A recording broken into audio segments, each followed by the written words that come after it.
There you go. Yay! There you go, big man. All right. Yay, Rabbi! Yay, Brandon! That's right. Yay!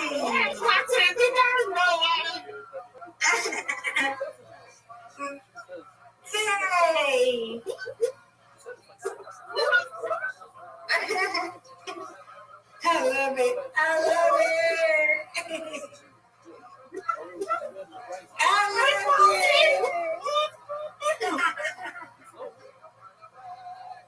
Yes.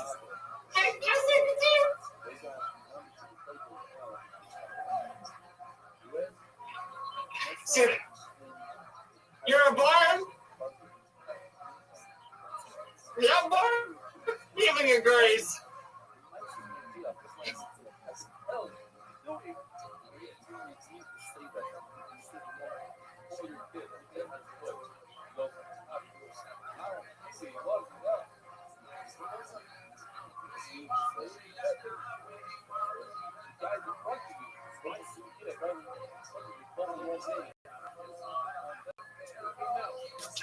Yep.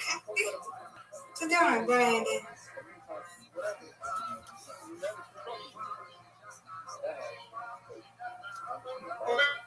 Hey, Brandon.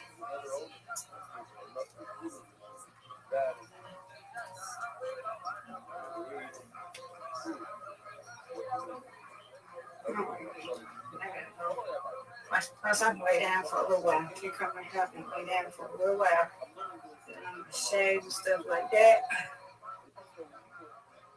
6, 5:30.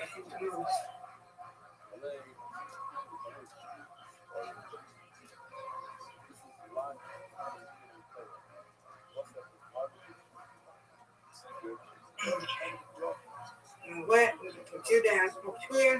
I know. So keep it going down here. There you go. Put you right there. Okay. Go down. I'll get you down. And come down. Okay. Oh, Lord.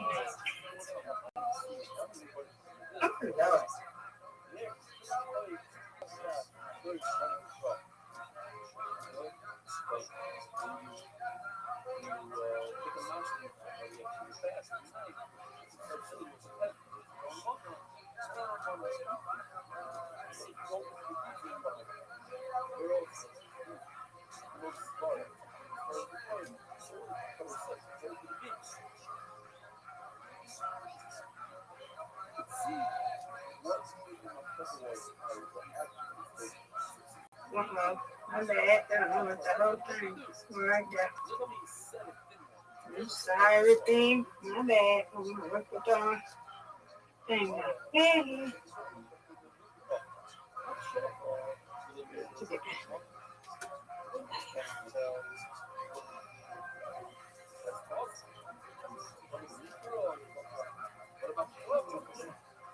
That's my other one.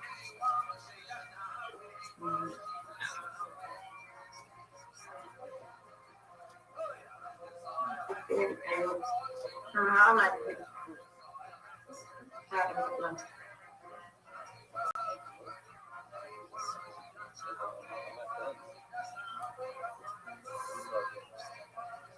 Right.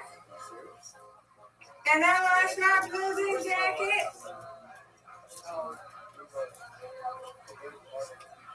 And I wash my blues jacket.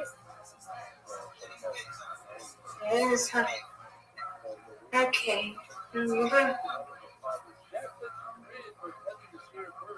Hey.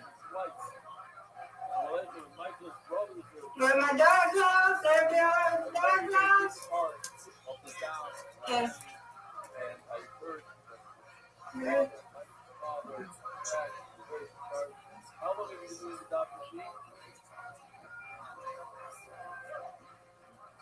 All right. Well, Brandon. I got Brandon. Rabbi. Yes, ma'am. You're not excited like we are. We're excited. You're not excited? I'm more excited You than. okay? I'm absolutely fine, thank you. I'm more excited than both of you combined. Aw. Well, you're excited because we're excited. Yes, We're ma'am. walking the very well, right?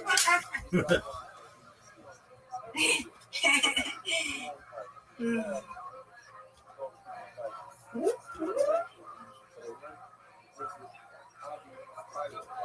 Well, it's like a baseball. It's simple. Baseball. I see. You like the baseball. Oh, I like when they strike out. This strike. Towel. A little towel, maybe.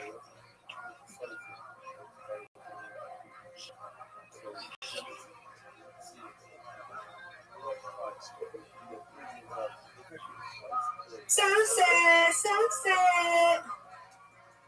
Okay.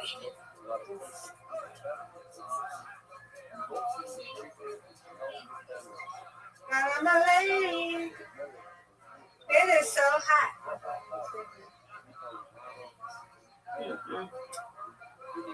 Stir up in his pocket.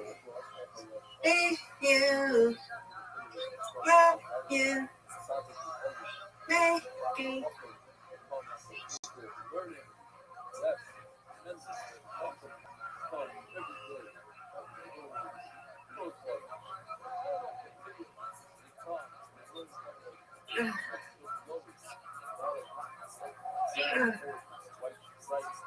There we go with my brain. This is over the way.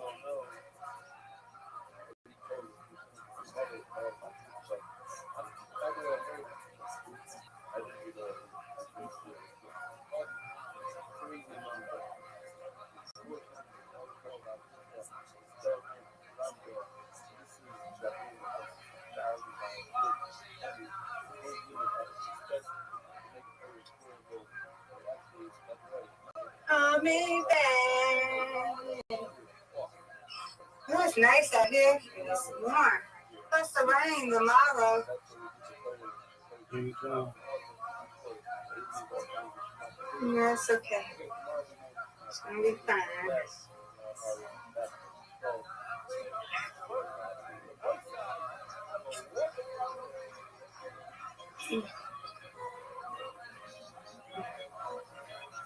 There's no windows.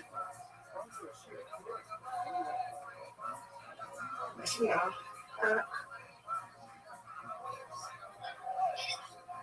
I thought I had more. I know she had gave me some more.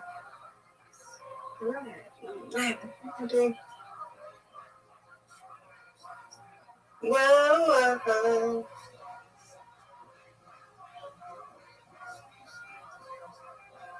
Oh,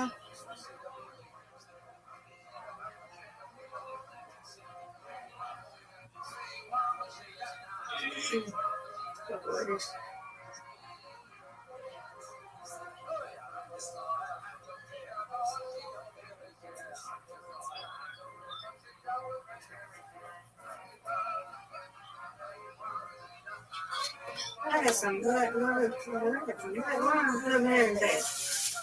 Where's this stuff? Whoa, whoa. Fuck yeah, after many technical difficulties, we've figured out some things here. Thank you so much for waiting, everybody. Happy Tuesday night! What? It's Tuesday night! Our first ever Tuesday Kill They're Tony. not in We there. are very excited because one of our other favorite shows here at the Comedy Store, if not definitely our favorite, Roast Battle takes place tonight as well. So this is like a first time ever crazy eclipse of the two of the craziest shows that take place here. So I'm very excited. We have a very roast battle centric episode ahead of you. So welcome everybody. Happy Tuesday to you. But yeah, it's a big night for comedy. Big night for comedy and comedians. Roast Battle is an amazing show where comedians make fun of each other. We'll talk about that later. How do you see weekend this week? Brian Redman, everybody. Hey. Hi.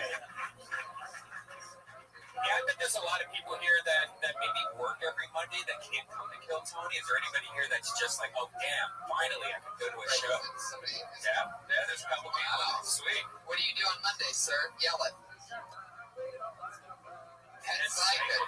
See that? That's how quick it happens. Those are the type of Kill Tony fans that we have. Not your normal, everyday, average Joe. You fucking pets like these guys. Crazy weekend this weekend in the Death Squad universe. Joe Rogan made his return to the comedy store on Thursday. Unbelievable. Some people said it would never happen. It's so crazy seeing that main room when they have the curtains up and it's just wall-to-wall people. One of my favorite things in all of comedy isn't necessarily the performance or what the performer gets after the thing. What I love seeing is when a comedian takes the stage, that feeling of an audience, whether they do or not. I mean, it is a little bit of a different effect sometimes in the original because they get this, they're shocked on something. But even this one, which was great, it's so amazing to see like the long extended ovation. Yeah, you forget that room down there is so amazing, powerful.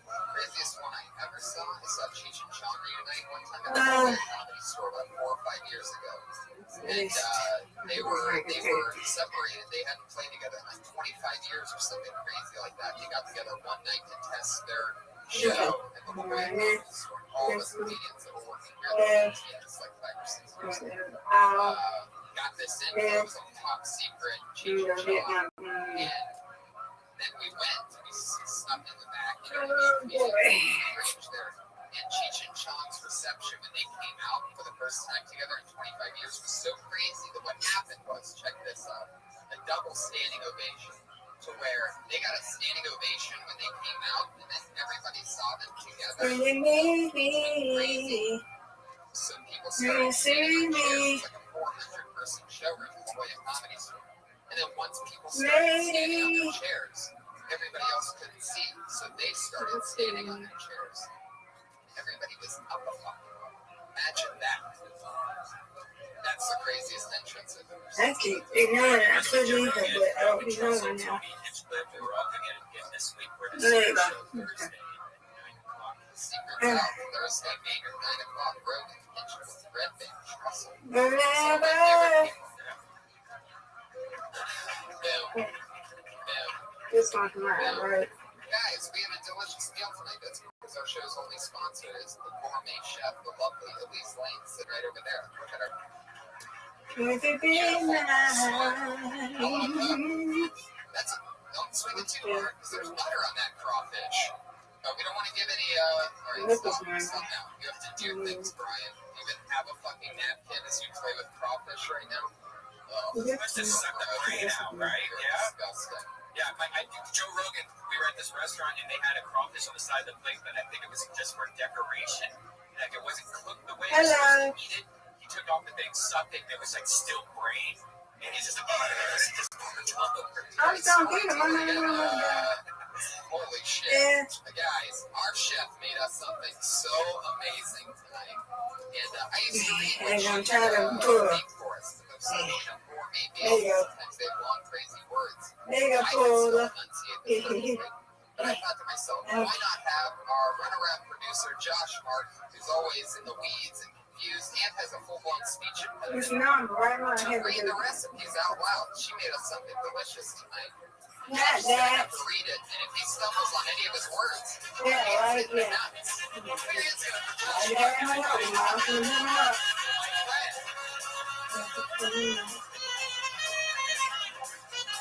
Fuck yeah. All right, so now this is the part of the show where Josh, you have to read the recipe all the way through exactly what she made for us. And if you stumble over any words, you get hit in the nuts. I don't know why we do this. I get hit in the nuts every time. But he always likes it. That's the weird part. Yeah, It sort of true. always ruins the. He actually does like getting hit in the nuts. All right, I don't know if this crowd's ready for it. Tuesday night, do you think you can handle this? No. I mean, it's a human being possibly getting hit in the nuts with a plastic doll. I don't know what's better than that. All right, Josh, read that recipe. We're getting hit in the nuts. What's the Here same we one? go. So we got shrimp and sweet and spicy shrimp and grits, honey scotch, bonnet shrimp, crayfish, creamy herb grits. Otherwise, like, what's a crayfish? Yeah, what is that? Did you just make up an animal? I realized if I say crawfish, I was gonna pause and think ahead. So you would pause on crawfish. Yes. So I'd say crayfish, which is definitely that's cheating. You just actually no, it says crayfish. It's right now it's crawfish. No, that's a crayfish. You accidentally pronounced it right. All right. It's all backwards. It's all backwards as impediment is. Is it really crayfish? Yeah, look at that Y right there. Honey Scotch bonnet shrimp and crayfish with creamy bird breads. That's All Elise right. Lane, everybody. She's on Facebook and Instagram at Elise Lane. Or no, she's on Twitter at Elise Lane and Facebook and Instagram at the girl. Yep, I'm good now. Is crawfish just Check like it out. the Pretend South it. says it? Pop and soda. Is it two different things or is it the same thing? I just took that right. I got the right jacket. Two different regions. Same thing. But yeah, it smells amazing. Oh yeah, guys. Every episode that we've done in Philtonia, I believe this might be episode 79 or 80. There we go. But we always have a man or a woman keeping us safe. I got to have my white clothes. Patriot costume. Used to be a guy in a $5,000 Iron Man suit that did it for us, but after 30-some episodes, he said he got too big for the show. And then he would only come back when it's picked up by a giant network. Instead of the many, many listeners and fans and followers that he Huh. had. You know what the tour. So, Which every one you episode going shows to? I'm how in replaceable he is. We've replaced him with a brand new, different person. This person is the only person ever to be the Patriot 6 times. This is his I'm so 6th good now. time doing it because he is so damn good at it. He's my favorite. He is the one and only autistic patriot, everybody. All right, Josh. now we're going to chill out. Horowitz. Oh, no, come on. Now, can I do my burgers and stuff with the white clothes? Yeah, the autistic Oh, wait a patriot. minute. Back again. Oh, I can take that. Oh, I'm taking that. The pink one, yeah. And with the new Okay, sneaker box okay. this time. And my skull about my scars. Yeah, Like, I don't know my level. you sound great. I can tell The you're skull autistic is the still by your white and haircut. tan, whatever. It sticks up above the thing. Do autistic people all have the same barber or something? No, dog color. I can. The skull? Yeah, but think you would. I got stuff now. Yeah, I am washing my dog clothes. I also love the fact that your chin. Oh, okay, that's what I'm Like I can saying. see both Okay. the top and the bottom of your head. So my white clothes. Okay, now I just take my pink one. Josh, what's been happening with you? Look, let me get my. What have you been up to lately? I just came into New York. I have my shower cap, mommy. Yeah. It's been little things here and there. Nothing special. Just working to become a better comic. Yeah. You turned into such a politician there. I may need it. It's like you really got stable and gave your life. Just pass me everything so I can Now just for pack the it. roast battle, you put out a lot of energy. One could say you woo. You know, I couldn't. I ain't gonna take that thing up there. Bring everything here, you know?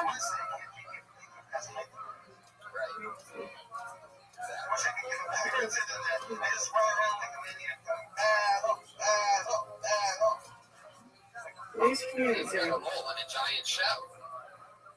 These friends? Who would have thought it's that easy? He's dirty. But yeah, but the stand-up's been going good too. All right, put him in the right too. Okay, You okay. said you've been eating. We talked about that. You still eating dessert for breakfast?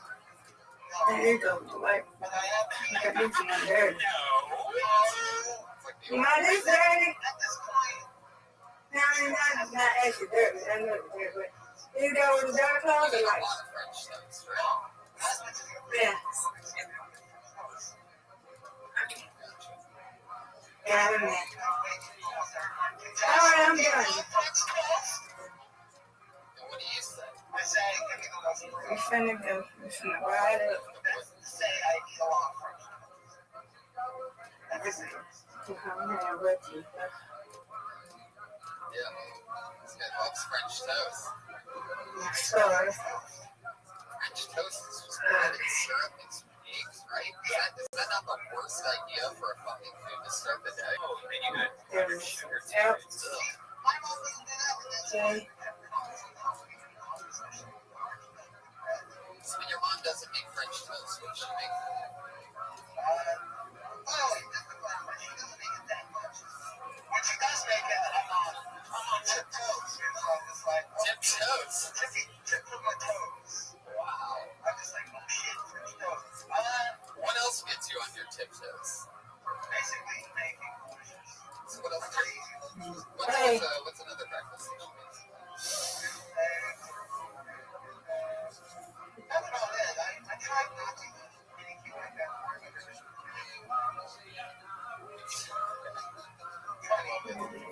What's the banana and the apple covered in when you're eating it? Ice cream. It's a banana split. It's great in the mornings.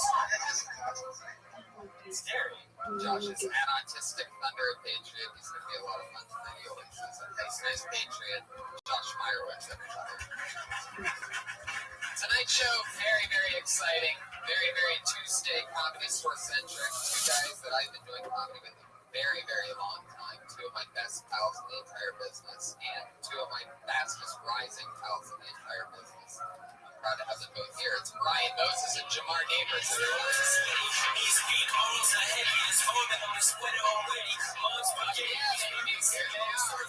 see them every night. My pals, guys that I play in the playground with. Spent years and years.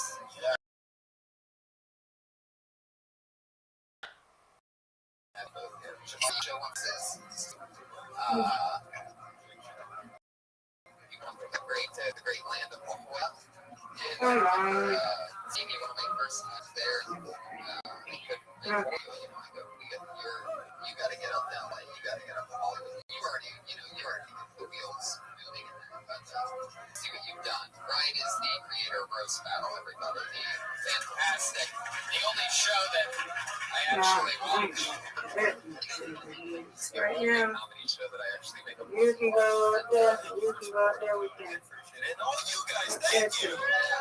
It's very special on Tuesday double header. Go upstairs first. Back to back. Okay. Black to black with you guys are.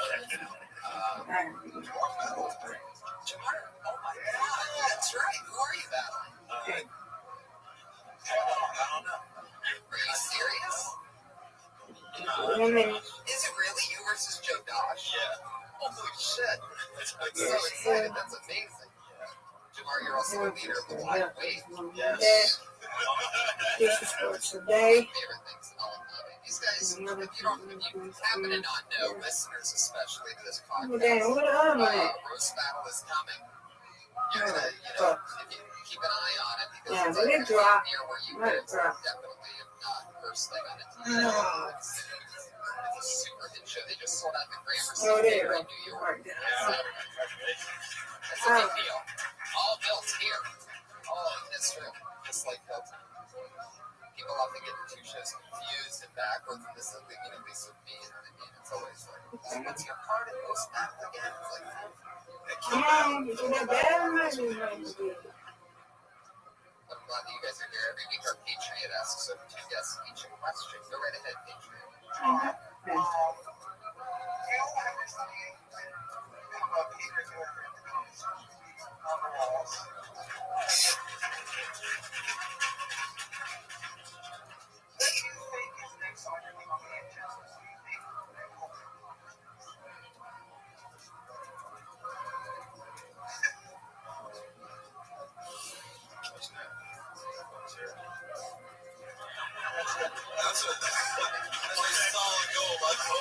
That's what everybody wants. Once you get that name on that wall, everybody knows that's the next level in the video game. Like Sarah Tiana.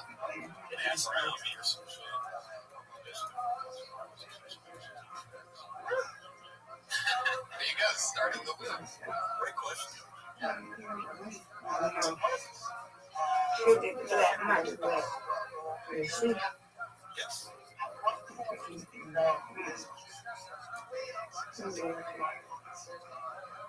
Was it after Kenny Lyon, Josh Martin, the first roast battle? The accidental roast battle that made it all fucking start? I think I knew when Jeff Ross started coming every week. When the roast master did roll, his mentor would come every week. Rothschild and Tony. When he started coming in this week, I was like, this thing's in. So this stuff's already close. I'll say that. There you go. I thought me being there every week would make you think that it was going to be a hit, but I guess it took Jeff Ross. I get it. There you go. That's right. Sound effects. That's right. The Golden Pony was bestowed upon me by Benji of No, I Florida. do can't. It's right. I'm voting. Whatever. I never played Risk. I have no interest in it. It seems stupid to me. I don't like dice. I'd always go in there to bust their balls or whatever. I did that was hanging out there. It's like writing, riffing, blah, blah, blah. And, Well, you know, I had both of them. I mean, all I did was I had one like this. for some reason, it's not even I don't know what to do with the other one. I had two. I don't know what to do with the other one. And it's not a piece of a player, so then she goes, you're the golden pony. I didn't like it because he kept calling me that after that. And I kept going, stop it. But then it actually which reminds me, buy the Golden Pony t-shirt, TonyHinchcliffe.com. Ching, ching. It's another $20. 7 of it goes to the guy who made it. Anyway, let's get this thing started, everybody. This is Kill Tony, where comedians sign up for the opportunity to do 1 minute on the stage.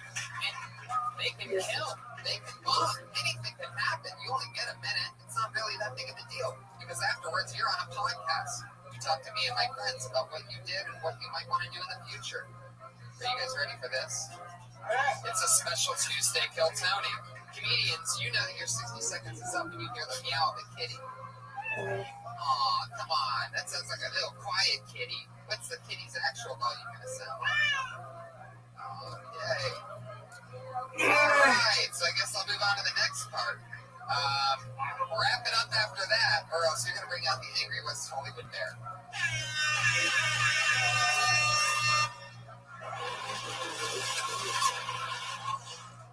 Alright, there we go.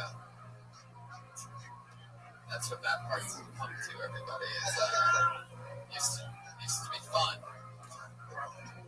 One could say that we're eating a dead horse. Set you up for that. Hey, I know this guy. He works here. Interesting character. Very good. It's good for Jared Levin.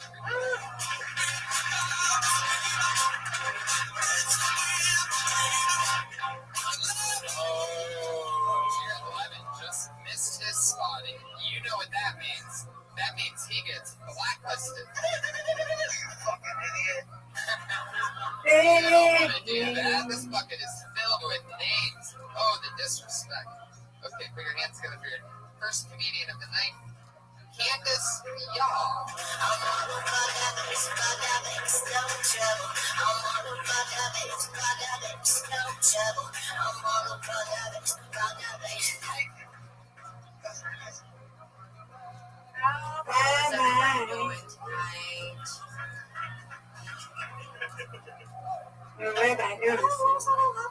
Yes, ma'am. I decided I wanted to get into comedy. What you doing for today? Comedy. I am going through pictures of Whitney Houston that I'm going to upload, and My dream as just a working on child that. was to be an actress, and I got an agent. She sent me on an audition for a comedy. You guys want to see it? I don't have any acts. So I was like, bitch, you sent me to fail. How dare you? Then she sent me on another audition to do reality TV. My childhood wasn't that bad. To ever want to do shit with flavor of love, no offense, I'm not a rap artist, but I'm only having one flavor. That's 80s, 90s, whatever. I can't wait till the future. I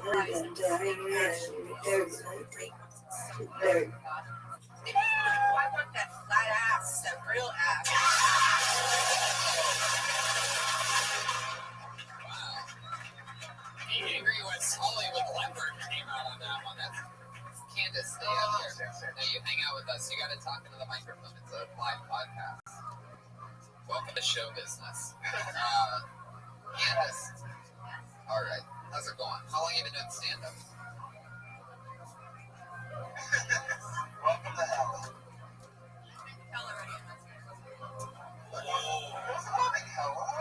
Josh, settle down over there. Settle down, autistic patriot. You're an animal. What was that popping noise during the show? What did you guys? Whoa! Shit. Oh my God. I'm actually classy. I didn't say what I could do. I'm just trying to be professional. Whoa!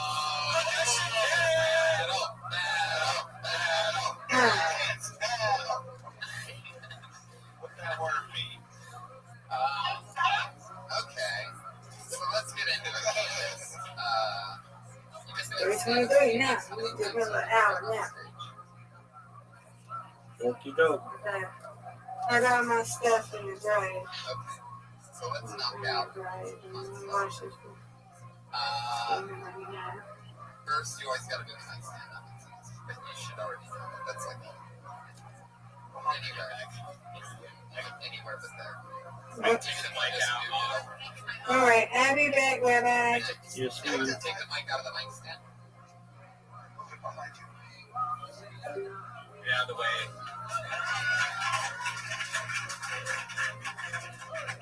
So now, We should add that to the beginning of the show. my next piece of advice is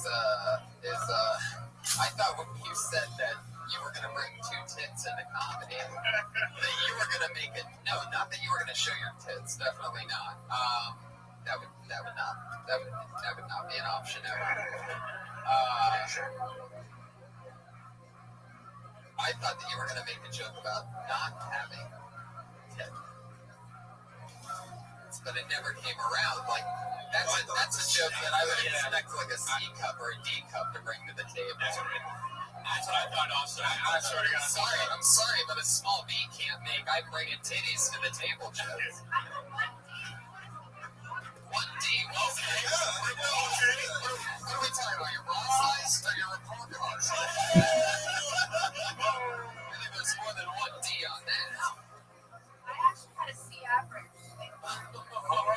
So you definitely had more than 1D. Tony's 100% right. That equals not a lot. I think we all thought the exact same thing. Not that you don't have boobs or whatever. That's a joke for big boobs or something. Talking to the mic. That's not a big talk to the mic all times. Or this the microphone the whole time. This is actually a D. This is like a LA Fitness D. So what are you saying? That when you flex it, it turns into a D? No flex. I'm not wearing a big ass shirt. I mean, right now it's a B, but if I'm pumping iron, those are pecs, lady. Because honestly, after you said that, I still was in everything else you were saying. I was like, where are the tits at? Yeah. That's another thing. Yeah, the next 45 seconds of your set, I was like, oh, she has no tits. I'm like, oh, when I suck on those tits, I want to see the tits. She take her shirt off. I didn't know what was happening. I was like, she wants to do a comment. That's crazy. That's what I was thinking. I'm not trying to break the internet, Moses. Okay, I'm trying to break the stage with my real life comedy. The shirt is just an illusion. It felt more like a diary entry, to be honest, not like actual stand-up set. You're just like, my comedy now, and my therapist this, and then I was like, that's what I felt like the whole time. I was like, oh, we're in diary right now. That's what I felt like. You know what I think you should do? I think you should go visit Bill Cosby. I think he could really help you. You know, he knows how to cultivate young talent, and I think you'd be right up his alley. That's great advice. Outstanding advice. I'll go look for Bill. He's an icon. Have a late lunch. Candace, how do you feel about everything? Are you excited? Do you go on stage other times? Do you ever perform anything? I'm excited because I realized that I like to put on nice underwear when I go on this fest. Maybe it's that's why I like to put on nice bras. So maybe I should make this into something. So yeah, I'm excited. Candace, I don't care what they say, you can shit. Wait, do you mean like liquid or solid shit? That determines. I don't give a fuck what it is. The wetter the better, I suppose. It all dries the same. Another fun lesson for show business is only the rookie hot females say that they wear creamy underwear. The veterans in the game that people really moving ahead tell the guys that they wear no underwear. It's Jedi lesson for you. Cute panties are still just a cute blocker. You don't want to break tension, you want to break my zipper. I thought it was fucking fun. You went for it, Josh. You went for it. Hey, that's a collie that's in commit. Yeah. It's like that guy that swings at the beach ball and it wraps around the. Candace, how do you spell this Twitter handle? It's Yao. Y-A-U. Yes, it's Yao. That's my last name. It's confusing. It's that's Chinese, but it's like one of 20 people on the earth. So, like an avatar. Wait, one of what? One of 20 people. So be any other black mother, Asian father, you know. Black mother and then Asian father. Yeah, really? Okay. Black mom, Asian dad. Okay, so that's 2 and 20, so I feel better. You mean there's 20? There's only 20? It's like 20 made every minute down at Koreatown. Yeah, downtown. Black moms, really? With Asian food? Wouldn't have you seen with Serena Williams with like a Jet Li? You see that on the street? That's all over on my side. Aaliyah, that's the last time you saw it. Aaliyah and Jet Li, literally. Black woman and an Asian guy. That's true. I'll say it makes sense for this hacky joke because she wants her credit fixed. Oh. That's what it is. What's the West Hollywood fan right now? Bring them out. Tuesday, like half an hour. Don't want it. Downstairs. It's so funny that you think there's only 20 of you. Like you say an actual number like that. I feel like it. And the truth of the matter is, my mom actually had a fantasy about Bruce Lee. Kiss of the Dragon was on repeat on UPN. She was like, oh my god, I gotta check it out. Actually, yeah, because they're going to Jet Li, actually.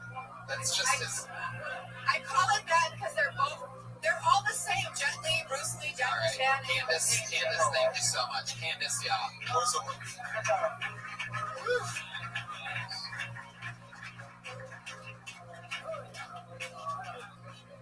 That's an interesting thing, black mom and an Asian dad. It's like a universal sense, man. That's why we see that in porn, man.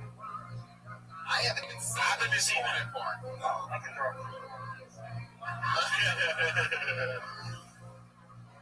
But yeah. Put your hands together for your next comedian, Tyrese Spivey.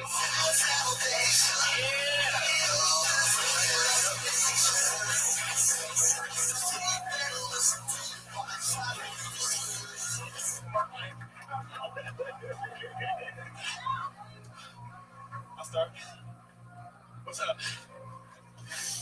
I'm just happy as shit to be here. That's all. Shit, where am I at? Okay. When I was younger, I didn't really know who I wanted to be. You know, everybody had the moment they were finding themselves. I used to be a cholo back in the day. How funny it is when you see a black cholo in the neighborhood. I was on the one making, noise and shit. What's up, fool? I need this little drink with the black meter, dog. It's nothing, fool. Like, if you want to fight, it's nothing, dog. But then I had, like, a little chola, bitch. I love cholas. Like, but she was, like, smart, though. She used to use big words on me and shit, like, why are you being so, like, analytical and shit? That's all I had. Family is important. We can move on from this. We can, where's the cat? There we go. There it is. That's what I was looking for. Fuck yeah, man. Tyrese Spike. I like your style.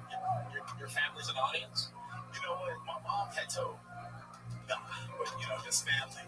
Whenever.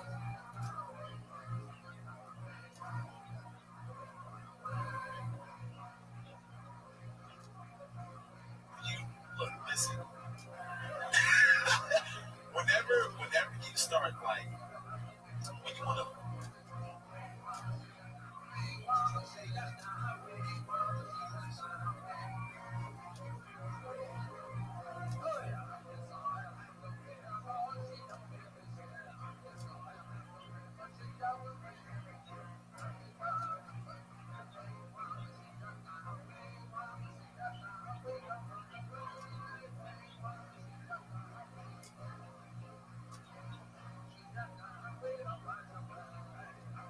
situation, his barber was referred to family. Yeah. Like if you ever want to, okay, like I'm a barber, right? And cut hair. Josh, just stop moving. Where's Josh Martin at? Is anybody... By the way, I'm sorry. The funniest thing is, Josh, we call Josh Meyerowitz.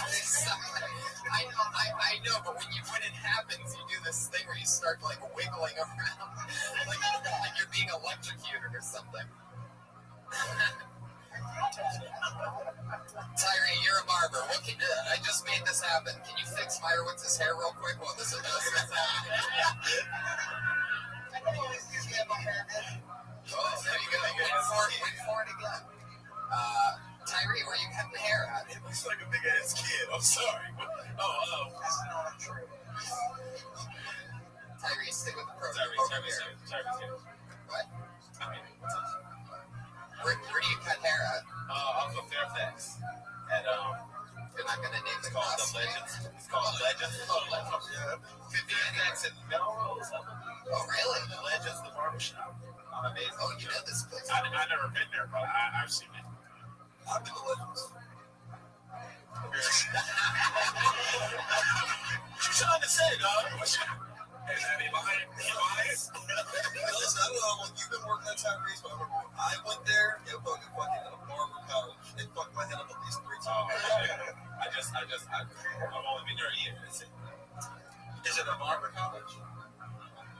No, it's a barber shop. How much you charge? Like for comedians or people? I'm not giving you potential business right now, Tyree. It's $25 for a haircut. Come see me at 41 North Fairfax. Bring my haircuts for $10. I know, Tyree's renting our haircuts. It's $25. What did you want the lines and stuff instead of more? Yeah. It's a lot more. They actually charge a lot fucking more. But it's Hollywood, so it kind of like balances out. $25 for each. You ever do any weaves or anything? Maybe not. What? Weaves. Like black girl weaves. Yeah, I actually cut toupees. Like those things. Like you braid hair. Can you braid hair? There's nothing wrong with it. That's my sister. I can't braid for shit. Mom, braid.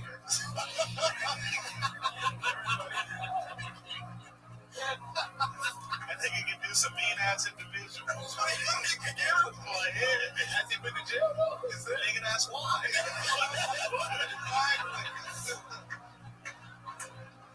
10 years, there wasn't nothing else to do. There wasn't nothing else to do with his brain. He picked up a train. So, but you're not a brain hair, no. Craziest thing you've ever, that anybody's ever asked you for? Well, this one dude, he told me to make him look delicious. Was it your uncle?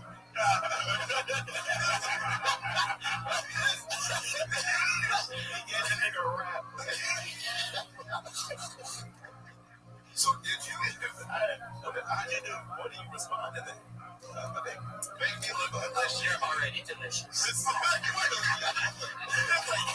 Oh, dude, make me look like I taste good. Like, I don't see wrong.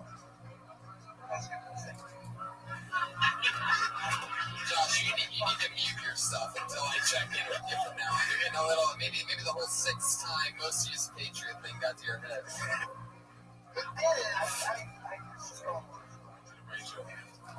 Sorry.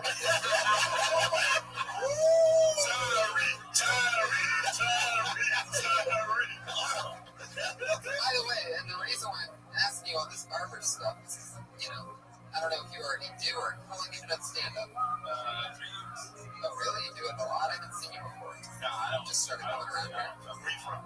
San Diego. Brian Moses here. I ain't never seen you there. You never seen me 4 years ago. I started 3 years ago. Well, Tyree, all that barber shop stuff's hilarious, and if you don't talk about that guy asking you to make him delicious, then that's crazy. And how did you handle it? What did you think? What he actually said, or what's the real answer? What did you say? I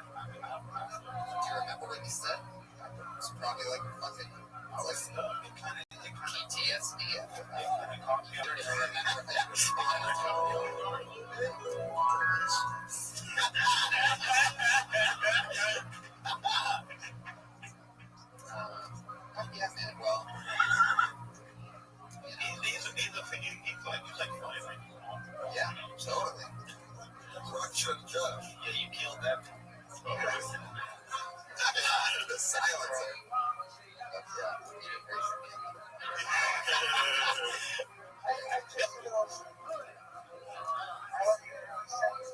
Tyree, I love the way your name is spelled. Tyrhe. There's a silent H in there. Daddy issues. I'm working those out. There's a silent what? A silent H in the H. Right. Yeah, see, it's Tyrhe. That is a black name. You know that nigga was born in the early 90s. right? It was the same thing. I was like, hey, how old's your mother? She had It was for real. Right. It was the sense. It was my dad.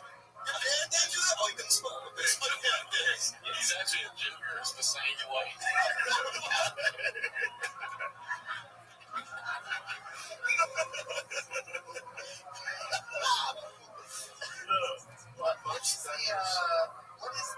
What is the thing with black names? Anybody ever figure that out? Yeah, Jamar, tell us. Why my name is Jamar? I don't get it. I don't know where they get that. Like, There's what might just an east. You know what it was? Niggas was looking to be different. Right. So, niggas got this thing about being different, which is good. Yeah, so I don't know why they started with names like Monique and shit. yeah, it really be spelled as much as niggas love the Bible. There are no biblical names. I'm sure there's some same. There's no Brian Moses. I've never met a black Paul. I don't know, like, the story of Jamar and Tyree. You know what I mean? I know Cain and Abel. My middle name is Malachi. My middle name is Michelle. And on the end, How do you spell Rashad? Oh shit! Look at that. it's R-A-C-H. Silent X. Silent X. And on the next episode of Niggas. This is a great cast right now. I feel like I'm on the set of Blackish. Tyree, what? All right. I love your style, man. Please come back. You're a funny dude. Thank you. You don't have to Tyree Snidey, everybody. There you go.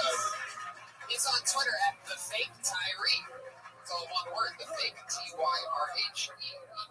man, I love your stand-up for diversity show this time. This is a lot of Funny thing is, Jared Lemon looks diverse too, and he didn't even show up for it. A question I always ask my guests is: was there anything you did, like when you first started stand-up, that you did on, but like you're embarrassed that you ever did? yes. I used to say my stand-up. Yeah. Brother's always behind him. I mean, I used to do shit. But I think I used to do a bit of fucking my grandma. And then I did it. You was were you there when I did it on like a showcase too? And it failed so miserably, and I got banned from improv for like 4 months. I did it, and then after I did that bit, I dropped the mic and said, "Suck my dick, good night." In front of the industry, you know? Yeah. I had a showcase like that once. Yeah, what did you do? What happened? Same type of thing. Same type of thing. Where, you know, the showcases are weird because you have you completely miss, and you know that you miss, and you know that the people that did good, like, never do good. That's like their breakthrough night. You're like, no, that's not what they're going to do if you pick them. Like, suck. Right, exactly. But what's crazy is I didn't have a joke about fucking my grandma, but you reminded me of it's perfect for me. A very, very, very stupid thing that I used to say was you know, I'm a premature ejaculator and I have trouble, but my friends tell me that to picture my grandma, but my grandma's hot. She's a hell of a cook. That's good. Yeah, maybe I should. Just funny. Back when I used to say it, I wouldn't get a laugh. Anyway, Josh, anything stupid you first did? Yeah, that's what I was thinking of. I used to say this. I used to say, I had a dream last night of jerking off a dragon.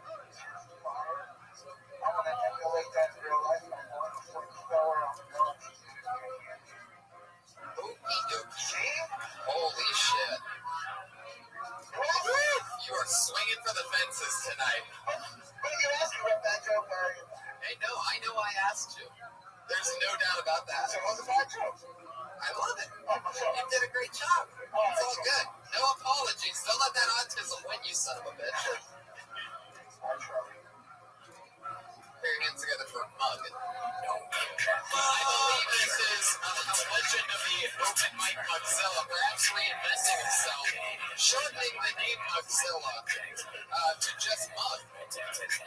Obviously, trying to create a second wave of experience. Mug, everybody. Put your hands together. Oh, Jesus fucking Christ. I can't believe these fucking retards on the comedy scene. The He-Man, women eater, fucking retards. Fucking Jamar. She can shit on your face. How in the fuck did you get past when your shit is strictly fucking third grade? Oh! Oh, he just hit somebody with the door. That was awesome.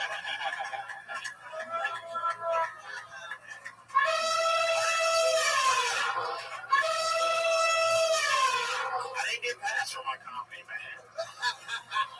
I got past for being the realest nigga alive.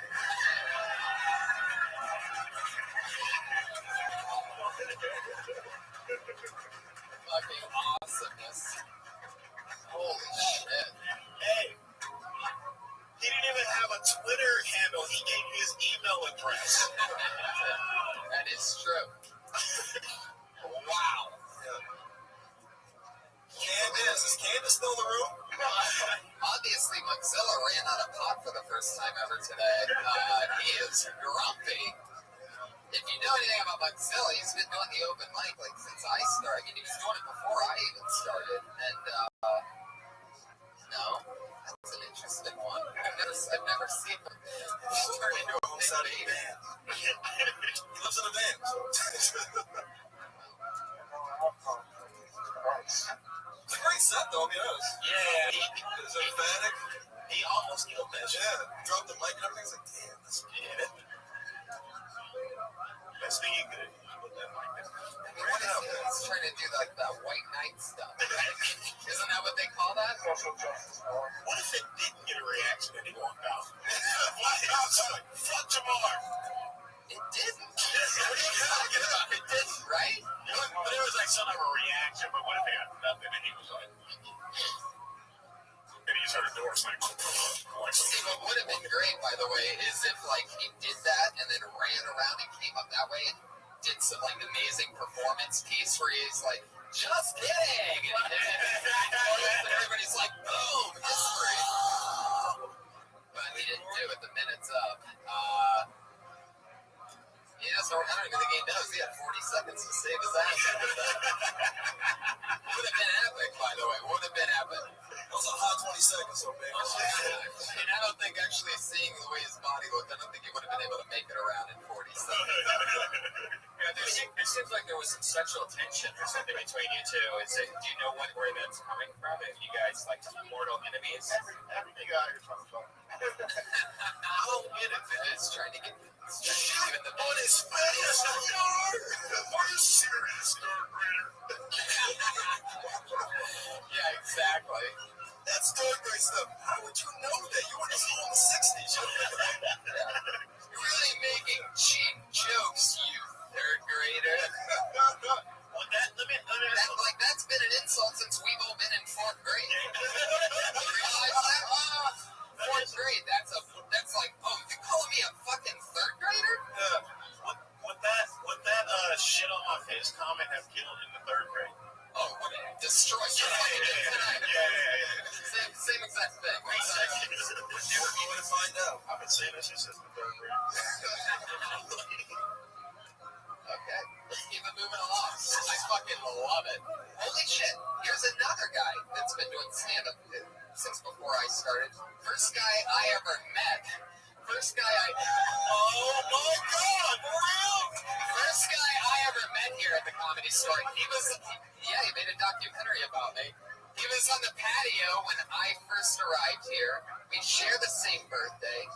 How hell of a gentleman and always a nice guy to meet, and a funny comedian, Eddie Whitehead Jr.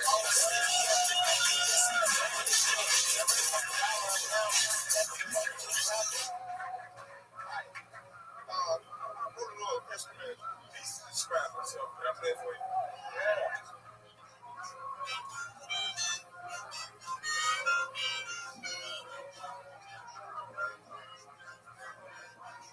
I like tits.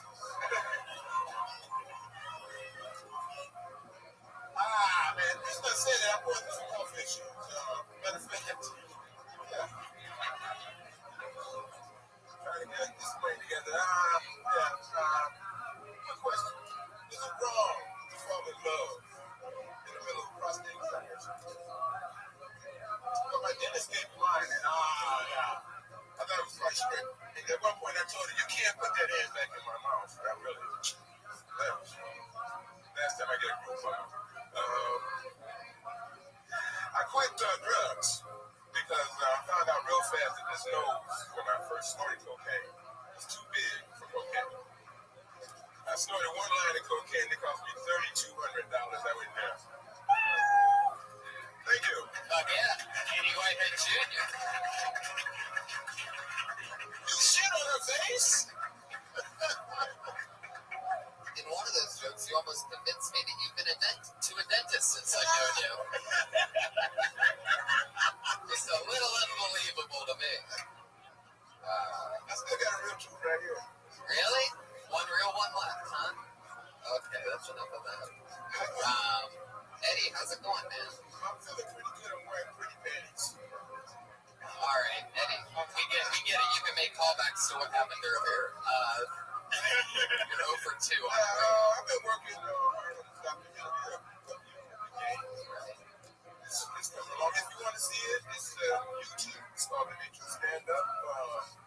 I didn't want my people to know about it, but what it is, it's pretty crazy because you got footage of me and a bunch of the boys when we were all just starting. Yeah, it was over 7 years ago, but you know, it does seem like you were kids back then in a weird way. And Did you have the curly like Richard Cemetery? at one point I did, but what's crazy about that is that was even after 2 of the shots that you have video footage of interviewing me and me updating you on what's going on. Yeah, I used to call him a headshot because he showed up in his little boy's body at the same time. It was just a big head walking around talking. That's right. Thanks, Eddie, you son of a bitch.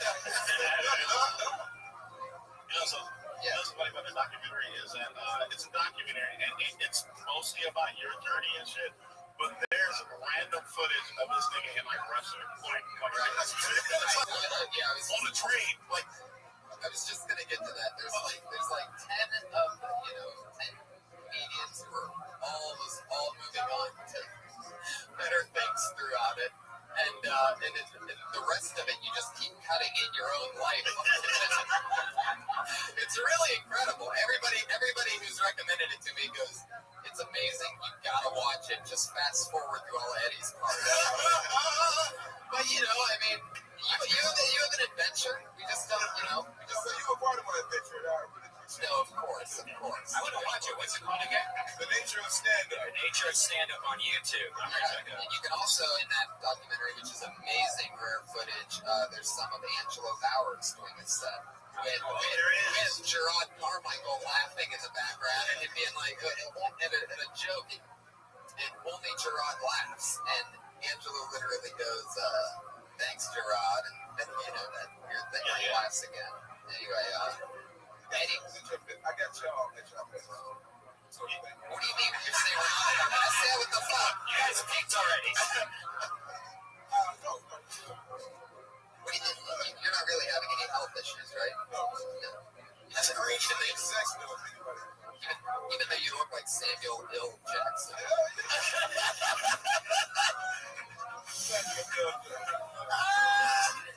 The writer. That's right. Son of a bitch. Anything else for Eddie, guys? Are you going to ask him why he's dressed like a corpse or I'm always on it. You are everywhere. You said Rothschild. I live in San Francisco, San Francisco.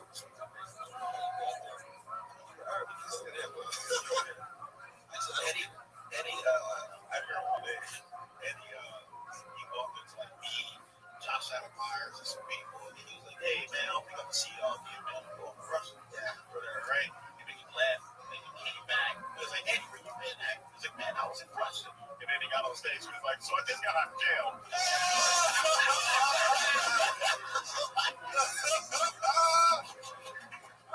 Yeah, my good still hurt from that. Yeah, okay. Oh, man. I love it. Big night for you. You got on stage. Your son Tyree did a really good job. Eddie, I love you. Thank you so much. Eddie Whitehead Jr. Are you really on Twitter at Edward1, or are you just saying that? You're not Edward1. You just got on Twitter and you got Edward1. Why are you lying right now? Why are you putting out somebody else's Twitter handle? There's no way you're Edward1. No fucking way. How? What? Okay. Yeah, what tweet? Tweet at me. You'll have us. You'll know your How long ago did you get on Twitter?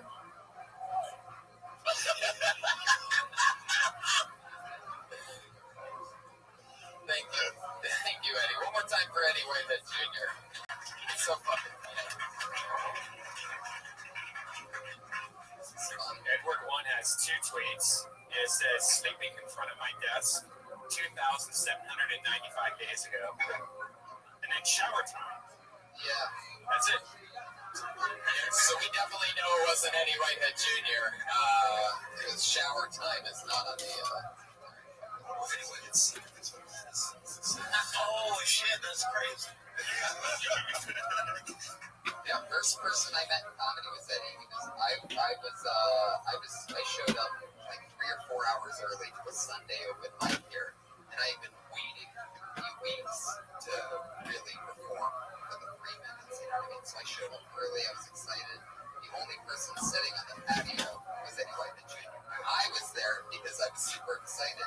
He was there because he was homeless, and we immediately made friends. And proud of you. Bring your hands together for your next comedian, Marty Works.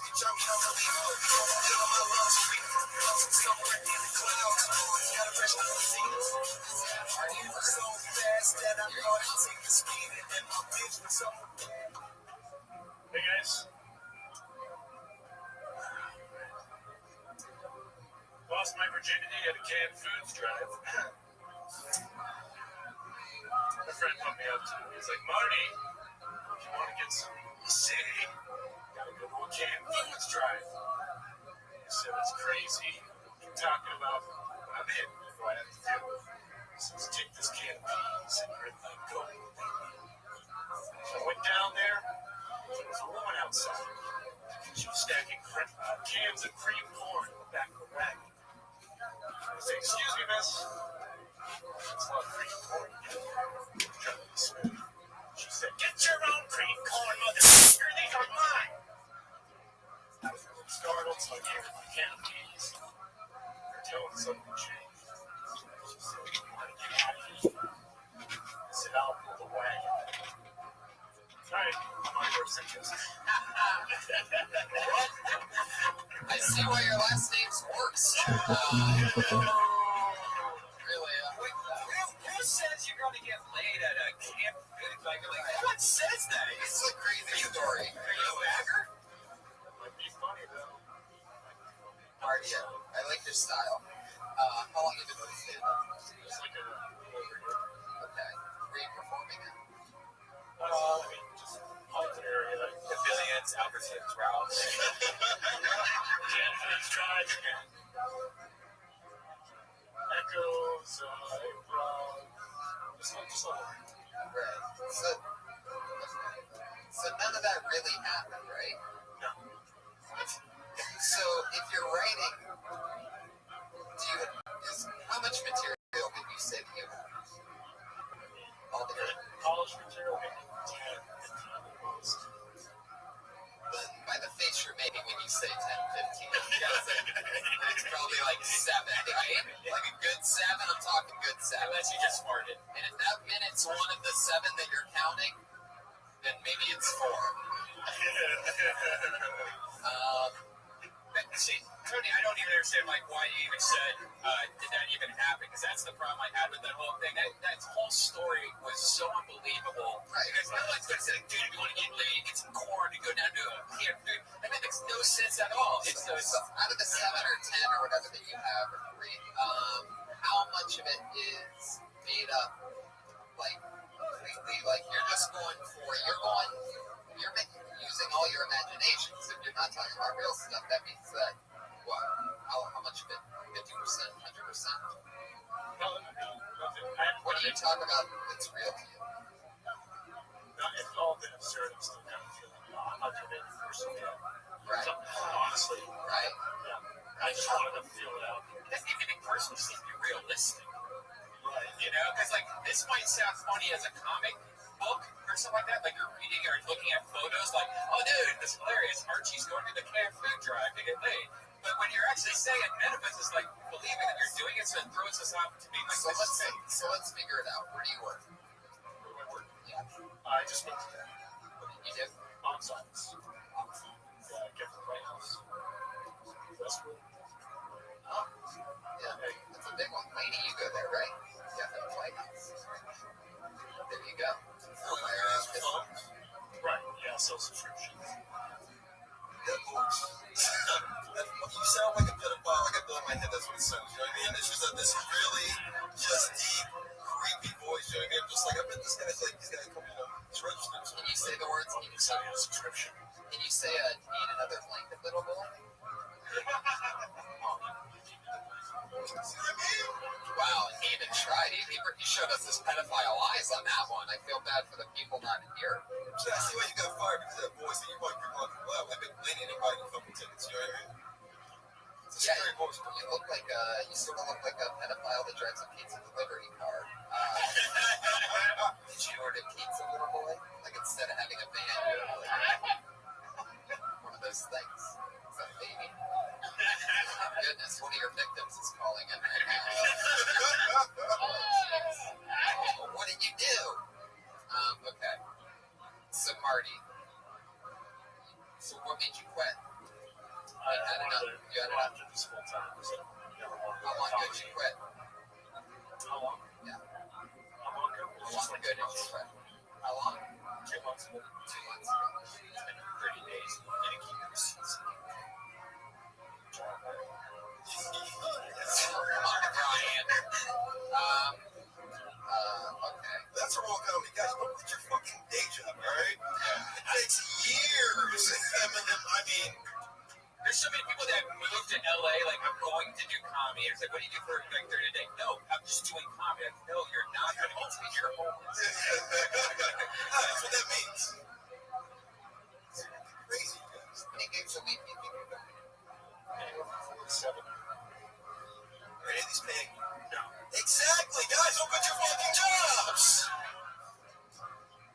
Yeah, most of the times comedy actually takes money. Like, you're actually paying to do spots. There's a lot of times for me and Tony, you know, back in the day and stuff like that, would like drive, pay for gas to go out there, pay for a hotel to stay somewhere, and then make like $150, which is less than what we made to go out there. And that's still, you know, that's what the reality of being a stand-up comedy is for, like 95% of stand-up comics. Like the amount of people that actually survive and live off comedy is very, very small. Like you could probably write down all on a piece of paper. Like that's how many. It's very small. This isn't the 80s, it's fucking the 90s anymore. You guys, like, literally, the way you make money in stand-up, like, you create a show like folks want to do a writer like Tony, you know, you create things like Brian with the Death Squad Network. You're just fucking like an incredible character like Jamar. You know, it's like that's how you make money in stand-up. Stand-up you do for the love. You're not doing it for fucking a paycheck. There's no money. That's unless you can really fucking credit. So please take some acting classes, go to Groundlings, take some writing classes.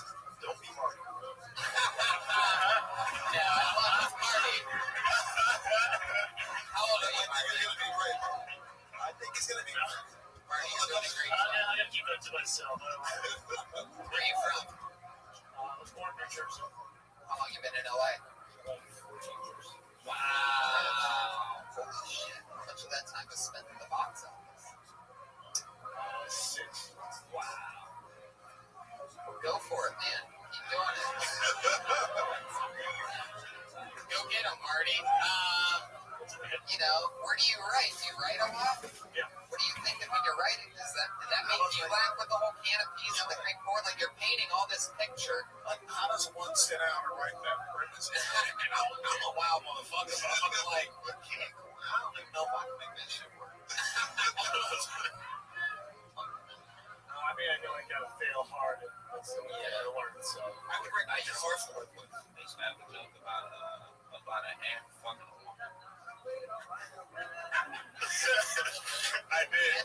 Like the bug? You're like the bug fucking a woman, for Nobody ever laughed at that shit, so I'll stop doing it. And so now you can take that bit, Marty, and just open up with it and try to follow the way after that. I would really recommend just finding what's funny in your life, like being real as possible. And talk about working at the box office. Talk about fucking everything that you're going through. Talk about the idea of trying to find a new job and like putting like applications in places. It's way more funnier than like some make believe stuff that none of us are going to buy. Yeah. Don't give people too much information about stuff that they don't even need. Like, if it doesn't have to do with keys and green corn, then who gives a fuck? Right. It's not even about that. Are you good on Twitter? Your Twitter handle is the worst tweet. WURST, like bratwurst. Do you like bratwurst? That's a pedophile thing. Autistic Patriot, what do you think about Marty Wurst?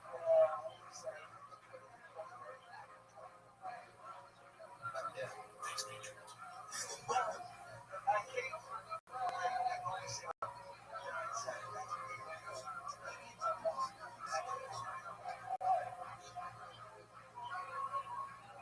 Marty, I love your style.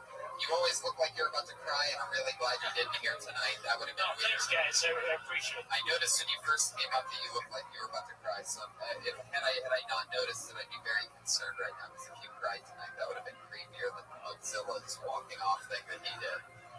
Marty Wurst, everybody. There he goes. He's on Twitter at the Worst Tweet. WURST. That's all one word. See you, Marty's. Isn't it creepy how this show goes? I almost forgot about that Mozilla thing. His ship just changed his direction. Where do you think he's at? I cannot believe he did that, by the way. If you knew Mozilla, you'd be so surprised. He's always just stoned and himself and out. He's like that all the time.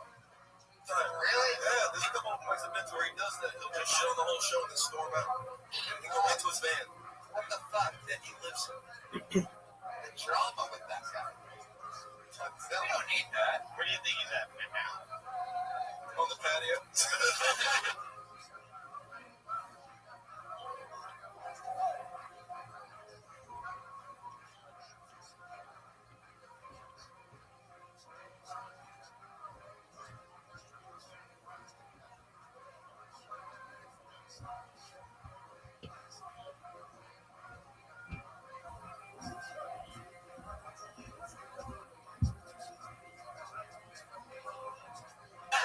Just outside that door with a cup to it, like, my man. Did I get blacklisted?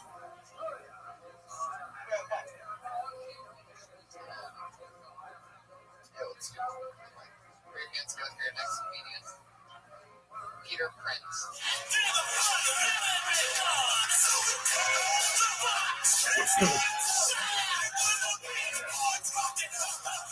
See you guys. I've known you guys for a long time. How you guys doing? You guys like sports? Well, I like sports, but only the sports where you put the ball in the hole, guys. You know, like basketball, you put the ball in the hole. Or golf, you put the ball in the hole. Of course, it's a small, tight hole because it's played by rich people, and rich holes are small and tight because they can afford vaginal rejuvenation. Or soccer, right? Soccer, they put the ball in the hole. Of course, it's a wide, gaping hole because millions of people the world over love soccer, guys. They love to put the ball in that hole. They have riots in South America over that hole, guys. Speaking of vagina's about the size of a business card, but it's way more powerful at opening doors. Am I right, ladies? Show someone your vagina. Waiting for the cat, guys. Waiting for the pussy, the vagina. Where's the pussy? There we go. Thank you, guys. How's it going? What's up? Man, Comedy Store. How fun was it watching this guy's face that he was staring at the whole time? This poor guy was just like, stop staring at me. He didn't want to put the ball in the hole. You're really going with this ball in the hole thing. It's just like if you were running for office, this would be your campaign. Yeah, precisely. Put the ball in the hole. Peter Prince, 2015. Okay. It's good to see you, Tony. Good to see you, Peter. See you, Jamar. This is another guy we all started with him. We used to wait in lines together for hours. Me, you, Mugzilla, Eddie Whitehead Jr., Jamar, Brian at times. I stood in line with Jamar Neighbors for Last Comic Standing. He was right next to me for 22 hours. Back in 2007, Last Comic Standing. 22 hours. Come on, man, it's by you. Do you have a joke where you talk about looking like Meg Ryan with Down syndrome? You should. Okay. Thank you, Tom. Do you have one about how you look like He-Man? No. Okay. Yeah. I like that. Yeah, you should add that one in the mix too. I feel like you're roast battling me right now. Do you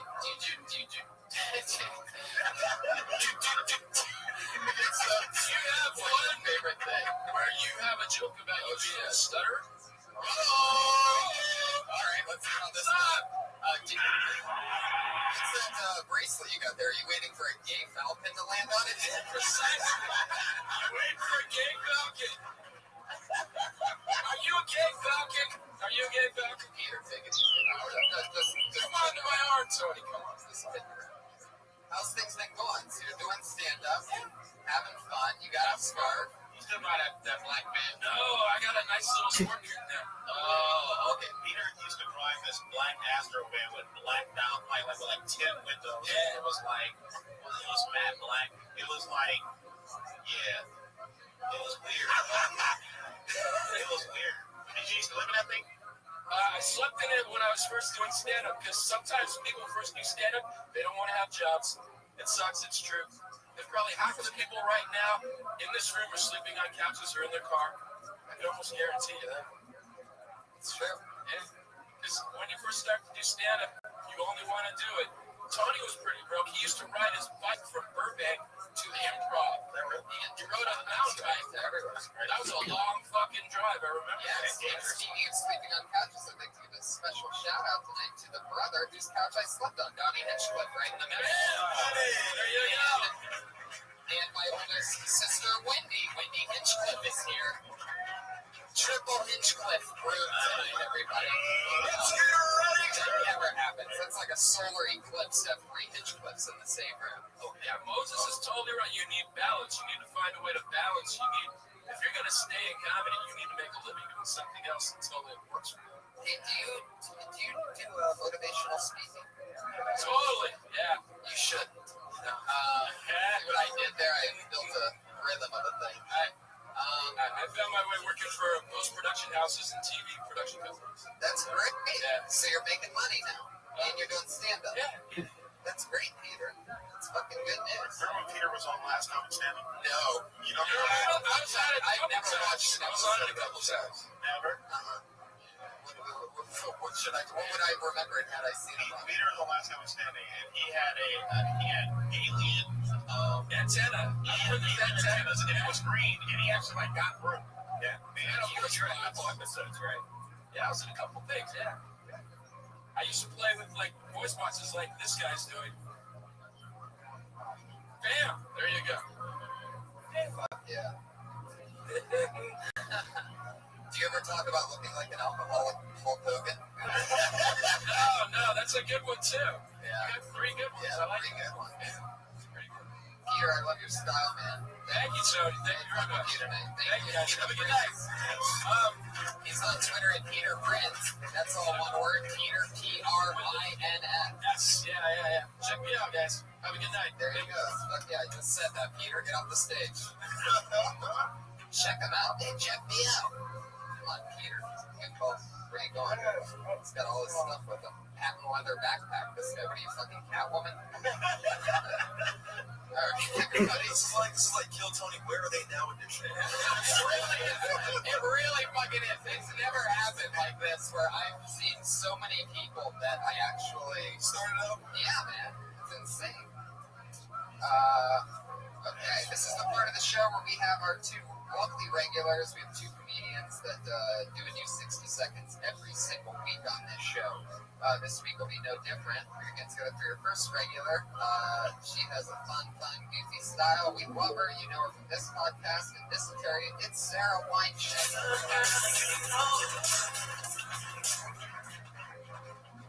What's up? I know a few weeks I was upset in regards to people who asked for their Tupperware back. Today I come at you from a new direction. I feel like I understand them. I feel like the bitches that are upset that their Tupperware has not been given back to them have not mastered saran wrap. Saran wrap? It's not easy to tear a sheet of that plastic from that spiral. It's not easy. Only moms can do it. They're just like, it's like a badge of honor. It's like, yeah, no problem, got it, done. When you get a pack of saran wrap and you take that shit home, imagine never seeing saran wrap before. You get that shit, you take it home, you open it up, there's just like these metal teeth, like a huge jaw. And you're like, that seems unnecessary for such a thin piece of plastic. Until you try it, and the more you try, you realize that this thin piece of plastic is durable as fuck. Alright. Anything else? Is that it? You have anything else? I wanted to say, I wanted to talk about how it's like the jaws of Piranha, but like silver for thin film. We definitely want to figure out a way to wrap up your saran wrap bed. I know. It would not be good if it just. Alright. Just layered. I love the fucking premise. I mean, you're all over it. I just haven't Right. cracked that. Right. Yeah. You know, the thing that hit me in the first few seconds of you being up tonight, even though you have the same type of tone throughout other sets, which, I've heard her talk about every kitchen condiment and little things and all this stuff, things you barely notice, like shower curtain hooks and shit. And you do a great job at always finding out what's funny about that. But I think what's important is to make like human connections with it. Like when you said that only moms can do it, even though the rest of the room didn't laugh, I did, which means it's hilarious. And that they were just daydreaming for the moment, because that's where the gold is. You know what I mean? Is instead of just talking about having people picture exact objects and things, picturing people, and also what is saran wrap? Like, what you didn't say anything. You were talking about how the very beginning about how it doesn't ever come off clear, and then you do find out why. You don't make any comparisons to what the saran wrap's like. I don't really know, because I actually think about it, even though it's very quick. I don't know. It's that broad of a premise. Like, it's getting stuck together. It's like trying to wash peanut butter off your fingers. Yeah. It kind of like sticks on you like Spider-Man. It is very durable, though. Oh, and shit. Best Christmas one time is the U.S. Air Soft best friend. But to your credit about the durability of saran wrap, I'll tell you a story. My old drug dealer back when he had to buy weed California back in like the mid-2000s, he used to use saran wrap as prophylactics, as condoms. Exactly. So it's very durable. Does it? I just And it works? Keep semen out of your vagina. Yeah, use a hair tie, like you can tell them to take their hair tie off, then you just use it. That's like emergency condom. Yeah. So there you go, guys. It's very durable. Yeah. If you love making babies, try the new saran wrap condom that is open on one side. So he told me, you had to tie the flap around, but then he started using like sandwich bags. That's a whole other game, but Sandwich bags? yeah, because like you'd be like, yes, it's like sandwich bags. All you need to wrap up like an egg. It's like, no. Shireen's coming over tonight. I got no bag. That is so funny. My drug dealer was black, so yeah. I just really wanted to use saran wrap, and I still might be able to bridge aluminum foil and Tupperware. maybe good, together. or maybe Because I feel like that's the missing piece. Oh, So yeah. I was very excited. Maybe it gets a little more correct. Don't forget that old the wax paper, you know, like that old broad. I was thinking about that wax paper today. No, I don't know. Crayon spray ball. I think it's for baking. Parchment, that's something else. It's not for cutting playlists. What do you use saran wrap for? Nothing. Come on. I have to take You don't know scissors to saran wrap because I can't. I don't have the motor skills to get it out the regular way. It's so fucking hard to tear. And like you like tear it early, and then by the time you finish it, the shit's all balled up and shit. You know, you gotta tear it. Yeah, but mom's is Moms do it like it's some kind of like what's that sport with the stick and like the flag thing? baton. Yeah, whatever the fuck that is. Baton. That's how fucking like the way that It's really not easy. You know, don't give her, What is recommended? don't give her credit for it. Is trying to make little shit like that funny. yeah, it's very hard. Fuck, like Brian Regan does that. It's like, yeah, a bobby pin. I'm like, what the fuck? Bitches. I was making a parody video of Dexter because he uses saran wrap to wrap his body, so you know, and you couldn't say something about how that's impossible because if I tried to do it, wrapping up a person's body up with saran wrap in it, it's impossible because it just would stick to his shirt and then it wouldn't. Like there was no way that Dexter could have wrapped all his body. So. Yeah, Also, he's like a dental team. I was thinking dental dam, but I was like, that's not for me. See, it's more for sex. I don't even think it's for like grabbing sandwiches. But dental dams look like when you give someone oral sex and you're like, oh, right? Yeah, but Dental the dam? sure get much fucking cookies. Oh my god, that's what that is? The dental That's what you do with them, man. I've always wondered that. Dental dam is one of those things that I've always heard, and I was like, I don't know what that is. I'm sort of keep it that way. That's really what it is? Yeah, that's what it is. I learned about a dental dam. It was a bold word in sex ed Catholic school. Dental dam is a bold word. Yeah, Bro, I don't just know that is. I don't know about that because I don't hang out with people with cold sores. They live in Hollywood. All you motherfuckers have seems like. Sorry, crowd. One of four you do, so fucking look at each other right now. But head and balls of Oh, you did a like that callback to, I just felt like it was like the right time, but maybe not. it worked better for you than it did for Peter. That's the crazy all right, Sarah. Well, yeah, Thank great you. job. There she goes, Sarah Whiteshank. She's on Twitter at Princess Shank. Always a brand new 60 seconds. Can you imagine that? New 60 seconds every week out to the world? Oh. Angela Bowers. Your final comedian tonight, the other regular Florida dropout.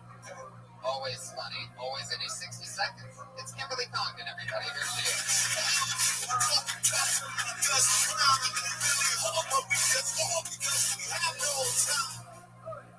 Charles Manson got married today, which means he finally got the punishment he deserved. I've been under a lot of pressure lately, and that's because my new guy is really heavy. We've been having a lot of sex, so I guess you could say times are hard.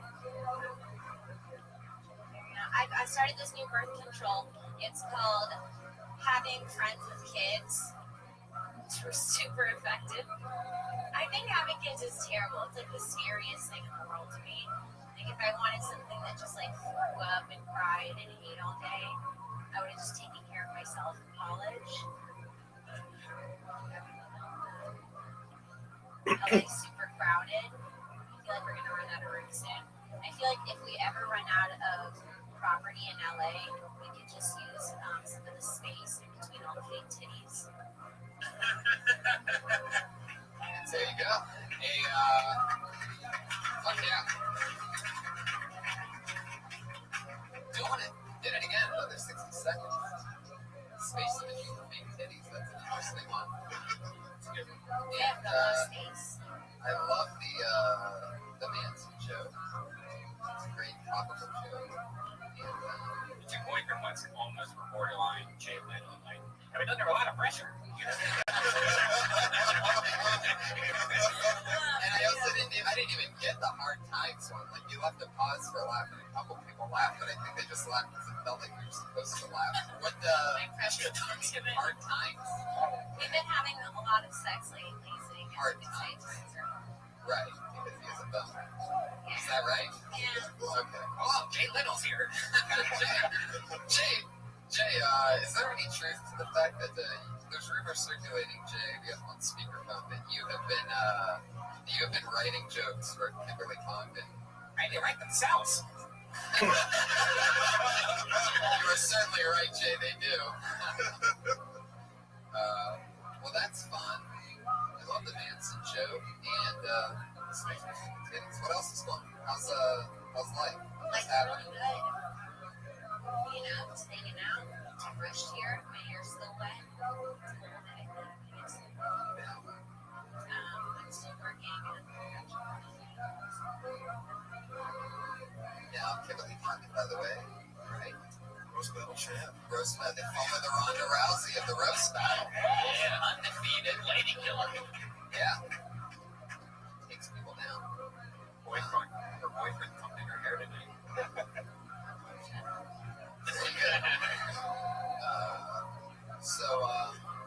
But yeah, you have another battle scheduled yet? He might. Maybe next, we're talking about next week. We're waiting on. Whoa. 1 week away? Rothschild tonight, there might be our first tag team match. Oh! Next week. We're waiting. It all lies on her tag team partner. She says yes. So. Holy shit. Let's get ready to rumble! The only reason we're trying this is because we really want to see you against Jeff Davis, Ryan O'Neal, and Jim Lovell. I think that's what everybody in the company wants to say. Yeah, and when Benji and I are done being super duper successful right now, we are going to make time for that in our schedule in the next couple months. When Benji and I aren't, writing Comedy Central shows, we're going to do the fucking battle again. Benji and I have both done it. Oh, yeah, you guys are awesome. Jesus Christ. Jamar Neighbors tonight. Kimberly Congdon, thank you so much. She's on Twitter at Kimberly Congdon.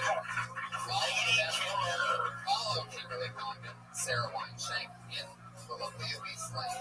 The artistic patriot on Twitter is the great Josh Meyerowitz, who held strong the entire night. Well, you better suck it up and get a second win because you're the hype man for roast battle in an hour. There you go. The host of roast battle. One of my favorite young talents in the world, Brian Moses. I'm so glad you made it over here for time. So much fun. Slaughtercast. The best podcast in all of the world. Where can people find you? I'm in at Rose Battle. See what the next battle is. I'm here every Tuesday at midnight, right here in the Bel Air one. Famous house. If there's anybody here who hasn't seen this show, you're fucking crazy. You're gonna fall in love with it. Keep your seats now and don't lose them because they're usually your seats. Exactly. It's gonna be really, really tough to get seats as always. We'll just call it the fire capacity show. That's really what it is. One of the funniest parts of the show, many comedians' favorite parts of the show, the Black Wave leader, Jamar Neighbors, right here. Jamar, you're on Twitter at what? Jamar Neighbors. Wait, you know what's different? It's at A-My-Big. I spell that. AYEMANIG.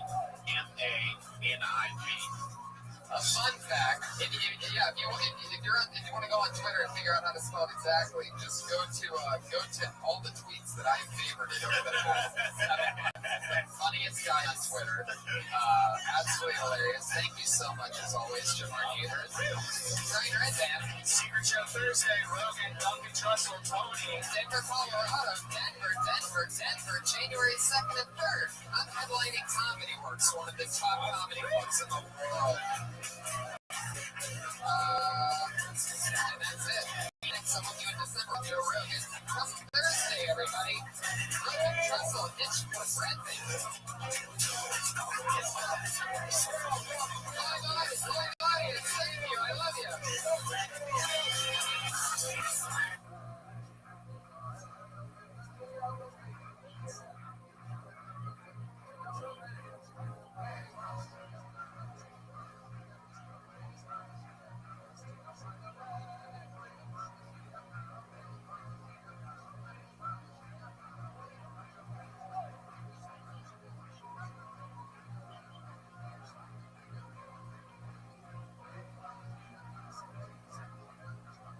It's good.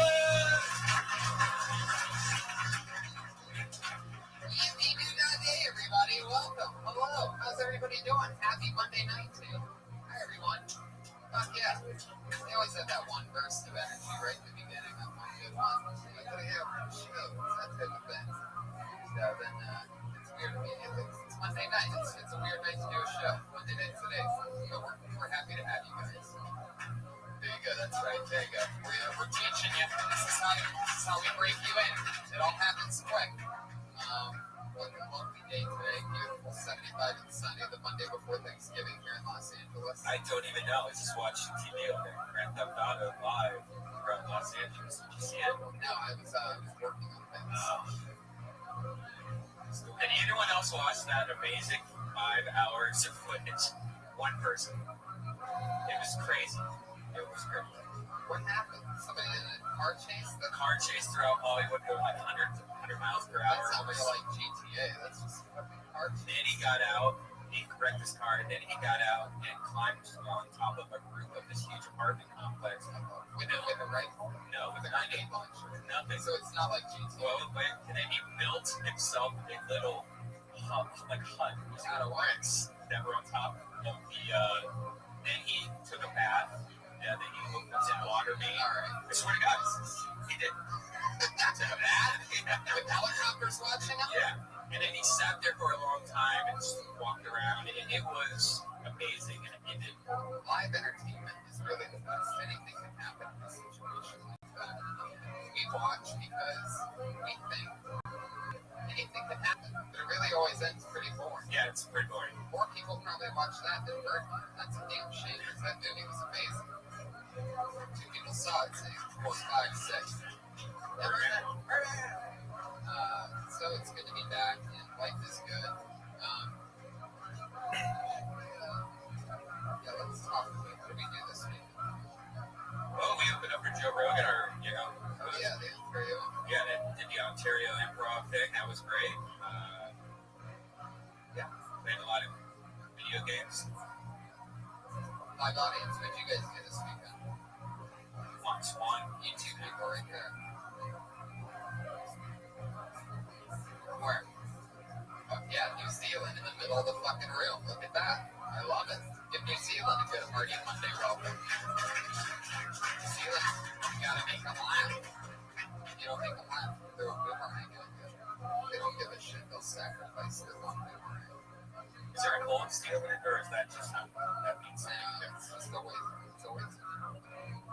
Guys, we have a musical guest today. I love sharing my funny friends with you guys, and this guy is really fucking cool. I saw him play here a few times. I love his album. It's Pat Reagan Smells Like Shit. You should get it immediately.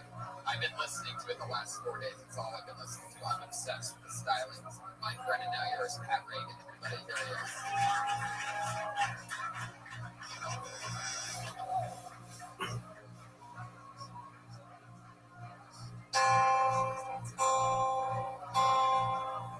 It goes 1, 2, 3.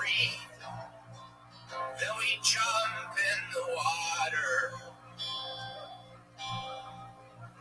It's just you and me, and these oceans of blue that surround us. This blue that surrounds us now. I'm a baby boy. You're my best friend, Greg's dad. You, me, and Greg went on a jet ski group tour. You and I ditched the tour so we could be alone. Now you're the king of my body, and I am the god of the ocean. I hope Greg's not upset that we totally ditched his fat ass, his tummy ass. But I'm tired of playing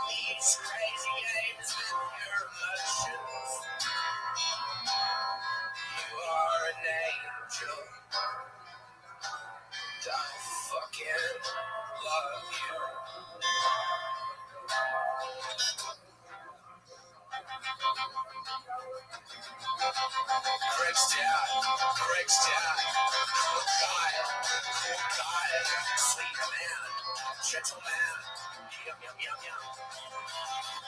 Soft hair, kind eyes, sweaty back, thick thighs, great lips, fat hips, fucking angel.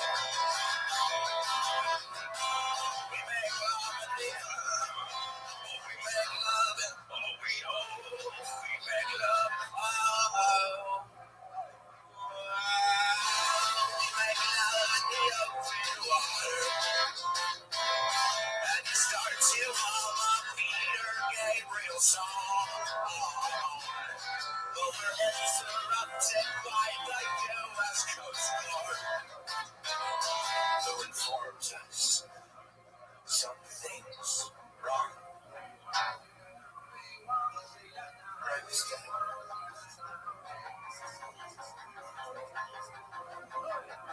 There was an accident. Oh my God. And the Coast Guard asked us if we could identify the body.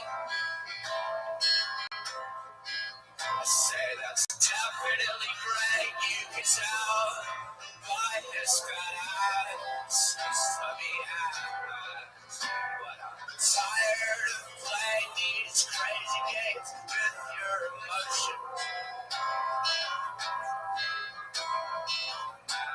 You're an angel.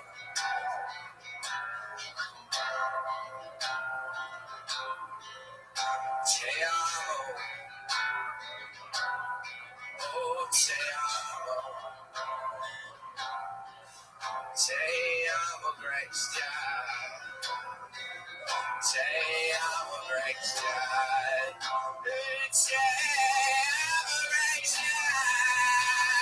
Te amo, great dad. Fucking love you.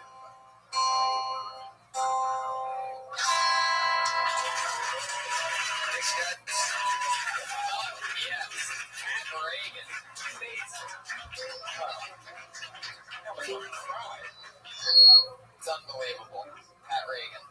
Check out Pat Reagan. Follow him on Twitter. He's at Patty Reagan, PATTYREGAN.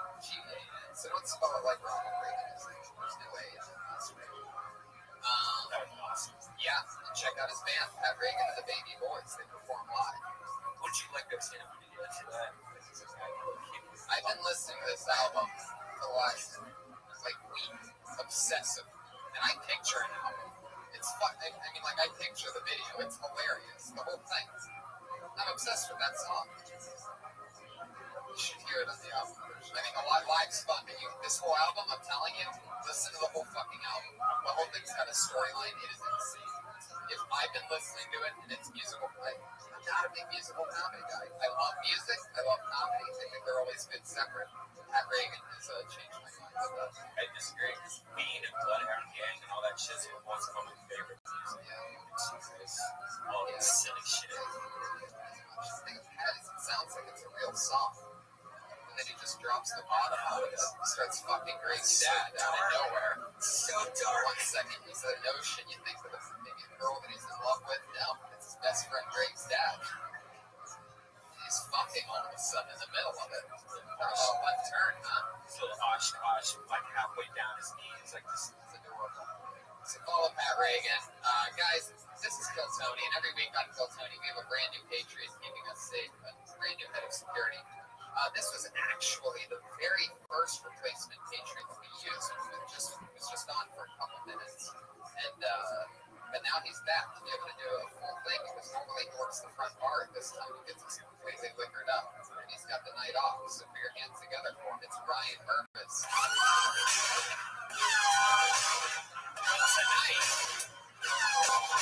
he is the big gay biker Patriot. Holy shit. Wow. You podcast listeners that don't watch the show are really missing out on this one. Holy shit. Put your hands together for him, everybody. He really looks like that. You might be wondering how many tens of thousands of dollars we spent on prosthetics to make him look like Will Ferrell on steroids. But no, that's just natural. It's like a One Direction roadie. One Direction is a beautiful band. The Patriot mask is almost even overkill at this point. I feel like it's taking away from even more. No, this is great. It's like an anime. It's like an anime? Yeah. Everybody thought this is real.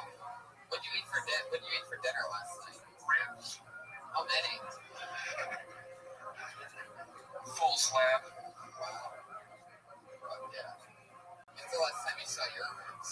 1987. Wow. How old are you? In Patriot years or in Newman years? I like what you did there. Welcome. Ryan Mervis is one of my funniest friends. Tonight he's wearing a mask. We've done mushrooms together. He's a great guy.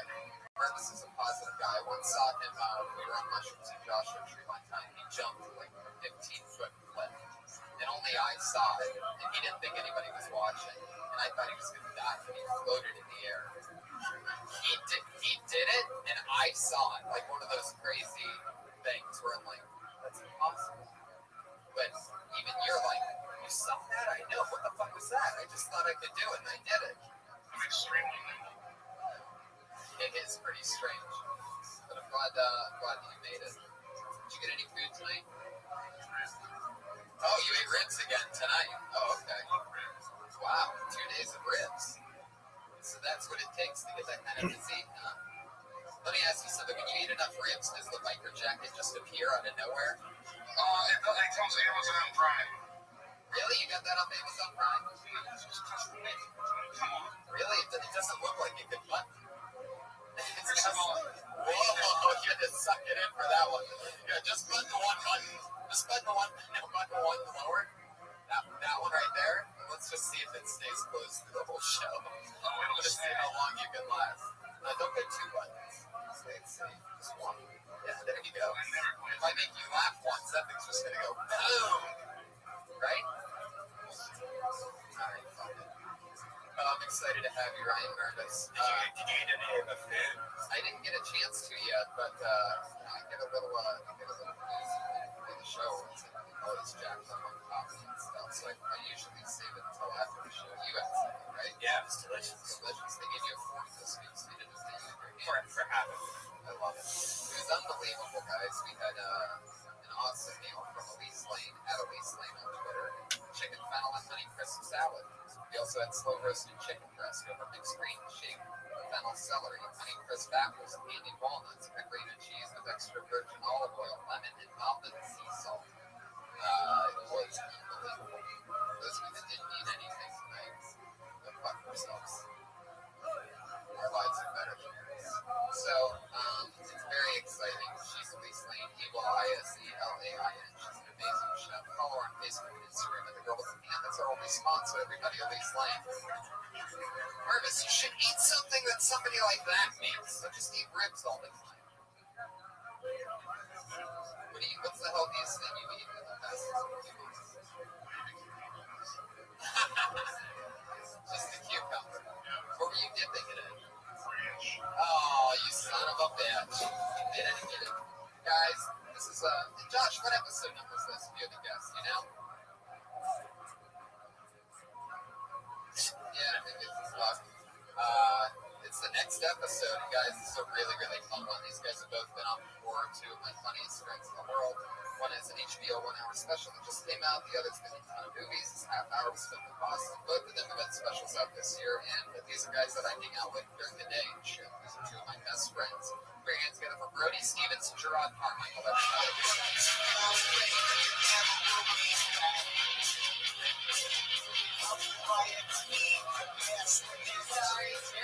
They work in show business. Professionals. How lovely. Brody making a hell of an entrance on a podcast. Very cool. Get in here, get all cozy. Gerard and I get lunch once a week. In fact, we went to a barbecue place. Yeah, JR's barbecue. Well, we don't want people to know. Yeah. Shit.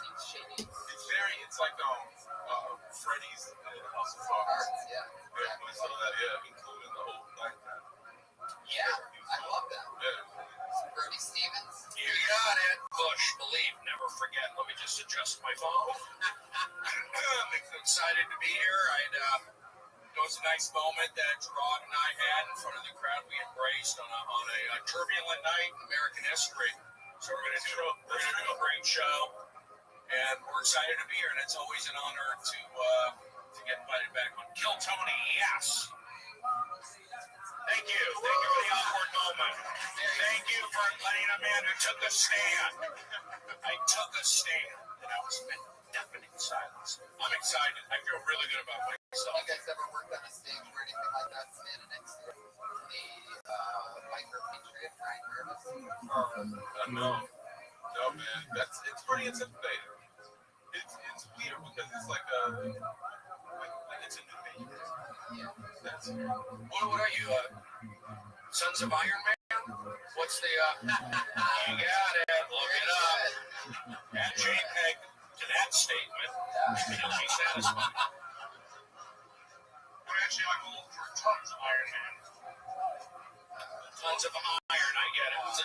It's a supplement joke. Just gone with it. Anarchy. You gotta nail it. Vegetarians, they think iron is something.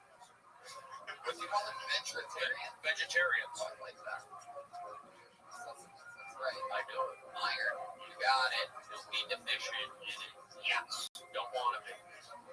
What a great night. Beautiful weather tonight. Let's be thankful for what we do have here in Los Angeles. But I do like that our race meant something more than just, oh, hey, it's Brody. I forgot tonight. Well, yeah, happy. People are a little on edge. Who knows what's going on? But look, everyone's got their opinion. I want to keep it positive. I like people. Who knows what's going to happen? Who knows? Awkward moment number 2. Yeah. No, I just thought it was kind of fun. People were like, Talking about Ferguson. yeah.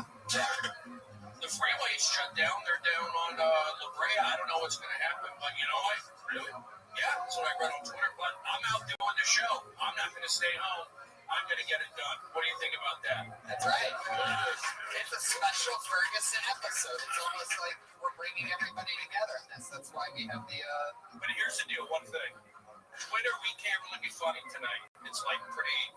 Got to be careful. Here, we can have some fun. So we'll blow off some steam, hopefully. But, Yeah. Gerard, it's your call.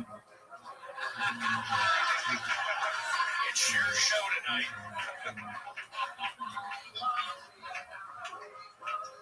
I'll think about it. Okay.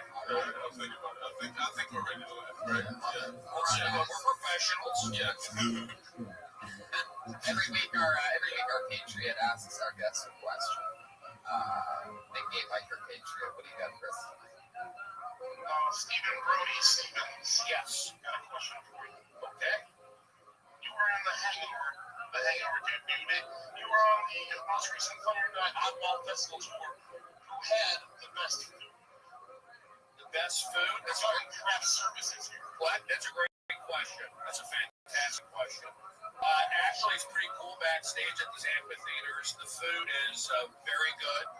It's nice. It takes a lot of preparation. It's a full-time gig feeding Blink 182, Jimmy Buffett, and then Louis C.K.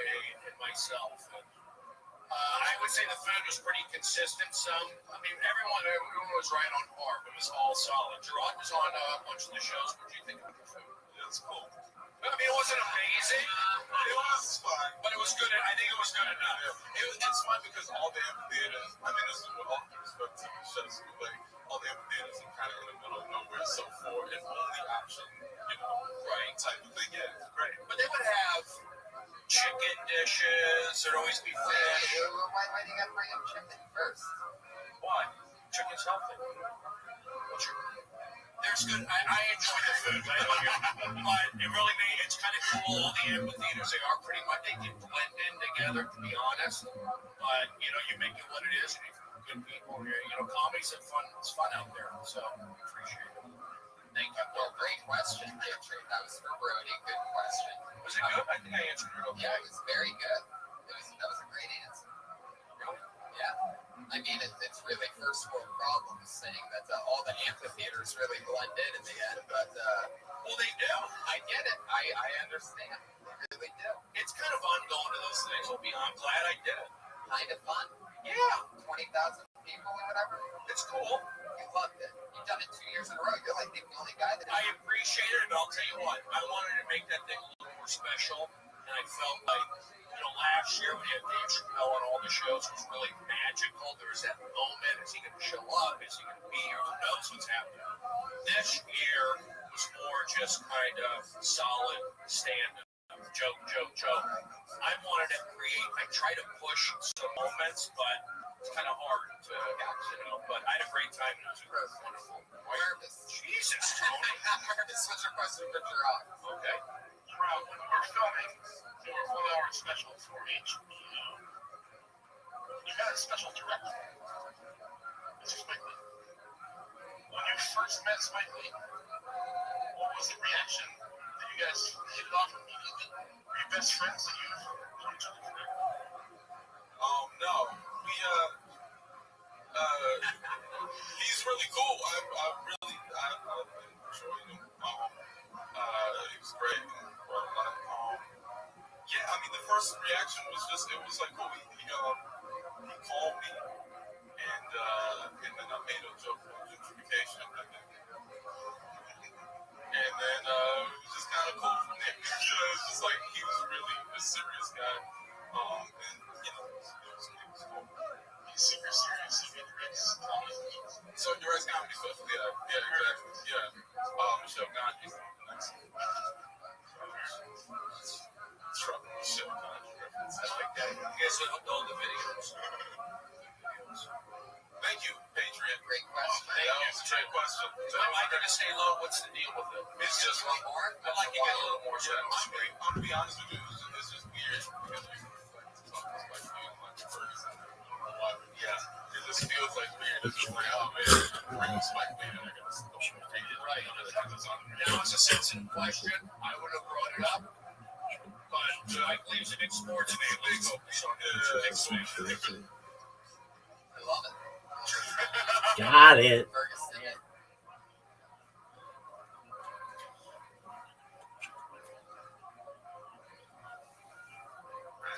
Wow, 2 days of ribs.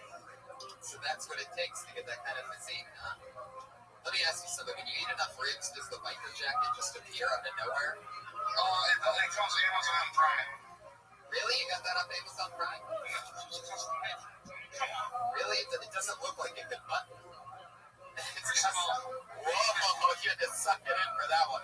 Yeah, just button one button. Just button one lower. That one right there. Let's just see if it stays closed through the whole show. I'm going to see how long you can last. No, don't get 2 buttons. Let's see, just one. Yeah, there you go. If I make you laugh once, that thing's just going to go boom. Right? Alright, fuck it. Oh, I'm excited to have you, Ryan. Nervous. Did you eat any of the food? I didn't get a chance to yet, but I get a little news before the show. It's always check back up on coffee and stuff. So I usually save it until after the show. You had something, right? Yeah, it's delicious. Delicious. They gave you a fork this week, so you didn't take your For half of it. I love it. It was unbelievable, guys. We had an awesome meal from Elise Lane at Elise Lane on Twitter. Chicken fennel and honey crisp salad. We also had slow roasted chicken breast over mixed green shaved fennel celery, honey crisp apples, candied walnuts, and a grated cheese with extra virgin olive oil, lemon, and almond sea salt. It was unbelievable.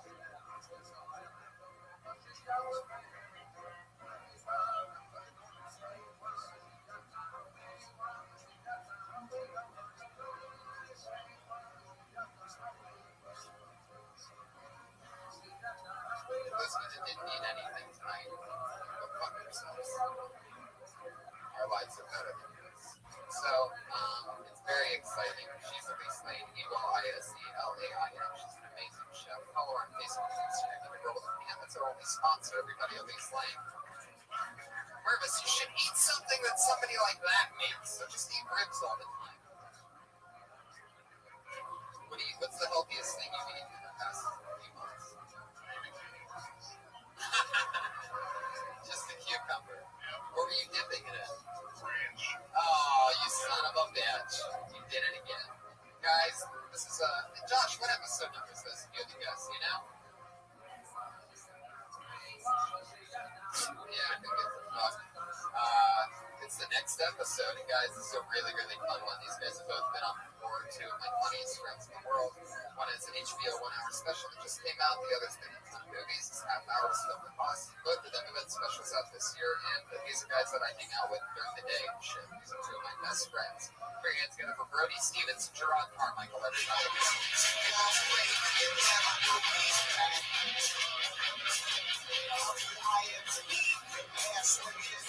Working show professionals. How lovely.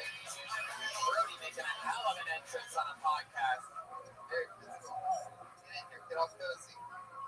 Gerard and I get lunch once a week. In fact, we went to a barbecue place. And, yeah. JR's barbecue. Well, we don't want people to know. Shady. It's like Freddy's House of Cards. Yeah. Yeah, like some of that, yeah, including the whole black guy. Yeah, I love that. Yeah. Brody Stevens. You got it. Push, believe me.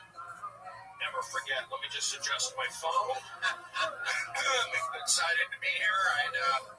It was a nice moment that Rod and I had in front of the crowd we embraced on a turbulent night in American history. So we're going to do a great show, and we're excited to be here. And it's always an honor to get invited back on Kill Tony. Yes. Thank you for the awkward moment. Thank you for letting a man who took a stand. I took a stand, and I was in definite silence. I'm excited. I feel really good about myself. You guys ever worked on a stage or anything like that standing next to you? The biker patriot, Ryan Jarvis. No, man. It's pretty intimidating. It's weird because it's like it's a new page. Yeah. That's What are you, Sons of Iron Man? What's the, you got it, look it up. Add a JPEG to that statement, and you'll be satisfied. actually I'm old for tons of Iron Man. Tons of iron, I get it. It's a supplement joke. Just gone with it. Anarchy. Chef, And you gotta nail it. vegetarians, they take iron. What do you call them? Vegetarian? Vegetarians. I like that. That's right. I do. Iron. You got it. Don't be deficient. Yes. Don't want to be. What a great night. Beautiful weather today. Let's be thankful for what we do have here in Los Angeles. But I do like that our race meant something more than just, oh, hey, it's Brody. I forgot tonight. Well, yeah, happy. People are a little on edge. Who knows what's going on? But look, everyone's got their opinion. Keep it positive. I like people. Who knows what's going to happen? Upward moment number 2. Yeah. Wow. No, I just thought it was kind of fun. People are like, We're talking about Ferguson. yeah. The freeway's shut down. They're down on La Brea. I don't know what's going to happen. But you know what? Really? Yeah. So I read on Twitter, but I'm out doing the show. I'm not going to stay home. I'm going to get it done. What do you think about that? That's right.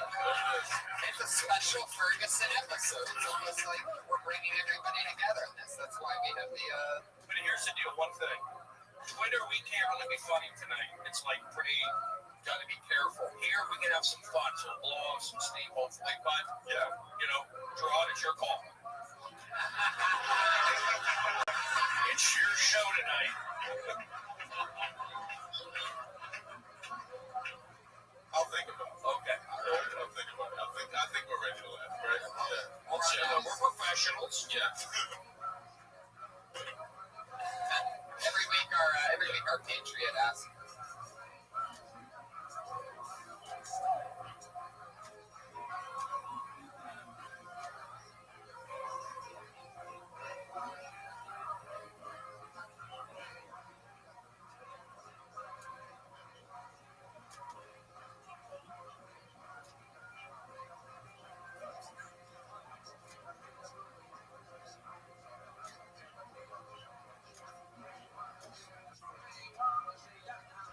Our guest question. Nick A. Viper Patriot, what do you got, Chris? Stephen Brody Stevens. Yes. I got a question for you. Okay.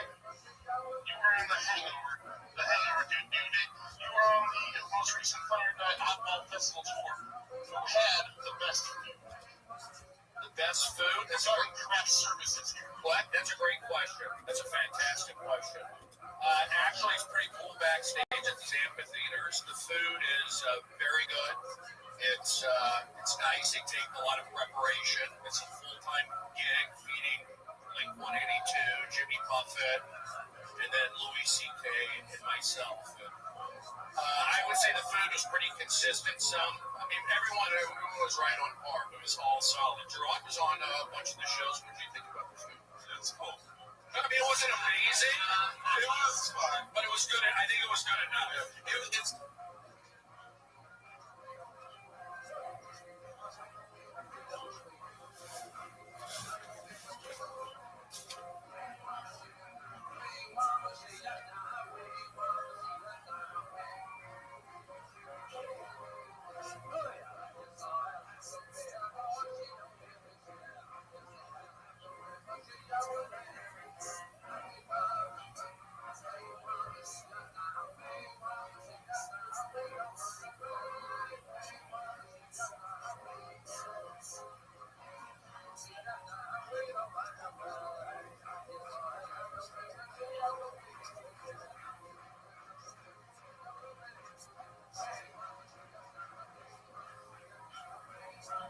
Why? Because all the amphitheaters, this is what all the people do.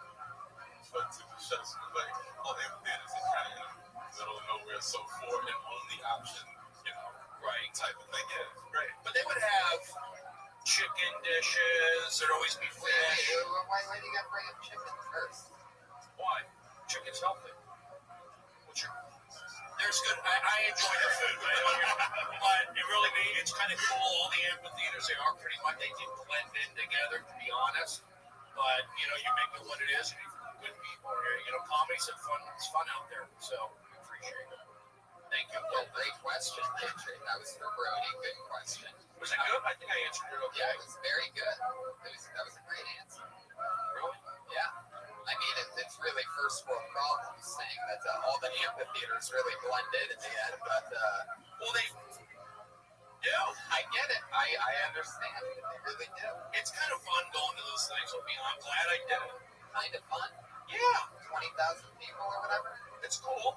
You loved it. You've done it 2 years in a row. You're like the only guy that did it. I appreciate it, but I'll tell you what. I wanted to make that thing a little more special, and I felt like, last year we had Dave Chappelle on all the shows. It was really magical. There was that moment. Is he going to show up? Is he going to be here? Who knows what's happening? This year was more just kind of solid stand-up, joke. I wanted to I try to push some moments, but it's kind of hard to, but I had a great time, and it was wonderful. Nervous. Jesus, Tony. I'm nervous. What's your question for Gerard? Okay. When you were filming your 1 hour special for HBO, you had a special director. Let's just make that. When you first met Spike Lee, what was the reaction? Did you guys hit it off immediately? Were you best friends and you knew each other for that? No. He's really cool. I enjoyed him. He's great. He wrote a lot. The first reaction was just, it was like, cool. He called me, and then I made a joke with an invitation, and then it was just kind of cool from there. It's just like, he was really a serious guy, and it was cool. He's super serious, so he directs comedy. So he directs comedy stuff, yeah, exactly, yeah. Michelle Gandhi, that's trouble, Michelle Gandhi. I like that. You guys look at all the videos. Thank you, Patriot. Great question. Thank you. Great question. Am I going to stay low? What's the deal with it? It's just You want more? I'd like to get a little more sound. I'm gonna be honest with you, it's just weird because you like to talk to Spike Lee on the first, and I don't know why. Yeah, it just feels like weird. It's just like, oh man, if you bring up Spike Lee, then I'm gonna storm.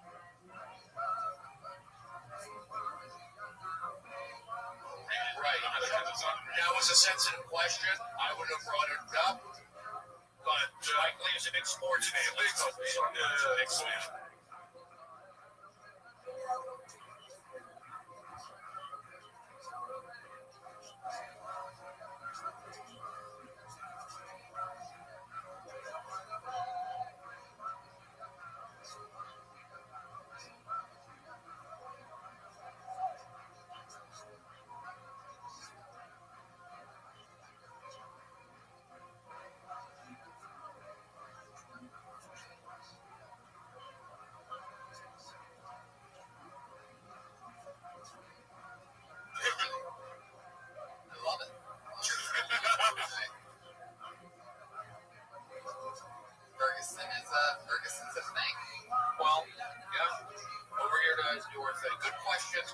Tony, I'm excited. Welcome to Kill Tony, episode 64. What number is it? The words right out of my mouth. What number is it? It's like, I'm pretty sure it's 80, but Josh stopped counting at some point. So fuck it. Who gives a shit? They'll figure it out when it comes out. So let's do it. Over 30 comedians signed up with a chance to do 1 minute on stage. After they do a minute on stage, we talk to them about anything. We don't necessarily have to even talk about what they talk about. We just talk about anything. They go from being a comedian for 60 seconds to a podcast guest for however long they decide. They know their 60 seconds is up when you hear that sound of the kidding. Cute. Adorable, right? That means wrap it up. Or else you're going to bring out the angry West Hollywood bear.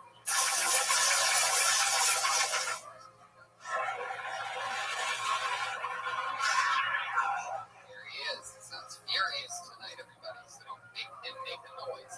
That's all that happens. Wow. You could probably do a better West Hollywood bear, Purvis. What would that sound go like? Oh, yeah, that's it. Nailed it. That's a true West Hollywood bear right there.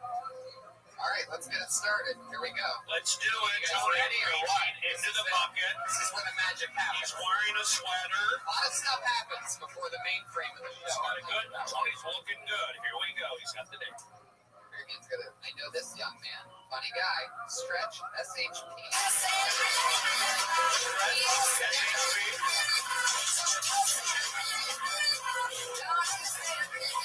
Let's hit the mic. Way to go. Not your fault. All right, put your hands together for Stretch, SHP, everybody. Yes, you got it. How's it going, everybody? Glad to be here. Let's see. I just recently had a baby. It's a girl. She's breastfeeding, which is amazing to me. Breast milk is the best milk. It's the best milk. Saves us a ton of money. Do you guys know how much formula costs these days? I don't. Never bought. And we're very lucky. She's overproducing, so we're starting to stockpile milk in the freezer. I'm proud happy daddy. It's like, it's amazing how my son has access to this. But the next drug dealer is like, we need to flip this breast. You know what I mean? We need to get this money. It's 100% profit right there. Cut it with water, 200% profit. Every time I open my freezer, I just see baby bricks of breast milk. It's like a scene from The Wire. I want to be the Walter White instead of the breast milk. Yeah, nailed it. Talking about his life. Stretch, SHP.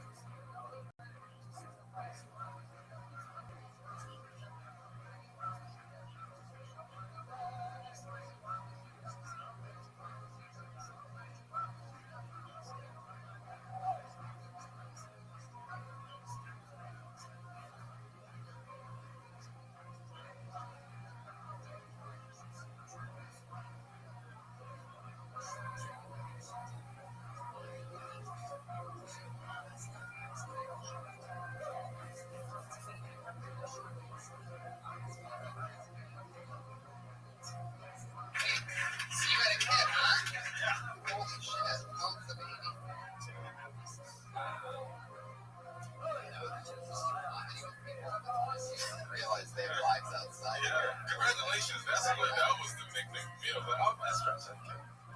Great. Good luck. Royal? I like that. That's some powerful shit. Yeah. Named after Kansas City Royals. Okay. Named after Lord's hit singer in 2000 for sure. That was it. Thank you. What's the middle name? Sinclair. Yeah. What's the last name? God damn, that's a name, man. Yeah. Say it all together. Yeah. Royal Sinclair Smith. No, 5 times real fast. Holy shit. That's a big name. Yeah, it's a big name. He's got big shoes to fill. Like, I mean, you better hope he's something good or else. Yeah. That'll be weird. Yeah. He'll get butt fucked in prison. Tony, keep it clean. But he does have the name of like a ring in there. So you got going into that. The Royal Rec Center. The Royal, yeah, like the rec center. So he's gonna build a rec center. Yeah, I love it. Prison. No, of course. honesty, I think. Can I tell you, everything is just weird today. Yeah. Everything's just a black dude in a hoodie. First comment, like my son. It's like, God damn, it's like a rally. It's a little weird. It's just a little weird. I'm sorry. And I brought him up to a Fergie song, so. Oh, God. Right. That's a cheap shot. That's short for Ferguson.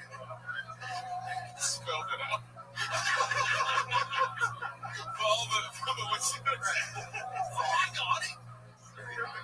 Did you taste your wife's breast milk? She said it's the best milk, and I kind of thought you were going to go there.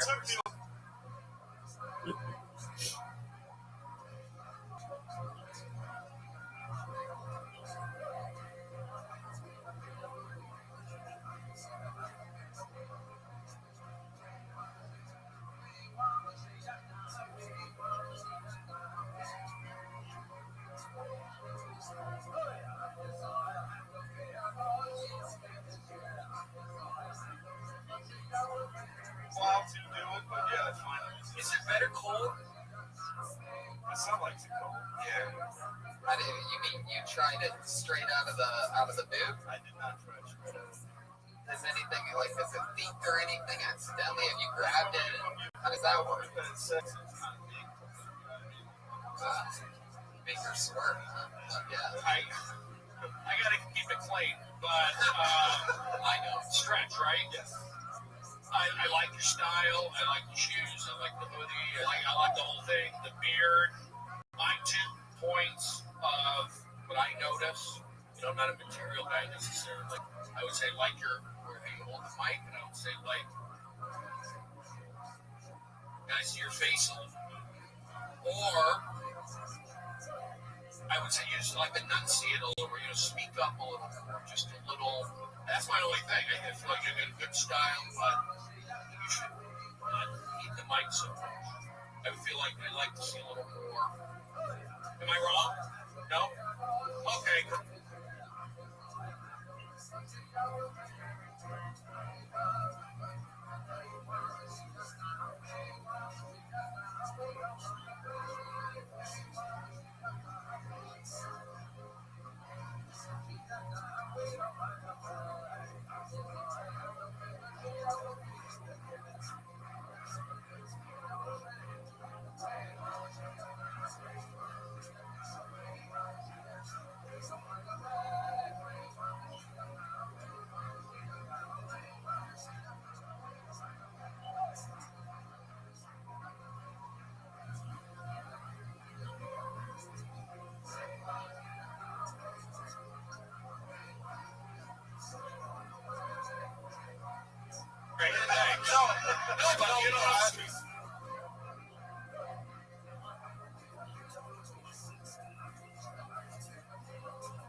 You're a comedian. I feel like if you're, you gotta, unless, we're not saying the jokes are bad, but I'm saying you gotta see a little more command. Yeah. But you did watch him from behind, so that's why you didn't see his face. I'm looking at the mic technique. Okay, I'm the bad guy.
Hey,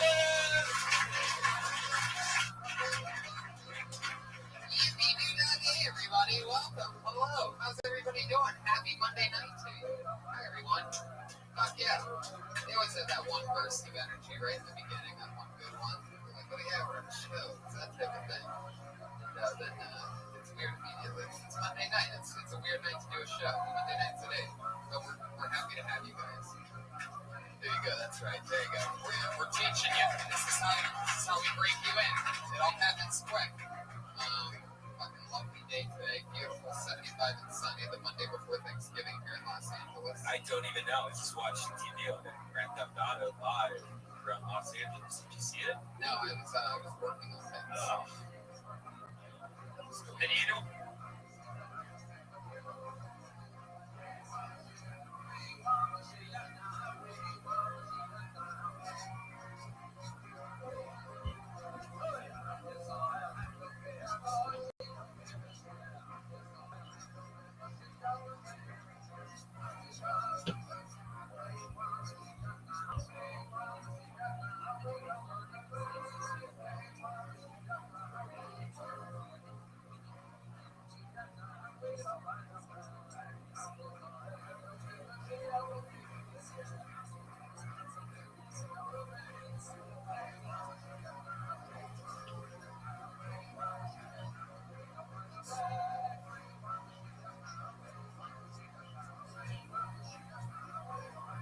One else watched that amazing 5 hours of footage. One person. It was crazy. It was crazy. What happened? Somebody in a car chase? The car chase throughout Hollywood going like 100 miles per hour. That's not real like GTA. That's just a fucking car chase. Then he got out, he wrecked his car, and then he got out and climbed on top of a roof of this huge apartment complex. With the rifle? No, with The a grenade launcher. nothing. So it's not like GTA. Well, and then he built himself a little hut using the bricks that were on top of the. Then he took a bath. Yeah, then he opened up his water main. All right. I swear to God, he did. Took a bath.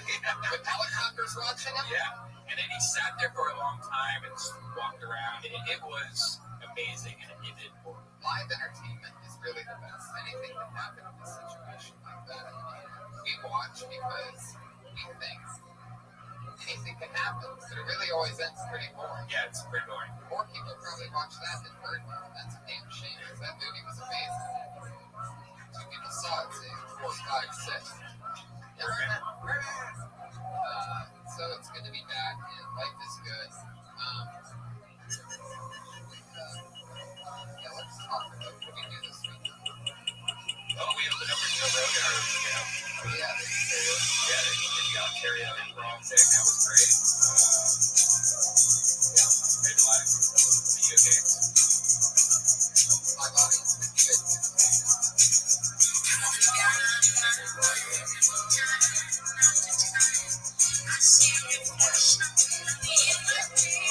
All the fucking stuff. I love it.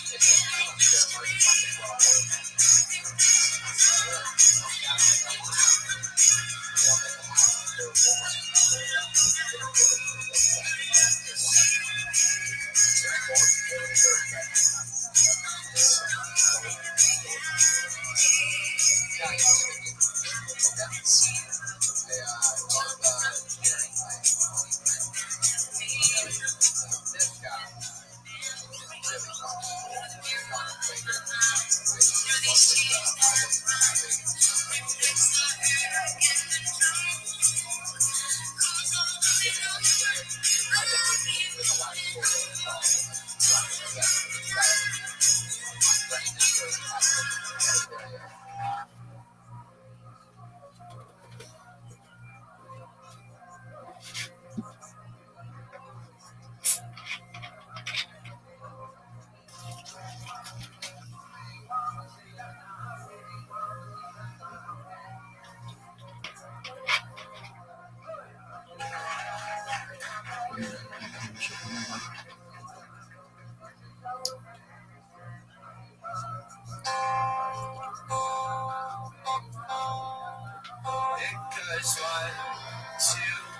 it's just you and me, and these oceans of blue that surround us, this blue that surrounds us now. I'm a baby boy, you're my best friend Greg's dad. You, me, and Greg went on a jet ski group tour.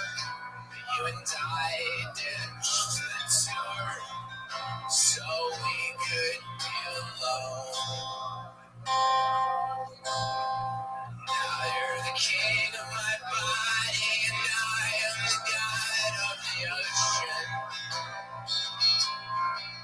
I hope Greg's not upset that we totally ditched his fat ass, his tubby ass. But I'm tired of playing these crazy games with your emotions. You are an angel, and I fucking love you.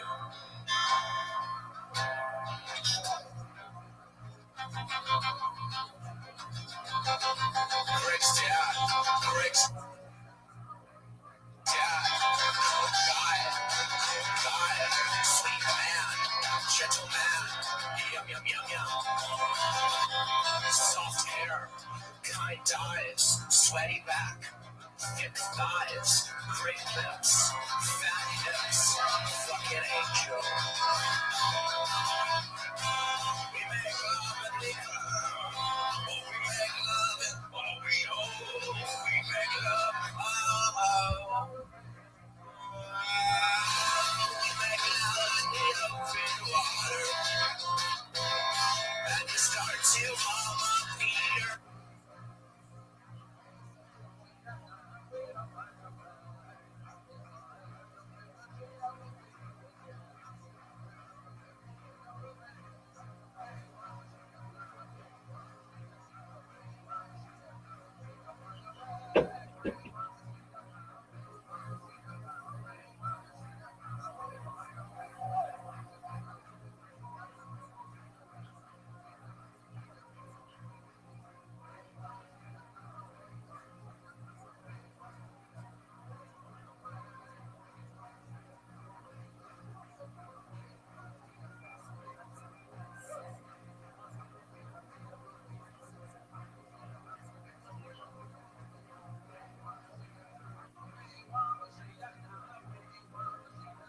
Gabriel song on, but we're interrupted by the U.S. Coast Guard, who informs us something's wrong. Greg's dead.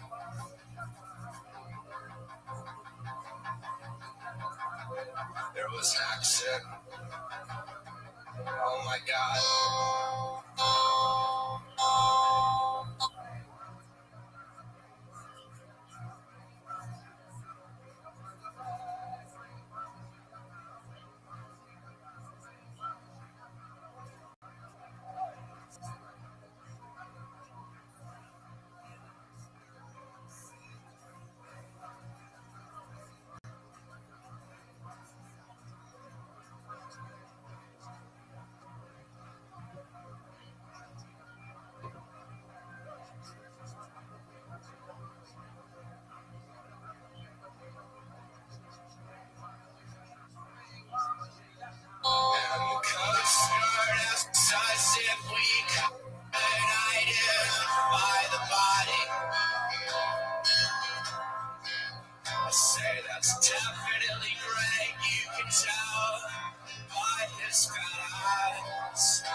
Say I'm a great star.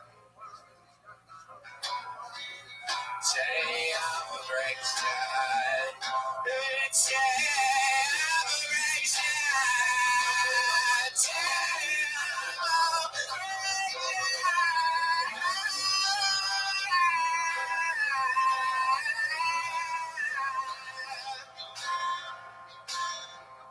fucking love you.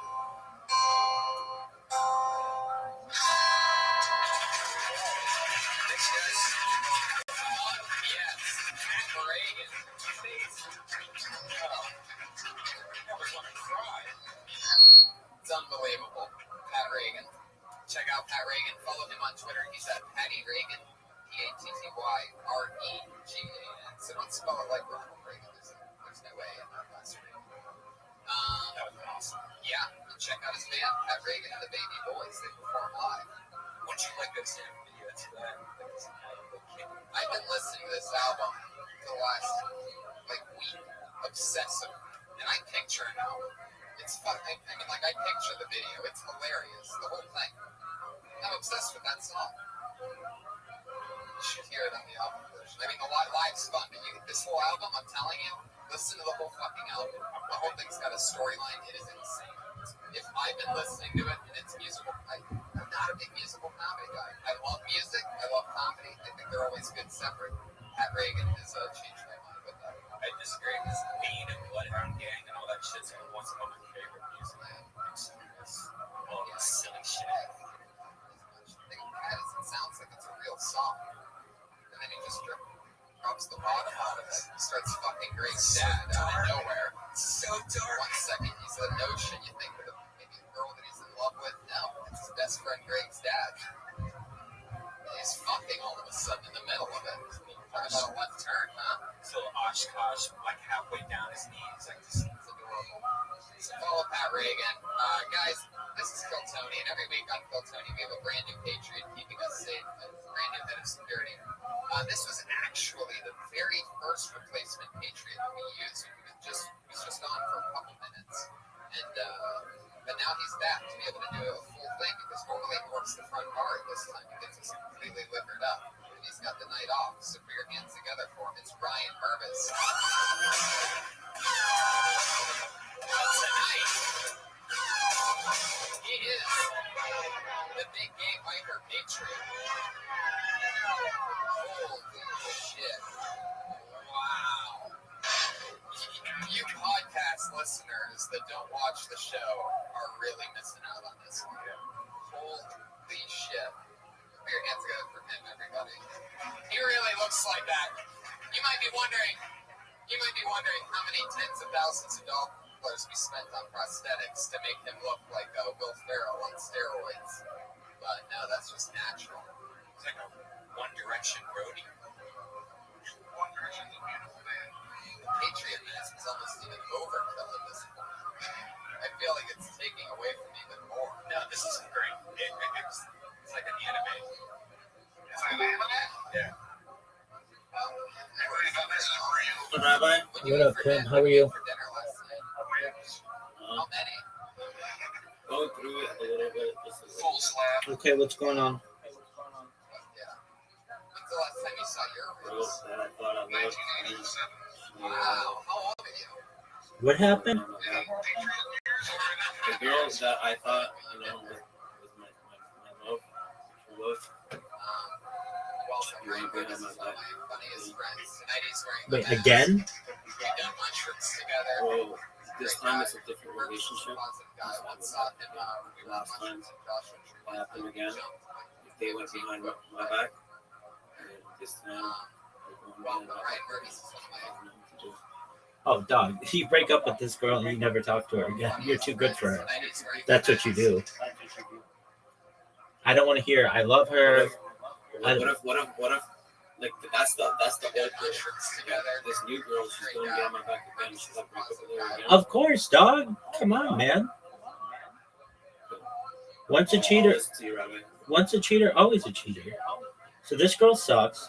You're obviously not doing something right with these girls. So let's talk about it. Do you treat them well? Yes, sir. Okay. Have you ever cheated on him? On my first girl, I mean, it's not that I cheated. We were on a break, you know. We were on a break, Okay, and that's I found different. someone new. That's different. And as soon as we got off the break, she went and did this, that, and then she started calling me this and that and that. So just because of that little break we had in between us, she thinks I'm a cheater because I went out and did this and that.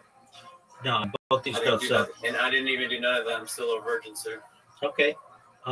So that's a big reason um, why you're running into this issue. And you're like, okay, well, what do you mean? Like, isn't being a virgin good?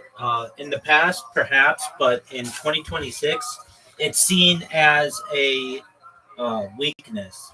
And uh, these girls, okay, so like, in order to get a girl, you have to please her.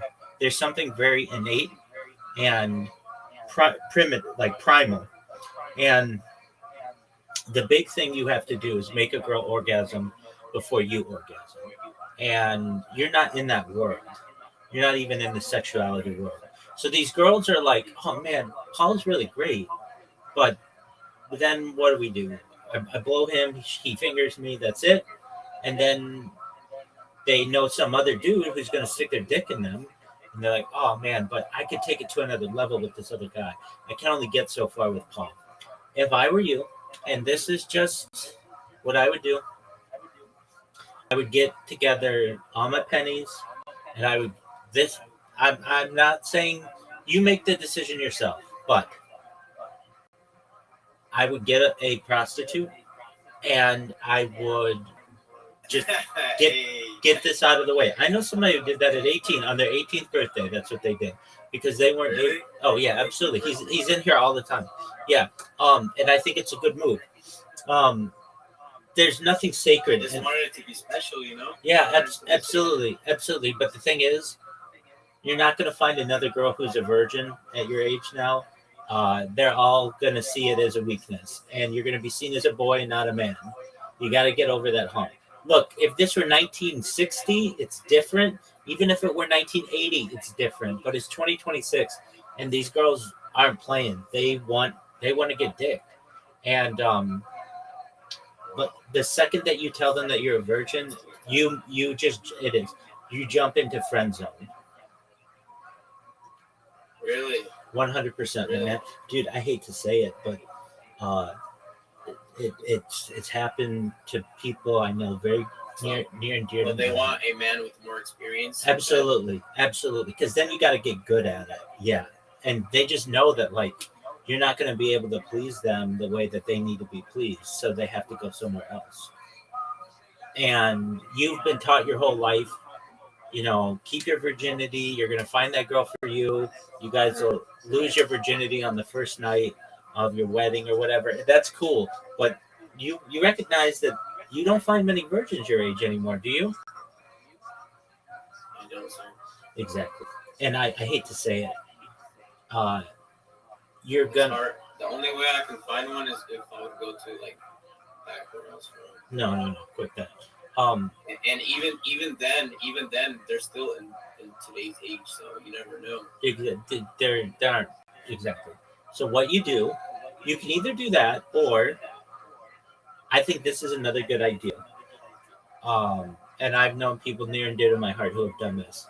They've gotten frustrated with the situation and they put out. They just went on like Tinder or something and went to older women who they knew would be attracted to them, and then they just asked the older woman, "Hey, I'm a virgin. I don't want to be." I should lose my virginity to an older woman. Yeah, absolutely. And you say to her, "Teach me everything that you know." And they will take that seriously. Number one, every woman out there who's older will find that attractive, like, oh, sweet, it's like a nurturing thing, and they'll be able to teach you that which you don't know. And if you don't think this is the truth, I wouldn't. Is that why I love older women so much? Like, I mean, 'cause look, I haven't been with women. Yeah. that's your own philosophical or psychological issue. I'm not saying that. It's just um, you aren't gonna find some chick like girls want to get dick down nowadays. It's in the culture, it's in the media, and unless you're in a community where virginity is valued, it's seen as a liability. You're not in a religious community, and you're not, you're how old are you? May I ask? 24. You're 24 years old. Okay. Well, just you should know I've known people near and dear to my heart who have been 24 years old, and you're getting to the point where now you're moving towards like 40-year-old virgin. You're not that, but you're basically like that guy who can just never commit, and that's going to be seen as a liability. So what you got to do is you first break up with this girl. You tell her I never want to talk to you again. You block her in your phone. You put her out of your mind. You get $200 or $250 or $300 together or whatever it takes, and you either have some hooker, prostitute, escort, whatever, take your virginity. But you don't. It doesn't have to be dirty. You could be like, hey, I'm a virgin, but I'm nervous, and I want you to teach me what there is, and I don't want it to just be like another guy. So why don't we I'll bring you a meal or whatever, and then it's a date, and then she'll take a little bit extra time with you. She'll understand, and then she'll just teach you what to do and the safe ways to do it and what women like. And then once you do that, then the whole world is your oyster, because it's like, okay, now I don't have this fucking liability on the head anymore. Otherwise, the second that a girl starts to like you and like, oh, you're a cool guy and everything, and you say, yeah, I'm a virgin, they're gonna put you in the friend zone. It's natural for them, especially if particularly if they're not virgins and they're just not going to be at 24. So, what do you do? There are two routes. There's the escort route, which works. I know somebody when they're on their 18th birthday, they're in here all the time. And I'm telling you, if they wouldn't have done that, they'd still be a virgin to this day. But on their 18th birthday, they were just like, I don't want to be a virgin anymore. Boom, they got an escort, and it was game over. And now they're able to have intimate relationships regularly. And the second way is What's the second option? Sorry. you you can put out a personal or go on Tinder or something. But a personal works. You just put out a personal. There are some websites in your area. You used to be able to do this on Craigslist. They can't do it anymore, but you can do it on.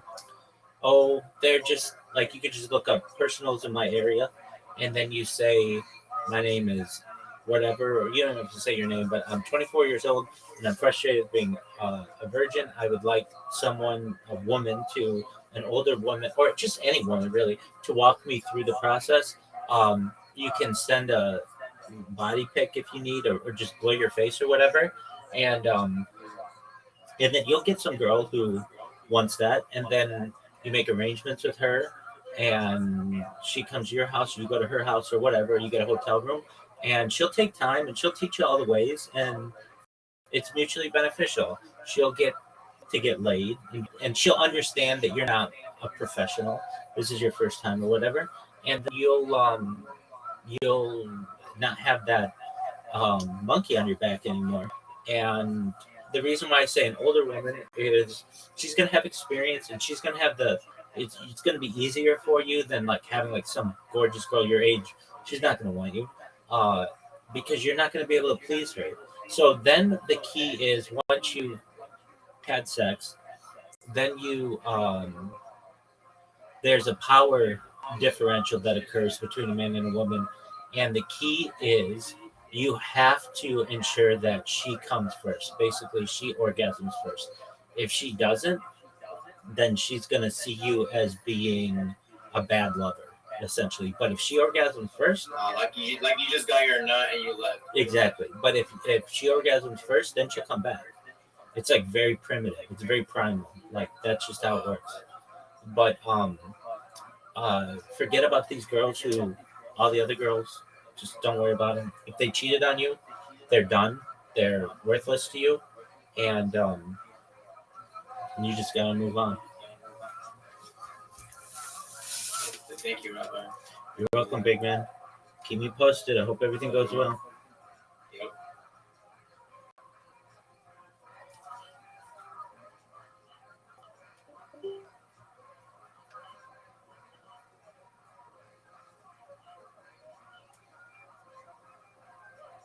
Once saw him, we were on mushrooms in Joshua Tree one time. He jumped like 15-foot putt, and only I saw him, and he didn't think anybody was watching.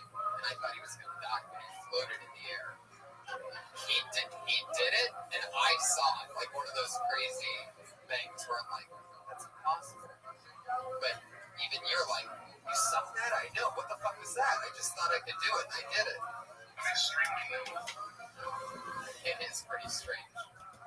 But I'm glad that you made it. Did you get any food tonight? Oh, you ate ribs again tonight? Oh, okay. Wow, 2 days of ribs. So that's what it takes to get that kind of physique, huh? Let me ask you something. When you eat enough ribs, does the biker jacket just appear out of nowhere? It comes in Amazon Prime. Really? You got that on Amazon Prime? Come on. Really? It doesn't look like it could button. It's First of just... all, Whoa, you had to suck it in for that one. Yeah, just button the one button. Just button the one, button one lower. That one right there. And let's just see if it stays closed the whole show. We'll just see how long you can last. No, don't get 2 buttons. Let's see. Yeah, there you go. If I make you laugh once, that thing's just gonna go boom. Right? Alright, fuck it. Well, I'm excited to have you, Ryan Nervous. Did you eat any of the food? I didn't get a chance to yet, but I get a little easy before the show. I'm always jacked up on coffee and stuff, so I usually save it until after the show. You had something, right? Yeah, it was delicious. It's delicious. They gave you a fork this week, so you didn't do it with your hands. For half of it. I love it. It was unbelievable, guys. We had an awesome meal from Elise Lane at Elise Lane on Twitter. Chicken fennel and honey crisp salad. We also had slow roasted chicken breast over mixed green shaved fennel celery, honey crisp apples, candied walnuts, and grated cheese with extra virgin olive oil, lemon, and mild sea salt. It was unbelievable. Those of you that didn't eat anything tonight, go fuck yourselves. Our lives are better than yours. So, it's very exciting. She's Elise Lane, EYSELAIN. She's the chef. Follow her on Facebook and Instagram at the Girl with Pan. That's an old response to everybody, Elise Lane. Marcus, you should eat something that somebody like that needs. So just eat ribs all the time. What's the healthiest thing you've eaten in the past? Just the cucumber. What were you dipping it in? Oh, you son of a bitch. You did it again. Guys, this is Josh, what episode number is this? If you had to guess, you know? Yeah, I think it's it's the next episode, and guys, it's a really, really fun one. These guys have both been on the board too. Like, one is Strength of the World, one is an intro, one is professional, just came out, the other's been shot movies, half-hours, awesome. Both of them have been specials out this year, and these are guys that I hang out with during the day and shit. These are 2 of my best friends. We're going to get together for Brody Stevens and Gerard Carmichael.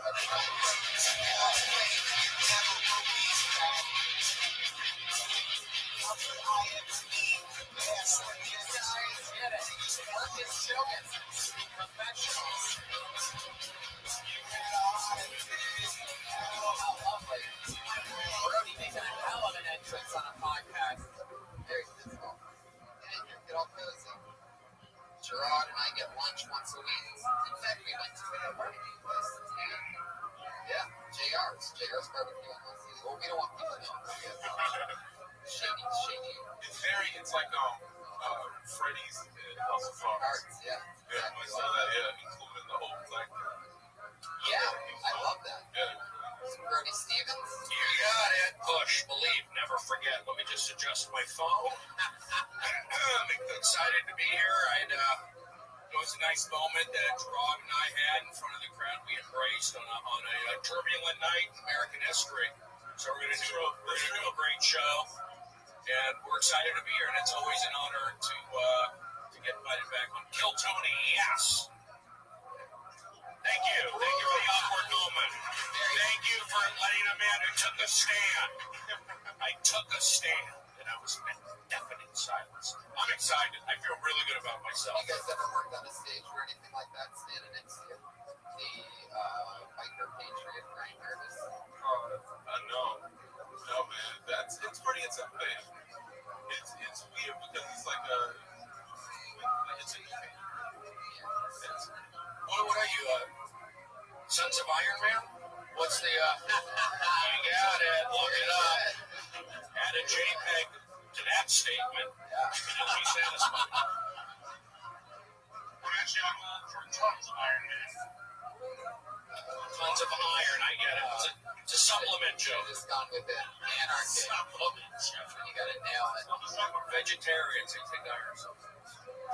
What do you call them? Vegetarian? Vegetarians. Oh, I like that. That's right. I do. Iron. You got it. Don't be deficient in it.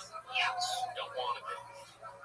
What a great night. Beautiful weather tonight. Let's be thankful for what we do have here in Los Angeles. But I do like that our race meant something more than just, oh, hey, it's rodeo. I forgot tonight. Well, yeah, people are a little on edge. Who knows what's going on? But look, everyone's got their opinion. I want to keep it positive. I like people. Who knows what's going to happen? Awkward moment number 2. Yeah.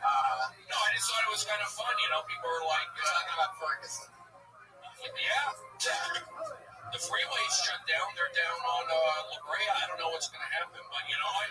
Really? Yeah, that's what I read on Twitter. But I'm out doing the show. I'm not going to stay home.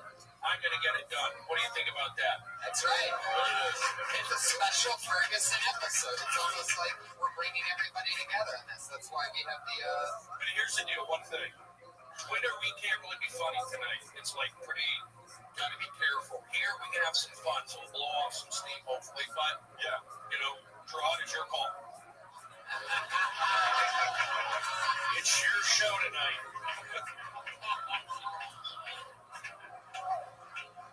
I'll think about it. Okay. I'll think about it. I think we're ready to laugh, right? Yeah. We're professionals. Yeah. Every week our Patriot asks our guests a question. Nick gave your Patriot, but he got Chris. Stephen Brody, Yes. got a question for you. Okay. You were in the Hangover unit. You were on the most recent Oddball Festival tour. Who had the best food? The best food? It's great craft services here. What? That's a great question. That's a fantastic question. Actually, it's pretty cool backstage at these amphitheaters. The food is very good. It's nice. It takes a lot of preparation. It's a full-time gig feeding Blink 182, Jimmy Buffett, and then Louis C.K. and myself. And, I would say the food was pretty consistent. Everyone was right on par. It was all solid. Gerard was on a bunch of the shows. What do you think about the food? It was cool. It wasn't amazing. It was fun. But it was good. I think it was good enough. It's fun because all the amphitheaters, this is what all the respect to the chefs, but like all the amphitheaters are kind of in the middle of nowhere. So for an only option, right type of thing, yeah, it's great. But they would have chicken dishes. There'd always be fish. Why do you gotta bring up chicken first? Why? Chicken's healthy.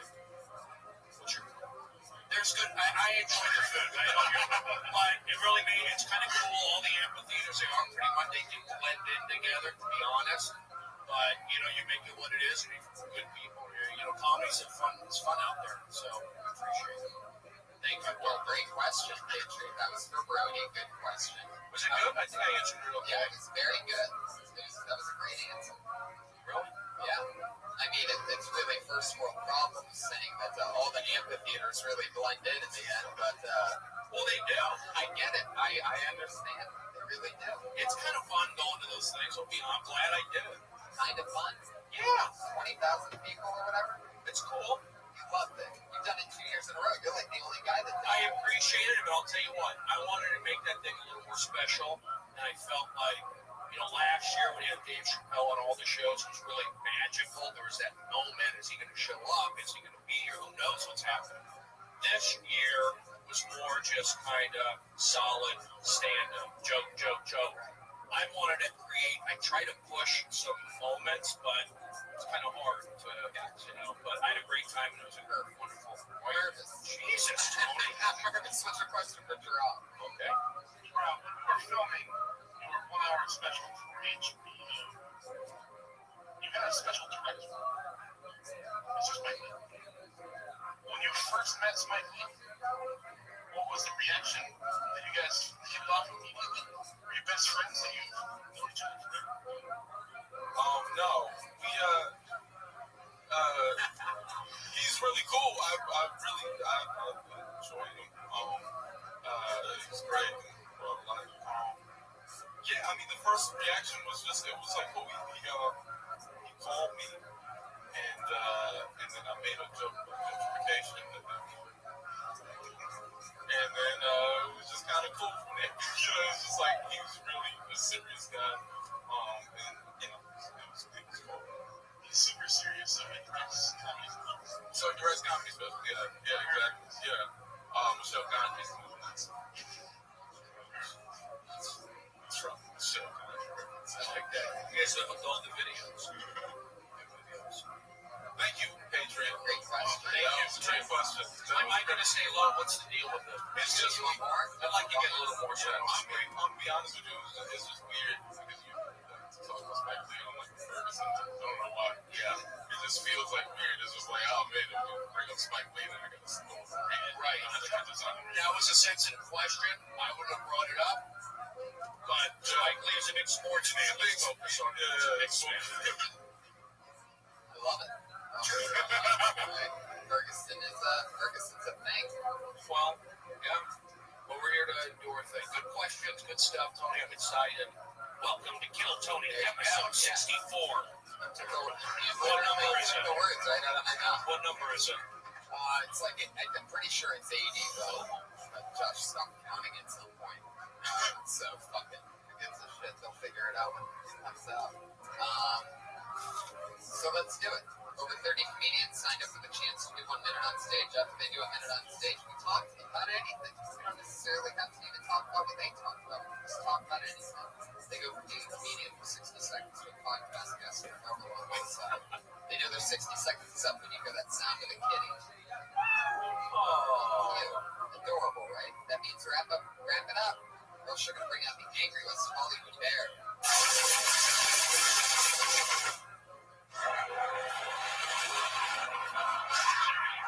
Here he is. He sounds furious tonight, everybody. So don't make him make a noise. That's all that happens. Wow. You could probably do a better West Hollywood bear, Mervis. What would that sound go like? Oh, yeah, that's it. Nailed it. That's a true West Hollywood bear right there. All right, let's get it started. Here we go. Let's do it. Tony reaching into the bucket. This is where the magic happens. He's wearing a sweater. A lot of stuff happens before the main frame of the show. It's kind of good. Tony's looking good. Here we go. He's got the name. Here, he's gonna. I know this young man. Funny guy. Stretch SHP.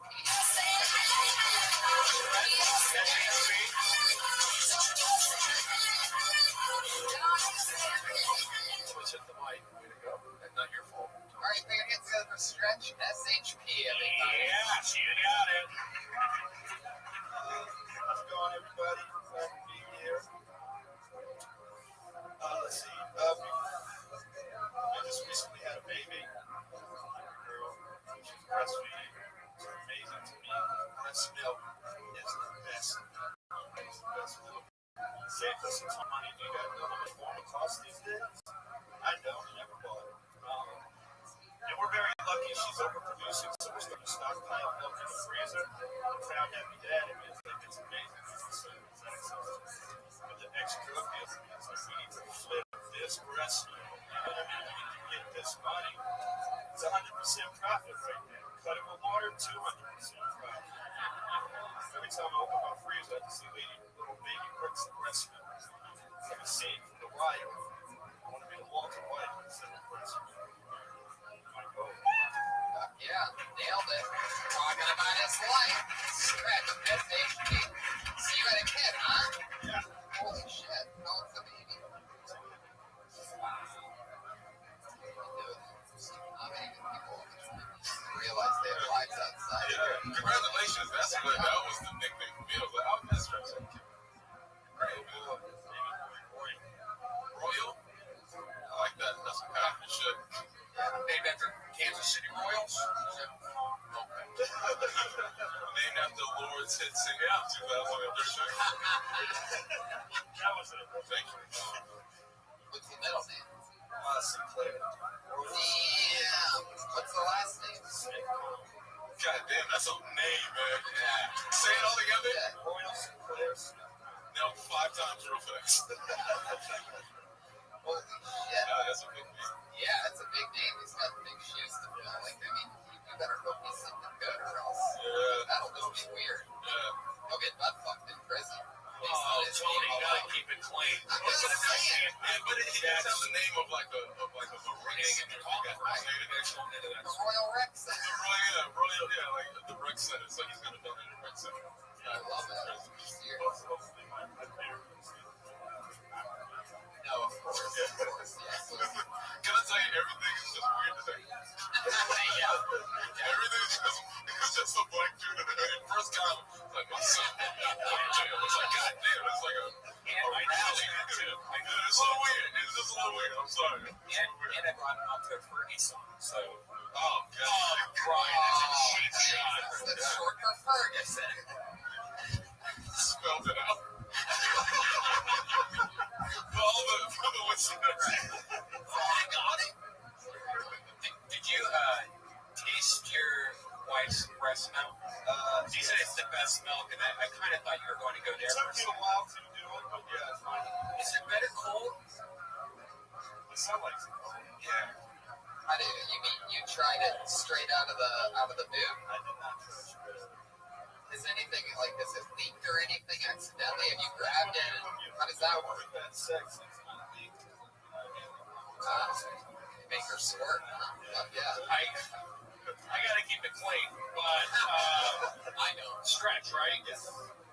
I like your style. I like the shoes. I like the hoodie. I like the whole thing. The beard. My 2 points of what I notice. Not a material guy necessarily. I would say like your where you hold the mic. I would say like kind of see your face a little, or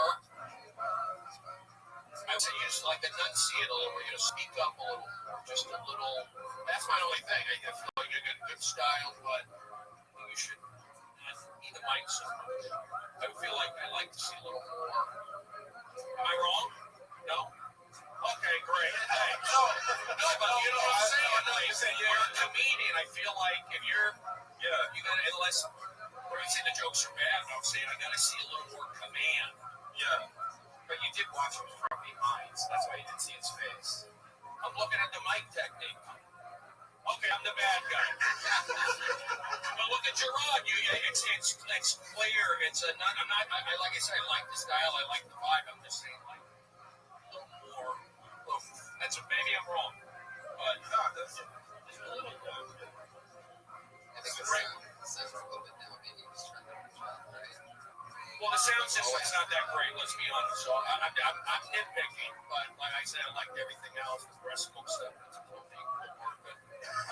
Yeah, it's good. On the long style, look, you got Air Force Ones. You get it. The hoodie. I'm wearing a hoodie. Beard. I have a beard. It's positive energy.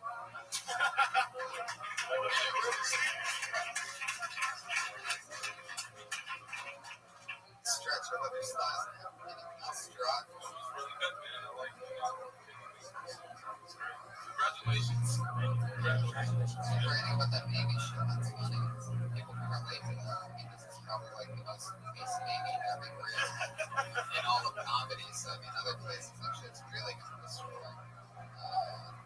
Yeah. It's great. Good job. Great tip on breast milk. You got it.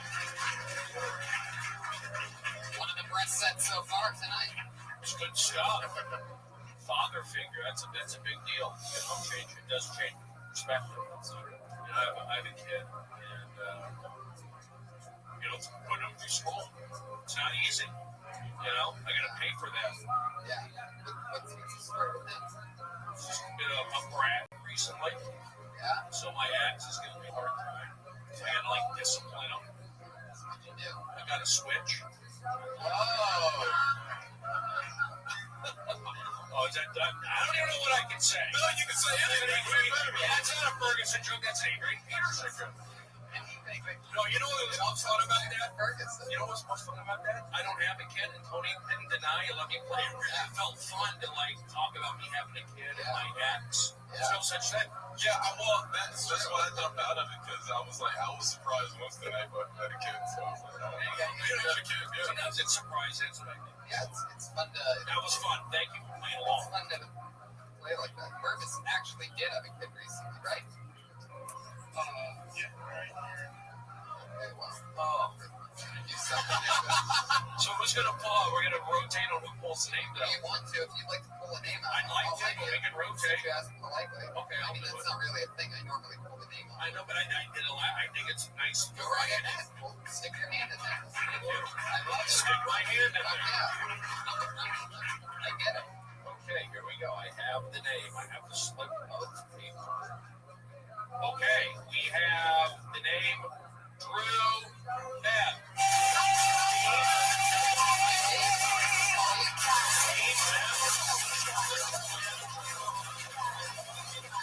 Good energy already. Oh, thank you. Thank you for having me, guys. I found this out the other day. Did you guys know that there is no tickling allowed in the UFC? That's a rule. You know what that means is that there used to be tickling in the UFC, and they had to get rid of it forever. I would have loved to have been a fly on the wall the day the tickling has to be banned, right? Like some dude's just in some serious neck hold, and he's just like, I just got a freaking... Come on, Steve, what are you doing? That's the third time this week. No, put in the rule book. I don't care. Make it number one. I don't give a shit. Which, when you think about it, is a missed opportunity on behalf of the UFC, right? Like, I would like to see tickling not only allowed, but encouraged. I'd watch that, right? Coming to the ring, this man has a third-degree black belt in Brazilian Jiu-Jitsu. You guys leave me hanging on this one. Standing at 5 feet 11 inches tall, weighing 182 pounds from Montreal, Quebec, Canada, George, the French tickler, St. Pierre. And it just explodes. And he comes out, he says, so you guys are There he is. Your map. Is it Bean or Map? Bang. Bean? It rhymes with name. Bean? Yeah. Okay. Go ahead. Go right ahead. Where are you from? Canada. So okay, you're from Canada. That's what I thought. How long have you been doing stand-up? It's almost 7 years. You smoke pot today. Yes. Okay. I think you're a good performer. You're good. That bit, the tickler bit. Yes. You wrote that. Yes. You've done that. Okay, because it's good. You got it. I'm not accusing. I like what you bring to the stage. I'm gonna get back. Tony, go ahead, take it from here. What were you saying? Yeah, I know. I feel like I'm under the heat here. I don't. The bit. I was like, it was good. It's very fleshed out. Maybe but I guess that's anybody can show up here, right? That's not like an open mic. That's like a good bit. That's what I'm saying. Oh, you're saying, okay, we're just trying to make clear. It sounded like you were like accusing them. So That's good. It was so good because it's like an open mic, kind of. Like that bit's so good. that's not new shit. Well, he's been doing it for 7 years. We're at All right, that's what I'm getting at. Yeah. All right, Yeah, you can definitely tell it was like something that you were I'm getting You at. still live in Edmonton or you live here? Yeah, I live in Edmonton. Yeah, I was just visiting. Rick Bronson. Yeah, I saw you there a bunch of times. Oh, cool. Yeah, that's fun. Yeah, man. Yes, it's fine. You know, it's funny when you said don't for rodeo. My shoes, I know. DC shoes, that's good. Rob, My here shoes are fun. from a ridiculousness. It's important. Okay, that's good. Were we in San Diego? Oh, no, it was funny. It's just funny how like certain words that you say get like a laugh. Like you said, like coochie coo. It's just a funny word. You know what I mean? Like it's just like it just made me realize how like just certain sounds and stuff like that. Like coochie coo is just an adult, but I'm still like. Yeah. Do you watch the UFC? I do. You're a fan? Yes. And I know you guys are like super in. And that's not a real rule though. You can still tickle. You can. Well, I talk about it all the time on the Joe Rogan podcast about how they should just tickle each other and everything. They would win. And So they do? You can tickle it. Okay. It's not a It's a tickle bit. Yeah, because that's exactly what I've been talking about. I talk about this actually on stage a few times. You did a really good job putting it all together. Way better than I did. But the Kujiku thing in particular was really good. But yeah, I mean, I think the people who attract like the UFC nerds, I think they're mainly going to go, no, this is not a real rule. Yeah. They need to say they're. I've never had anybody say that. I think you're fine. I'm just saying that bit. Like, if you want to brag, probably heard the tickling and just like raise my antlers a little bit. I don't rise big into tickling when you're down. He touches you to try to tickle you. So it's just a lot of tickle stuff, but I think you're doing the right thing. You're good. Just keep doing it. I have nothing else to add other than, like, you know, the tickle stuff. What else do you talk about? Like on stage? Yeah, I don't know. That's the weed. You got a good accent. Are you from, like, France? No, you seem like the South Park's like version of like, hey, buddy, don't come in. You have your split right down the middle. Do you know about checking the oil? Because that could be something you can add to it. Checking the oil is actually another legal move where you're actually having to stick your finger in the guy's butt. Shut up. Yeah. Come on.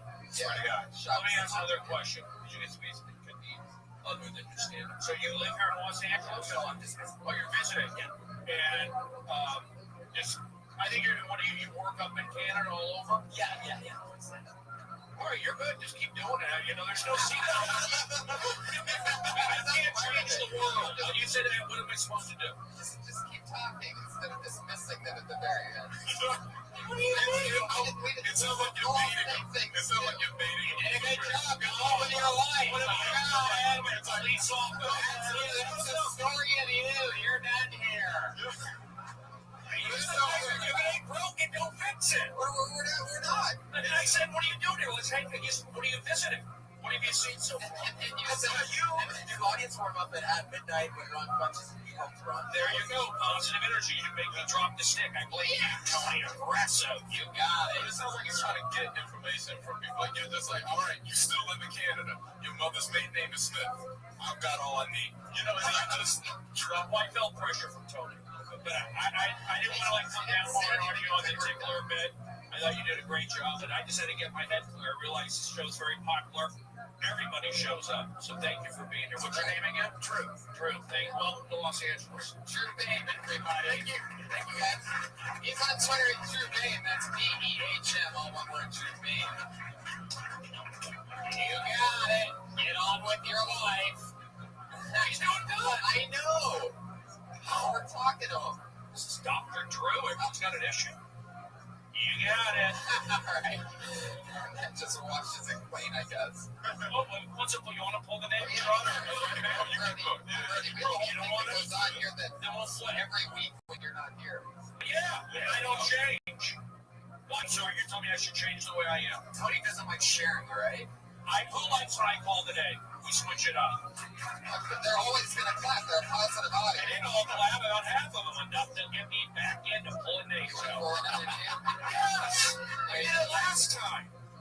What do I know? I only do warm up in the #1 rated show on Comedy Central every day. You do warm up for Touch Point Out? You don't do that. Yeah.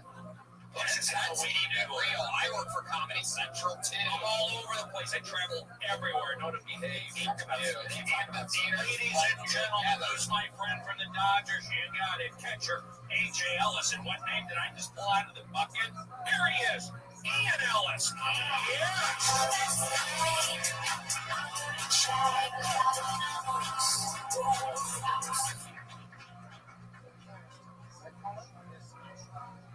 Hey, give it up to Rob Zombie's Iron Man. Also known as Greg's dad. I don't support animal abuse, but if you have one, and you're having a party, and they won't shut the fuck up, you should threaten to murder them. I don't know for all of your guests to hear. Like, as a responsible pet owner, I shouldn't have to be like an asshole because I want to put your dog in the oven. It's not just dogs. Like, I've wanted to kick cats out of the second story window of an apartment as well. I don't want to sound like a total monster, but I have the same policy about crying children. I think a good mother, tell her if you don't shut up, I'm going to send you to live with your father. Obviously, you can't send kids to jail, but you can teach them how to make shoes and send them to Malaysia. My name's Ian Ellis. I love you. Good night. Yeah, there it is. Second, Brody, you were talking during that. What do you want to? I was just hearing some offensive topics. Kicking a cat out of a window. Is it an animal? No. I didn't say it was a black cat. Oh, nice, good. You know what? I like your energy. I like your personality. I like your demeanor. The material's a little dark, but it fits you. It fits you. And you're from Chicago? I'm going to be there in a couple weeks. You want to watch me do some shows? No, you're a good guy. I like your T-shirt, and keep doing what you're doing. God bless and welcome to Los Angeles. That's the style points. There you go. The style judge, Brody Stevens. Yeah. You got like a weird inflection on your voice. It's really weird. It never lands. It always kind of sounds like a question. You know what I mean? Even punchline. I mean, that's really technical. It's just something I heard about you. It's just so I kick a cat out of the window, and it's like, wait, is that? You know what I mean? It's just it's very questioning. It's very good. So that was, So you're based on the south side of Chicago? I'm actually originally from Colorado. The mean streets of Colorado? What are we talking about here? We're at Colorado. So how old were you when you moved? Great, so you're from Chicago. Cool. Where'd you grow up in Chicago? Do you have all the information you need? No. I grew up in the suburbs of Chicago. Plainfield, Williamsburg. You a fan of hip hop? The cat and the dog thing falls under that. Half the people here have cats and dogs in the audience. So unless it's crazy hilarious, all these people are probably like, man, you really hate dogs, or slapping cats out the windows and shit. So I don't know. I mean, do you really hate pets or animals that much? No. You know what? What happened to the dog? Whoa! I'll tell you what. It is in the house. Here's the deal. His character, it's like a whole Michael Myers thing. I think you play it up. He's like a menacing guy. So if you're going to do the dog, I say keep doing it. That's what I'm saying. That kind of joke fits you. Now, somebody else, the guy before you, he did the killing the dog joke or whatever. No. You, it fits you. It could be a character thing. Yeah, you're taking a chance, but I think it could fit your demeanor. That's what I think. If you're gonna, you have the right look to pull that off. Saying I look like a serial killer. Whatever. I mean, you're kind of menacing, but not in a bad way. It's kind of, like I said, like a Jason, like a Michael Myers, one of those deals. But in a good way, because you're doing comedy. So I say keep doing those dark jokes. It's just funny because people want you to say, you're like a Carlin or like a Pryor, but you're like a Jason or Michael Myers or a Hannibal. Hannibal Lecter. It's real. You'll murder, but not in the way you want to. Yes, that's Kill Tony, folks. You're like the comedian Chucky doll. Go about your way. Yeah. How long have you been in stand-up? 2007 is when you started in Chicago. You live here now. How long have you been doing it here? It's the first time I've been up in a month. Wow. You don't go up other places. I've been trying to get out. You mean other places? You ever play a lottery now? Well, I get out 2 or 3 times a week. Can you not? You can't get out more? I live in Michigan. When I can afford a ride. Can I ask you a question? You were living in Chicago most recently. And what made you want to come out to Los Angeles?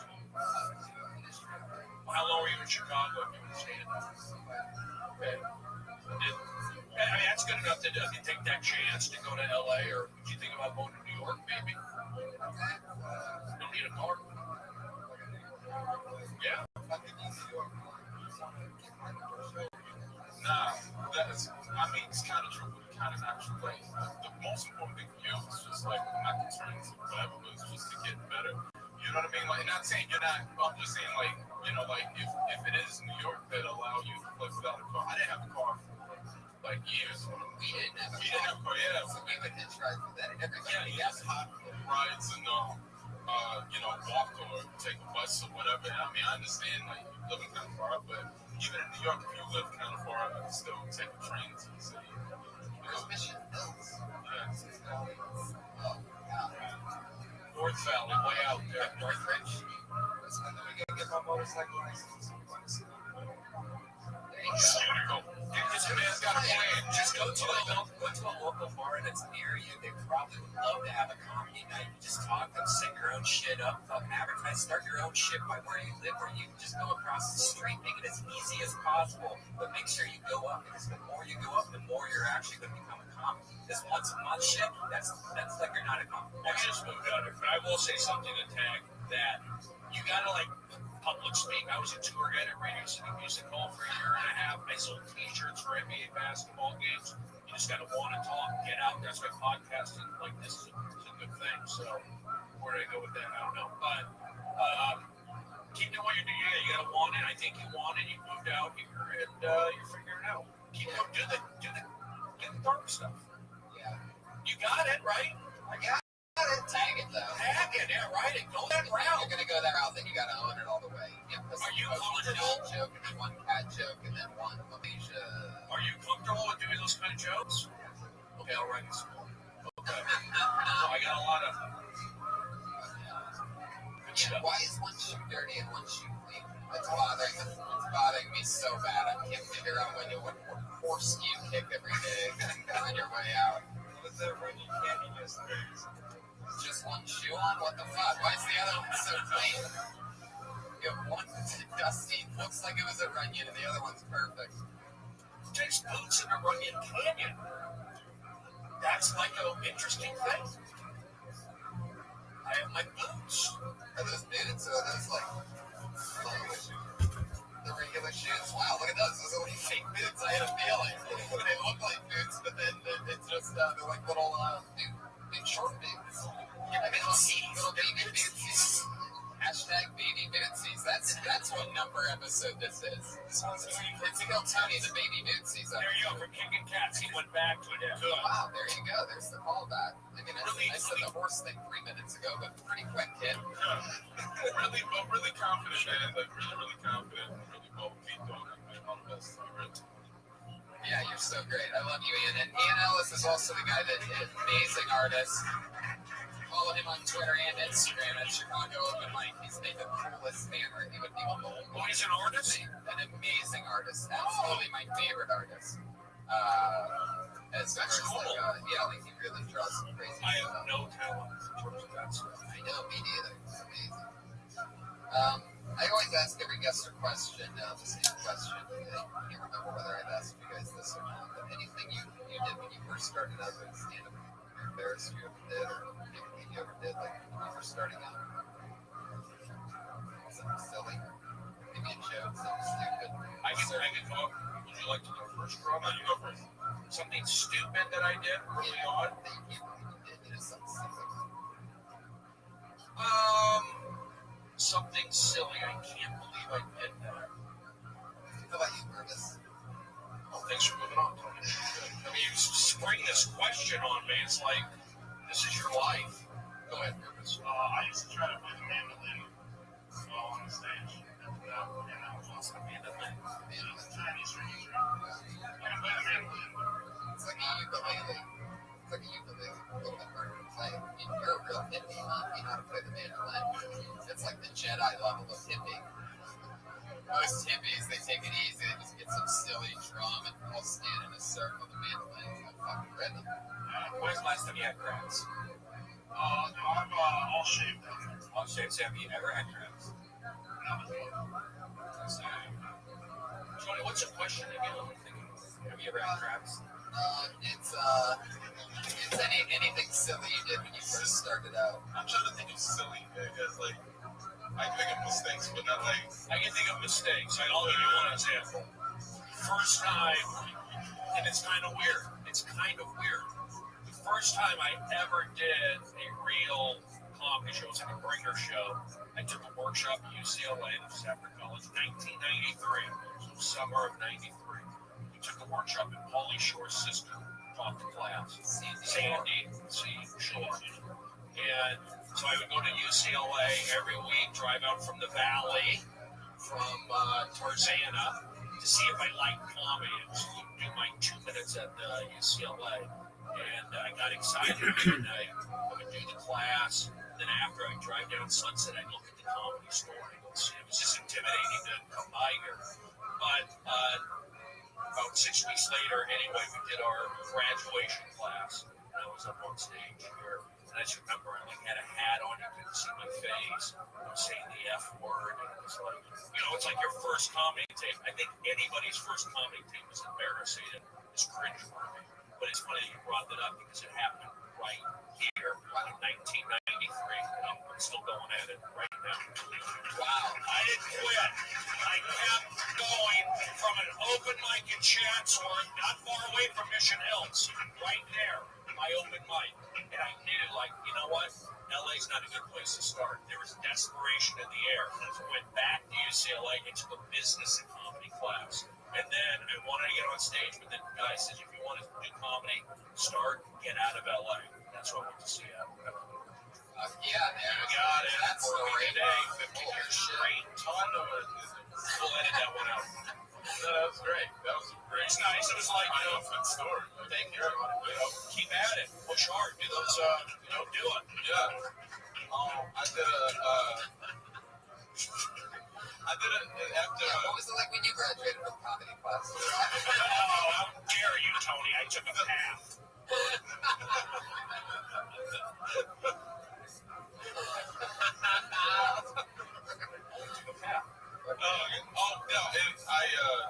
After Chris Brown, the Chris Brown Rihanna thing, that's not starting soon. I had an idea at the improv open mic. I wanted to go up and pretend to do the Chris Brown apology bloopers. And real performance artist shit. I got bullied a whole cue cards. I pretended to read off of it. I would dance to the mic. It was really crazy. That's hilarious. Awesome. I actually have one more. I'm sorry. I was downstairs. When you get your master's degree in comedy? All right. Is that what this is turning into? So maybe about 8 years ago, I was downstairs in the original room, and I remember some girl yelled at me. Her name was, I did a Jerry Jewell reference, for Facts of Life. Leia. Nobody knows who she is. Jerry Jewell. Nobody. Oh, great. Jesus. I did it. All right, so I did an impression of somebody. This was an old joke 8 years ago. All right, what is it, Crap on Brody night?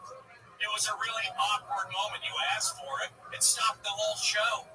It stopped it. She was that upset. I made a grown woman with cerebral palsy cry. Oh, my goodness. That's aggressive. Wow. You got it. I'll snap. I'm demonic. You got it. Push your lever. Let's pull a name out of the fucking. You say you got it like a piece of ginger between sushi bites. It's supposed to clean the slate that you built. But there's another thing. On my last We don't special, forget what you just said. I said you got it 30 times on my half-hour special. That's embarrassing, too. To repeat yourself when you think you work. You got it. All right, here we go. So, you pull, baby. It's your turn. I think it's your. I pulled out Ellen, so your turn. Okay. You don't want to, Joe? No.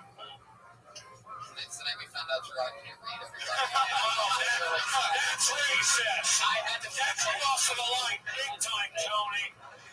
Oh, my God. Winning wrong. You don't have to say the joke. Oh, my gosh. I put it right there. Serve me a big beach ball of sun up there. Your hands together for Rashid Stevens. Rashid Stevens. Yeah. Rashid, yeah. I come in peace.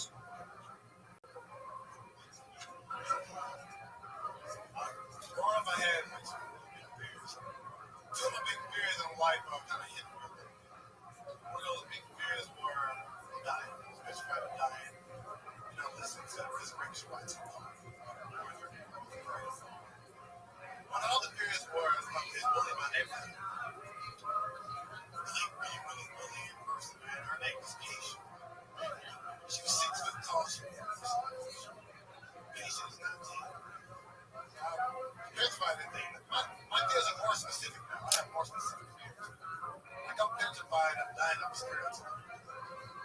I remember I was out with this girl, we had a good time, and I laughed on my bitch jokes. Like, oh! Best time. And I remember I became overly excited, so I'm choking. And I think this will be my last moment. So I think, like, God, please don't let me die. These children don't know. All these white people, man. I don't want to perpetuate stereotypes. Yeah. Steve. Gerard, you want to go first? You win. You won the night. No. That was funny, man. That was really funny. The dying stereotype. I like the perspective of that. That was really strong and great. And yeah, man, go Ferguson, man. You know. Yeah, redemption. I know.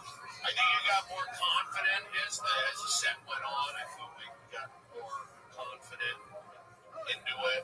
I feel like you got like a good flow. Like you got an interesting flow. I don't know about point of view yet. I mean, maybe, but So you got something that's a little different. You got it. Your voice is interesting, and I think it's something that you just keep doing it. You just got to keep. And you have something there. So that's nothing. A year's nothing. all that Actually I started 3 years ago. Atlanta's scary, right? They say that's a scary place to start. Really? Why is it scary? Yeah. Well, I'll tell you, because, and especially for a black comedian in Atlanta, because the clubs there, they have these theme nights where the crowd purposely fucks with you. And I'm gonna tell you, you're gonna love this, Gerard. I'm about to blow your fucking mind. You're gonna dig this the most. Ready? One night there. It's gonna make me mad. Yeah, you're gonna love it. One night there, like Tuesday nights, we'll say, is Keys night, where if a comedian who's doing, I mean, this is like the real show, too, real stand-up show, but on Keys night, the second a comedian loses your attention, you're allowed to take out your keys and start jingling them lightly. And so, like, it'll start with some people, and then it'll take over, and some comedians, like, are just dying on stage, and everybody in the room is jingling their keys, and the noise that it just makes you want to quit. Where the fuck is this at? Yeah. And, like, what's the main club in Atlanta? Punchline Atlanta. Yeah. Well, you know, Atlanta's But that was the thing that kind of made me stuff like that. what's with the shirt? It's coming undone. Yeah. Gotta tighten it up there. Tighten it up. A couple buttons undone. Well, yours came out at some point. I'm nervous. That button didn't last very long at all. But yeah, the only look at the size of your belly button. Jesus Christ. What lands in there? Like, what type of spaceship? That looks like that part of the Death Star that, like, the Emperor pulls into. Dun, dun, dun, dun, dun, dun. Where does you watch what you eat? Yeah, he watches it go down his throat. Oh, Tony, that's an aggressive statement. Watch what you eat. Look at him. Come on. Why is a bitch? No, I've been getting nothing. I've lost some weight. But yeah, cocaine, everybody. If it was just cocaine, I would be so skinny. That's true. Hey, everybody. But yeah, what was up with the buttons? Is that a thing that you normally do? You just let the buttons go and it's like a...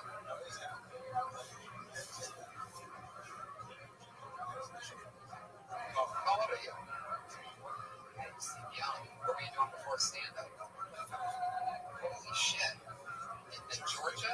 No, Jacksonville State University. Where's that? Alabama. Is that Jacksonville? Yeah. Jacksonville, Alabama, not Jacksonville, Florida. They have two Jacksonville, one in Alabama. There's one in North Carolina also, Camp Lejeune military base. It's all over, a lot of Jackson. It's really cool because you have like that look like outcast in a movie, like a football team in Jacksonville. Absolutely. You'd be like the triumphant quarterback who, like, like mom was on drugs and then still played despite it. Was like, coach, I'm gonna beat somebody. Yeah, you're gonna fucking destroy that shit.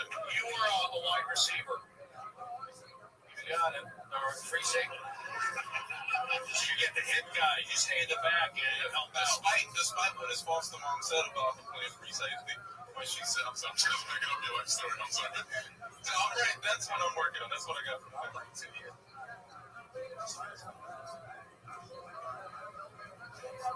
You played for 2 years? I played 2 years. I actually played for like just finished college. Did you ever get a concussion? Several. I got 14. You got 14 concussions? Concussion. I got a cancer. Over my career. Is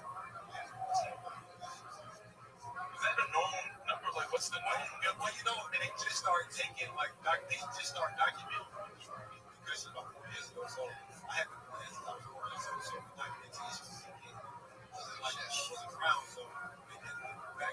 Good thing this show's a podcast, so you'll be able to remember what happened here tonight. That's how the story. 14 concussions, that's got to mess you up sometimes. Huh? You ever notice it fucking with you? All this fun. It's 14. Get out after 14 concussions you play.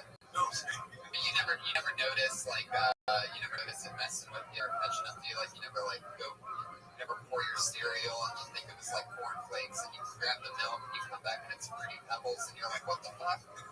Let's keep it positive. It's in the news. He's dealing with it. You can probably talk about it. I've been through a lot for him. You don't make it part of your act, but it's all about positivity. Yeah, that's exactly what I'm trying to obviously clearly get at here is that he should be talking about his experience as a football player. It's topical and good time to do it. He can get away with it because he looks like a football player. I think not because you're black. I think you do great on stage. You're very comfortable on stage. I think you keep on doing it. You be very successful on stage.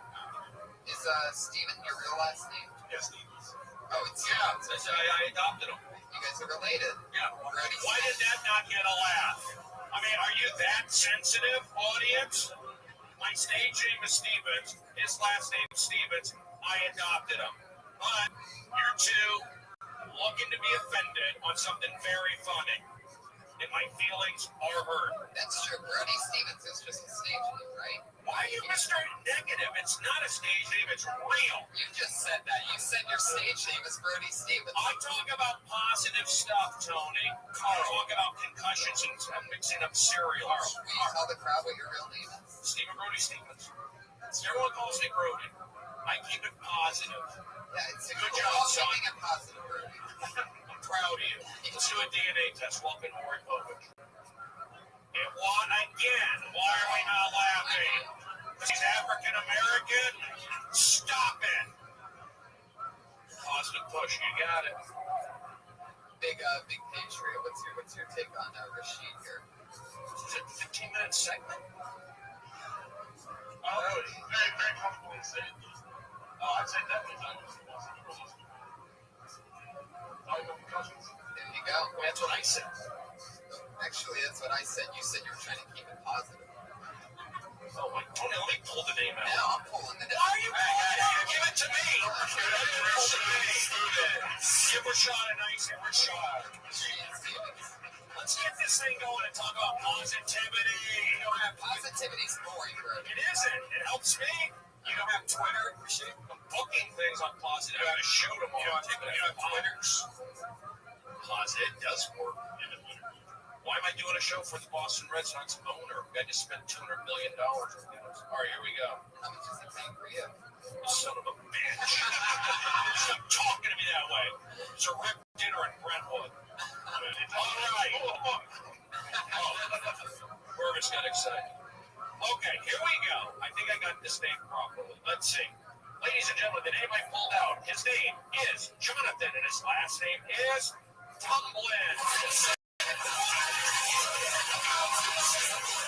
Yeah, what's up? What it do, bro? What it do? What's up, guys? How y'all doing? This is a weird ass night. This is weird. I'm gonna keep it weird. When I was in the military, I almost gave a white friend of mine the fastest in the N-word.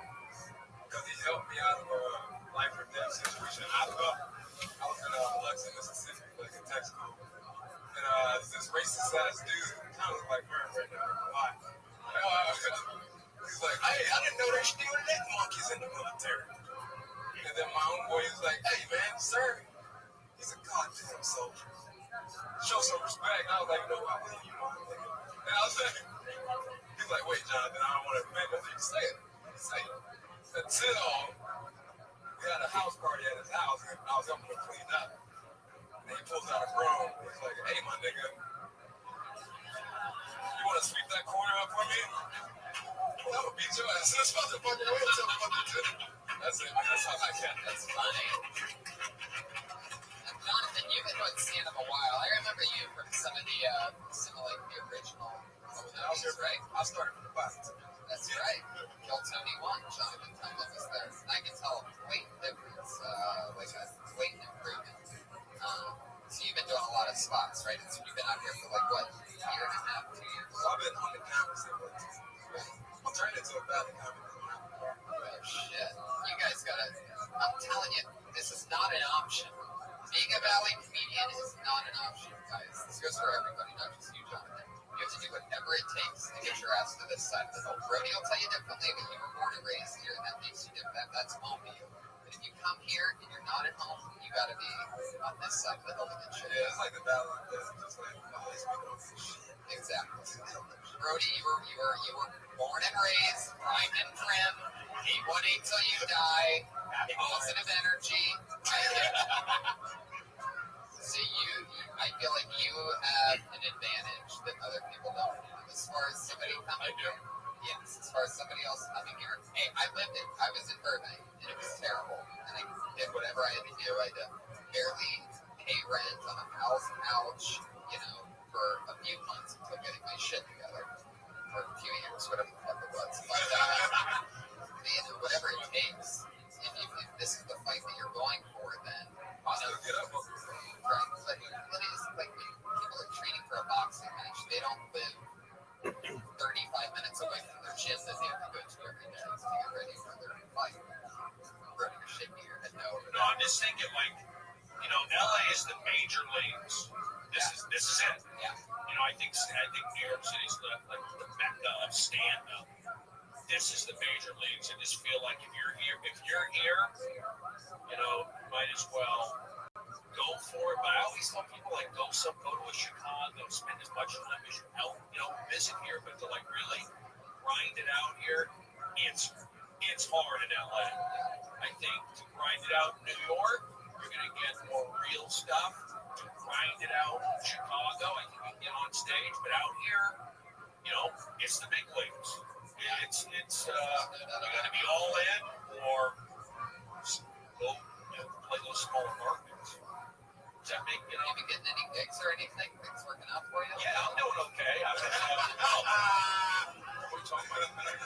My turn. No, I did this. Anybody having you open for yet or anything? No. Drugs. Set drugs. Take Jonathan on the road. Oh, yeah. There it is. I wouldn't do that too.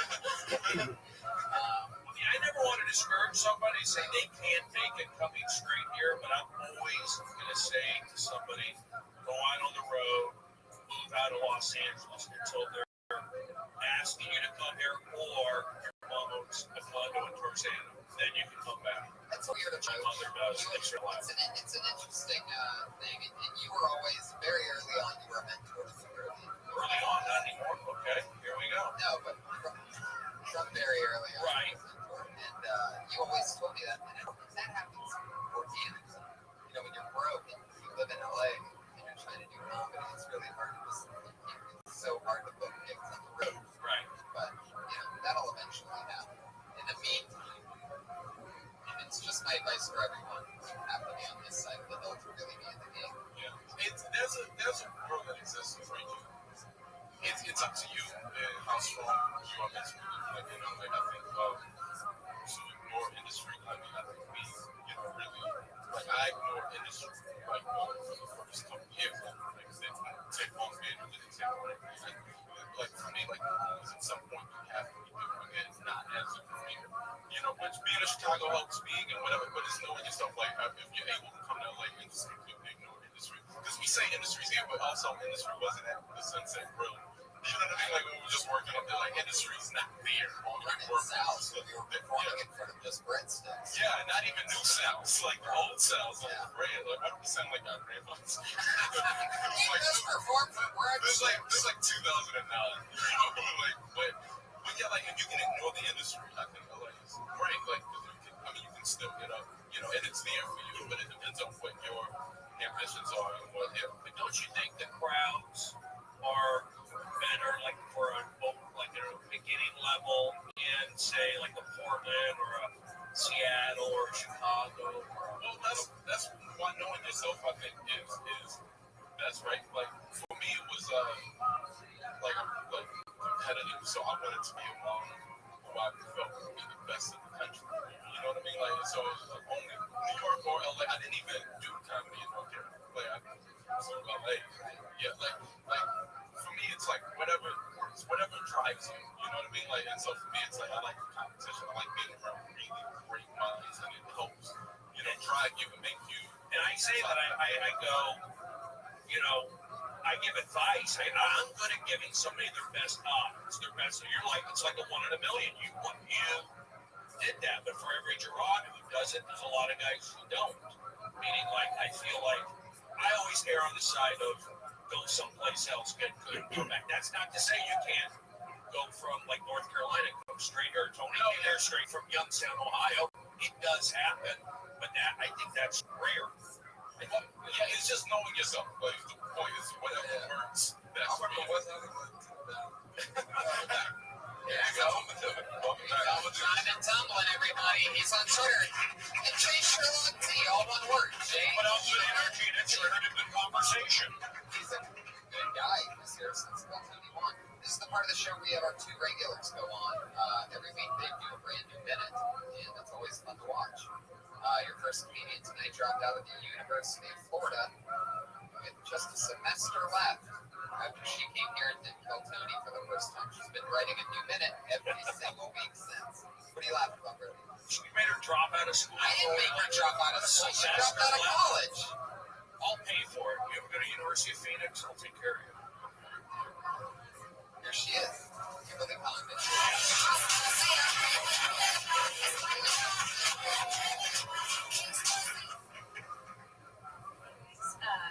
I know I'm supposed to come up here and be funny and stuff, but today I want to switch it up and ask you guys to actually pray for me. Nothing's wrong, but men keep calling me cute instead of sexy. It's fucking devastating. They keep saying that like I look really innocent, and I'm not. Like I do really bad things. Sometimes I'll take the last ice cube and not fill it up again. Sometimes I'll not retweet something that's really funny just because I'm jealous. I was gonna make a joke about Ferguson, but I think it's kind of dark.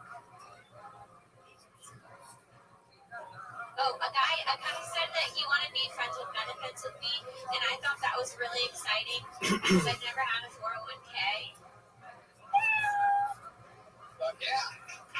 You are. Another brand new minute. You did it. You did your Ferguson dark joke. I'm glad that's really topical tonight. What was the first part about again? That entire how guys talk about how cute it is. Oh, yeah. There's some parents, another new take on it. When do you find that the new minute comes to you? Is it like over the course of a week, like immediately, or is it just like right before the show? Yeah, probably the last hour and a half. Yeah. That's actually when I'm It's day of, yeah. It's day of. So it's always day of, and then sometimes I just like attack it. I use another joke and I try to complain or something. You've been doing a lot of spots and having a lot of fun. Got it in the ways. I do. But, there was a wrestler named the Blades over died. Right? Did you know that? No,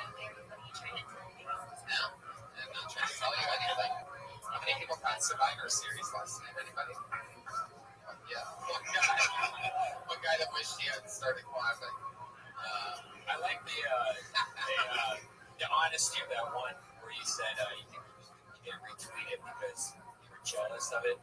That kind of shit really is hilarious because I know you, and so I know that's you being honest. But Yeah, I just roll my eyes. I really like how your material has really grown into a very honest kind of voice. So you're doing great. Well, there she goes. She, Well, Tony, I don't get a chance to talk. I didn't even notice. I'm sorry, Brody. Were you into it tonight? Were you comfortable? Did you feel like relaxed tonight? Something on your mind? Did I not seem into it? I asked you about Ask a question with a question. Jesus. She's talking back to me. She's like a Tony Jr. It sounds like a third date conversation. No, here's my Not thing. seem into it. No, you seem into it. Just not like I offer something. Oh, I'm sorry. I thought when you went up there, when you said, I'm going to be serious for a moment, I really thought you were going to make some kind of like a 1-minute speech on like what's going to happen to you tonight. I really thought you were. So that got me. And then I was kind of like a little disappointed because I thought it was going to be something, but there's just I'm not nitpicking it, but it is tough to come up with a material once in a while. Well, yeah, it just changes. Some weeks they come up extra confident because I know. And then some weeks because it's a new minute every week. So Yeah, right, there you are. Like right now, I like your bubbly energy, but yeah, it's hard to do when you're forced to do a new minute every week. How dare you, Tony? I'm just laughing because like Brody's was talk about Ferguson more. I didn't. Well, no, I didn't say that, but I know you expected it. I just had you did pull me in. I thought you were gonna. That's good acting. So you were committed to that. There you go. And Brody's been in a lot of movies, so he does good What acting. does that have to do with anything, Tony? No, I've it been in does. 4 movies. Yeah. I haven't booked a movie since I went off my meds. Well, I'm a loose cannon. there you go. Brody Stevens and Kimberly Condon, everybody. There she was. Kimberly Condon is at Twitter at Kimberly Condon. We have one other regular who does a brand new minute every week. Really excited to bring her up as always. We're going to get together for Sarah Wine Shit.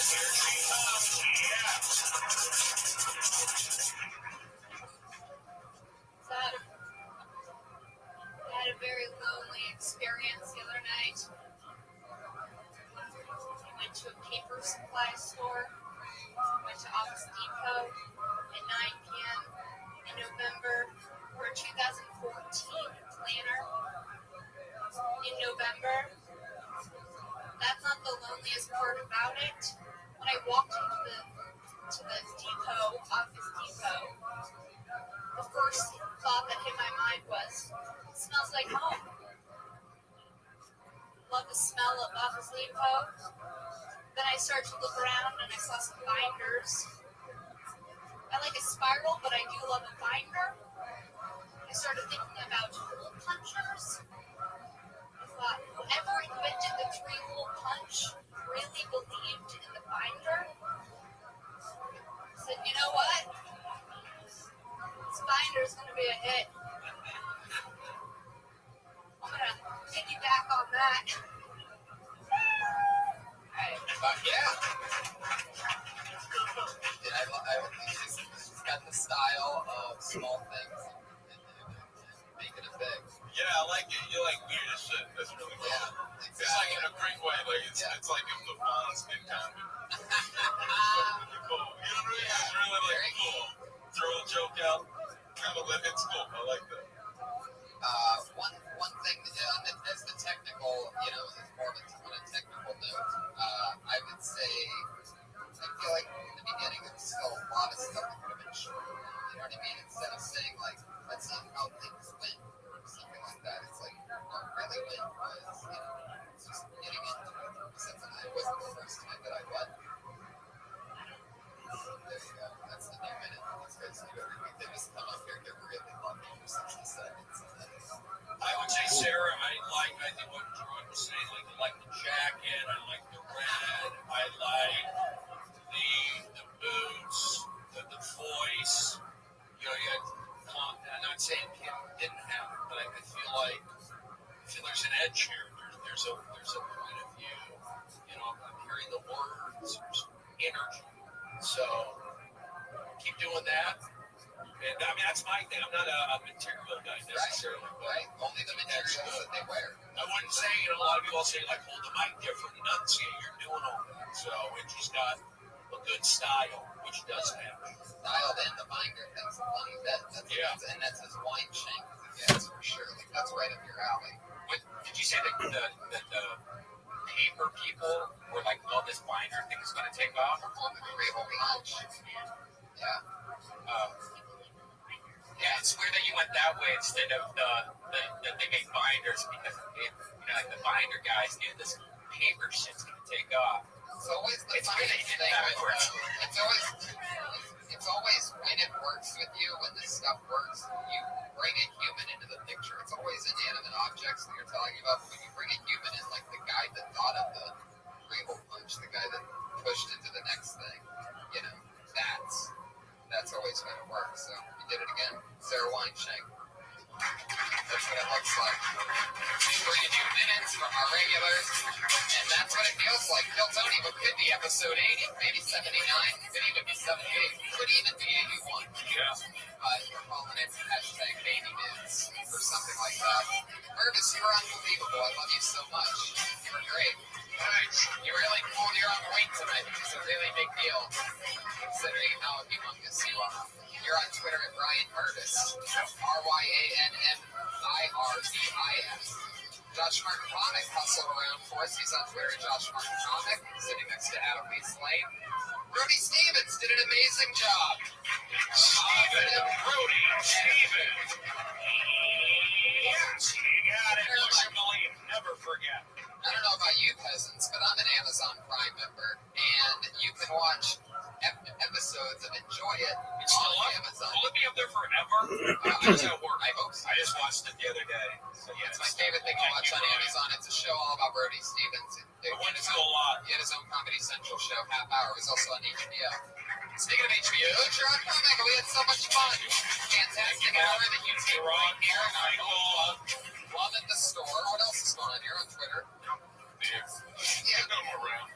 People are going to want to find you. You're my favorite. You're one of the only people that I still get lunch with all the time. I know, right? Everybody else disappears, but we can still hang out. Yeah.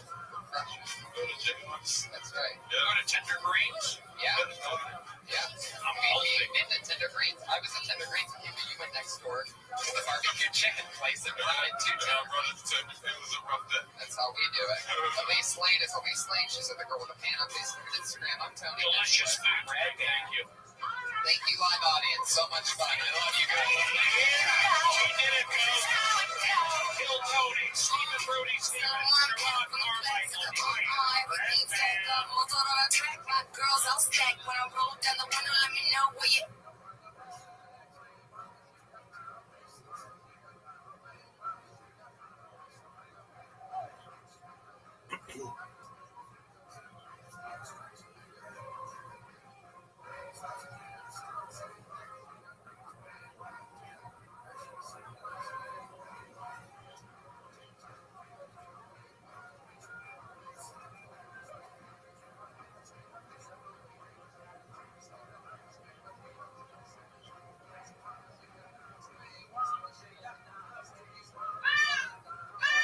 Coming to you live from the Road Famous Comedy Store for a brand new episode of Kill Tony Volume 2. Give it up for Tony Hinchcliffe!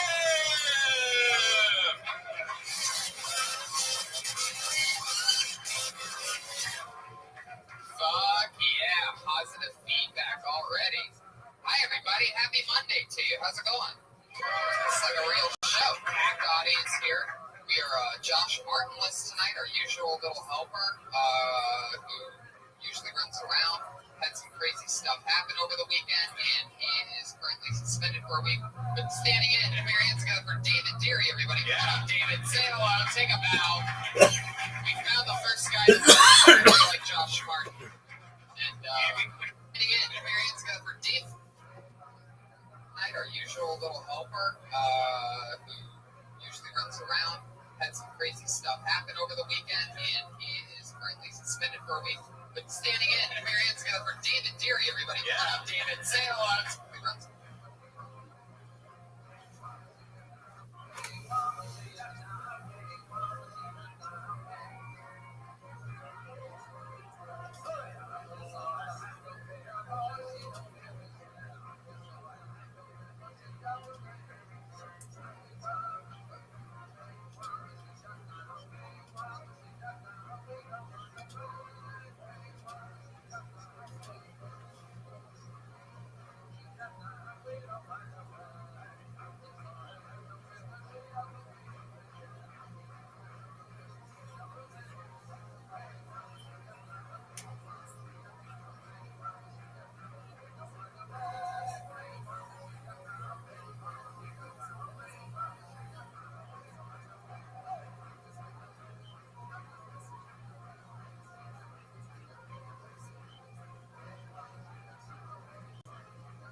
How's it going? It's like a real show. Packed audience here.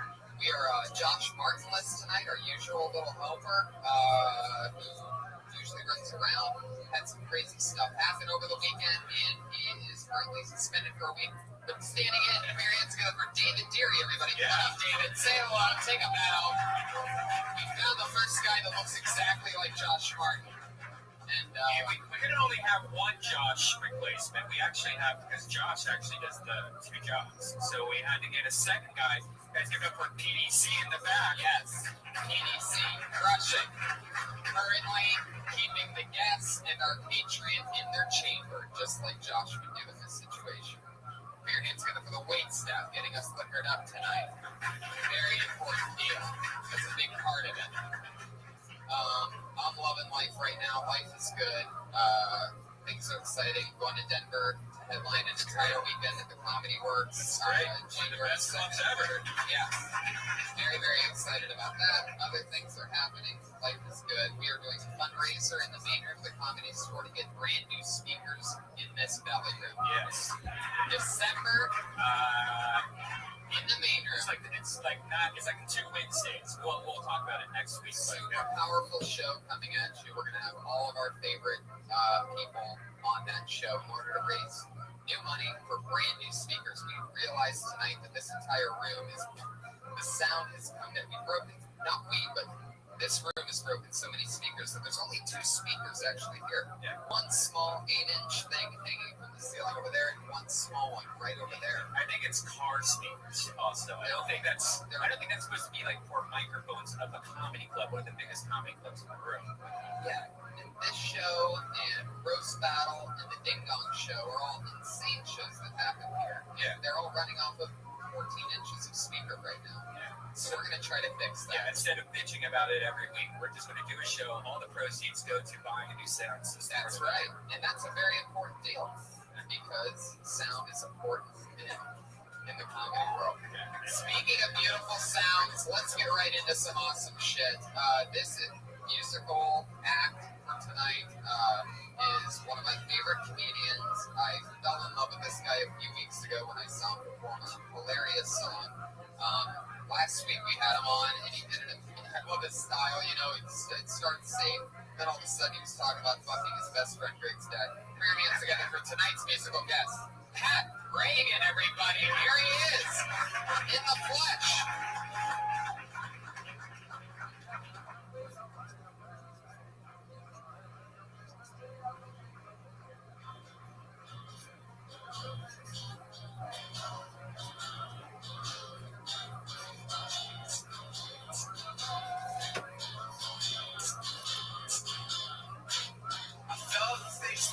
Today, you told me to leave and I begged you to stay. The sun went black, the sky went gray. I fell off the face of the earth today. Greg's dad left me for another baby boy. I saw you at the movies, ba-da-da-da-da-da. Pretty sure you saw me too. Pretty sure you saw me too. Your new boy toilet's yum yum, ba-da-da-da-da-da. I kept playing peekaboo, kept playing peekaboo. There's nothing I could say, nothing I could do. Cause I'm the only baby boy for you. Saw you at the cemetery paying your respects to Greg. His fat ass would not believe the way you treat me now. Saw you in your bedroom, I was watching from the fire escape. Your new boy was there wearing nothing but a tank towel. He makes love like an untamed demon. And you start to hum a Peter Gabriel song. And suddenly my hands, they are covered in semen. Dum dum ding.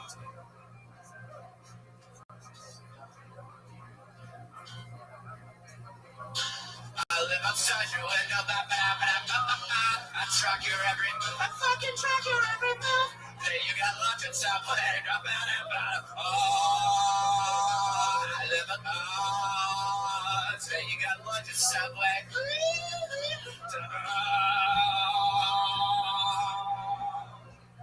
Today you got lunch at Subway. And dinner at Subway too. Dinner at Subway too. I swear I'll win you back. It's the last thing that I do. Cause I'm the only baby boy. Yes, I'm the one and only baby boy. And I'm the only baby boy for you. Reagan, everybody. I have his album. You should too. Yes. Find it on iTunes, SoundCloud, everywhere. That's Pat Reagan. That's spelled P-A-T-R-E-G-A-N. Not like Ronald Reagan. It's announced like Ronald Reagan. Pat Reagan, but there's no A in that. Follow him on Twitter at Patty Reagan. P-A-T-T-Y-R-E-G-A-N. I have some David, you're already doing a fantastic job. I'm going to bring up tonight's Patriot. Every week we always have a head of security to keep us safe.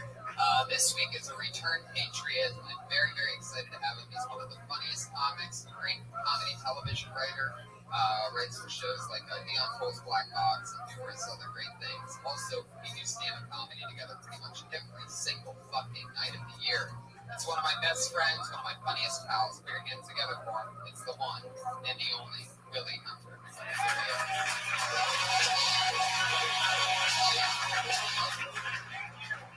Here he is. Look at this. Thank you. Thank you, everyone. Yeah, you look fantastic. I went no mask tonight. That's perfect. You're like the new Black Stormtrooper. This is amazing. This is like the beginning of that Star Wars trailer, and I'm really excited about that. No, it makes sense. It makes you feel better. No, yeah, I did this just to be able to do that joke that I just did. I'm like, I gotta have Willie on as the Patriot with no mask. I originally was thinking Jamar because he looks more like the guy, but Jamar wasn't available. So no, I'm kidding. I went straight to you, Willie. You know when I need a black guy, you're my guy. I felt like Billy D. Williams, if he took it off, he was a stormtrooper. But then blow your mind's a Star Wars fan. If Billy D was the first thing that we saw, Yeah. that would be amazing. I wouldn't know whether it's for the new Star Wars or for Colt 45. And I would take it either way. Has anybody ever called you Billy D. Williams? Yeah. Really? You say it like you get that and you don't like it. Not like Have you ever thought about, getting into the commercial business? well, I haven't, but I definitely can sell some nuggets. I feel like I could. You definitely would be great. That's absolutely, not only, that's great casting on your part. You do look like you can sell some chicken McNuggets. You look like you have that McDonald's face. Thank you. Like America is welcoming to you. You're a likable, young, light-skinned black man. Aww. That's what America can handle right now. Oh, you guys, America has shown that that's about the limit. No, I'm kidding. I'm serious. That's a black stormtrooper. That makes Jackie Robinson's thing go down a little bit. First black stormtrooper is a really big deal. I'm serious. In cinematic history, that is a huge fucking deal. Honestly, I think he's not really a stormtrooper. I think he's hiding in a stormtrooper outfit. I know. I totally agree. There's no doubt about it. Aren't they all clones? Yeah, they're clones of all the same guys, so he's definitely not a stormtrooper. But I was going to wait until another episode to break that news. But you got it going. I'm glad to have you, Willie. It's always fun to have you. You excited about tonight's show? I'm extremely excited. I love these two people that are guests tonight. Me too. In fact, fun fact, I don't really listen to Kill Tony. How's that? How's that for a little admission? I don't listen to it. I love it, and I live it every Monday, but I don't go back and listen. Honestly, even the first time I was on Rogan, I had never listened to an episode of Rogan. When I listen to podcasts, I swear to God, this is the only podcast that I listen to. These two do it together. They are unbelievably hilarious, married, wonderful, the happiest homeless people I know. and the host of the Your Mom's House podcast. They're here in the flesh. Christina Pazzinski and Tom Segura. I have been trying to promote this for a year and a half. I have asked them every Monday if they are available for a year and a fucking half. That's not a joke. Every Monday, these two get a text. How about this Monday? I'm in Tuscaloosa. How about this Monday? I'm in Winnipeg. How about this Monday? Seattle. But here we are, the total eclipse of my heart. Hinchcliffe, Hunter, and Red Band. The producer credits of PEC and David Deary. David Deary. Yeah, this is great. We usually have food for you guys, but our chef started dating a guy, and Sorry, is that what happened? it's right here. Oh, just saved her. Holy shit. We were just about to go My crazy. best friend just saved her.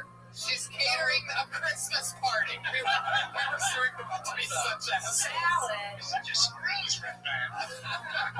Then I get salad. You Grinch and the Hinch over here. Thank you so much. The food is here. If you guys want to eat during a podcast, those two things go great together at the same time.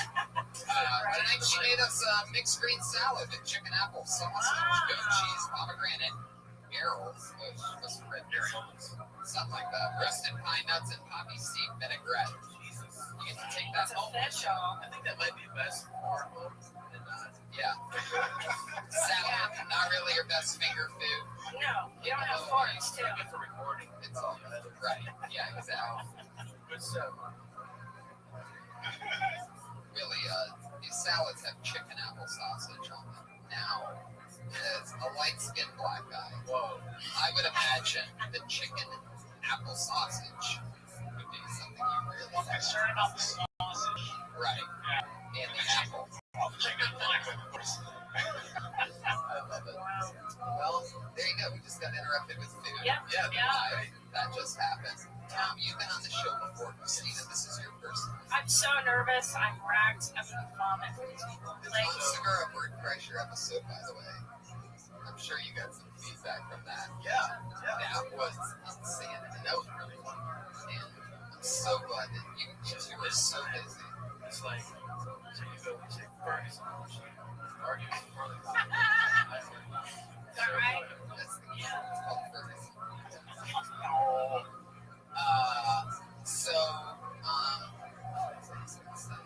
Then you said that the first one was crazy. Oh, yeah. It was unbelievable. And the feedback from the podcast that I've done from you guys are out of control. Oh, you're one of the most. Yeah, you're beloved, yes. Well, And so is. you guys got the exclusive scoop that my parents had mob ties at one point, which was the point which I was growing up with them. And My father's name is. it's Joey. That's what the last business. First name is Joey. Yeah, Restaurant is. Joey. It's the Joey. You don't even, it doesn't mean Joey. It doesn't belong to Joe. It's Joe. Joey. It's not multiple Joeys. My name's Joey. That's the name of the place. Put an accent mark over the E, I swear to God. Anyway. Wait, over the E? Yeah. Like he's fucking Portuguese or I'm something? telling you, there's a little accent mark there. It's insane. It's out of control, this guy. But we had my mom call in to the show that I was on with you guys. She talked about what it was like running numbers and being a racketeering guru. No one can. I actually was at the advantage that I had already met her. And then your mother. Yeah. Nice, super nice lady. You would never guess she was in the fucking mafia. Yeah. It's real shit. Yeah. Here we are. Oh shit. Forks, everybody. There's a fork party. Fork ride. What's that for? Are you going to buzz people and stuff? Yes, And what happens is comedians come on, they all sign up for a chance to do it on the show. They know it, they love it. Yes, 1 minute. What happens is they perform and then we talk to them about anything afterwards. Maybe it's about what they talk about, maybe it's about something else, anything. But they didn't ask me about Ferguson. Yeah. Oh, no. That's a really good idea. That's like a whole new twist list off the show. It's true. Bring your best Ferguson minutes now. You won't do that. But I do love that idea. Maybe next week. It'll be a great idea, actually. Have a new topic. Have a new topic. Yes! Oh, that's That's a great idea. No. Why do you force including into all those? It's not What do you guys think about this? I know Cosby was a huge part of your life. Your dog is named. Our dog's named after him. Our dog is named Theo Huxtable, Yeah. wow. which we're having it legally changed. Yeah, we're going to. Yeah, swear to God. I've been obsessed about it all day. You can't even remember about rapists. It's great. It's like naming, your dog Charles Manson or Hitler. No one names their dog Hitler. No, that we know of. Well, Not yet. but in response to Theo Huxtable, No, it's in response to FIFO, because we've been calling him FIFO anyways, So we're legally going to change it to FIFO. Like, I got to give it to him. I love it. I love that. What do you think of it? What is your opinion? Bill Cosby, it's interesting. A couple weeks ago, I had a different opinion. I said, you know what? These girls knew what they were doing. Bill Cosby, these people don't help you in real life. They're not going to go, here, you're great. Here's a manager. And go take off in show business. And people need to know that. That's not how the business works. And these girls that were hanging out with him, at least the one interview that I saw, she pretends like she didn't know what was going on. Like somebody roofied her or something. And the truth is... Oh, yeah, that did. That's the difference between the 2 weeks. I'll give you first time because some of those girls came back multiple times. Oh, I didn't know that. Because they're getting paid by a hooker. Yeah. So, There's a lot to the story that we don't know. Yeah. If he was actually using roofies, I think he was. Yeah. I think that's the thing. I mean, it's not a lot. maybe his love making is just so good that they pass out and forget exactly what's happening. Like, has anybody ever thought maybe Bill Cosby just fucked up so good? Yeah. You know what? It's always about taking a different angle, and I like that one. I just thought of it right now. I'm actually pretty excited to test it out later on stage. Yeah. A lot of people say, fuck Cosby. You know what I love? I'm already trying. Oh, sorry. No, it's okay. I love that every picture they print of him in correlation stories. That's the worst he's ever looked. It's so true. Or just wonky eyes. Yeah. His eyes are the ones that are looking two different ways. Yeah. Right. Like, I get drunk or Yeah. drunk someone else. And all the shit freckles came out too. So freckles. Yeah, he has. Why did he get? Yeah. He does. They go like in too. It almost looks like you could make like a blaster and it looks like out. Like someone just farted. Gets more freckles. Holy shit. He does. Yeah. I think the comic guys though, I think it's pretty obvious. I get it, bro. The fences of him are a pretty big stretch now. It's like, it's 19. Right. 19 people say you're kind of an asshole. You're pretty much a fucking asshole. That's it. It's a lot. 19 is a huge lot of people. And they're all in the funny thing. The relations are a bunch of I wish fucking his ass. He asked me. Yeah. The girl was like all into it. She's like, but then he was fucking anyway. It's like, But that's the fun. it is the fun. But see, I always go like, hey, play dead. But I don't like They're real still. they're real still. Yeah. I'm really disappointed in it because I actually had it scheduled to be the guest on this show this week. Yeah, and he canceled on me because of this. I told him He was a fucking hero. he was a hero, but isn't that crazy how you can just whitewash it and it's all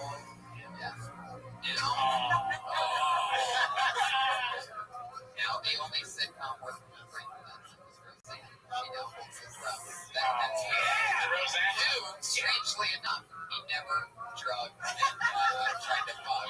That's the only person nobody would try to fuck. Classic Roseanne bar. Every week, the Patriot has one question for each of our guests. Patriot Willie Hunter, what do you got for our guests today? I guess since we're talking about Bill Cosby, I have to ask Christine this question. Sure. Have I been baked by Bill Cosby? That's a good question, but that's not the question. Because a lot of Melcoms are considered like creepy. What is the creepiest thing in Melcom? Not the name any name that someone's done to you. Absolutely. It's time. I mean, I'm trying to Outside of me, though. Outside of you. Yeah. I'll tell you the very first creeper moment I had. It was actually in that belly room, and it was the first time I ever did stand up in this room. Back in like 2000, I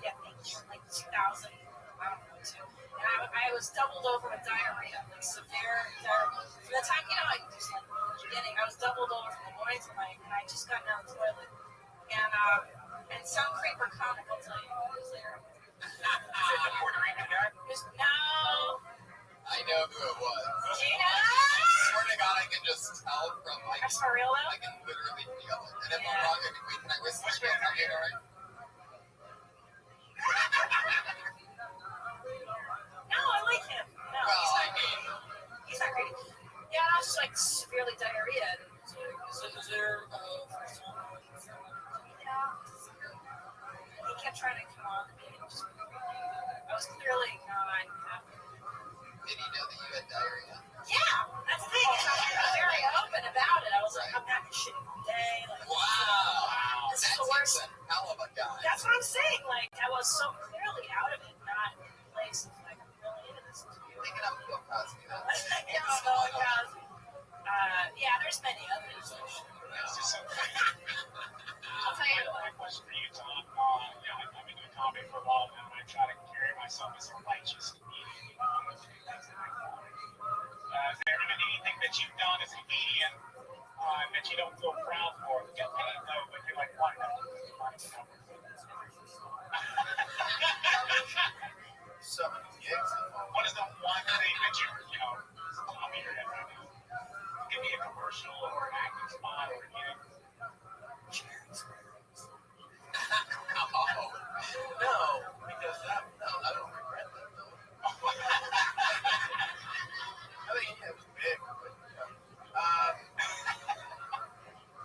mean, like, there's gigs that like you accept the terms, like those are dog shit terms to do, and then you go, I'm gonna do it anyways. And while you're there, you're like, I devote myself to this. Like, I just think I'm like, I mean, TV-wise, pretty much. All that. I did this show called like it's called Final Justice, where it's like those reenactment things. And I did one of those. You did? But I did like the thing where I was like, there it is. You were the cop in it? You were the detective that finds the. I'm surprised you were the detective. I'm surprised you weren't the felon. Yeah. No, but she was talking about I did a Subway, but it never aired. And Jared, right? So Jared can plug in healthy sandwiches. They're like, we need someone to plug in unhealthy stuff. It's true. It's true. And it's true. This is great though. So they're like, you'll be Jared's brother, and they're like he'll be like, I eat this turkey sandwich. He'll be like, where the meatballs up? So back and forth. And the character's name is Jerome, right? So as we were about to shoot it, they're like, we're gonna do a name change. And I was like, why? And they're like, Black name. And I go, yeah, it is. But you're fucking Subway, so you do whatever you want. And they're like, we're gonna show you what's the nickname. That was the character's name. Yeah. Was she serious? Yeah, true story. I think I grip a money too.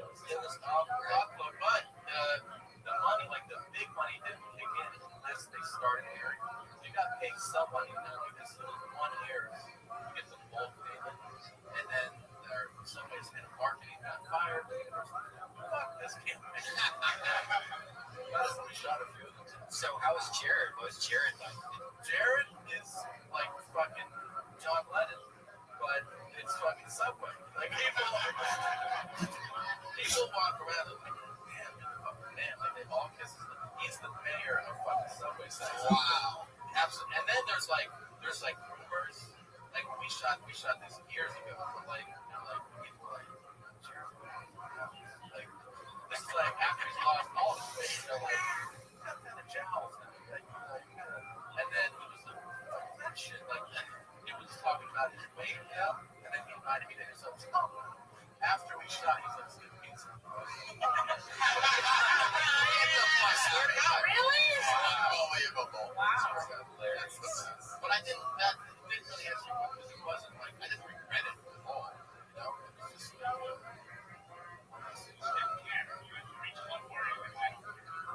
I mean, that was pretty early on. I was like 24, 25, so it wasn't like, I was not like looking down on it. Jared just really is. Ladies hit on Jared. So really? Yes. That surprises me knowing that he was trying to take you to Subway 5 days a week. He's got that Eat Fresh money, and he just, dude, it's famous. You know, it's a really recognizable hobby. You know, think about how famous he is. His son, he has never had a job. Because he lost that weight at like 22. That's all he's still, they're fucking supposed to. It's been like 15 years. Oh, yeah. It's crazy. Imagine being his like wingman or cottage cheese man or whatever he would be. Buffalo wingman. So you guys split a whole pizza. No, maybe trying to get You just wouldn't fit. You played the character that you were playing during the He show. had a buddy. I think he had a buddy. Jared. It's 2 weeks. Wow. What a guy. I love it. Guys, let's do this. Oh my God, okay. Over 30 comedians signed up for the chance to do 60 seconds on the stage. You know your time's up when you hear that sound of a kitty. Hear that? Jared, I know, right? Let's hear what it sounds like. There it is. That's how you know your time's up. It's a very important part because that's the format of the show. So don't run your time or else you're going to bring out the angry West Hollywood bear.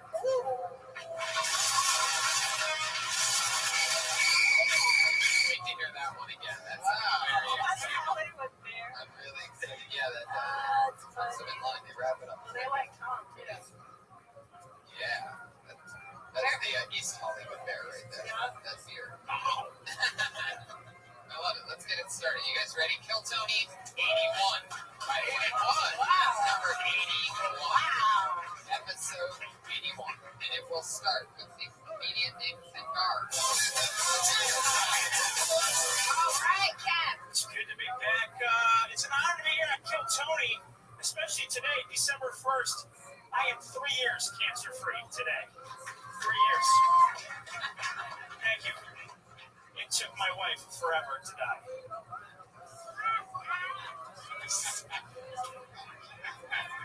Cancer-free.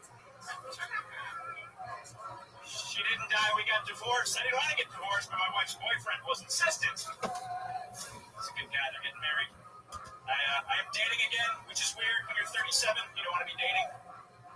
Yeah, it is weird. My pickup line right now, because I'm sick of it, is, so do you wanna? Like, that's my pickup line. Because if not, I'm gonna go home, make a hot pocket, put a heating pad on my back, because I'm 37 and my back hurts. I don't give a shit if you come home with me. I got PlayStation. I'm gonna be in the Super Bowl tomorrow. I got a big game to get ready for. Guys, that's my time. Thanks so much. Kendar. Yeah, Kendar. Yeah. In and out. You didn't need 3 seconds of hot fire. But yeah. It's interesting. You're 37 now. Yeah. And you've really been single for the last 3 years. Yeah, 4 years. 4 years. Yeah, she just got remarried. How'd that make you feel? I didn't have any feelings. It was weird. Yeah, I had no feelings. Like, I felt like I should have feelings. What do you miss most about her? Nothing. You hated her. Yeah. You really hated her. Yeah. She didn't even like the cute nipples or something. Oh. Something that you would give her. Really, but she broke her heart. Yeah. And how devastated were you? Probably like a couple of years. You're coming out of it now. Yeah. And you are dating for real. Yeah. Did she break your heart with the guy that she was married? No, it was a different guy. It was a guy she hadn't seen it. Oh, that's Yeah. That sounds like some kind of country song or Wait, something. how long were you married for? We were married for just under 3 years. Oh, okay. It's not a long time. Yeah. We had kids. Can I tell you what I really like about you is that when you started with like, my kids are free, I was like, fucking love it. Like, yeah, I probably had because like I get it. Then that makes me feel bad as a person. It's like my mom had cancer. You know what? You get it. But then I like how you twisted it. And I saw like a little bit of like Rodney in you, like Dangerfield, like that whole Rodney King. Yes. But I just want to say I really like that. I really like that. Thanks. You're supposed to say things like that on the That's show. exactly it. Yeah, I really enjoyed that. Okay, all right. I saw Rodney King say once. No, I love like the kind of the themes for jokes, especially the story set. Yeah. It's a great way. I love that because somebody opens a set like that, especially if you said, and you get a response, you kind of know right away. Right. Because they're like, that is good. If they laugh at this crowd, I like that as far as like taking the temperature. You kind of figure it out. Yeah. I like it. Thanks. How long have you lived in Los Angeles? About 13 months now. Wait, where are you from? Chicago. You're fucked. You know what I mean? Because you're my favorite kind of guy that you're like a normal dude. Like, you can see I married like a normal dude. Oh, boy. Look at that. You know what I mean? Like Midwestern. Just average. Yeah. Plain and normal as it gets over here. You know, like I grew up in LA and I get it that it's hard to fucking live here and to make here. It's gotta be impossible to. It's like you're competing with like hot actors and shit. Yeah. But then again, that's. Oh, they're hot, yeah. Yeah.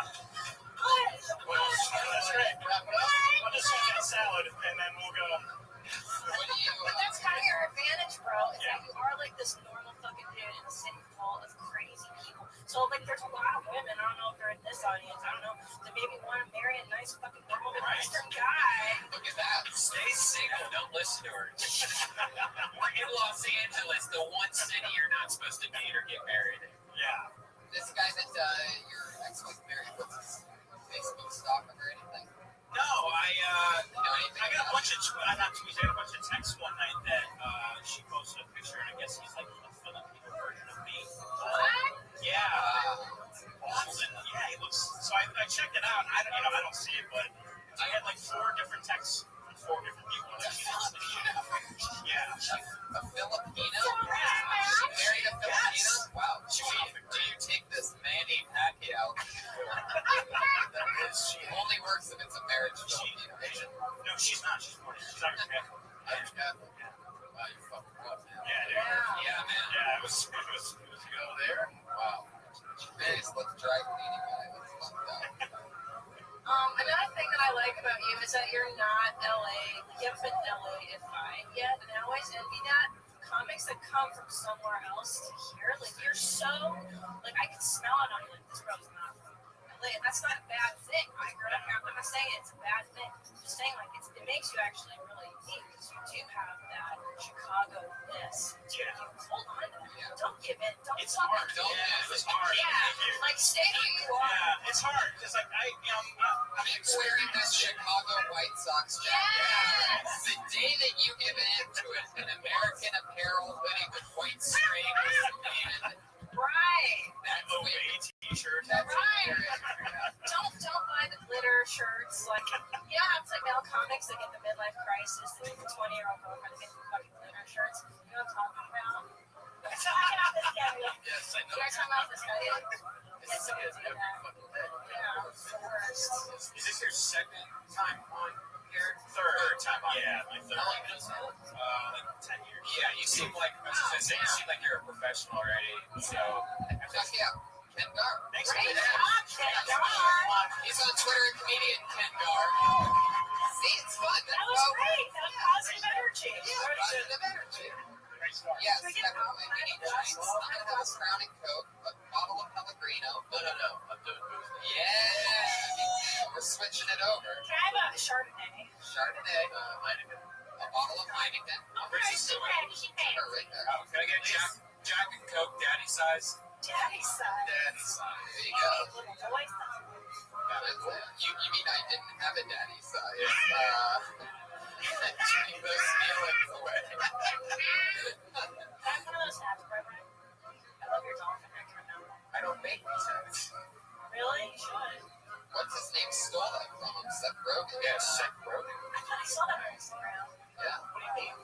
He wore it. I found this hat. It's a long story. I found this hat in the clearance aisle somewhere. I was like, oh, this is my new favorite hat. No one else has this hat. And then he started like a movie wearing a hat. It's that last one. He wears that hat the whole time. Freak me I out. thought you got him from Red Band. I really did. Something that he took it out of your hand. I'm being serious. Really? Yeah, I thought like, it's not, I don't hang out with celebrities. Like, I'm Mr. Mike Tyson. I heard about this. Mr. Jared from Subway. What the fuck? I got to I'm just like the top, man. Jared from Subway. What's up? weren't you like the one of the top 10 urban comics or something like that? You just got voted for something. No, I'm not a top 10 urban comic. I am on the top 10 hip hop jokes of the year from like hiphop.com or something. You didn't tell me that. That's a huge honor. It's a huge You didn't tell me that. By the way, God. since he's here, let's just mention hiphop.com is Billy Hunter's website. So he actually wrote that article. Wow. I've been on BT. Well, I did. Yeah, I did with Mike Stanley. He still hasn't got paid. Years ago. Guys, crazy. I did one night stand on BT. And when I show up, David, a guy that lives in the building, was there.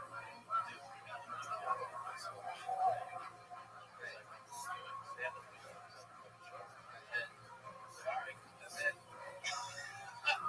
we taped the set, and then Kevin Hart said, yeah, and I see the guy in our building. I go, can I get a copy of that? He's like, so you're a producer on it.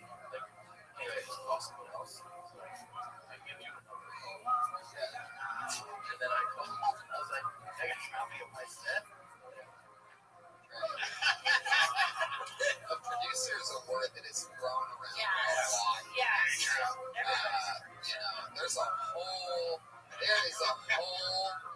line of producers. I mean, you need to. There's a whole article to knowing what type of producer. It's a type of producer. The difference between an associate producer and executive producer is so big.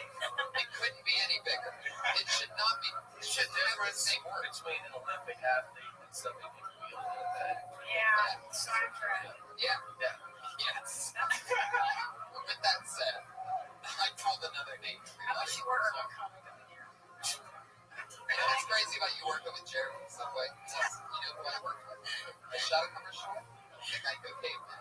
I sure as hell did. He's a cartoon. Oh, no, I booked the commercial with Ryan Murphy, the big red-headed bartender that looks like a Viking, big guy, and that's where we made friends. Anyway, the guy got caveman. Here's what's crazy. We got the hair and makeup, this whole huge crew and everything, blah, blah, blah. There's still no caveman. It's been down to like 20 minutes before shoot time. And we're like, oh, we're going to be all night. Where's the caveman? He hasn't even been in here in makeup yet. The guy go caveman pulled up in a fucking Toyota Prius, already in makeup, ready to go. I swear to God, He was in caveman makeup? all the way. He was the guy go caveman. He pulled up. It was this big shoot up in the Disney Mountains, like 40 minutes north or whatever. So it's just there in Lane. You see this Prius forever away. It's the only car in the street. We're watching the headlights approaching. It's a night shoot. And fucking, he gets out of the car, ready to rock. By the way, crushes the entire time. He crushes. Like, it's like you're watching some fake comedy movie happen because he's lighting everybody up. It's like Don Rickles in real life. He crushes the entire time. The director will give him some advice, but then he just starts directing the director. Like, he's like, don't you think maybe like there? Totally. And then everybody just, you were talking about kissing their ass. Like, they were kissing his ass one take. That's gone now. They just replaced Geico with a lizard. They replaced the TV show. Oh, yeah. He was one of the guys from the TV show. What's the main guy, though? Have you ever had Ron? Yeah. Yeah, twice. Oh, you have that? Yeah. I'll tell you what, you gotta get some. Oh, shit. Guys, your next comedian goes by the name of Damian Holmes. 1 minute. Right now.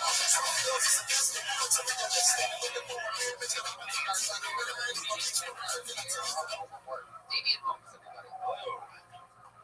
Thank you. I'm straight. Sure. Okay. Sure. I'm not scared of being gay. There's a lot of straight guys scared of being gay. I don't really get that. I've heard one guy say one time, "I'm scared to blow a guy. Because what if I like it?" Why are you scared you're gonna like it? That's the best possible outcome. Maybe blowing a guy and be like, "This is pretty good. Are there more of these billions? Let's keep doing this." You should be scared you're not gonna like it. You should be scared and be like, "That's exactly what I thought it was gonna be." No, thank you. I just remember one time you ended up using gay, so I put an ad on Craigslist and said, "I'll blow you." I don't know if you guys know, if you put an ad on Craigslist that says, "I'll blow you," you're going to get replies. People are very interested. So he did it. I met him, and I was like, "How'd it go, man?" He's like, "Not a fan." And I was like, "That's a long way to go." So to find out you're not gay, just straight starting with blowing you. I'm scared of oysters. Thank you very much. Awesome. Damian Holmes. I think this is the first time I've seen you, right? Yeah, first of all, Where are you from? Orange County. So, yeah. Born and raised? Born and raised, yeah. How old are you? 23. Oh. That's what I'm talking about, sucking dicks and stuff. Yeah. You know, because their dicks are so new and stuff. How long have you been doing stand-up? Coming up on 3 years in January. Nice. And you do it mostly out of Orange County? Yeah, Orange County, San Diego. So you're saying in that one joke that your friend put a post on what that said? On Craigslist. That just said, "I'll blow you." Basically. Yeah, that shit. So effective. I took a picture. I put a picture of Bert Kreischer on Craigslist. Yeah. When we were in Hawaii, he was like shirtless. He was like always shirtless. He was landing and like wrote a post like, "I'm in my hotel room. Just want some and me and all like, don't ask me what you about. Stick it in my mouth and like the monitor and the flies. It was like 100. Yeah. It's just a torrent.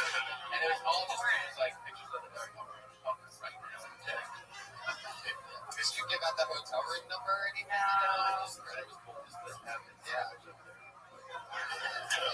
Yeah, I love gay culture. I lived in San Francisco in the 90s for college, and my favorite was this magazine, the Personals, because it would literally be like, "I love stinky, sweaty, smelly nuts. Are your balls smelly? Meet me in the back of Home Depot." And you're like, how the fuck, like, you guys just fuck just like that when you're gay. It's so awesome. When you're gay, you can't fuck like that. Not straight people. Like, well, If they my men and women, maybe now, yeah, now with Grindr and stuff. If they had unisex I don't know. bathrooms, like where boys and girls just went Oh, together, Grindr's gay. there'd be like 30% more kids in this country. People would just be banging inside a Walmart. But back to the show, the first show, All these poor people that just won't only fuck because it's free, they would just do that all the time. Wait, what happened? Did I lose everybody? Yeah, what happened? no, I actually feel like, you know, like a dick show. There's so many angles that are done. You're logical. I love great logic. So I love that show. Vegas Bars, and don't rush it. Yeah, I was. I know, but like you take it slower.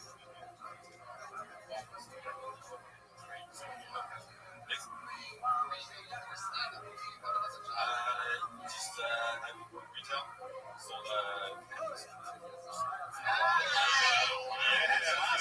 Jesus. Wow. Yeah, Are you sure you're not gay? Pretty sure. So how do you sell those? What do you do? They're all the same, right? So Yeah, we have to That's super. That's It's very. fucked. Yeah. You go to their home? Or they come No, they come to the store. It's not that They much. come to like a store. They come to the store. So, because I went to all girls high school, you have to go like the uniform store. Yeah. That's So what like you're the guy, and you're like, yeah, I have a body. No. That sounds like a trade job. Like a 2, Yeah, we're crazy. I get you too. and normally I have to put out the things. Yeah. That sounds like a great Have job. you had girls that work with you in that position?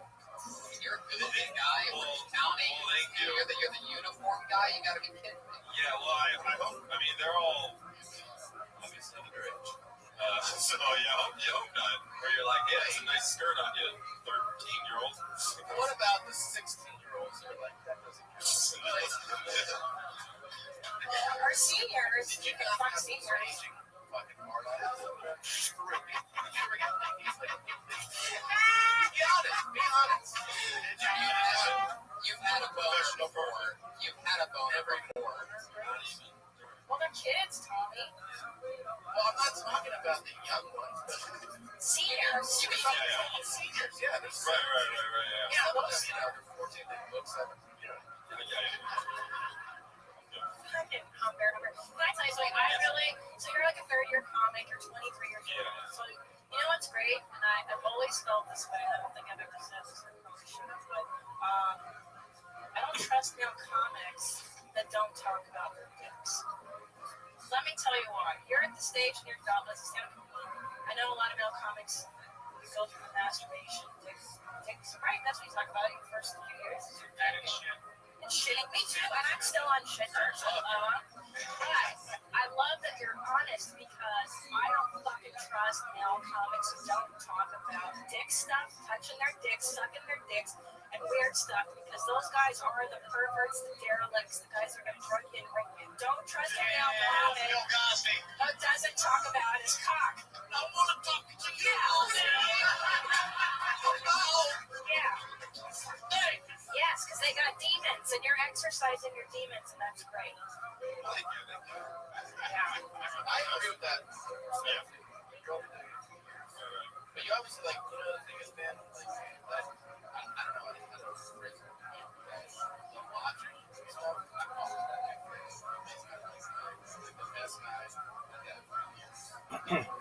There was a subject, and then like he breaks down. Yeah, it's like, it's a love scene. Like, they don't know where that's coming from. When you present a lot of it, it's exciting. I mean, it's Daring. That's Yeah, I love you. yeah. It's like argument. Yeah, Bill Burton. Yeah. So you still work in the uniform business? No, unemployed right now. I've got some savings. So I'm trying to Saved up a lot of money. good for you. Yeah. Where do you live now? Are you in Hollywood? No, it's not. Oh no, you gotta move out here. Oh, You need a roommate or 5. what religion are they? What religion are you? So when You're very like white. schoolgirls were coming in with the uniform, were you ever like, you don't need to I was a cool salesman. Wait, how was your childhood? Was it good? Just a regular one. Oh, fuck off. It's good enough that he's still at home at 23. Oh, that's true. Yeah, shit. So do you have a basement or a bedroom? What's the situation? I got the old bed. Oh my God. Wow. Did you guys have a code word for like when an Asian girl would come in to buy a cafe? There were a lot of international students, like straight from China. Did you get a hoagie delivered? Some fat Sal's just got Wow. Did your parents Did they ever think it was weird? They were thinking like, oh, my son's finger in fucking 7th grade, like girls in uniforms. No. Didn't bring it up. It didn't come out the right way. Yeah, But did, like, did they ever think you were weird? Like, Figuring the students. yeah. Did they ever think, like, why are you so Well, it's their business. They're the Yeah, that makes sense. Oh, the big reveal. You've been working for your parents. Yes. You need to save yourself. but you don't want any more. Seriously. No. But here's the crazy thing is that my dad sells Catholic school uniforms now. The job before, he sold lingerie. That's Your dad's fucking these girls.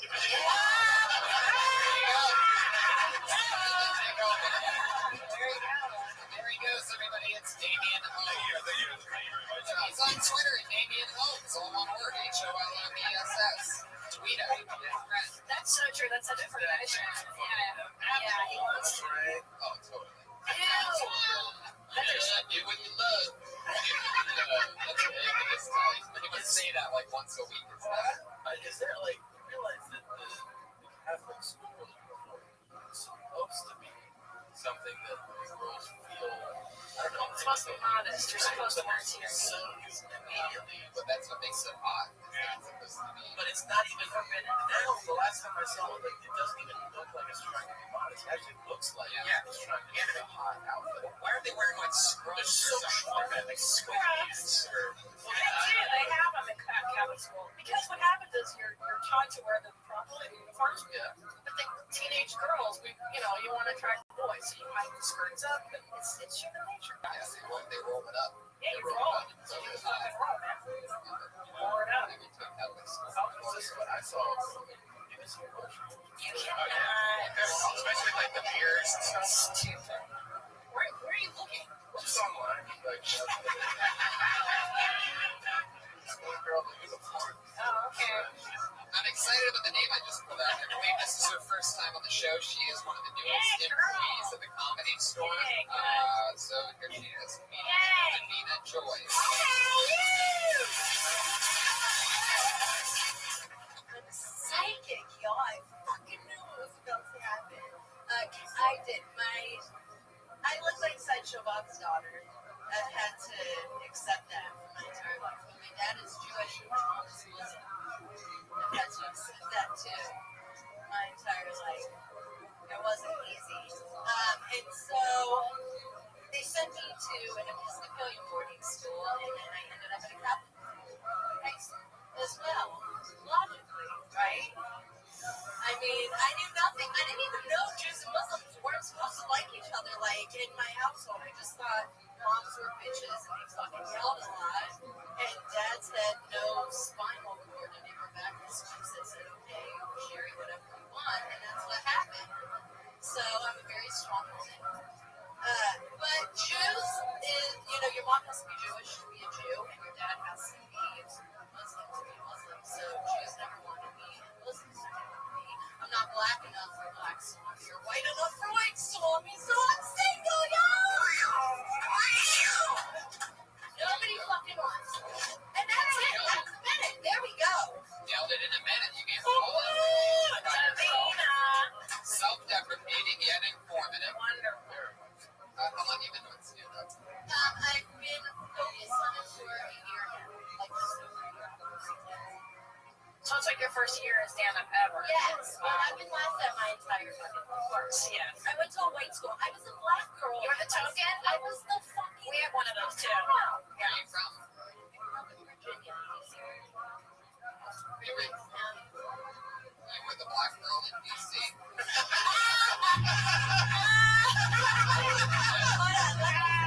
Yes, I grew up, my dad was a lawyer, so we grew up in a wealthy area. So which one's your dad? Your dad was the lawyer, and he was your dad? That makes sense. And your mom is the what? Wow. Black. Really? He's German, Ukrainian, Latvian. Jesus Christ. African, Portuguese. That's So, horrible, yeah. I'm the United Nations. Yeah. And it's kind of hot, no? I like the worst part. Oh. He's right. That's okay.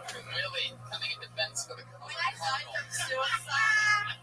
died from suicide, it's just the Muslim one.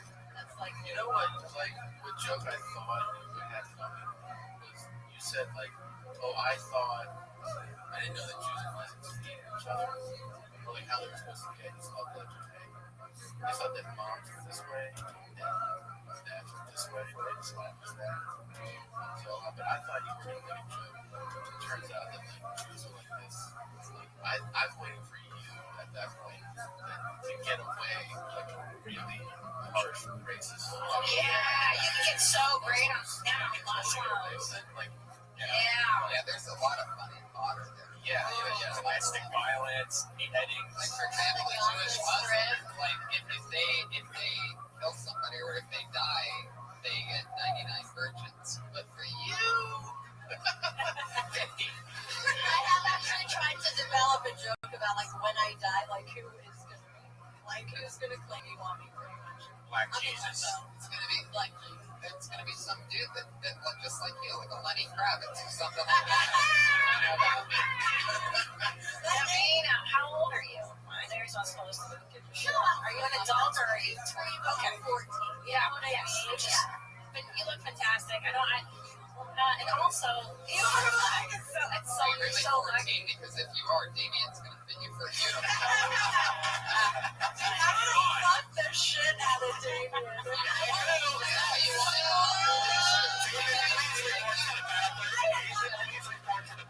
If I walked into that uniform, so I have a Catholic schoolgirl in the park sitting on a dick. But I was gonna say that because you look so young, but you have the presence of an adult. Or they can't tell how old you are. So, but that's so it's so hard as a comedian. I think that takes 10 years just to be yourself up there. At least for me, it did. Like just to be comfortable enough to be like, here's who I am. This is what I'm about. That takes fucking years. So you're so ahead of the curve, as you say, that you're.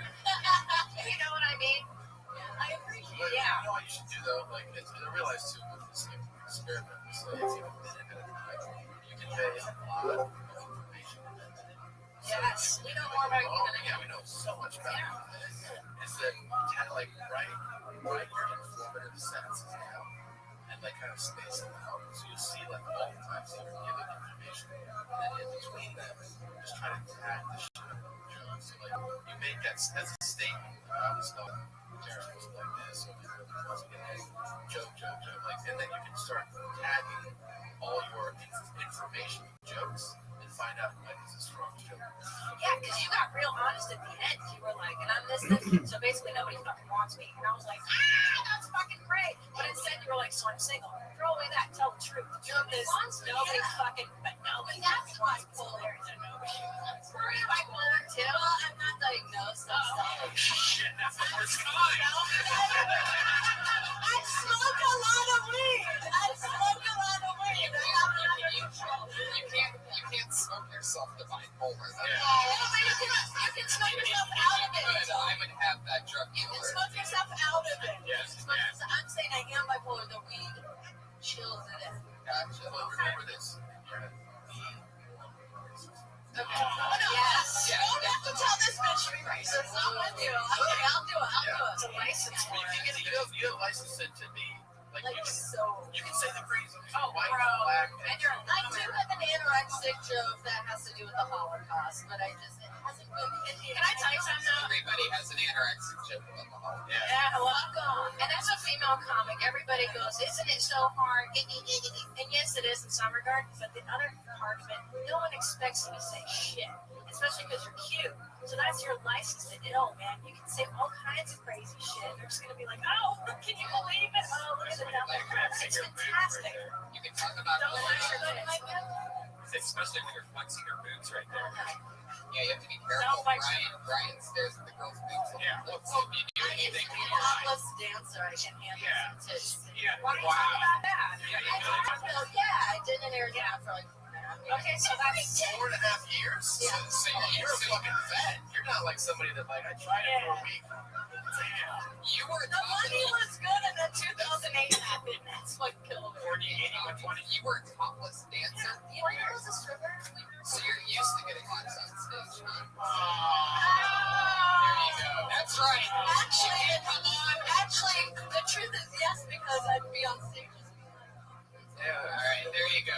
There she is. You guys love you. Dana. All right. A lot of responses on that one. Very chipper.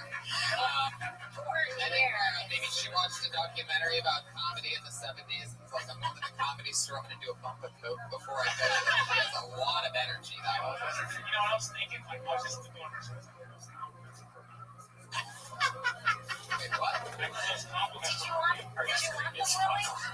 Just because you two have the same haircut doesn't mean kids go to the same barber, obviously. Yeah. I love it. years as a stripper, I would fucking. She was a stripper for 4 years. I would She could get her degree in it? What the fuck? I didn't even catch that. You know how hard it is to be in the public, you know, like being a waitress is enough to kill you. Yes. What's up with that? What's up with that? Oh my god. Crazy. It's like binoculars. Yeah. Look at this shit. There's one miss with the mom. He's crazy. It's got four different. Who makes that? This one shows how much blood's in your stool. Nobody makes it. It was custom made in no, I'm kidding. Amazon.com. It's like $15. It's made in China, little Chinese hands. Amazon's amazing. I get all this crazy shit for like $12. For your mom's house podcast.com. Yeah, Really? that's what I Click did. on our banner. Yeah, click on the banner at the Your Mom's House podcast. Here you go for your next comedian, Tim Warner.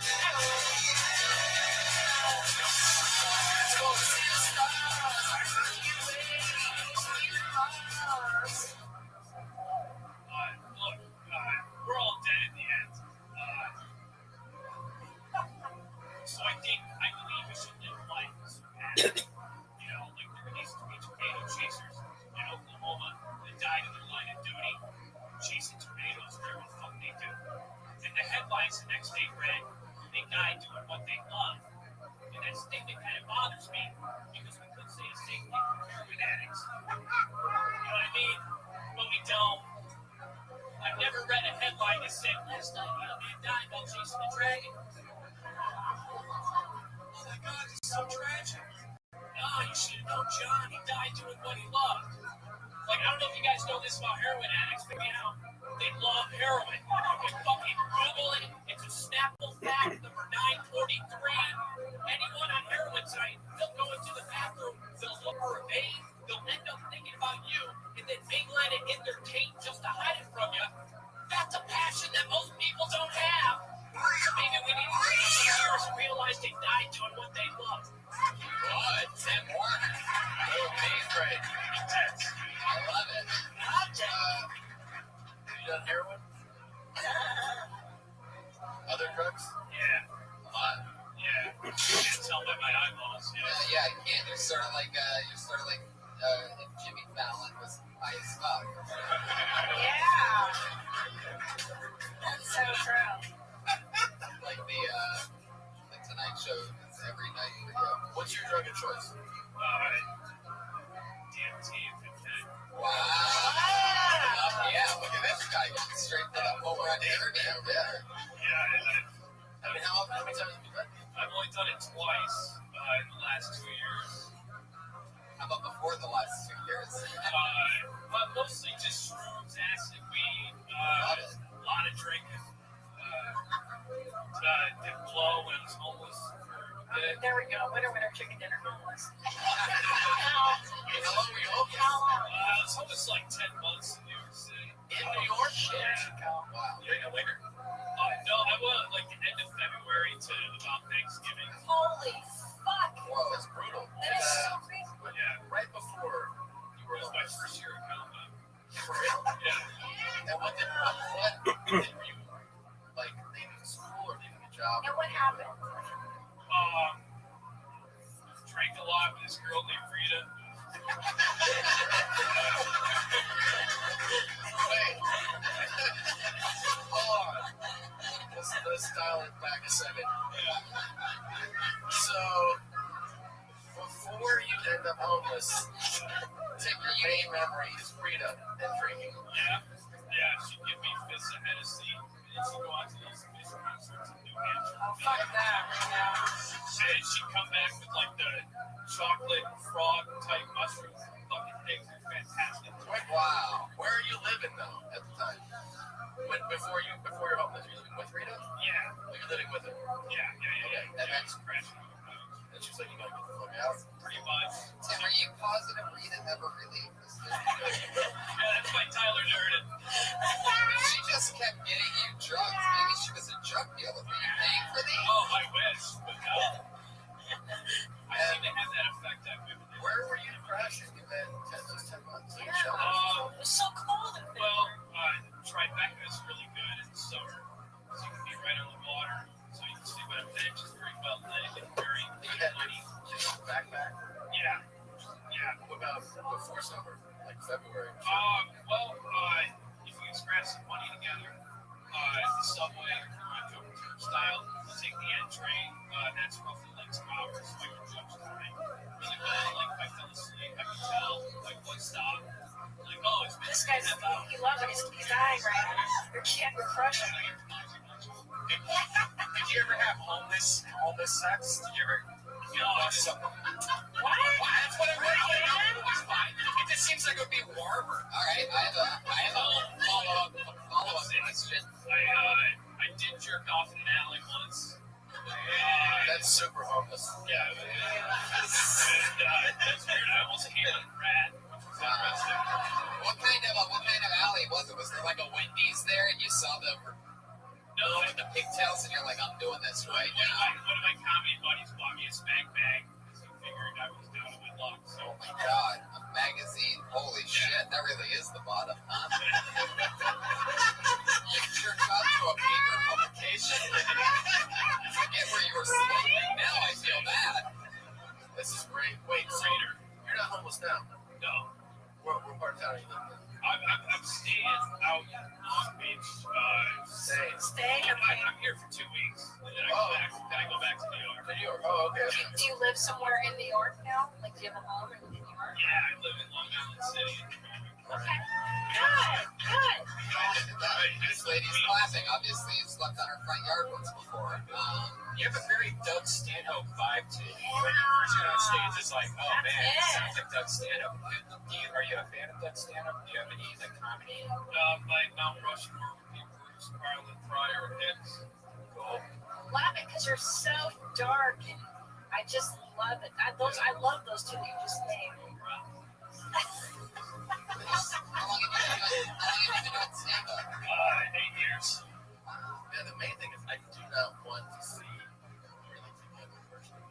No. Yeah, most people don't. No, I'm serious. I feel like it's really like you're a good performer and you know how to like play into like you saw what people are responding to even in the conversation, you know how to play into it. You're obviously a sharp performer. No one wants to see you fight, clean shaven and smart. It's like it's very true. Like if I'm doing shows and comics notice I don't have a beer or something, they really upset with me and they gotta get drinks.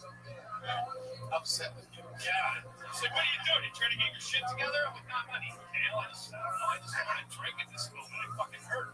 Yeah. You know?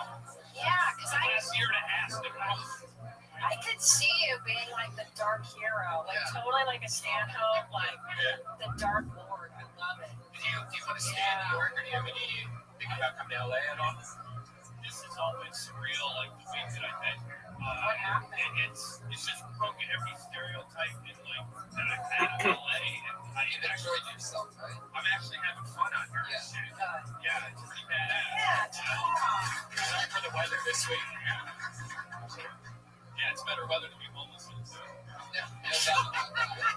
It would be really awesome if you toured for like a year.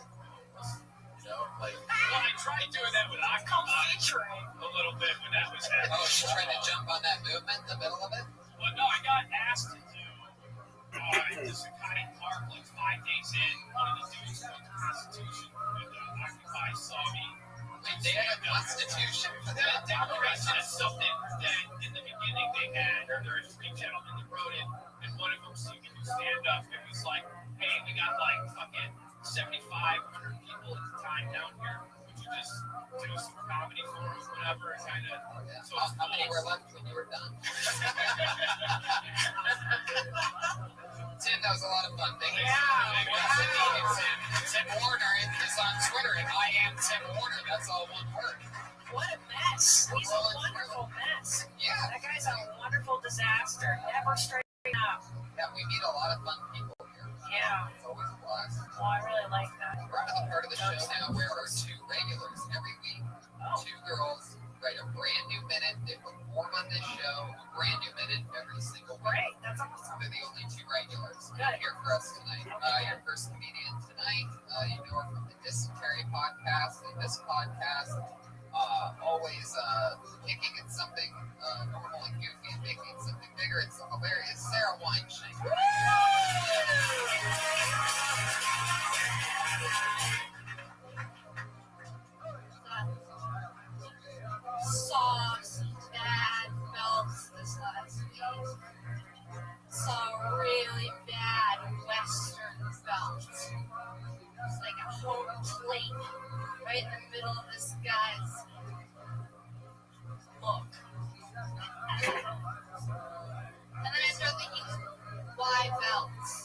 Are they supposed to be fashion pieces?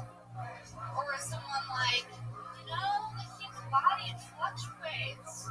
Sometimes you're heavier, sometimes you're thinner. Sometimes you want to eat more, you want to have options. We have to create something that can give us that. Yeah, a belt. And then the thing with belts is that if there aren't enough holes, you feel like jackass. But you feel really good if you have to like puncture your own hole in. Yeah. I guess we could call this week belts. Every single belt, I have to do the whole. Every single belt. Which direction? Too small? Like this one I'm wearing right now, it doesn't even fit. Like I need to be right here, but I need it. What are you saying? That you have too big of a belt? I have too big of a belt. Well, stop buying the biggest possible belt and get the next to biggest size big Makes you belt. feel good though. Like, you got room. We're still good. I like the whole belt buckle thing because I never understood the belt buckle shit. Like the whole cowboy, like huge metal plate covered his dick. Was the joke behind the one that's purposely delivered like that? No, because No. I didn't want to talk about that first, but I just wanted to remember to say it. And then you know that was actually That was super funny. you gotta just say it like Wait, that. where are you from? Sorry. Where are you from? No, me too. Wait, me too. Yeah. Where'd you go to high school? I went to high school in Louisville. Do you know where that is? I'm sorry? What's it called? Just say the name of the No, name of the that's what it is, guys. What's it called? That's where I fucking went, bro.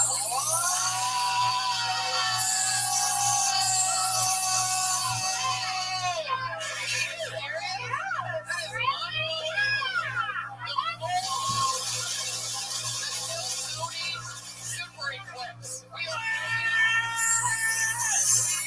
You know what that sound means. We on episode 1 of Kill Tony, June 2013, that if a comedian and a guest ever went to the same high school, then everybody in the audience, I still have it written down here, wins this exact amount of money. $47 each, everybody.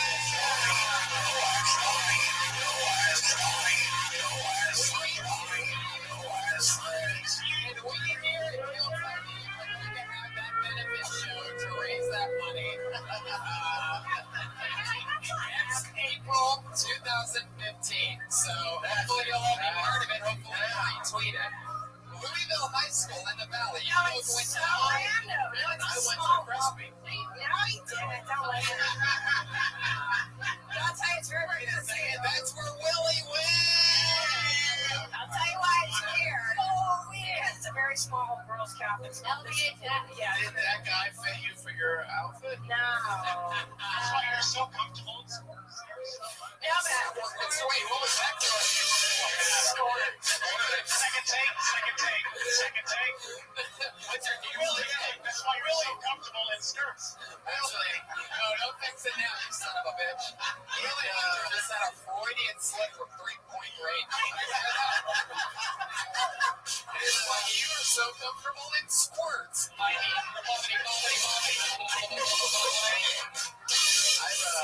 10 years. I've never actually been with somebody else. Yes, motherfucker, it's a big deal. Be like, where did you, even people from here, like, where you're from, whatever. It's very random. But here's the thing I can tell about you, okay, is that you got like, this is fucking terrible. Okay, so, You had the same site. No, here's the thing. That's what she's talking about. is that like okay, I love that you have a personality. I love that you're a full person. I like that you're doing something a little weird. I like that because it's so, especially for female comics, it's so easy to rely on like just being like cute or hot or whatever. And I love it when I see girls. You know what I mean? Like you're very beautiful, obviously. I don't mean that like you're not, but I like that. I like that you're taking a risk to be weird. And that's fucking huge. And that's great. And that's It's hard. It's hard. It's fucking hard, man. And that's not just advice from one of the top. Yeah, okay. Yeah. That's also It's safe. alumni advice. Ah! doing it? How long have you been doing it? 3 years. Yeah.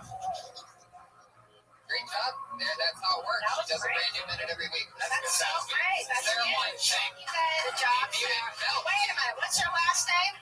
Wine Shank. Are you a Jew? How did you get into the Catholic? Are you a Jew? The Catholic school. My mom is Catholic from New York, so then we got confused. Catholic school is whatever. They let you in this one. Very cool. Where are you practicing? Practicing. Sorry, It's okay. I'll let you go. Say hello. I'm not going to do that. Okay, all right. She's on Twitter at Princey. Good job, buddy. S-H-A-N-K, all one word. So funny every week. I just got some amazing news, guys.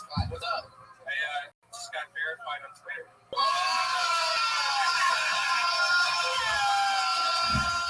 Do you have the check mark? Is it there?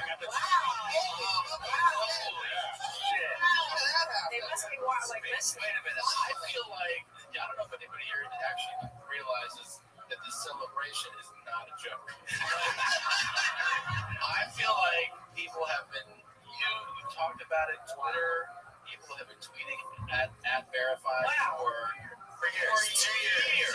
2.5 years, maybe. That's what happens when they find out that you have a podcast where the regular matches the same high school. Yeah, So $47 is waived from earlier. You got verified. Your money went to verifying. Your final comedian of the night, the final regular that also writes a new hit, performs a new minute every single week.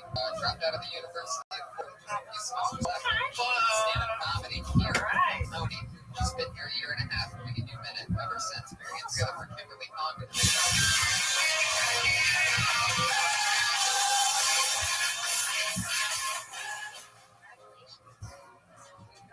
Guys, they say if you can make it in New York, you can make it anywhere. And that's true because I have. I've made it in New York.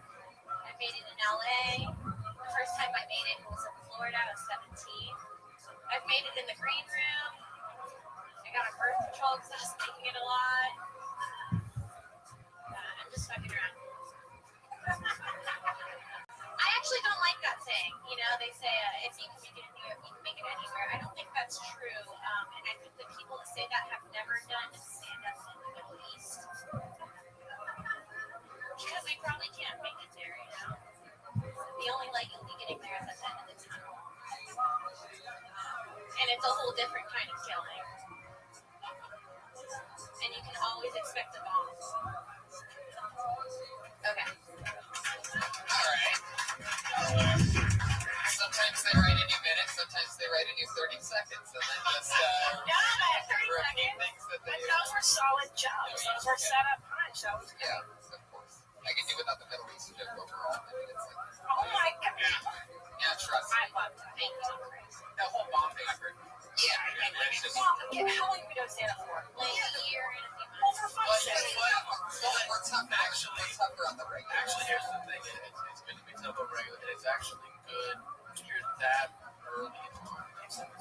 Right. Don't do that. Some people like to feel safe with. Yeah, I keep that. exactly. I know. I think I do. Yeah, they get really good at doing that joke, and then all of a sudden it's like, oh, I gotta do I thought it my, would be the light. But not. right. It's a lead sniper. Now, you're from Florida? Which part? I grew up in Melbourne. Wait a second. Wait a minute.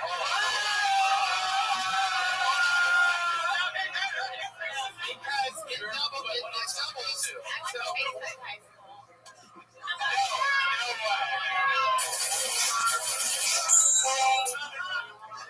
Is it true? I went to high school in Vero Beach. Oh, okay. I'm from Sebastian originally. My parents lived there now. Cool. Wow. What are the odds? Yeah, that's real. It's like your mom's house and Kiltony in a parallel Our universe. parents live like 20 minutes away from each other. You're a gay turd, though. You went to Gainesville. I did. That's what they are, the university. You're not a gay turd. It's very insensitive. So you went to Bayside, and then you moved here and a half so proud of the two girls. I mean, you guys are like babies. How old are you? Jesus Christ. I mean, to have the balls to come on the show every week and write a new minute stand up and do it in front of the world is like, all of you girls are amazing. Amazing. Yeah. That's what I want with like So smart. So like the you get the news. Dude, we were retarded. Yeah. And I started stand up. I did my first set On the show? So I have everything videotaped since I was Every started. minute. That's crazy. And then are you doing it more than just for them? Yeah. I'm doing sets on different shows. All the time. That's your time. Kimberly Condon. Great job, ladies. We did it again. Episode 81 goes down like that. Willie Hunter. You did a great job for us over there. Thank you. Willie Hunter's on Twitter at Willie Hunter. Will Hunter Show. At Will Hunter Show. David Deary helped us out tonight. He's on Twitter, all one word. Deery. At PDC, all one word. Helped us out big time tonight. Tom Segura, you're on Twitter. Tom Segura, the Yomon Sasquatch. Watch this special. It's on Netflix. One of the best comedy specials I have ever seen.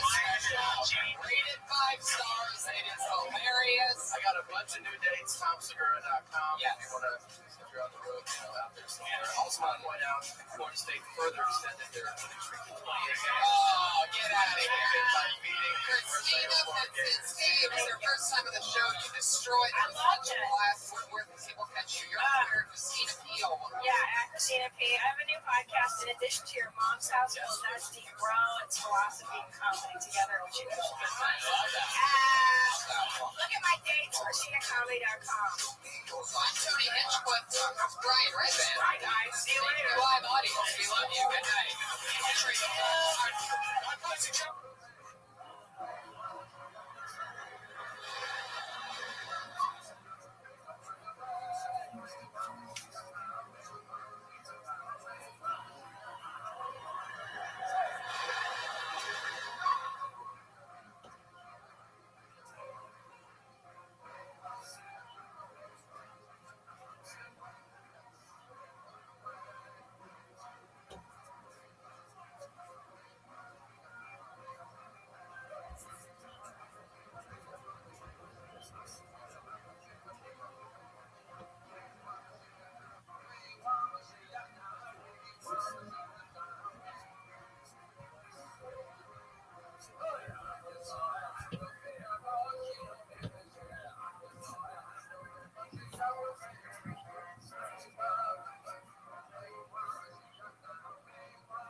Holy shit. Here we are, everybody. We're doing it again. Episode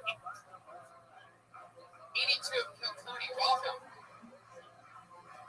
Monday. Holy crap, holy. The buzz is happening. We moved in the room tonight. We also sold out. You're not going to stop us, Louis C.K. All right. I'll go up against number one. Let's do this. So excited to have everybody here. I just had a delicious meal from our one and only sponsor, Elise Lane, everybody. There she is. She's that the girl with the pan, professional gourmet chef, ready for hire. She's on Twitter at Elise Lane. You all have to be what? Lyselain. She made pad thai for me. Vegan pad thai for the little baby boy.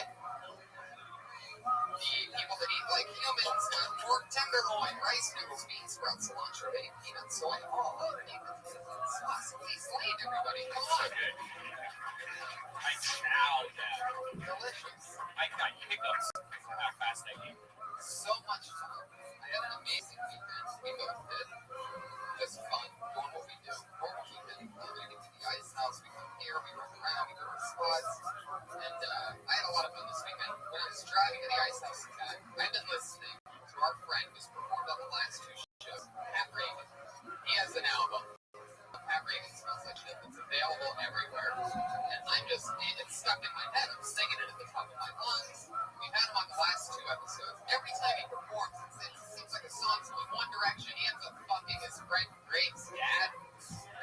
It's always filled with fun, and you never know what to expect. So we're bringing him back. This is the third time on the show. It's the great Pat Reagan, everybody. Here he is. Little music stylings from Pat Reagan. This new album, Pat Reagan Smells Like Shit.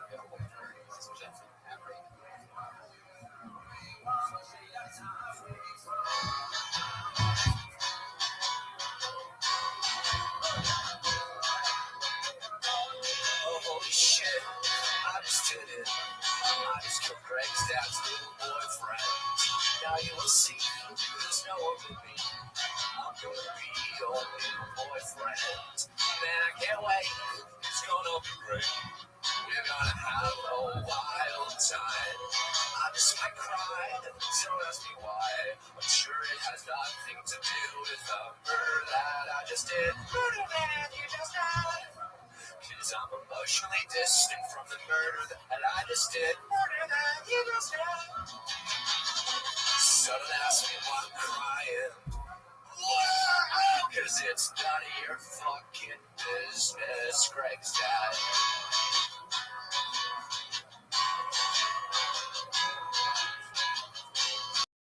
Knock at the door, who is it for? Special delivery for Greg's dad. You look inside, it's nothing to bad. I'm running a damn and your diamond ring, clinging to finger number 4. I say I murdered your boyfriend, will you marry me? You ask me how did he die, I say who cares? I say, hey Jeff, you know I love you more than anything. You close your eyes and hang your head. Say yes, yes, yes, yes, yes, yes, yes, yes, yes. You say yes, fuck, yes, fuck, yes, fuck, yes, fuck, yes. We make love on the kitchen table. And you start to hum a Peter Gabriel song. I'm the luckiest baby boy with basic cable. You're my soulmate. Fuck Greg's mom. Fuck Greg's mom.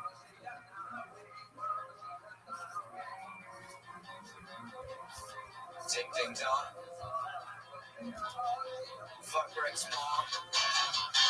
I'm a baby boy. You're my friend Greg's dad. Greg was a source of joy. But now he's dead, so is someone else. You know I just can't help myself. I'm doing all name of love. Thank you very much. Yeah! Pat Reagan, everybody. For those of you following the storyline, I don't know if they followed the story on that one. You should give a recap right before each episode. Last week, Greg got ass sex from an older man.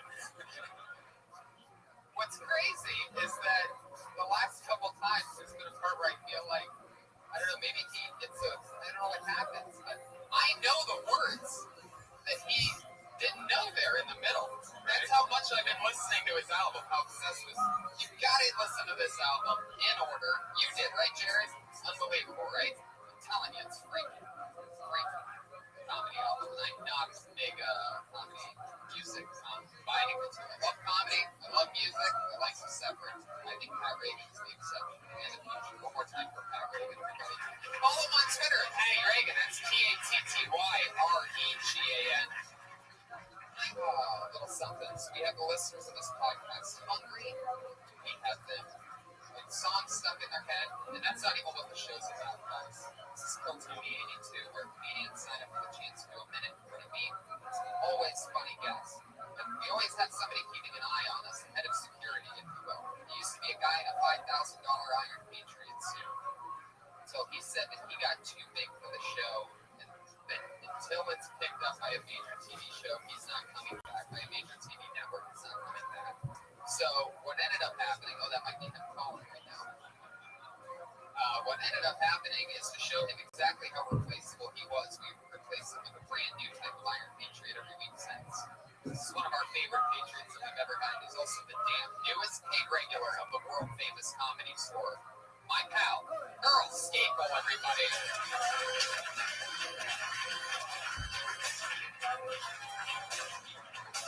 Wow.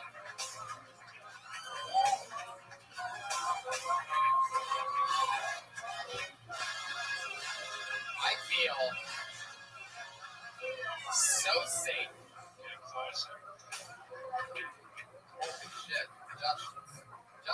sort of have a resemblance. I never really noticed it until now. Josh, get back up there for a second. Get back up there. It shouldn't be a delay, dummy.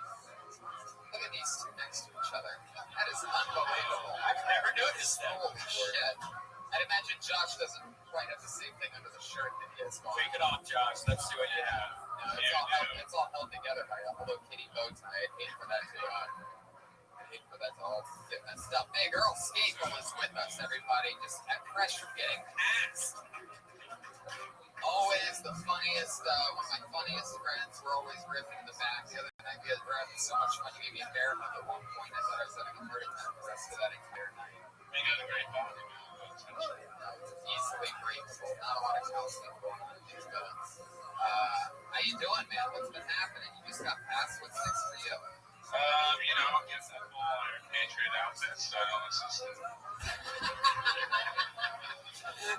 I don't think it's stupid at all. You have one of the best bodies in all of stand-up comedy, without a doubt. well, that's insane. Right, exactly.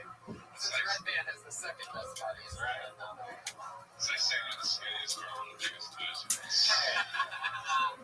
I love it. Well, let's get this party started. We have two of our funniest guests that we've ever had on.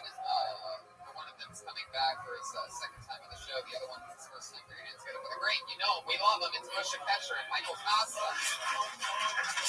Holy shit.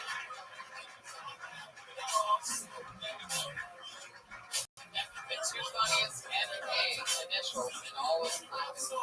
I thought don't you always book the guests based off of initials? Absolutely. That's what I thought. Yeah. Earl, I'm going to say that is true commitment to doing an hour-long visual-based joke on a podcast. It is a bold. I mean, it is the house races. Yeah, that's true. We missed the house races. Michael, you've been up there at a roast battle that takes place there on Tuesday nights, and I said I have to. I can't believe it's taken this long. 82 minutes. Yeah, that's unbelievable. I'm always excited to be at anything that's 82nd. You're the 82nd funniest comedian. Actually, that's two comedians per thing, and I've done it twice. That makes you the 182nd funniest person in Los Angeles with the name MK. Right. And I'm honored to be here because of that. And especially honored because I've never seen Earl with a shirt off. And it is a sight. It is a beautiful sight. I mean, I'm not gay, but you're a good-looking guy. Thank you. I'm not gay either. And thank you both for saying that you're not gay. We were getting very uncomfortable. Is it because I'm sitting like this that people have to say I'm not gay? Do I have to do this? Does that make it more not gay? Podcast listeners, Earl has his show. Yeah. Michael has a dildo in his ass. But I'm not gay. He is not gay. Nothing gay about it. There's nothing gay about a dildo in your ass, by the way. Just so we can really clarify. Unless the dildo's owned by another man. That's correct, yeah. Or it could be lent out to a woman who's using it pro bono. With bono from YouTube, the YouTube. It's in YouTube. Oh, that bono. Who has glaucoma, so he can't tell you. I think that's more of a mono. You said pro bono, but you meant chaz. Right. Chaz, I am, but I'm not gay. Big Earl, every week the feature with us, our guest question. Anything you want to find out about either one of these guests? Well, you see the gigs that we think we're being into.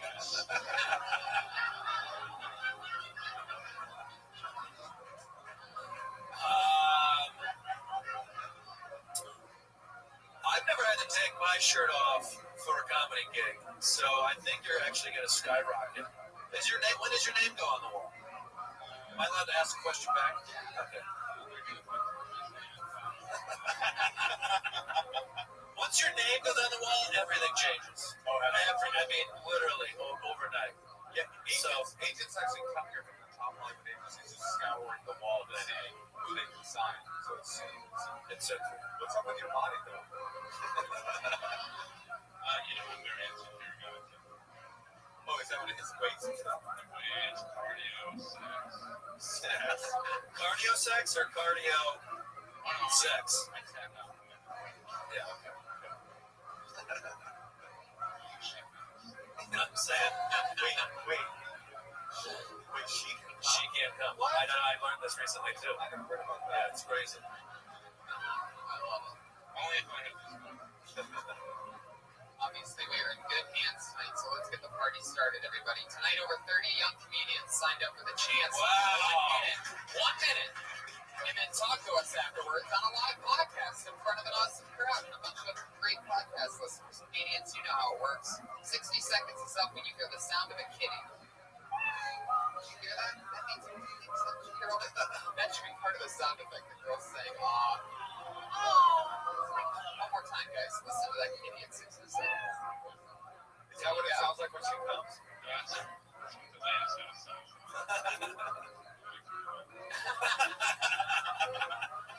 Said the D word. Guys, wrap it up in a kitty, or else you're going to bring out the angry West Hollywood pair. There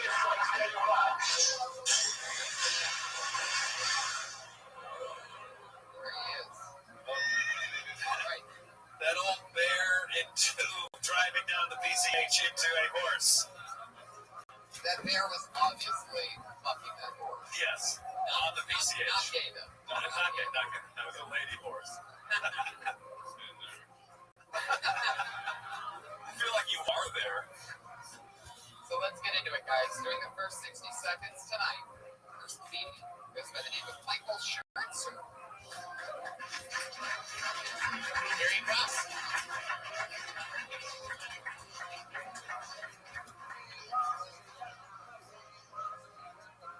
Michael Schertzer, everybody. Here he is. Thank you so much. Isn't it sort of redundant to say that you have a new baby? Like, where are all those old babies hiding at? You know? I told that joke to a girl on a date, and she said with a straight face, dumpsters. So I asked her to marry me. Not only that, Democrats should be able to legislate guns, or Republicans, vaginas. My reasoning, you shouldn't be able to write laws about something you've never touched with your own hand. I would extend that to say that you shouldn't write laws on subjects about which you're totally uninformed, but that would pretty much put Congress out of business. You guys seen that new show? It's called Last Paraplegic Standing. It's great. You can watch an entire season in just one sitting. Each episode will last about 30 seconds. I feel like any whale could be a humpback if you're brave enough to undertake the challenge.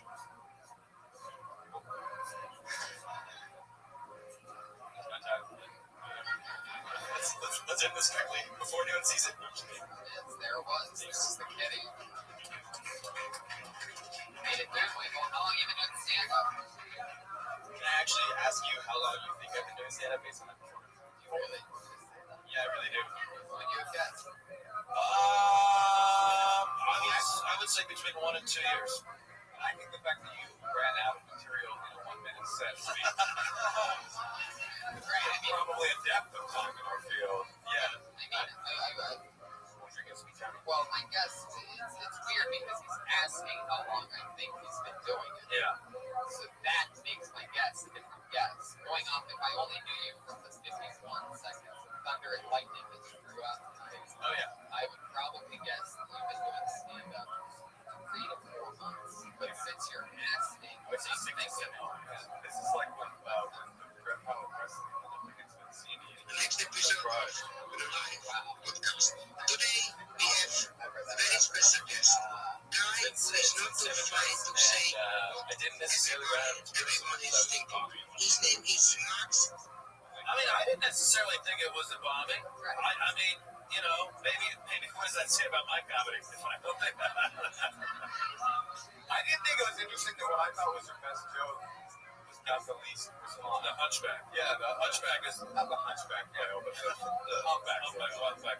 Right. I said a year. That'd be a weirder one because that would know if any whale could be a hunchback whale. If you're willing to figure this out, like, what are we doing exactly? You put a hump on a whale. I like that he had structure and he had at least written like it was a structured joke. That's what made me think he could do it at least a year. But you're also first. You're doing a fucking minute. I don't know. You're not. I mean, it's. I thought you did pretty good. 25 years old. when you do start to see something that's really new work,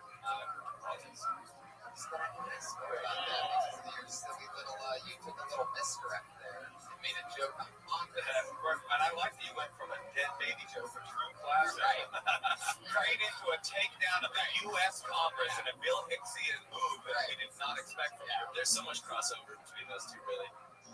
Yeah, I see that. That's an interesting left turn. I would almost rather you start with Congress, so I think you're like a smart political comic, and then go into a dead baby joke. That would be more interesting turn for me. For me. What were you doing in what else? I managed campaigns and I'm trying to get out of it. Oh, hell yeah. You gotta get away from the low paycheck to this. Yeah. Oh yeah. You see Earl paid regular. See how well he's doing right now. That guy's actually one of your goals. I aspire to be him one day. Thank you. All you need is time on stage. You have the idea of what a joke is, which is actually amazing how many people don't know. You know that you see here, but you know how to do it. You just didn't sell it to me. It felt like you're reading a script that you every time you're on stage you feel the same exact way. I don't know. It's selling a lot. You know what I mean?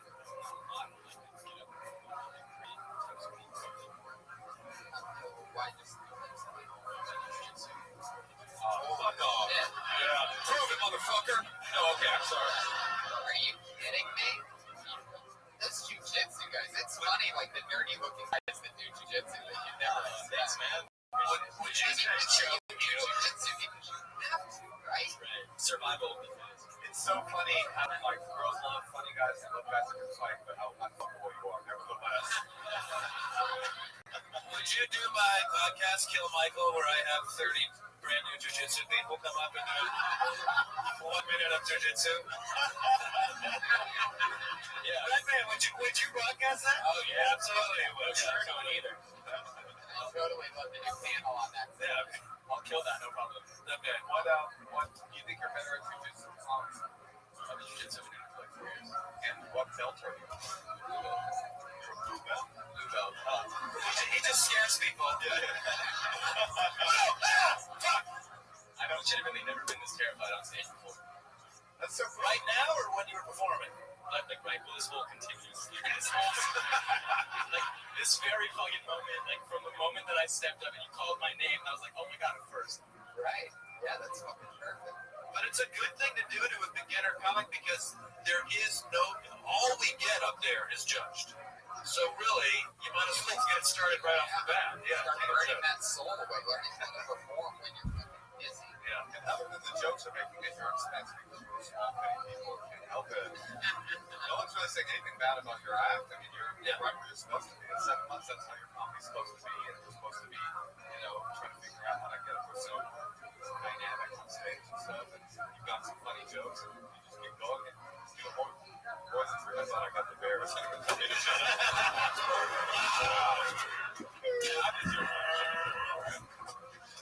I don't know about you, but I would love to hear. I only had minutes and stuff, but I would love to hear you do some jujitsu jokes. Not right now, but I'm saying in your set. That's kind of Do you unique. have any, like, if you were going to talk What's about the quickest way to tap a keg? Rear naked choke. wow, that's a definitely jujitsu. Yeah. That's a 5% right there. Something you whisper in a guy's ear when you have to lunch or something, right? Right, and then he starts laughing, and then you're like, Yeah, exactly. That gets joke. has anyone done the actual move? They check your oil? No. But you don't have to do it, right? Check your own, you just stick your finger in their butt. Yeah. It's hot. Yeah, do that. It's hot. It works. I'm not gay, but I love that jujitsu move. It's a common soccer play, for real. Yeah, like soccer player. You know, like Italian mud wrestling or whatever? No, I don't. No. Dude, you need to spend more time on YouTube, bro. Yeah. Wait, what is Italian mud wrestling? Hey, show it on Earl's body. Do it. Oh. I just went through it. Dude, let's do this in a less private, like a more private location. Yeah. Dude, I just want to say thank you all so much for the opportunity. Emotion really enjoyed that letter that you sent to the woman on Fox News. Oh, thank you very much. Well, there you go, everybody. Michael's shirts are coming in. Hey, Michael. He's never been this nervous before. Should I take back what I said about you being unfuckable? I'll fuck you right now. Okay. By the way, that handshake thing at the end, Let's not make a tradition out of that. He went for it. We all did it, but that can't be a thing. I gave him my ball. You need to get a hand sanitizer sponsor up here. Yeah, exactly. Michael Schertzer's on Twitter. It's Son of Satan. Oh, wow. It's like, Satan, you know Satan. It's like, right. It's stuff to eat where you go, I wish this was meat and stuff. Right. Are you a vegan? Yeah. Wow. He's one of his meat insects, but he's not gay. Just when we thought we liked you, man. God, this is my meat intake. Michael Schertzer, everybody. One more time for Michael. We're just going to keep it moving right along. Your next comedian's name is Stretch, S-H-P. Stretch? S-H-P. Stretch, wow. How's everybody doing? Glad to be here.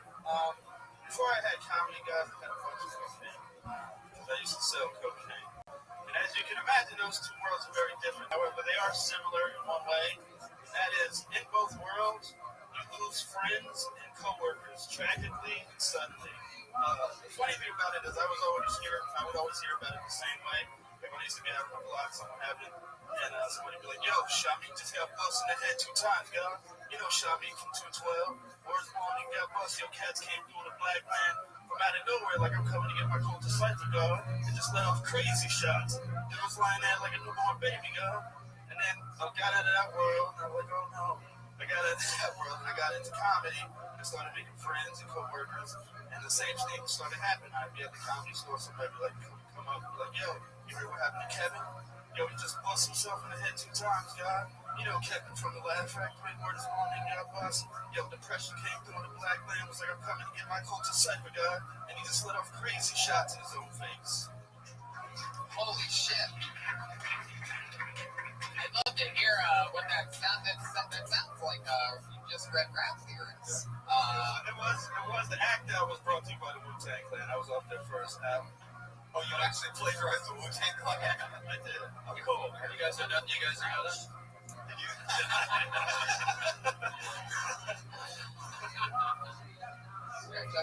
We've been doing stand-up a while. We've been doing it together.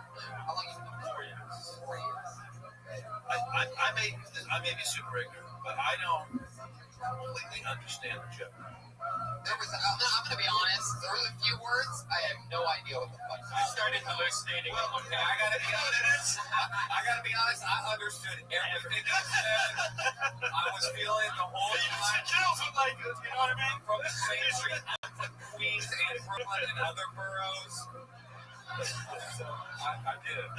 Saying word is born is a cool phrase, so that's awesome. But wait, so I get it. Someone got killed for deals cocaine or in the cocaine, but then the tie-in I didn't understand. Am I an idiot? No. When I brought it back again, yes. Oh yeah, you're dumb. Fuck. Yeah, you're dumb. Straight up. When I brought it back again as the comic or whatever, you know what I'm saying? When it's like I did the same act out with. Oh, I got that. Okay, so I made an idiot. I didn't realize in the second part that the person killed themselves. But now it goes because you're saying you lose them both tragically. I get it now. I get it. About it the same. I get it. I just read it that. Now, Earl, you have a character that is very famous here at the Comedy Store. Big part of the roast battle. Why don't you bring that back right now? It's called the House Racist. Well, how do you feel? What would your character say if he was here right now? Standing next to Stretch SHP. Well, I think we should go to Ferguson and do that joke about the whole audience. Hey, Earl, why did you retire that character? For the podcast listeners. For the listeners at home, those were real gunshots. From the actual Wu-Tang Clan. They arrived, shot Earl, and left. I thought it was wise of you after seeing how we roasted the last guy to start your set off with. I used to be a cocaine dealer. I used to shoot people. So what do you got to say, motherfucker? I love that he just starts off with I used to be cocaine. It's personal. It's real. It gets your attention immediately. I love that part. It was after that. I didn't know what the fuck was going on. Well, I think it's a pretty long joke, and I tried to squeeze it into a minute. I just wanted to hear like what you would have, like what you would say about like me using that part as an act out, using the 10 minutes as an act. Like I Wait just a wanted. second. What about I was making jokes, right? No, what happened? He's being serious. That's where actually the part where I started tripping and hallucinating. That's when it was going on. It's like I didn't understand what was going on. He started like it was lyrics. Yeah, it was part of the You were skit. really saying rap lyrics? It was part of a skit on their first album. Did you really use the cell phone? I did. Okay. All right. Okay. The whole part of You're allowed to do it. Okay, man. I mean, you've got 3 out of the 4 people here didn't entirely understand the joke, so that may give you some indication of how to proceed with the joke. And maybe those aren't true Wu-Tang lyrics, but I have a lot of white.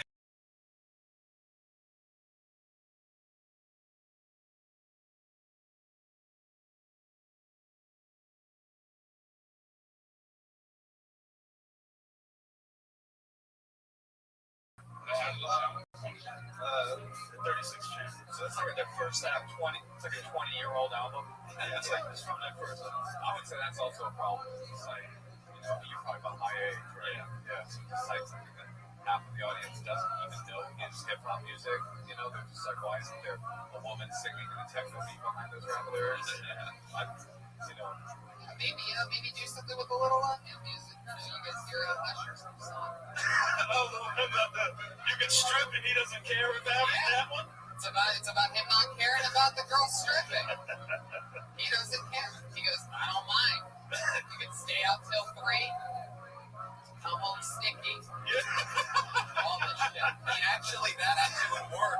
Both cocaine dealers and open micer comedians stay out till 3 and come home sticky, so that would work. That would work. Black widow baby.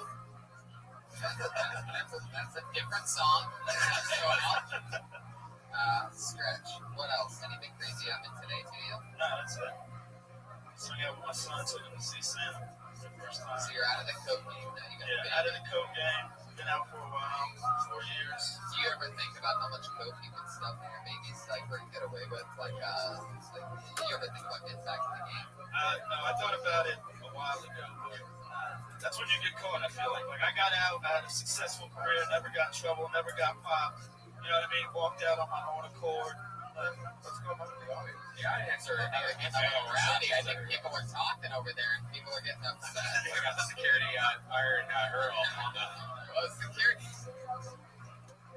Somebody's got a cough. Jerry and Lady are always here. Somebody's coughing on them. No cough. If you're gonna cough up there, cover your mouth. It's on a chair. You'll freak out. We'll stop the show with 100 people live podcast. He's giving them a napkin. Jerry's fevering his head. Earl, do you know I'm the Heimlich? Yeah, believe me, I do. Yeah, okay. By the way, if you are joking, sir, just tell Earl, don't look at me because I don't know how to do that shit. Fun fact, Jerry is also the one that never turns off his cell phone every single show. He's got it set to that 70s ringer too, so it's like a real ringer, like His cell phone's broken. Stretch, it's so much fun with you. Thank you, Stretch. Figure it out. What is wrong, son?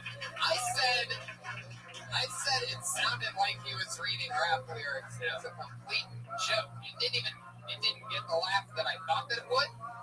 And then it turns out he was reading rap lyrics. It was like something in uncovered. He also called it an act out, and it wasn't an act out. Right. An act out is when you use your body physically and act something. It was more of an accent. Right, now that the cocaine dealer's gone, let's talk about that one. Now I've got some courage. Yeah.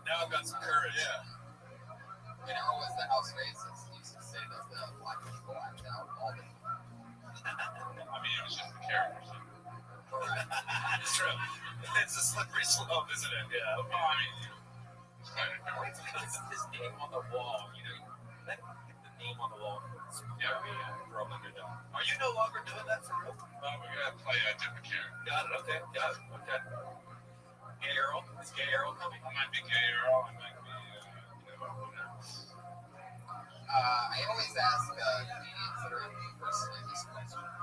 Yeah. Ask it, was there anything that you did when you very first started stand-up that you did when you years.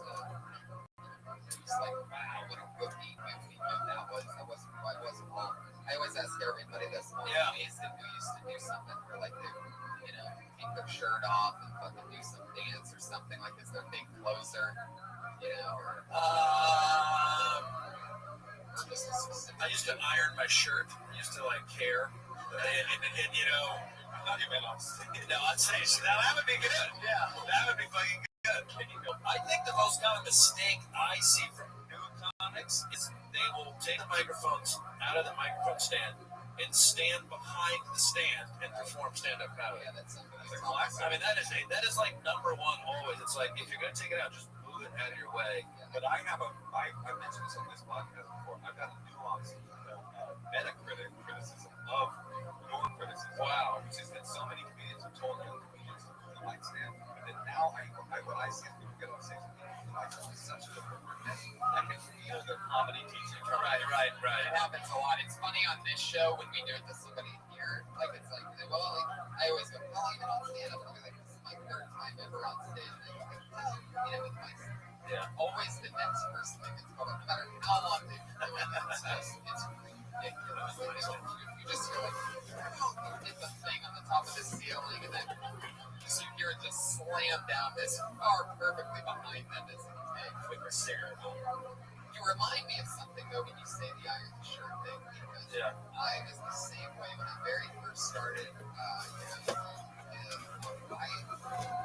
If I thought this, or somebody told me that you have to look professional. I remember I did this contest at the Ice House where first prize you get some stupid shit, but second place you get a side of French fries. Comedy festival. Whatever it is. It's something weird where they get these people that are just starting out in comedy, and they got me, man. I mean, they got me all the way. I was excited about this. I took the bus out to Pasadena, and I wore a Chris fucking shirt with a tie. Like I'm going in, I'm gonna win this shit. Like if you won, you became like a regular. You got another spot. I know that. Yeah, but there's a big drop off. Second place inside of French fries. And I got there and I realized immediately that everybody represents. I think only my brother was there, something like that. And it's all about having a vote. Totally good.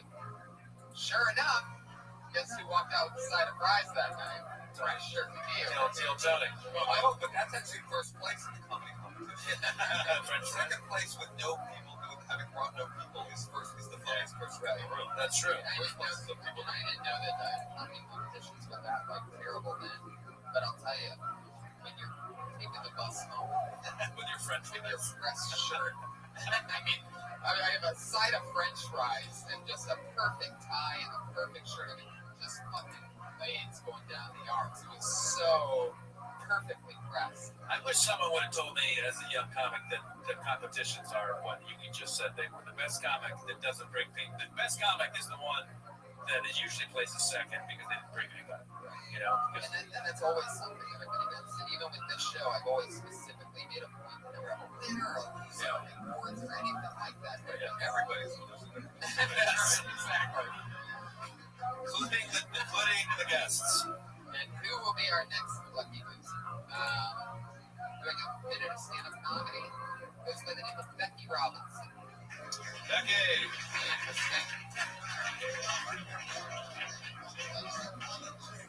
Here she is.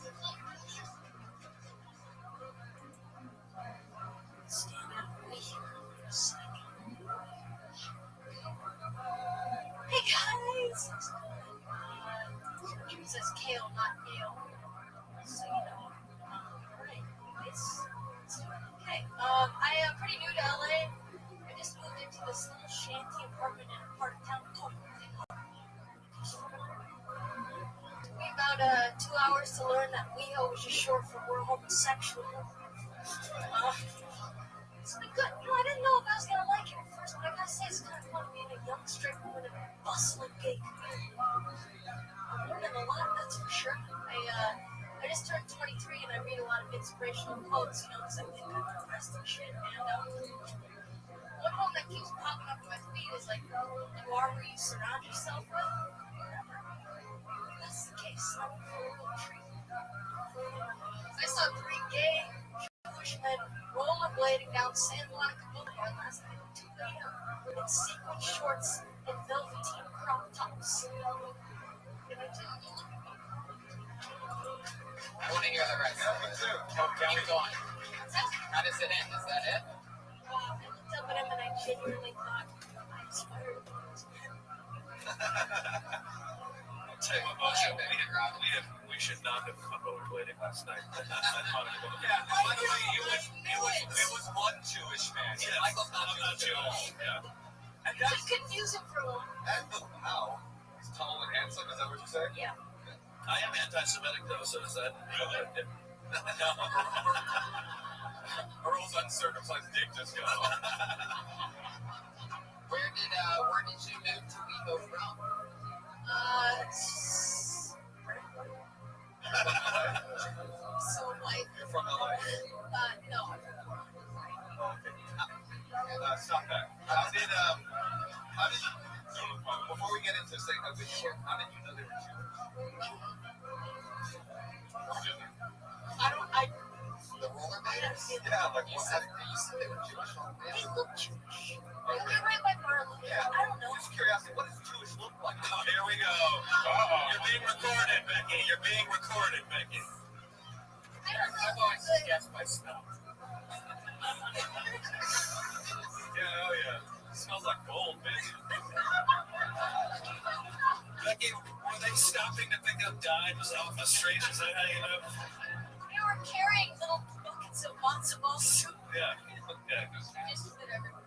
It's weird how you have a different voice on stage than your normal voice. But whatever you like, it's so weird. You're listening to a Julia Child. Yeah.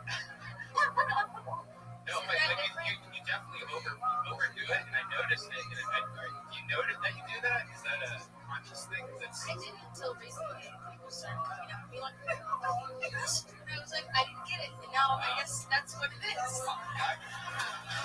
I actually strongly disagree. No, I didn't say you overdo it. I just said it. Like, I noticed it's more over. Like, you do it more when you're on stage. I thought that it was the thing that we were talking about at the beginning of the About a year and a half. like, I don't mean any insult. I was trying to place what it was. Is that someone else that does that?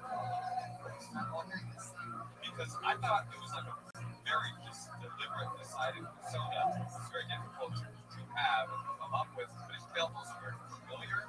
So I'm both impressed and I thought that perhaps Maybe that influenced her in some way. yeah.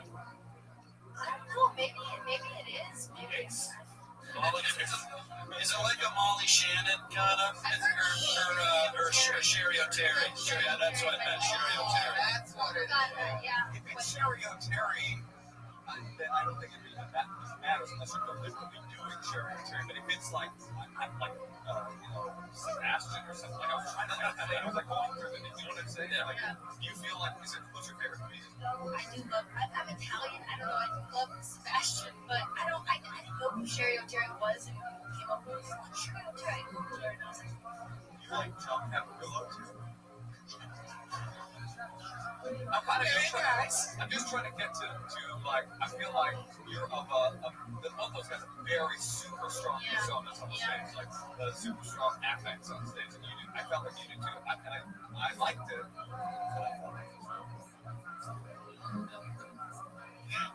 Well, I mean, I no longer feel like you stole it, but I mean, yeah, that's what I I'm think saying. it's just kind of a combination of watching a lot of comedy. I like to do characters, and I wear a lot of wigs, and I think that it just kind of explodes on stage. And when you're new, your influences are so prevalent. But if I may say something, which was, I was very comfortable watching you perform, which is great because you laugh and you're comfortable. You know what I mean? So I thought your stage presence was fantastic. I've never heard the word homosexual before. I was kind of surprised. That really genuinely made me laugh. It was almost one of those jokes. So good, you're like, that must have been done before, which I hadn't heard of, but I don't know if that's true or not. But your stage presence puts me at ease, which was great to laugh at. I think you're just going to keep doing that. Yeah, I think what Michael was saying is, we think you stole your material. And can I add Except that you also stole the joke of your shirt at the very beginning. You said it's tail, unless she designed that shirt. This is so weird because I feel like I need to say, I thought you were delightful. I thought you were really funny. Yes. For how long you've been doing it. I don't think you should drop that persona. I don't, unless you know. I wanted you to say, oh yeah, I do this. And then I'm like, aha, I found it. Yeah. And since you don't have that, I think keep doing it. I think it's really engaging and really funny. And that we have jokers. Yeah, I agree. It's almost like, I can't believe that we've never heard that before. yeah, It's really funny. Thought of that. Where were you when you thought that? I was stepping out of the shower. Tell us about that.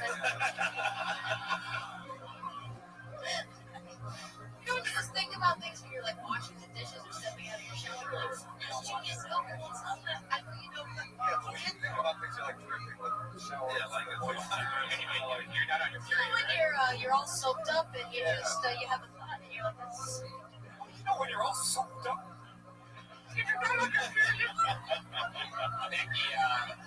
Becky, are you single? Because you're always thinking this of me, though. I'm single, but that's. Hey, come on. When you ask a male comic, are you single? Tony. That's boring. You just not trying to get my male comic friends fucked. You're a girl. Well, there you go, Becky. Come back again soon. You were great, Becky. Thank you so much. Becky Robinson on Twitter, all one word. She's the only Becky Robinson. Earl just handed her his business card. I like that. Funny and nice. Yeah. Good. My future, Becky. Yep. Yeah. Earl, you've lived in Meadville for a while. You've seen anything crazy lately?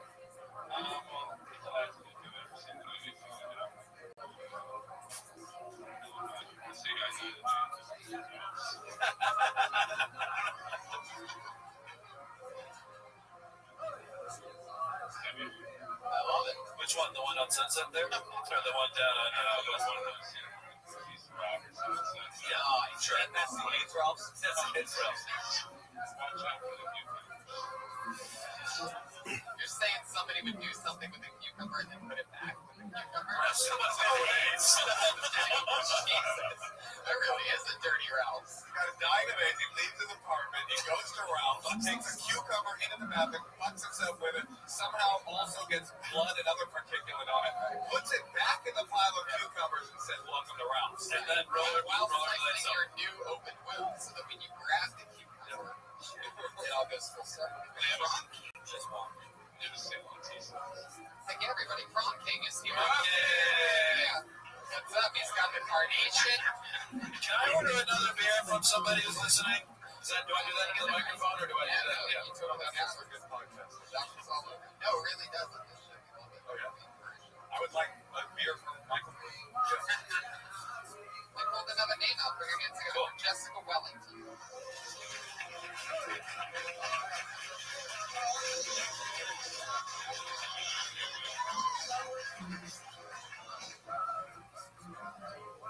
So have you guys ever been to Walmart and just wondered why?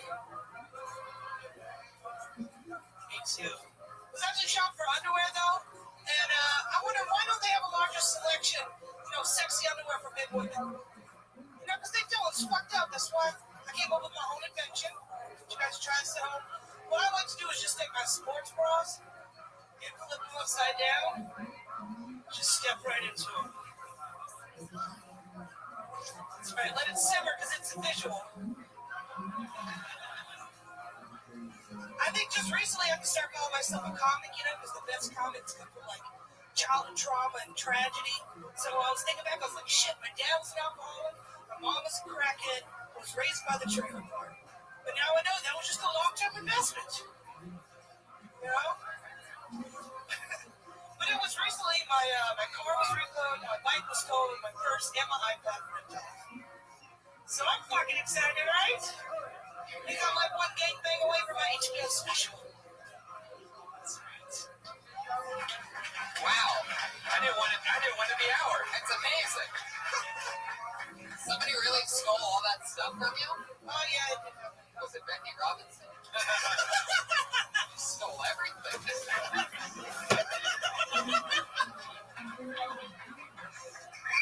Well, your persona, your Girl, and Jessica's eye And her motorcycle somehow. Becky just killed herself in Stretch's joke.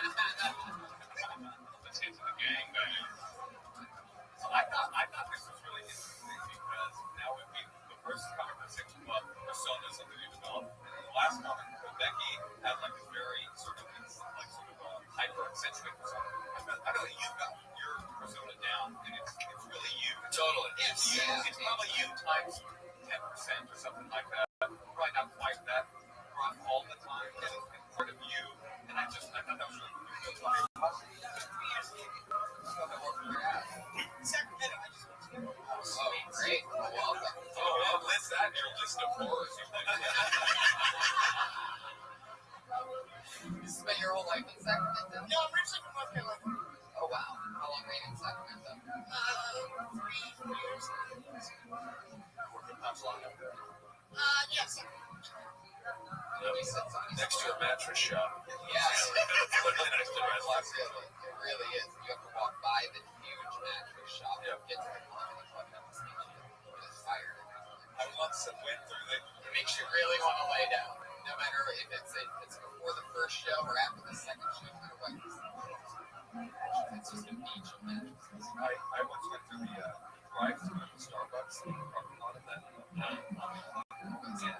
Yeah, always back when I was getting the drive-thru, and the guy was like, "Young, tats, get your work done." And I was like, I didn't get any work. I just have like really I was like, I don't know, God. That would be a cool tattoo, though. That would be a cool tattoo. I was similar with Becky. I was totally at ease with your performance. You're very comfortable there, which I loved. I loved all your jokes. The leather jacket worked perfectly. Yeah, I was just thought you were really good. The act out was funny. And it was also funny because you actually, and maybe no one else has seen this with me, you actually do step like side by side of the actual mic cord. It gives a nice sports bra impression. I enjoyed that very much.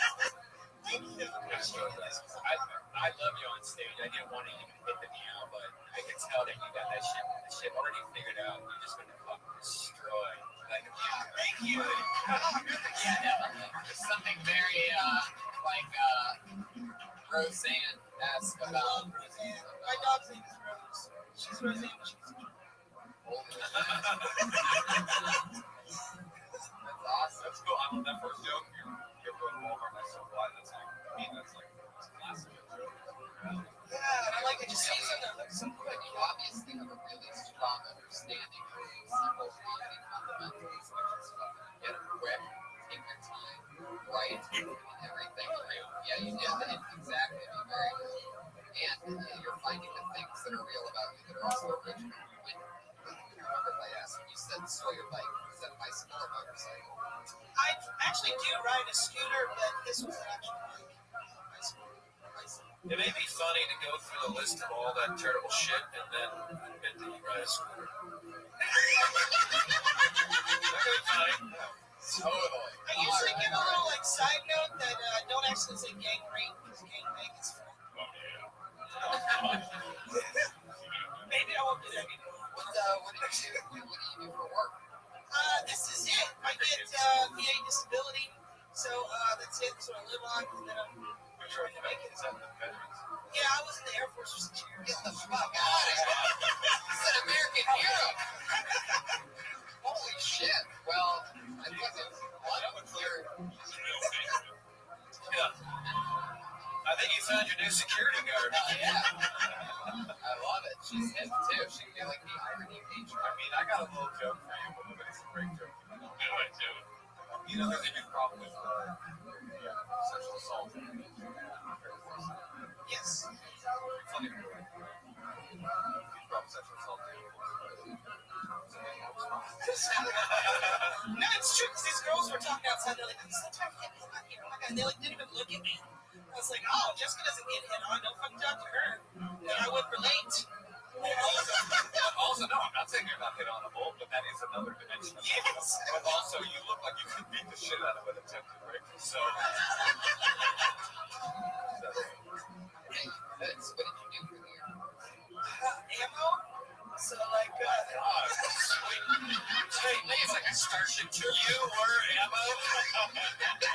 It's what they They would shoot you out of fucking cannons? They do that? That's how bad the assault problem is with the Air Force.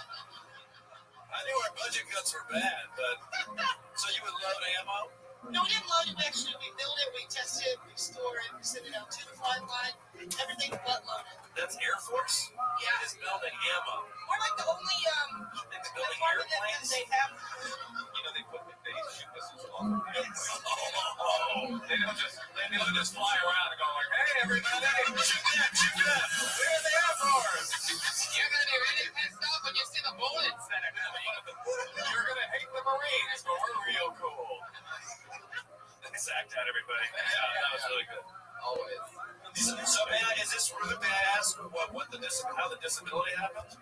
I have arthritis. I have this. That's good. That's not as cool as I was thinking. Yeah, but somebody gets real flawed if it's not. Right. Like she's explaining why she has a medical marijuana card or something. Like, oh, I bet it really hurts. Yeah, and arthritis. Oh, and I can't see you at night. I've got post-traumatic stress disorder. Yeah, have some respect. I would definitely talk about being in the military in a longer set. I would love to hear more about that. Maybe you do, maybe you don't, but I would love to hear more about that. Yeah. Please keep signing up for the show and going 2 minutes on here. We'd love to have you. Thank you so much for having me. Thank you, Jessica. Holy shit. Sometimes I'm free if you guys need me to open up for you anymore. there you go. She's got a bunch of openings open up. Yeah, you're pushing it, okay? Jessica Wellington, we just found a new monster. She's on Twitter at the Duchess_101. The Duchess. I wasn't expecting arthritis. I was hoping like something cooler than that, but whatever. What do you think about what she did? She built ammo. Like, I mean, all day long, do little tinkery things. I mean, you who befogged them without that ammo, like innocent Iraqis could not have been bombed.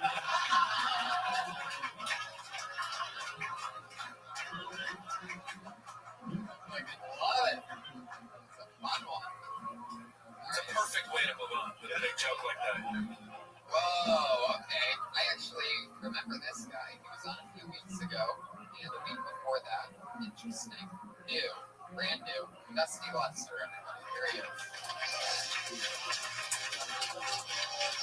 It's taking a minute to walk up here. Dusty Lester, everyone.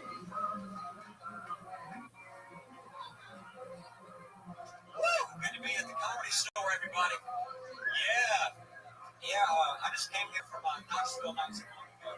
And is it just me, or is parking in the state of California way too expensive? I remember when I first moved out here, I was homeless, living in my Jeep, and I had to wake up every 2 hours to put money in that damn meter. And I remember one time this dude just got done writing me a ticket, but I was too broke to pay him, so I had to go chase him out. I was just like, hey, sir, please don't give me this ticket, okay? I promise I'll move my vehicle. And I'll never forget what that guy said to me. Sir, please just put some pants on. I had a great holiday. This past holiday was amazing because I didn't have to spend it with my family, so that was just absolutely incredible. Because my dad claimed. Yeehaw, Dusty Lester, everyone. What did your dad claim? Tell us more. I just can't get enough of it. So you're at Thanksgiving. What did your dad say? I was just going to talk shit about my dad because he wasn't there. What are you going to say? Oh, he wasn't there. You didn't invite him over to your house.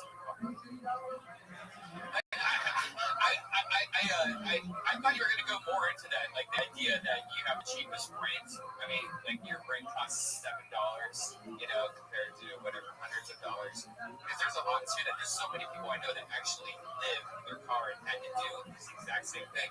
And I don't think they really go into like the idea of having to wake up every 2 hours. Well, that's because our friends the ones that live in their car don't park where there's meters. That's true.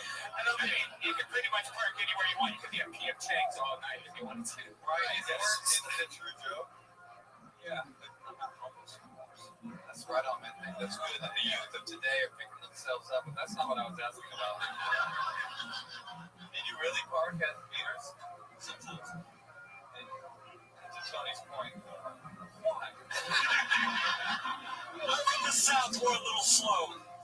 But I think it could be a good joke actually, which is, it turns out it's not the most expensive property in the world. I got evicted in a street sweeping day or something like that. Yeah, you can get reactions like we just had. I fucked a girl in my basement or back trunk. I fucked a girl in her trunk. Actually, my trunk and her ass. Both. It's all you, Dusty. Also, I fucked someone that turned out it was a tranny. They're not actually.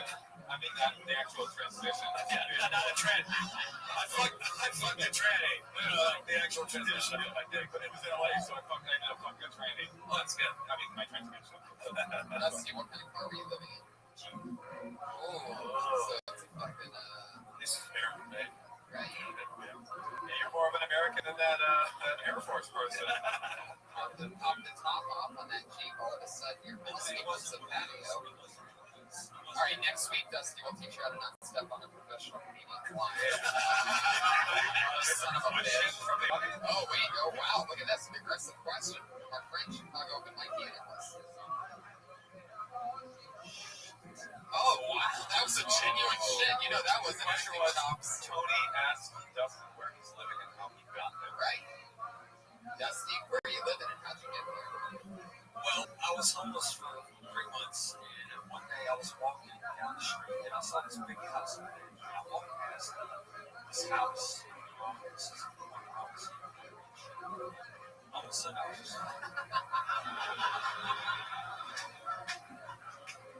I asked this guy, I was like, how do you get to this house? Wait a second, you asked the guy that was on the same street as you while you're looking up at this majestic house. No, it's a big house on top of like Laurel Canyon or something. Right, and you're walking around in the street on Laurel Canyon? Yeah, I'm trying to find how to get there. Where was the Jeep at? It was like way down. Is this the plot of that new Rothschild movie on HBO? This is like TMZ shit, right? You're asking a random person how to get to a random house. Is that right? You got it. I think I got it. Anyway, Wait. We're still taking our time here. Yeah, because you're not going to get to speed through this as fast as you like, Dustin. Probably not. What was the plan? Like, before you got there, I'm saying when you talked to the guy, what was in your mind when you looked at the house and said, oh, it's a house? And then you looked at the guy and go, oh, it's a guy. What was the plan? What did you say to the guy? You go, how do I get to that house? which question am I supposed to answer? Oh, the question you should be answering is, how do I not be lippy to these president? How about any of them? But anyway, make the long story No, short. we're not making the long There is story no long story short. Christ. We got I have 8 fucking minutes until we get to the next part of the show, you son of a bitch. Here we go. Are you ready? Yes. So you're walking down the street. You see this fucking house up on a hill. You're starving, you're sweating, there's fucking vultures flying around you and shit. You're about to be done. You're starving, organs are playing in your head. You're at the you realize that you should have drank more water on this day. What draws you into the house? It's just a big house. What draws you out? The dude was walking. The dude was outside with his dog. Outside of what? Outside his house. Oh, you're in front of the house. No. Yes. Wait, Hold on. You're in front of the house and you say to the guy, how do you get in the house? Hey, homeowner. How to get in the fucking house on the hill? A different house that. Yes. Can we use this to kill somebody? I think we might have to use it to defend ourselves. Okay, so you're asking the guy who owns another house how to get to another house that's higher up on the hill. Meanwhile, you're not even trying and you park down below, so you're going to walk up this hill yourself. Instead of taking the fucking Jeep that you live in. Why did you? That one I can't really explain. And why not ask a guy who was at an actual house, or can I please come into your house? It wasn't a house. Don't talk to us like we're crazy. Yeah. Stop that right now, Dusty. I mean, we also have to to keep in mind, Starting a Dusty channel. we all slept under a roof and had a meal today. He was a fucking homeless person at the time. I think this story actually ends with him having a beautiful, cushy bed. Yes. Older benefit. Okay. Check the oil. So what did the guy say when you asked him how to get to the house? That's what he said. Oh, I don't know. Okay, so that's the end of that one. We're showing you got anything. By the way, that's a part of the story that would have been edited out of the movie. Yeah. I mean, you remember when everybody was laughing though? Yeah. Yeah, so that was fun. Yeah, that was great.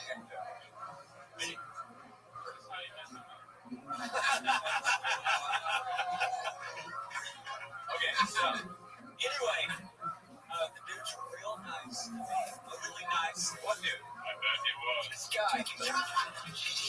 Wait, the house guy? Yes. The guy you just said you wish we hadn't talked about for this long? Yes, we ended up talking. We ended up she ended up getting a place to live, and he's gay, and he's a producer for a major TV show, and I know special effects on that. What? Yeah. Those aren't special effects, Dustin. That's real. Dustin or Dusty, doesn't matter. But they're not, where is fucking producers? Oh, you think? Yeah. Random people who accept random boys into their home or You put webcams in your room and all jack off together and covered wigs. I'd say they do. Have you ever gone to sit on the toilet and you realize he's just sitting there already? No, but one time, seriously, one time I got up at 5:30. I got up at 5:30 in the morning, and you know how when you wake up you have more than one? Well, I woke up and I forgot these gay guys were early risers. Oh, totally. Yes, man. Hey, By the way, doesn't even know that. Yes. I know, that is classic stereotypes about gay guys. They love house music, they rollerblade, and they be like, oh, is it dawn? I am getting up to suck some more dick. Right. That stereotype is true.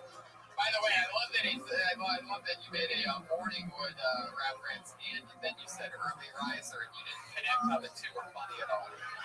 Complete accident. That he made it the funniest thing he's said up here since he's been here. Total accident. I gotta acknowledge the fact that obviously our new storyline producer, Ian, is in the middle of the room with his hand up for yet another question. I gotta ask what that question is. dude, no, I'm not saying that. I'm not saying that. What happened when he found your boxers in the bathroom? I was gonna tell a good story that's not. No, you're gonna tell that story. What you think is a good story, and what Ian thinks is a good story are two different things. This stopped being an episode of Kill Tony, man. Your mom does not have the internet, bro. This stopped being an episode of Kill Tony and started being an episode of Get This Open by Her Fire. What happened when you left your boxers on the floor? I don't want to say. Dusty, you have to. Come on, we're gonna close strong. They're not gonna watch this, Dusty. Come on. Okay, well, I was upstairs. I just got done watching a video. What kind of video? The good videos. Okay. Special effects Video. Oh, you were watching a live feed of the closed circuit camera that's in your bed. Yes, exactly. Yes. And anyway. What are you saying? Just fucking tell the story. What are you talking about? That's hard, dude. What are you trying to do? What happened in your pants? I came in my pants. Oh, Wait, You're watching porno and you came in your pants. Oh, yeah. Which I usually take my pants off when I watch porno, but that's up to you. Oh, but you know, it always solves that issue if you do. Yeah, I don't believe this anymore. But you know the stereotype about how straight guys jerk off with their other girls.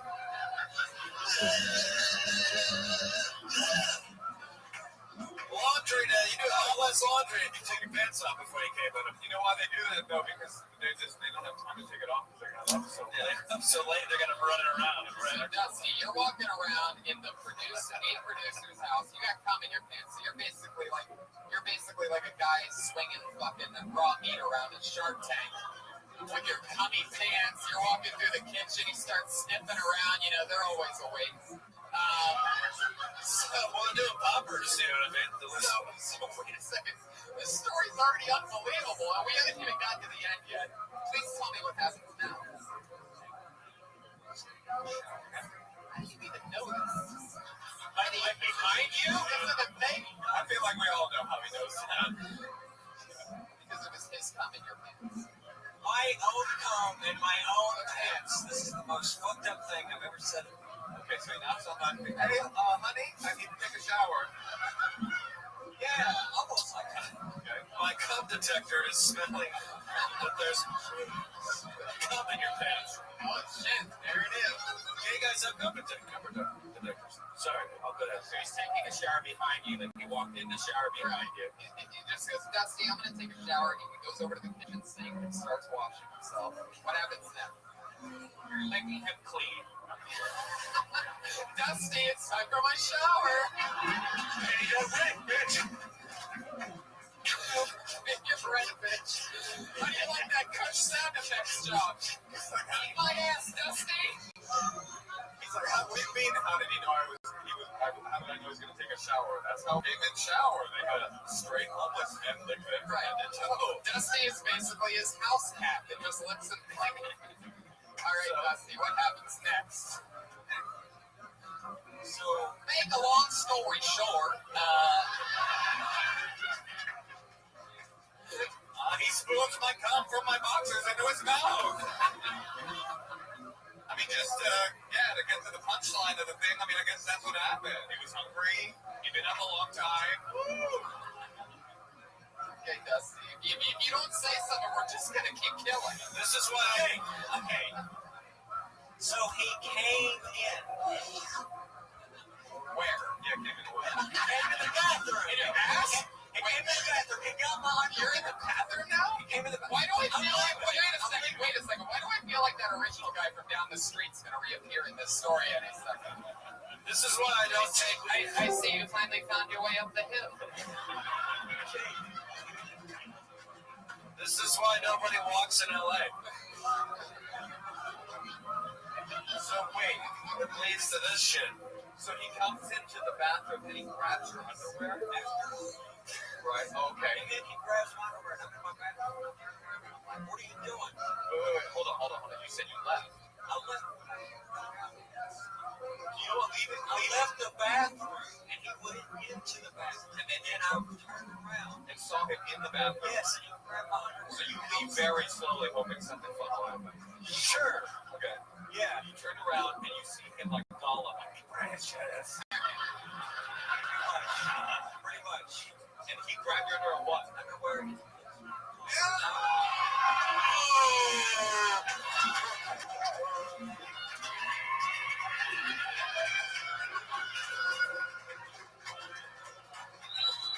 Fuck you, Kim Kardashian. This episode's gonna break the internet. This is the one. Wait. Dusty, we're gonna make you a star, my friend. And you're not gonna even have to lick us clean or anything. Wait, hold on. Did you catch him in a moment of like horny, or was he just like making eye contact with you while he did it? Use the microphone, dude. He kind of had like an aggressive, like. Oh my god. Wow, and he did one of those? He did the bring it on? The fucking razor remote? He gave you that? Bring it, Chico. Now, Steve, how did he know you had cum in your pants? You said something. Does he always do that? Fucking spot. Does he always grab your underwear or did? No, well, I don't know if he does or not. I have used this for 90 days. This was his lucky day. Haven't you? I flicked it. It's coming. Did he spit it back in your mouth? No, he's a swallower.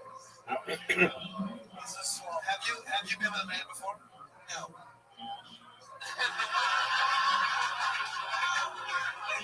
We don't care. I'm just curious. Dusty Lester, everybody. There he goes. Thank you so much, Dusty. Dusty.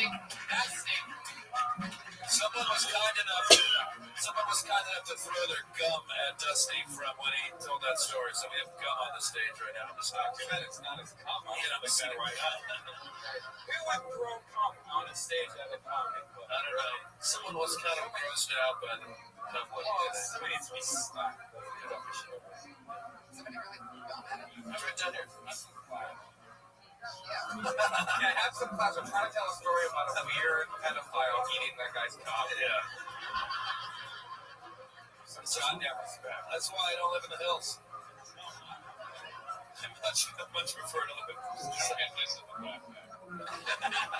Damn right, Earl. By the way, it was Andy Dick the whole time. Yeah. God damn it. Dusty Lester, I fucking love you. Thank you for moving to LA. He's at Lester_Dusty on Twitter. Or at pig_bottom.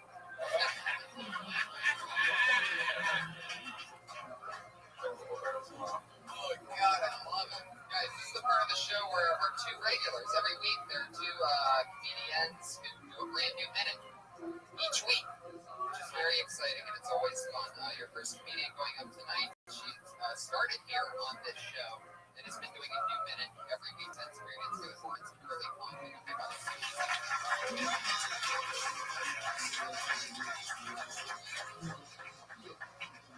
Guys, I think it's really weird when people have faces that don't match their names. You know, like a really hot guy named Vladimir. Super weird. It's like such a turn off. It's like I had a really slutty friend. Really slutty. Love dick. Like would purposely eat food shaped like dicks, like bananas, cucumbers, chocolate covered in dick, like everything. And her name was Hope, which was really weird because she looked more like a disgrace. She was nasty. She was like, I feel like everybody has that girlfriend they don't share straws with. You know, because 1 in 4 straws has herpes. Okay, that's it. There it is.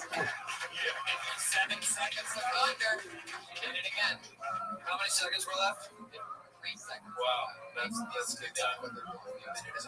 It's always exciting to watch. That's like locked in stuff right there. I like that whole thing. Thank you. It's fun. Disgrace.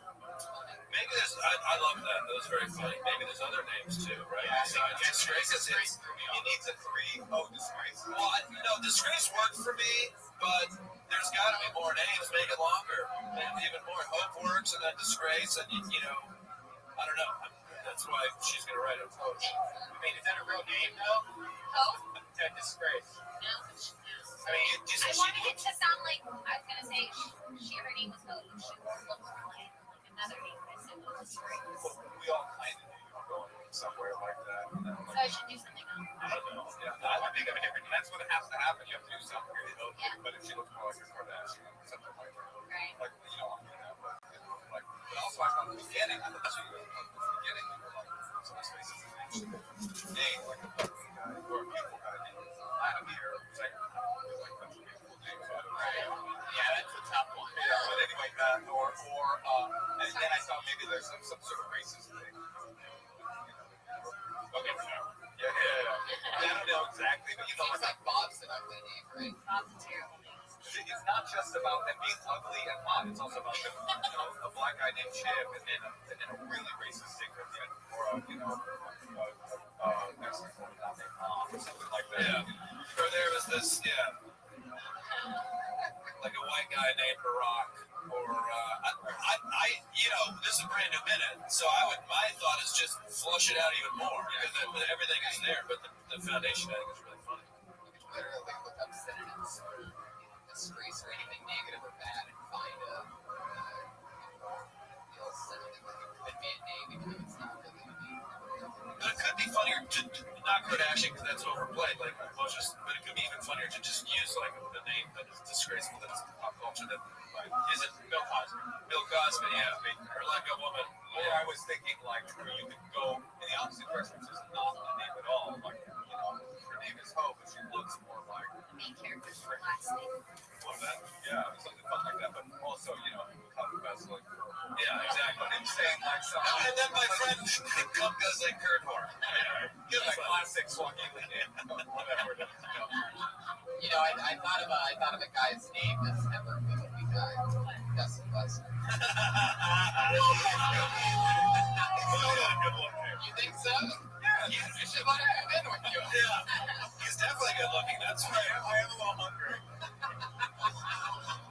He looks better from behind, anyways. But yeah. Well, fun times, Kim. Great Yeah. Good job, Condon. She's on Twitter at Kimberly Condon. I just had this thought, like, it'd be so cool if they both got really big and famous, and they still kept coming on. Like, Yeah, they're like world headliners, but they still come to their That's the hope. That's the great hope, exactly. Wait, Hope, are you talking about her friend, or are you talking about? Sounds like a great hope. Sorry, that was disgraceful. Double call. Ridiculous. Like a real cum doesn't. But then you get the less. Unbelievable. I'm going in the opposite direction. Our only other regular, put your hands together for everybody, it's Sarah Weinstein.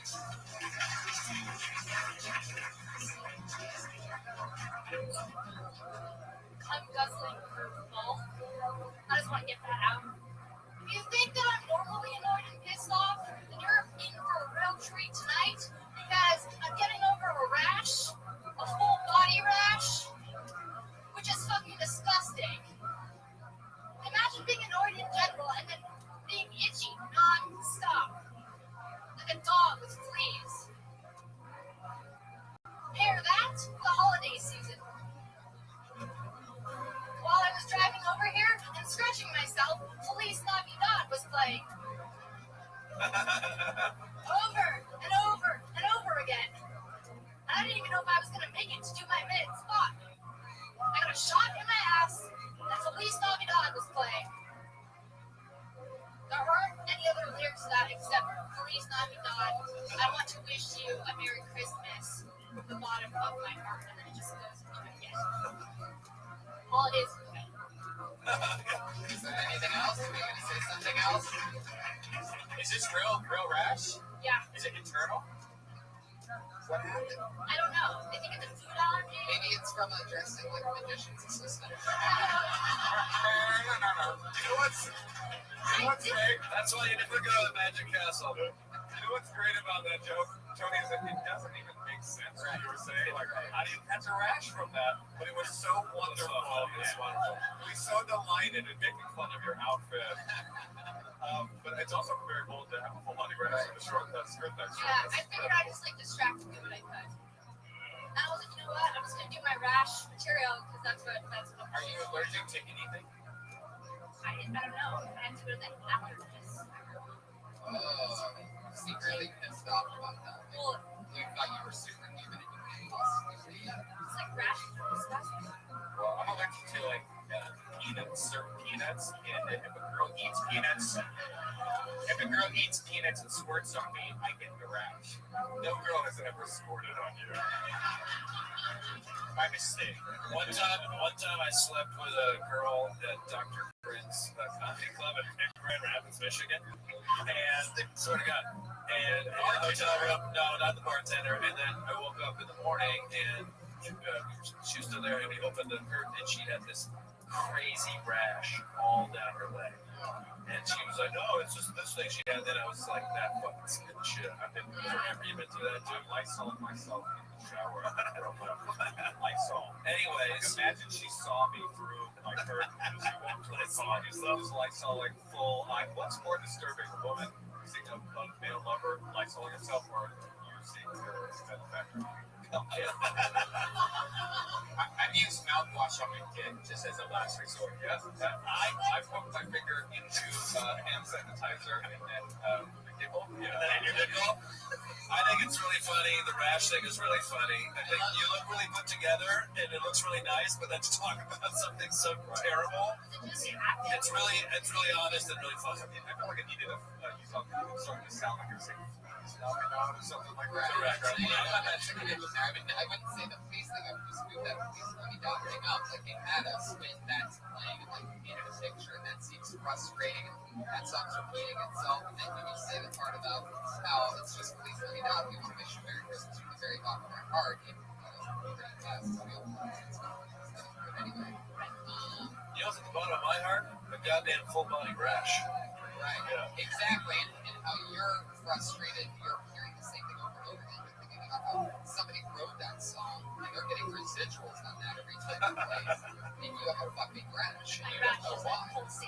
Right. You're worried about the ring working its way into the bottom of your heart. Oh my God. And you're not making any money. How are you going to pay your Magic Castle membership dues if you're not making any money? I already it's a second Magic Castle joke. Which is also in the Hollywood Hills, which is interesting because the producer made Dusty Lester wear that same outfit on Saturday nights. Sarah, right?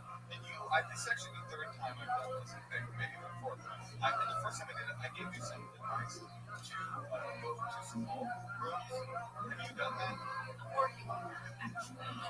That's the last time I did it. I did like more than a year ago. Is that right? I just really think that would be the first time with Russell Peters. It was like a year ago. We get it, dude. He was a better guest. We get him. I'm bugging right here, dude. I've done like Yeah, I just feel like this is so. I'm not saying don't do the store, do the store. To all the clubs, no, and no all comics should ever have their clubs and you just sort of do it weekly. But for your style, it's just so built for those kinds of rooms, and I really feel like being around other comedians like that would sort of engender you for making or becoming more creative. I really think it's a good idea for you. I look like this, so it sounds like I have a dog in this fight. You're also talking about a guy who very well crossed over both, so he knows both these rooms so well. So that is really good advice. There she goes. Funny again. Sarah Weinstein. We did it again. That's it. Episode 82 of Kill Tony is now over. The great Earl Skakel, everybody, is on Twitter at Earl Skakel, EARLSKAKEL. Michael Costa's at Michael Costa. Mike Costa, anything else you guys want to promote? Buy my album, fuckers. It just came out 2 weeks ago. Thank you. Okay, come see me in San Francisco. Just go to my website. I got all kinds of crazy dates coming out. Chicago, Nashville, San Francisco, all kinds of stuff. What's your guys' stuff? Castro, that's Kimberly Condon and Sarah Weinstein are regulars. I'm Tony Hinchcliffe. I'm Brian Redman, and that's Earl Skakel. Special thanks to our live audience. Hey, Josh Martin. Love you, Josh. Stick around. The Ding Dong Show is up next.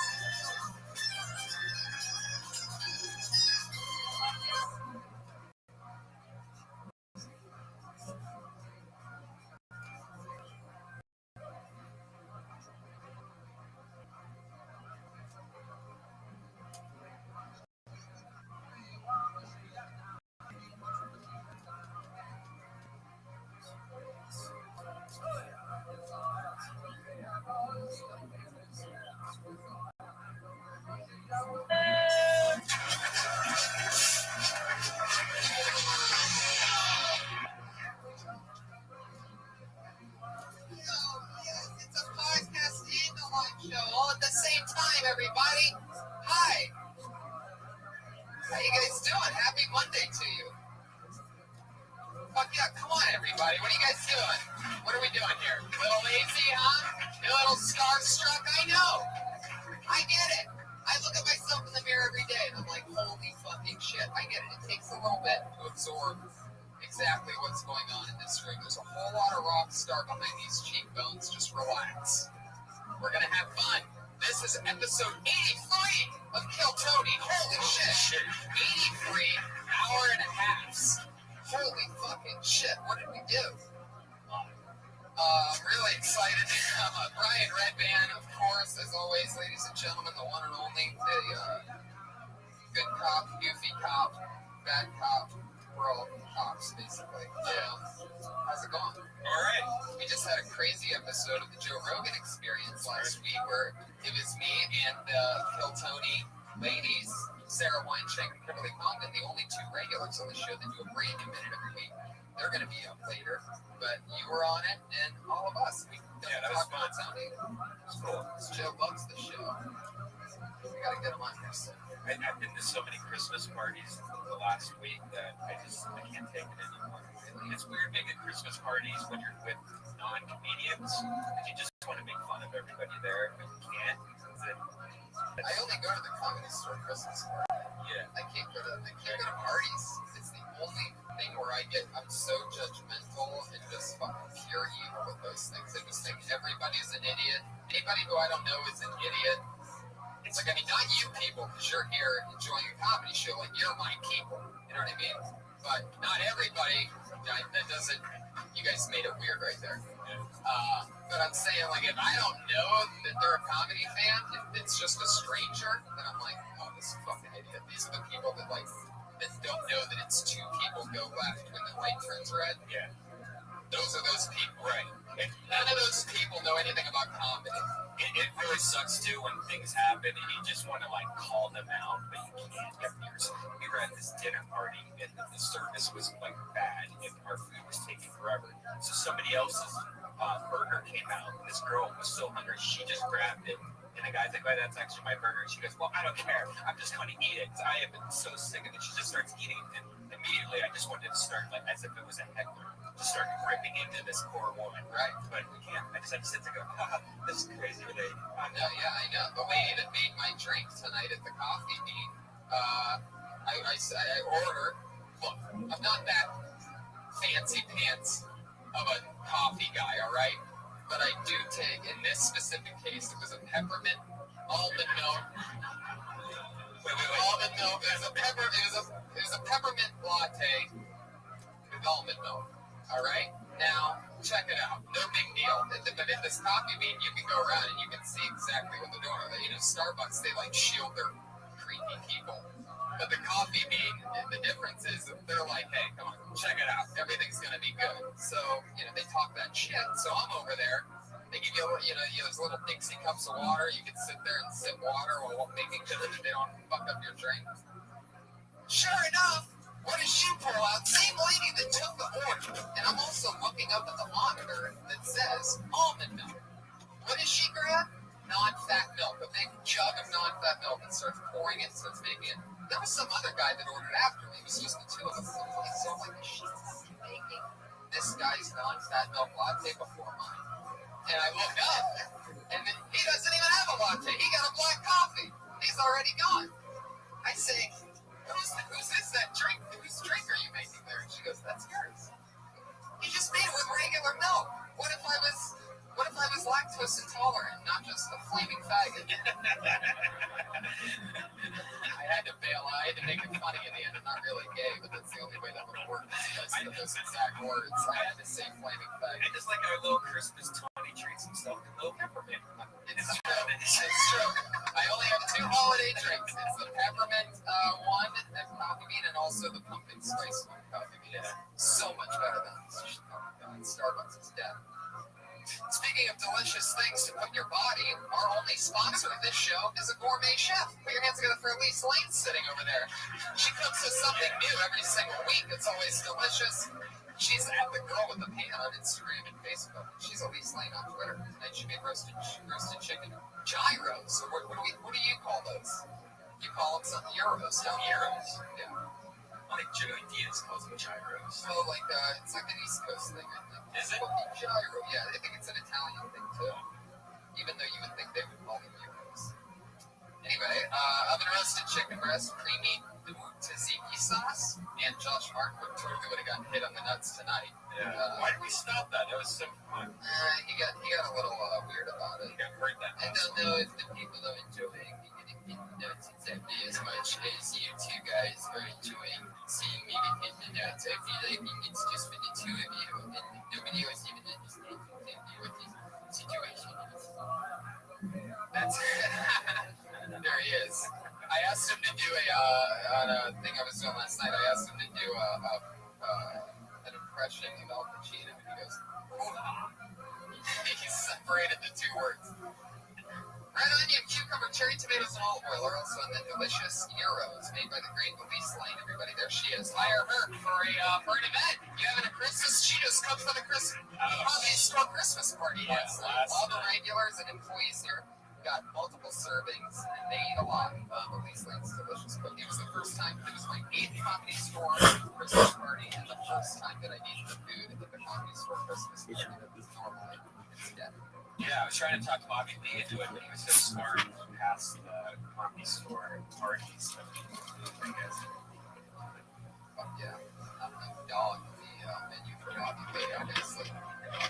Guys, I'm so excited about tonight's episode. Let's get it kick-started with an artist who is just mind-blowing to me. My favorite new musician. I have his album in my car right now. It's called Pat Reagan Smells Like Shit. It's the one and only Pat Reagan, everybody.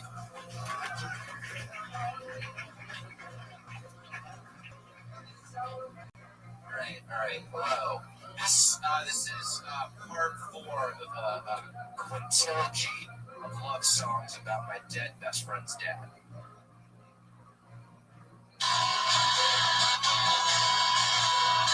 It's Christmas and I wanna kill myself. I wanna kill myself. I wanna kill myself. It's Christmas and I wanna jump into the ocean and die. And then kill myself.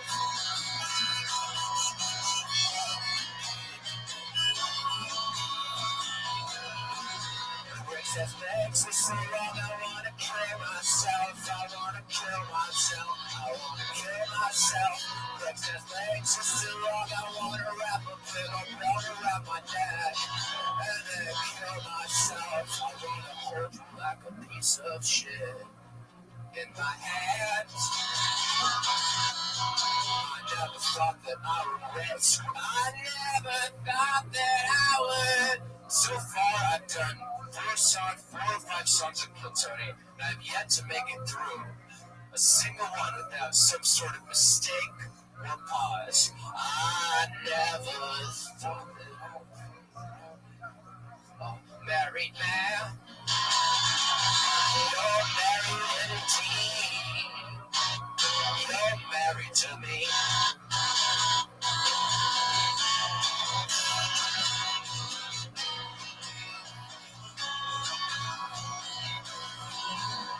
That's sweet or so sweet, I wanna suck on them.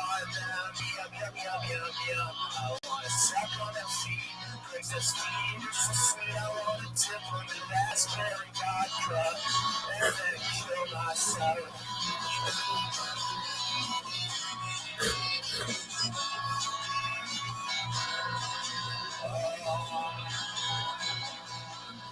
Tats, balls are sweet, I wanna study them, I wanna study them. Just strange balls, bricks that's balls are sweet, I wanna show them off to all of my friends and then kill myself. I wanna be your greasy in the morning. I wanna sop of your creamy gravy in the night. Now I feel my heart so tough to his heart.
Yes, thank you guys. Reagan, ladies and gentlemen.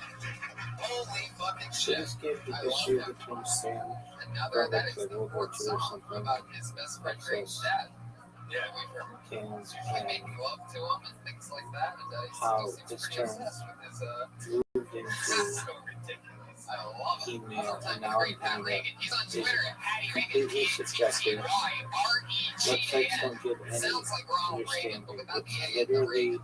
So remember that when you're searching for him and finding his album on his like Watch on Twitter. you could be totally fine and then it hits some trigger or some AI mechanism or some moderator or some administrator doesn't like it, and you get no warning, and that these systems are bad.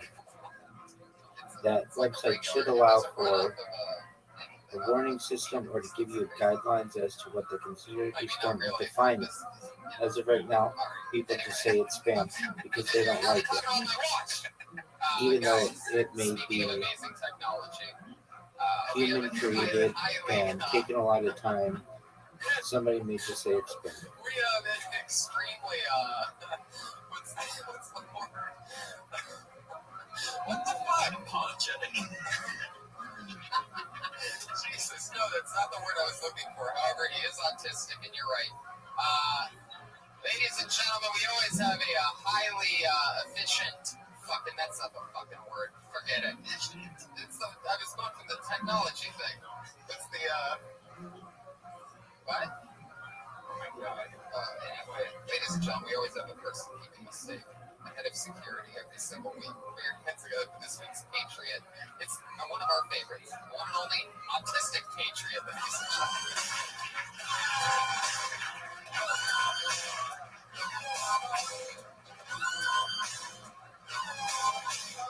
Highly technological. Look at this.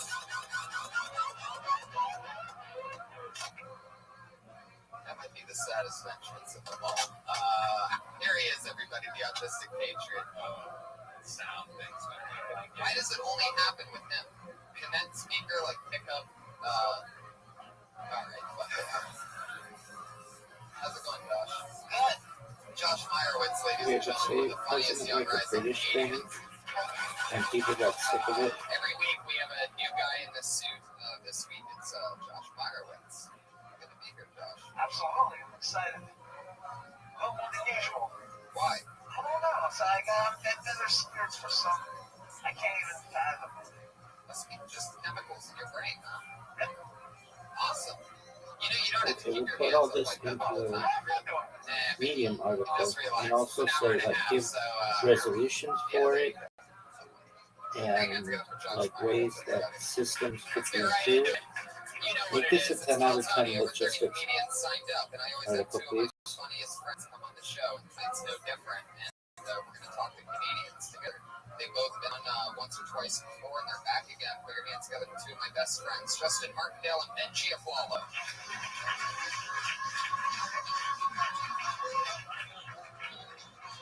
Oh, shit. It certainly is. It's raining men, indeed. Benji Aflalo and Justin Martindale. Ladies and gentlemen, here we are. Put your hands together for them, everybody. Writers, comedians, actors, producers. They're doing it all. What up, Zoo? Yeah. I don't know. I might have you beat. I missed a meal today. Zoo, I have a question for you. Are you ready to lose? Are you ready to play dice party? Yes, sir.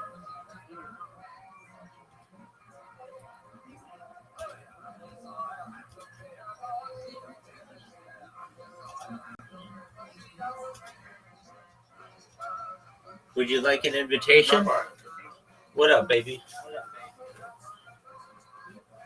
I'm gonna get put on a Friday night. Do you get paid for that? I think so.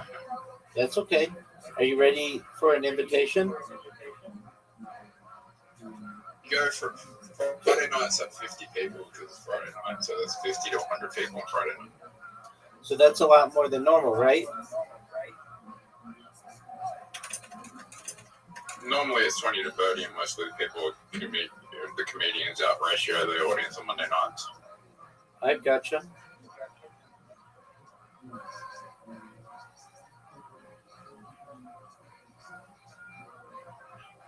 What? I was meant to be on last night. They forgot to invite me. What does that mean? Okay. And they forgot to put me on. And I met Chelsea's dad last night. All right, did you tell him that his daughter's a cunt?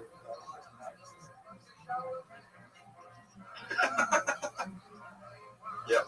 Good. You don't like her because you love you. Yeah, she's a cunt, dude.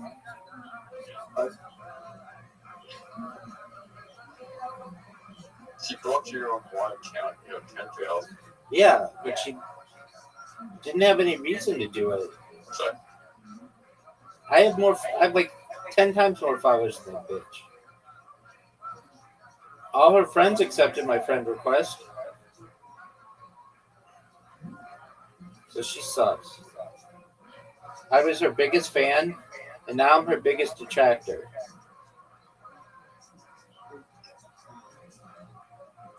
24.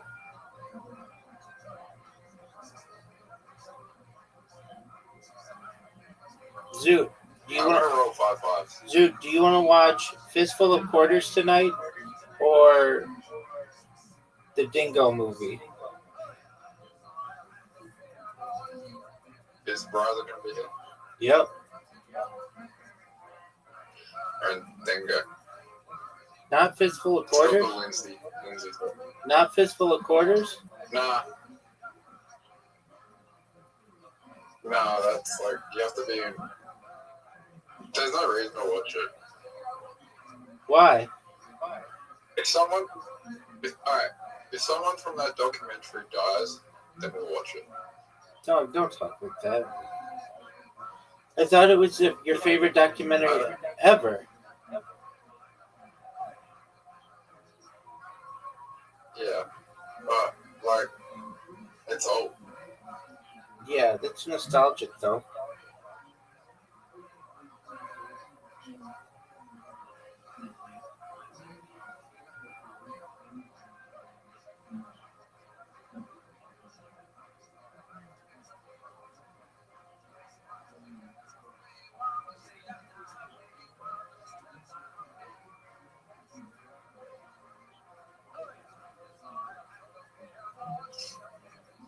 What do you think something has to be considered to be an old movie?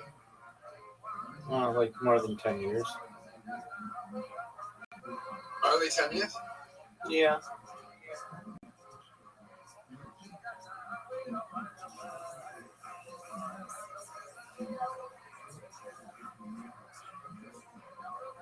What do you think the best movie ever made is? Subjective. Priscilla, Queen of the Desert, just for you, Zoot. What's her name? Petunia. Priscilla.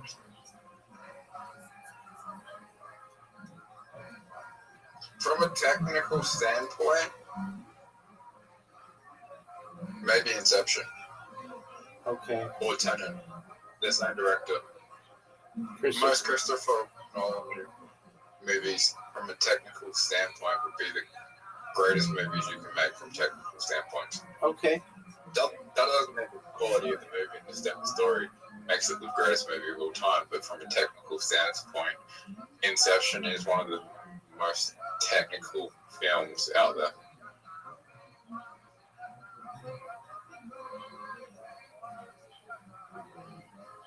What do I do? Whatever you want to do.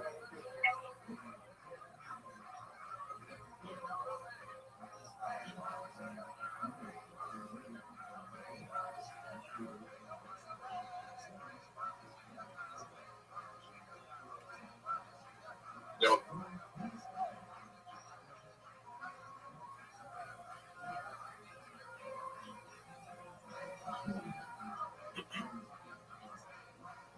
Worst movie from a technical standpoint would be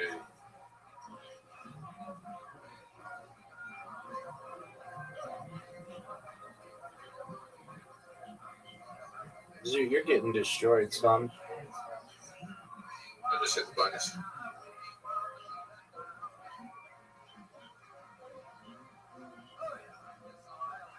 No, you didn't.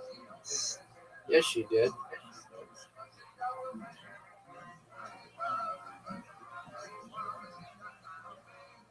How does it feel knowing like if a bonus with a 0?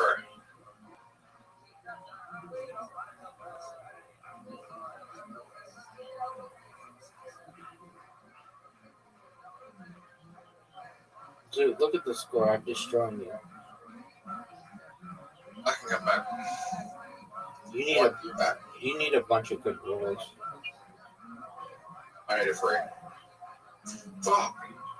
That was a big risk. It's too risky. You know what? You don't really have a choice.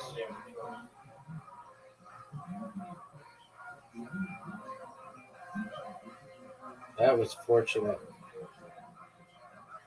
You're done.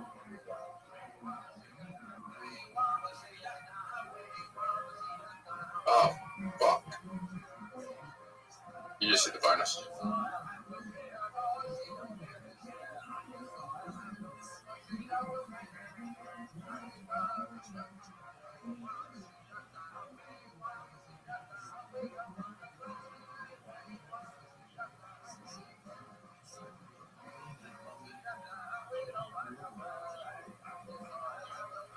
I met,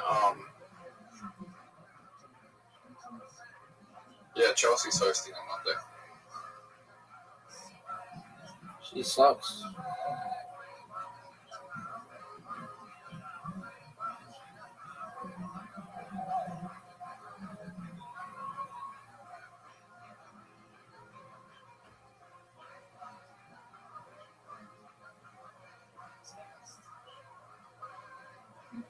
She's like 8 years younger than me, so it's weird.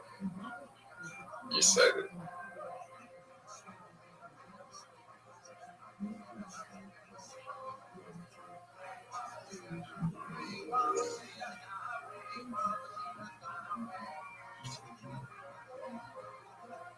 You had to start straight. Oh, you already got it.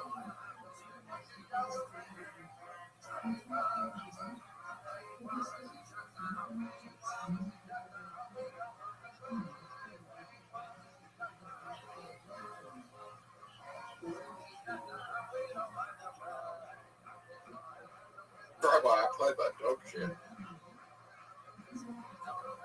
You got Do you destroyed. think that was a skill issue, or do you think that was John's issue? Skill.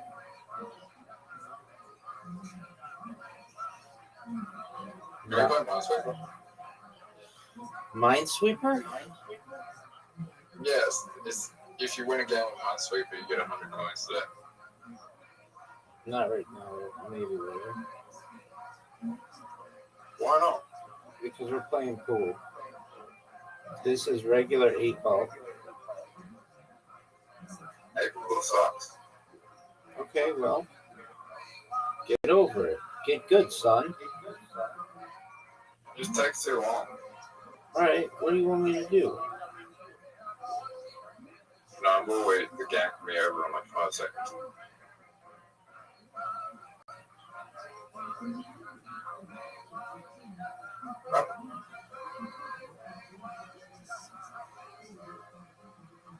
What do you think like more skill, 8-ball or humble? Oh, 9-ball, you can literally not hit anything the whole game and just hit the last thing in and win.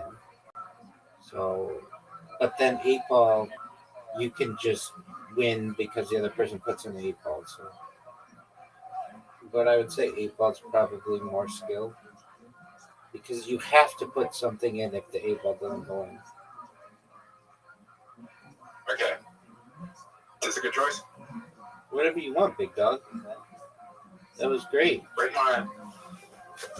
Okay. I don't think I'm going to get the next shot.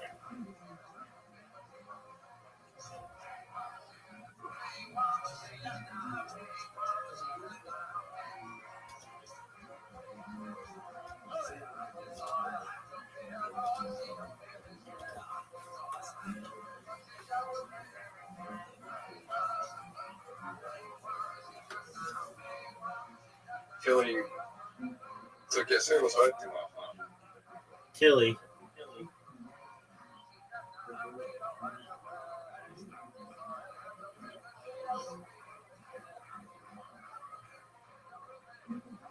Who is hosting? Philly.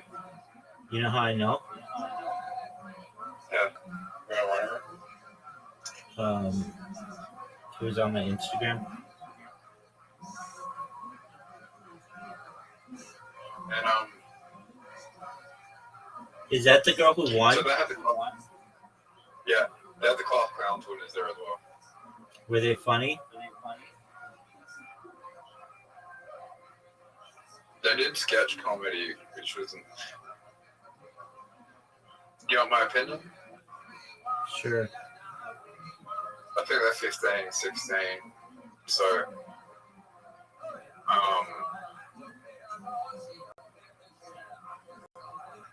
I can't judge them now. But maybe in like three to 5 years, they'll be good. I can't judge them now.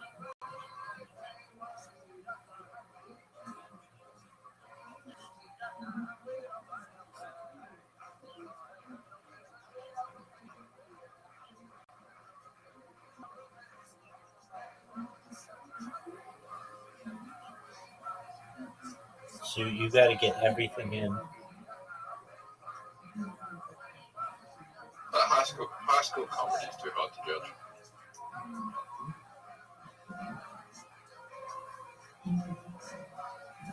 judge. Do you think you're going to get all these in?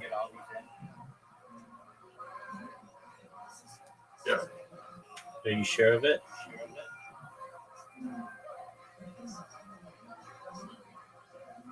This is a tough shot, Zook.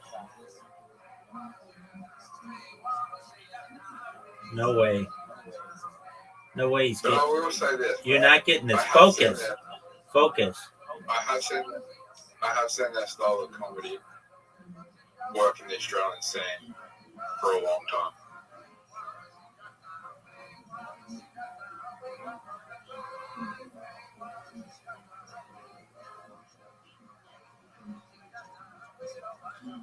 Zook.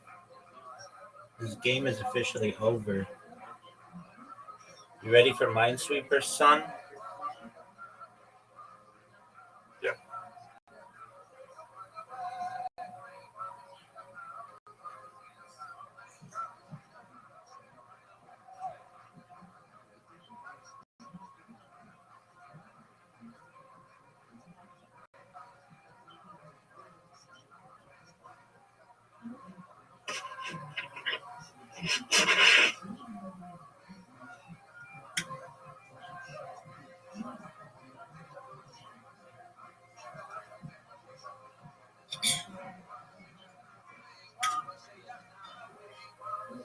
Super.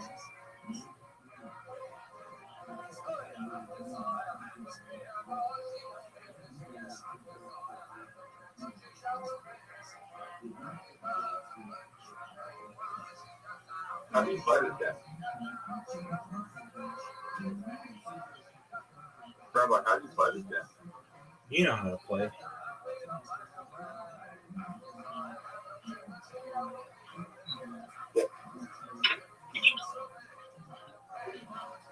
Yeah.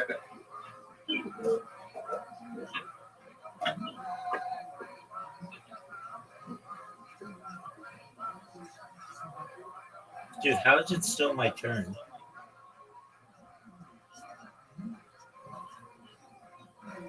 Because you hit.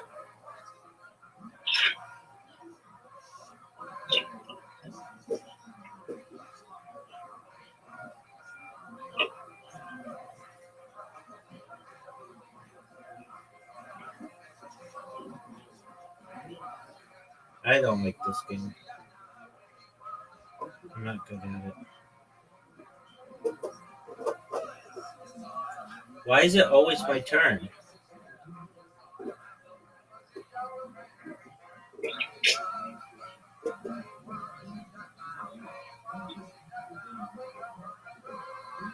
What's up?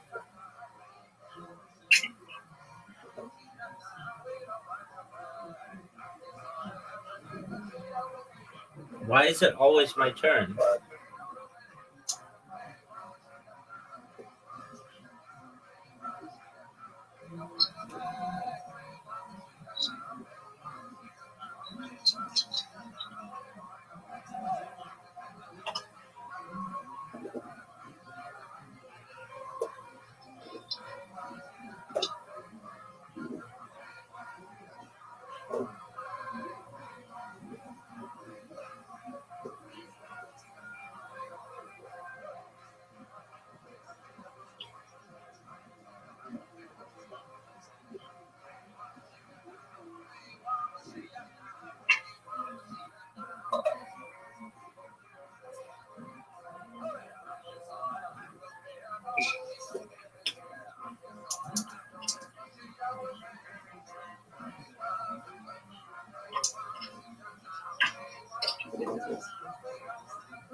Dude, this game sucks. It's the one game I've never won. I think I know how to play it better now, though.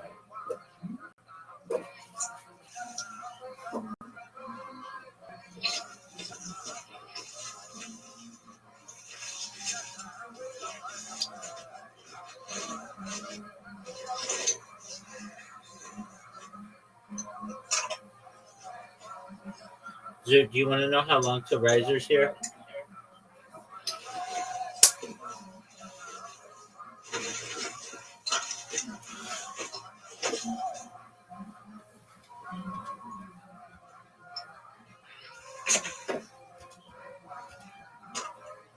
Dude, did you watch the whole Kill Tony?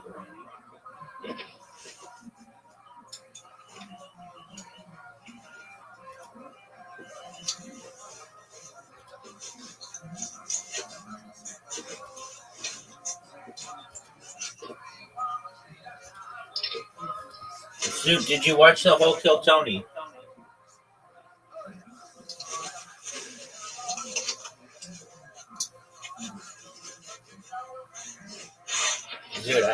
Dude, I can't hear you if you're talking.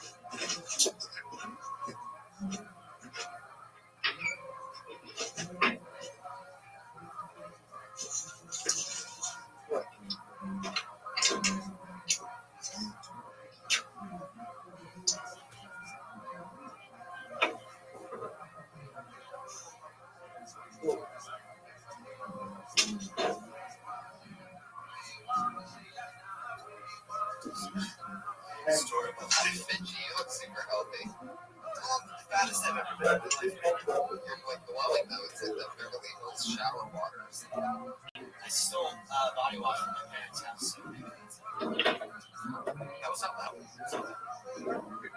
was there. I grabbed some body wash. You guys know Josh Meyerowitz? Yeah.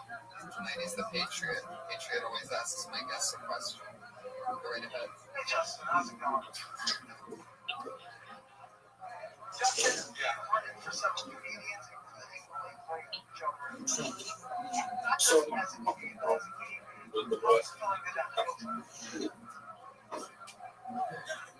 That's a great question. What's eating Gilmore 3.0? Whoa, burn! It was great. She's great. She was a great hugger. So that was fun. I guess Joe Rivers. That was the big crazy. She liked good jokes. Yeah, she was really cool. She's one of the best roasters of all time. Yeah. In fact, the first time I met her, her house, and we were sitting at the table, she was sitting right across from me. And then we're like, oh, this is Justin Marco. She was like, hello, all right. But she said she was getting like weight. So I was like, this is very essential. Did she smell like perfume? Yeah, she was old. She's a dirty old woman running around smelling like poo. What happens if old women don't Don't use your No, I mean, is it the vagina? Is that a thing? Yeah, So I think it's just the body letting go. Is that true? They're rotting. They're older and can't see. It smells rotting. Is that true? Old people naturally smell? Like sour milk. No, come on. You guys just are hanging around 30 old people. Benji, do your old rich ancestors, do they smell? Well, I think he's right. Money, right? Old people wear perfume and cologne because they smell. They're rotting. They're dying. They're about to die. Yeah. When things are about to die, they smell them. Right, like the worms are about to come out. Like, Guys, I don't want to talk about this. I don't think Josh Meyerowitz knows that we die at the end of all this. I don't want to ruin his Santa Claus. I don't want to ruin his Santa Claus moment. I don't want to be the one on the podcast. Oh, all right. You really committed, Josh. Come back. Okay. Well, People who don't know that you're autistic and a comedian might feel sensitive. Don't commit too hard. consider your life expectancy was 8. I think you're doing great.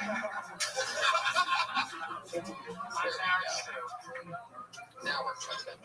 What's your question for Benji? Benji, you are a writer for several conceptual artists and Jeff Ross. And you're doing that guy here. And besides that, are we good? Are we good? Like you're sarcastic to me, and I don't know if it's you're with me. And I like you. I prefer you to be a friend of mine. So, are we good? Yeah, I think we're great, Josh. Everyone kind of kisses your ass because you're autistic, and that's just their You don't want them to. I know, and so I'd just rather be real with you. Rather be like, oh, look, this autistic guy. That's what he told me. He said, sometimes Yeah, so you're going to go, you give much love to everybody. That's his catchphrase. He walks out, he goes, much love. I'm like, you're saying that to everybody. Clearly, there's not much love for just me. And now he goes, some love. I have very good reason to love, and you know what, Josh? That feels more like real. I appreciate that, but can I tell you, it's an inadvertent catchphrase. I think it means every time. We get it. You're nice. If you weren't autistic, you'd be the biggest dick. I don't know what that means. Guys, you know the show. Over 30 comedians signed up for the opportunity to just do 1 minute of stage time, guys. You ready to get this thing started? They do a minute. Let's do it. We talk to them. And it's always fun. It's fucking crazy. Who knows what can happen? Maybe we help them out with a joke. Maybe we find something different, totally hilarious about it. They didn't even talk about just by talking with them on a live podcast. Comedians, you get 60 seconds. Your 60 seconds is up when you hear the sound of a kitty. Aw, that's adorable. That means wrap it up, or else you're going to bring out the angry West Hollywood bear.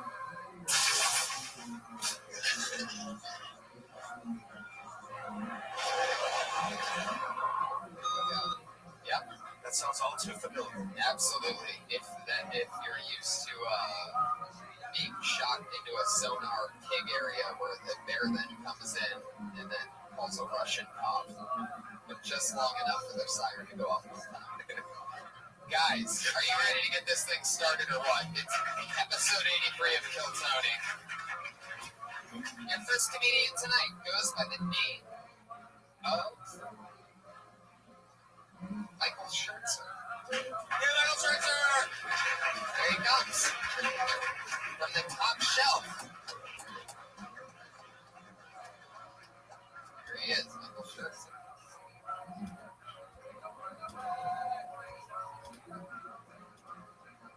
All right, Michael Schertzer, everybody. There he is. My favorite Mexican restaurant recently closed down. The staff was deported.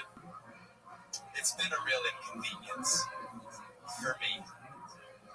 Thanks, Obama.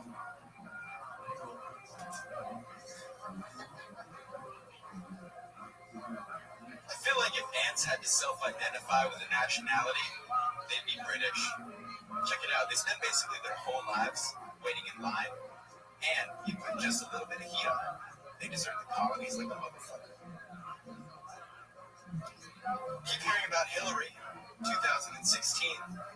My first thought was, that's awkward. Wouldn't it be extremely terrible to have to report to work at the very same desk where your husband got a Hummer from an intern? I feel like it's just something to consider casting about. That's it. That's it. Was that really the end? Something to consider about peasant ballot? So you're doing okay. Initial thoughts, anybody?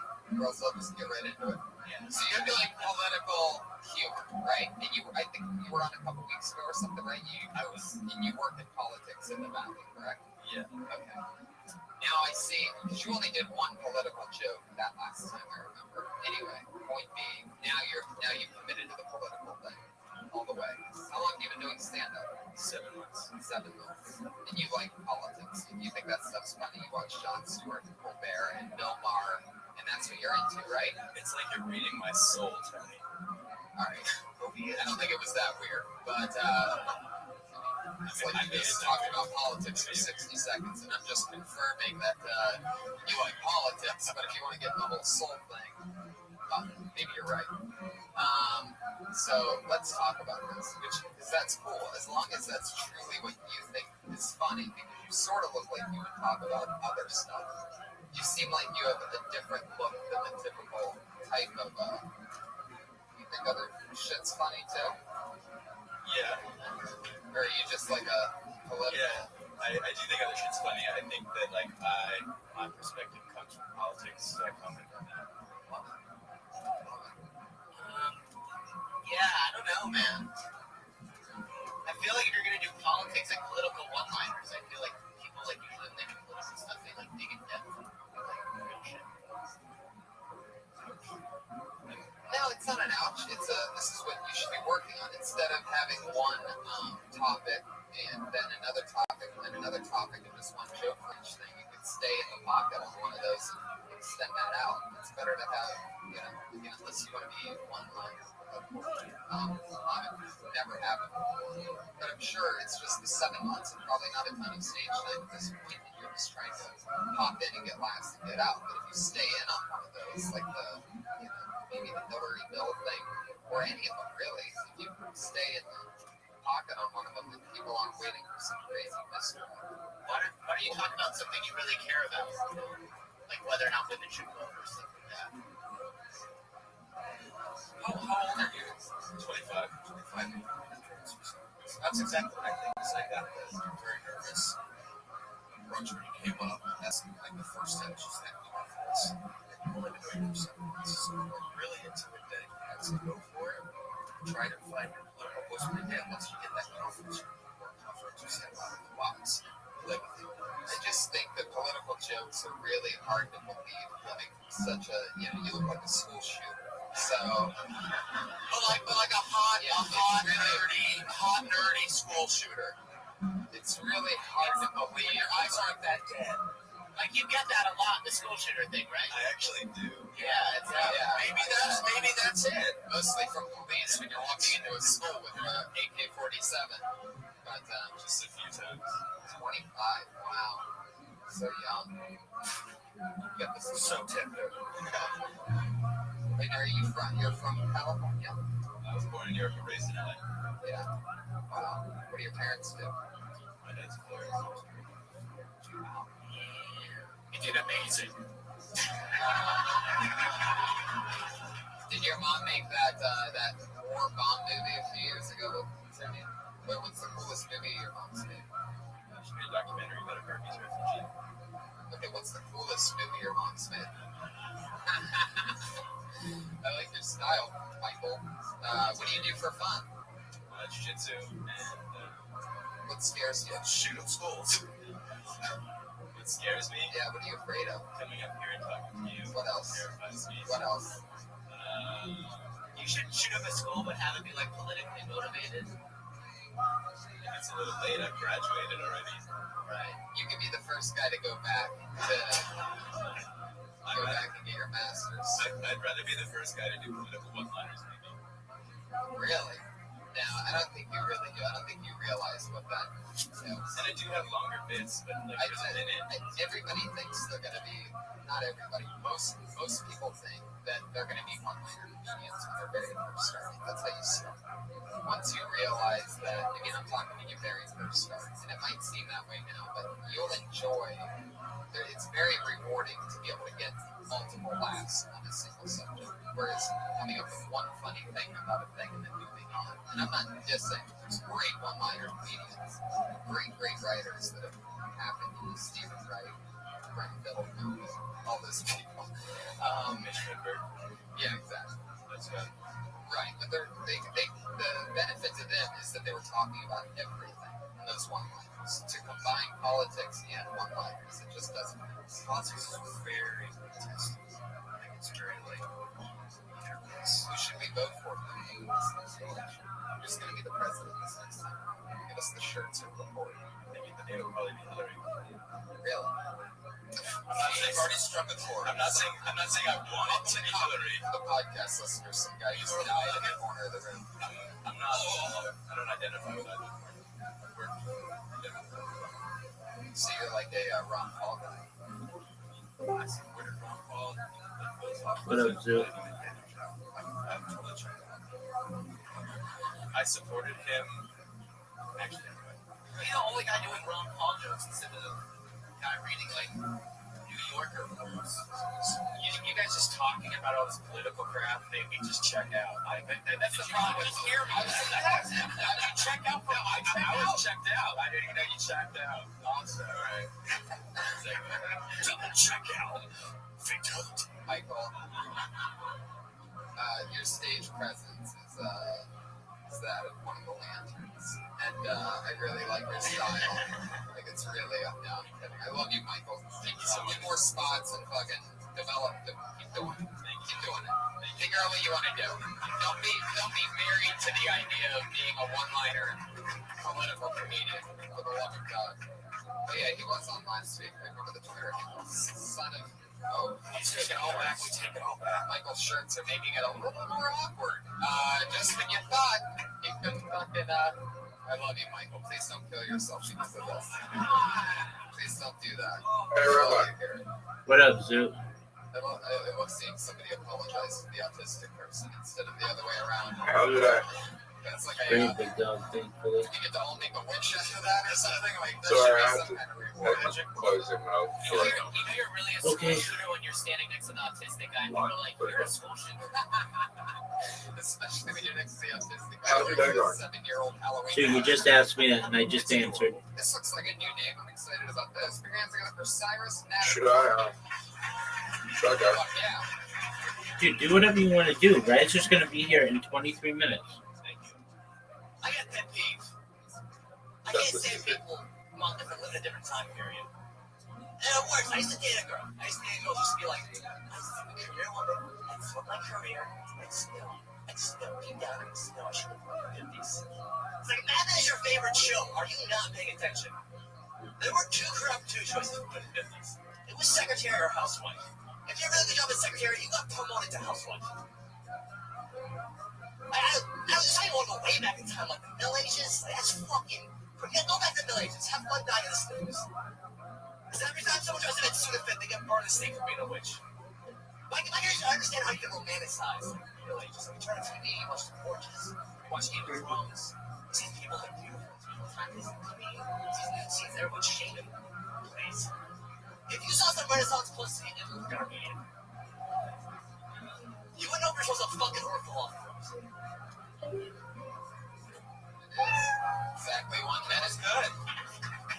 I like this style, Cyrus. This is your first time on the show, right? Yeah, I've been doing comedy for a while. Yeah. Where are you from? I'm from Maryland. Maryland. How long have you been doing it? 2 years. Awesome. Oh, yeah. What's the scene like in Maryland? Well, I've been in LA this whole time. Oh, okay. Yeah, I spent doing it like places where you see me. Oh, there you go. This is the show to do it. I like your style. Yeah, how long Have you played World of Warcraft?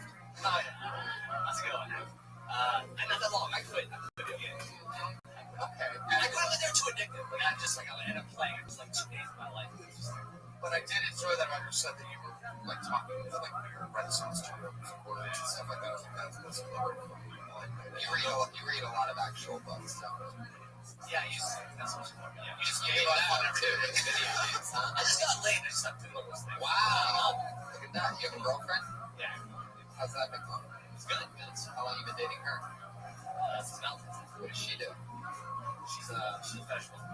Okay, I love this. So it started on Valentine's Day. As a fetish model. How did that happen? I'm actually, you know selling molds? Yeah. It's her friend, so I had met her. She had taping, and I didn't see it. She like Renaissance furs. How many turkey legs do you eat? Hold on right now. Do you talk about getting the fetish model, like the spankings, the rosing of the cheeks? No, I haven't yet. I've started to work on stuff. So I think that would be fun to talk about. It's a weird lifestyle. Follow-up question: when you're drinking beer out of a glass tube, I'm a leather mug type of guy. He doesn't always have a fetish on. So, what's the craziest thing that your girlfriend does? I'm sure, like, you think she's done. Really? Can you bring her up here?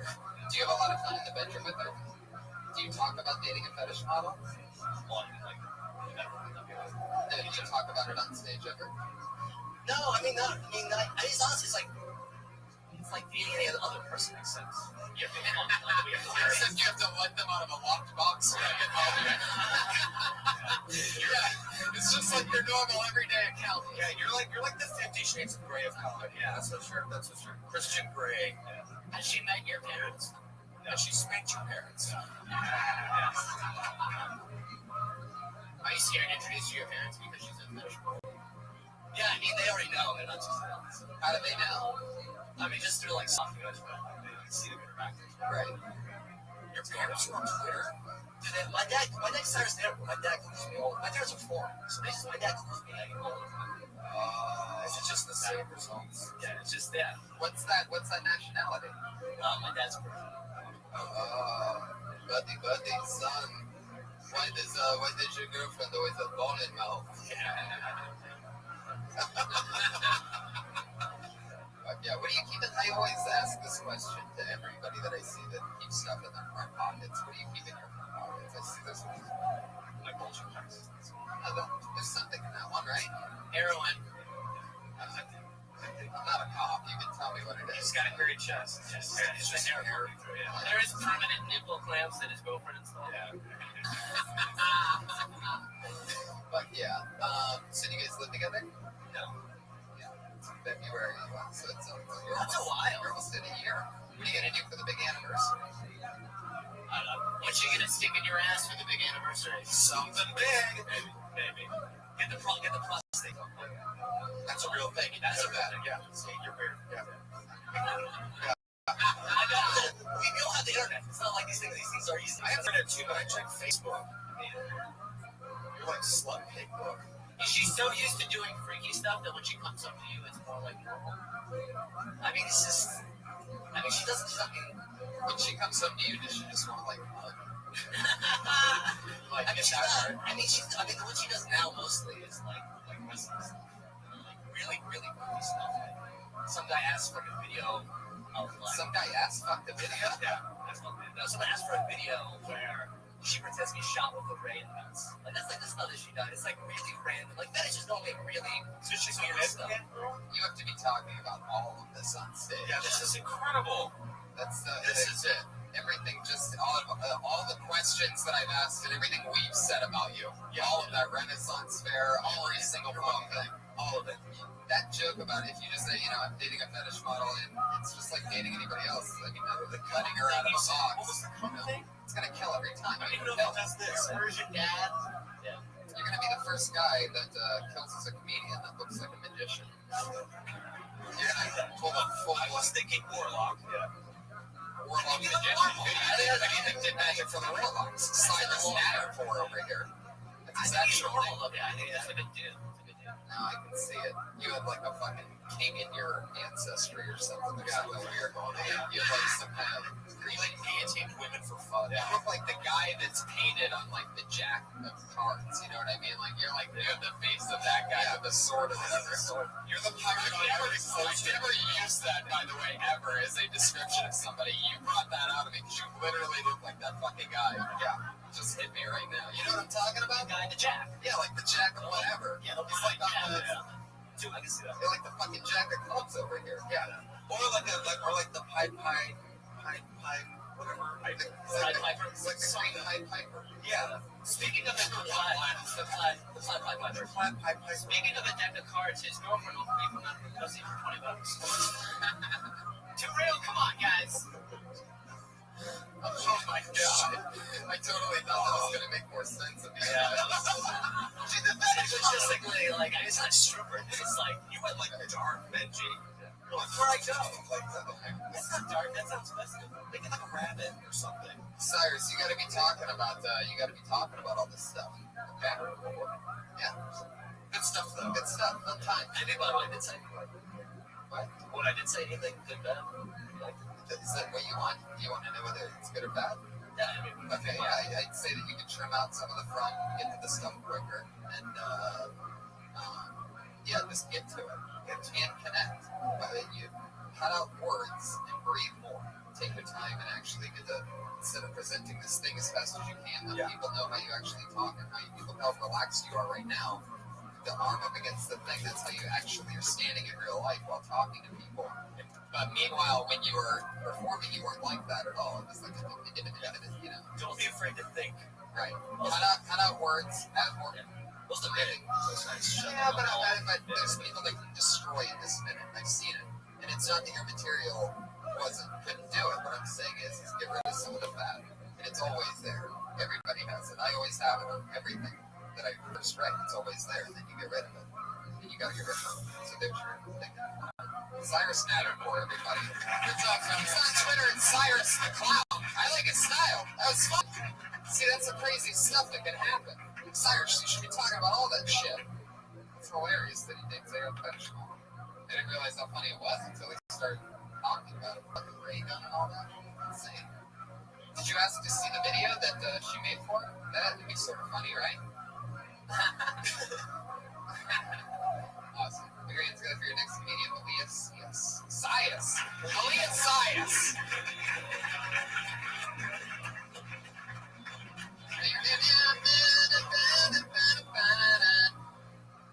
Malia Sias. All right. I'm super broke right now. I haven't had a day job since May.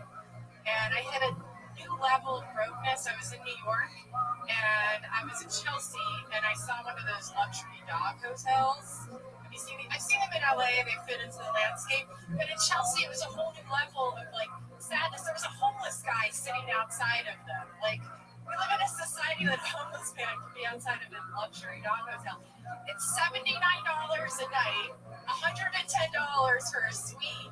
I was walking around New York with a change of underwear and a toothbrush in my bag, hoping I could couch surf, but there's a dog watching The Fox and the Hound on a flat screen television. I haven't shaved my legs for 2 weeks. They have a spa there where dogs can get a facial and a pedicure. You know? Like, I was eating dollar pizza like Melissa McCarthy was my spirit animal. And there was a dog in Chelsea getting a gourmet meal cooked by a chef. It's just Okay. You talking about a trip to New York? right? What's that story about again? I was in New York. Right. Yeah. Okay. Yeah. Awesome. How long have you been on stage? 3 years. Where you from? How long have you been here? 3 years. So you left New York. To come to stand-up. Why? I make really bad life decisions. Life's decisions. Fuck yeah. I'm really good at that. Guy, you call the guy out here? I came out for a job and the guy lost the job. You're trying to lose it. No, we're just like on the outs a little bit. Happened. Um, You wouldn't stop his obsession with the fetish model. yeah, it's like I can't live up to the standards. I don't know. It's just, You're putting your hair out. Your legs. yeah, I have really hairy legs and I can't stand it anymore. I don't know. Lesbians really love you. Well, Okay, I You've been asking for kind of lesbians. dress like a guy, so I think that You've been hit on by girls. I have. It was validation. I like the whole material of the dog hotel because I've been to those before and they are really hilarious. And, ridiculous they are. I don't know if I really liked how you did the comparison part, because it seemed very like, it just seemed too obvious or something. So maybe you can find a way to present it a little different, but just the same.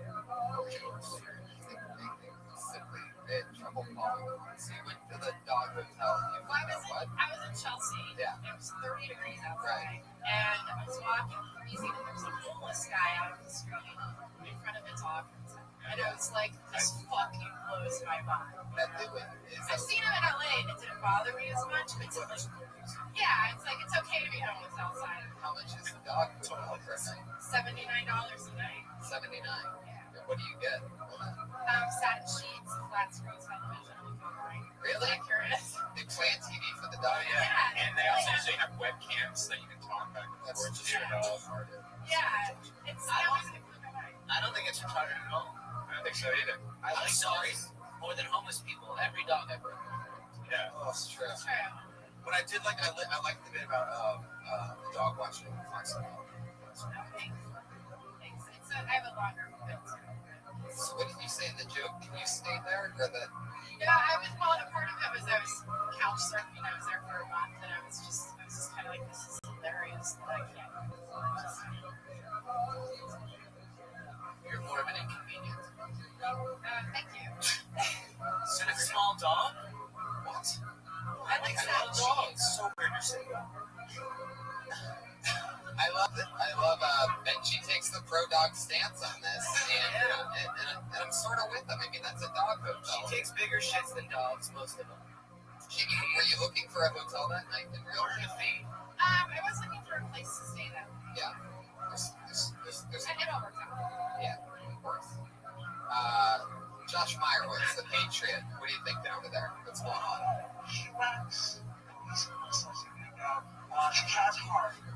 Holy shit. The fuck? First time it wasn't apologetic. I love your honesty, Josh. You just can't help it, can you? Was that bad? No, it was fucking awesome. I think it would be funny too. Also, if you went the route of the hating the dog, I think it would be kind of funny. Say if you went so extreme to actually trying to follow the dog to steal its room card, and like and then you start like dressing up like you put on a furry costume or something and trying to sneak into the hotel, and everyone's like, Yeah, your legs are already hairy, so. yeah, you have very hairy legs. Yeah, you should totally go that Beethoven route. You also started off with a homeless person, and then you kind of played the role as the homeless person. Maybe, you know what I mean? Like, you talk about the homeless person, then you were talking about how you didn't have a place to stay that night. So it was like, you could just combine the homeless person and yourself. Yeah. Or, that would too. What do you do for fun? Yikes. I mean, you couldn't name one. Just a yikes. Yikes. There's just so many things. You didn't list one. You didn't mention all of them. I mean, you really just said You said a hard shit. 3 years you said What do you do? What do you do for fun? It's not comedy. I like to do karaoke. What do you sing? What's your song? I like. Well, Iron You Maiden. know you have a song that you're thinking of your second song. Iron Maiden, Run to the Hill. That's what you go to Share first. if I can turn back time. Holy shit. I go long. Do you cry while singing the one from Cher? Sometimes it gets really Is emotional. there a specific guy that you think of when you're singing If I Can Turn Back Time? best friend from high school. No, but I'm gonna start to focus on that. Really make my performance better. Why you pick your karaoke song? Why the fuck am I just Cher something? How often do you do karaoke? I mean, I've done it a lot in my life, so I keep slowing down. Maybe like once a month. Really? You call that really slowing down once a month? Holy shit, you were like addicted to karaoke. That's a hilarious, that's like a... She's got addicted to karaoke. Not one.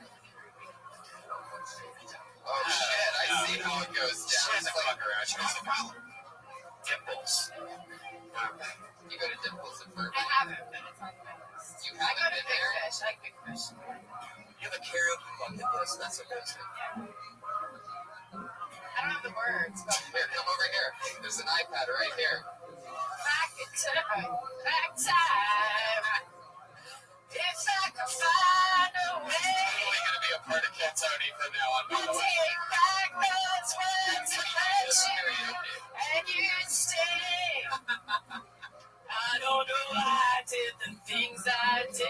I sing everything in the It's what you only do it once a month now. I'm serious. It's like a knife. It cuts deep inside.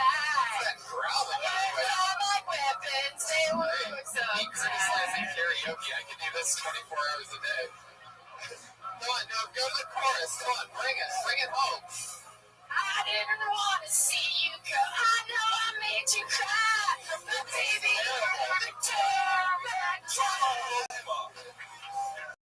Bring back the final way. I take back those words I hurt you. Okay. If I could turn back time, I probably would have made that happen. Malia, I had so much fun with you. Come back again soon. There's Malia Science, everybody. Follow her on Twitter at the B-Smart. Chester is now jazz. She got like growly instead of using like the women voice. She's like, yeah. That's sort of like an old man. That is a lady with demons. Yeah. That's amazing.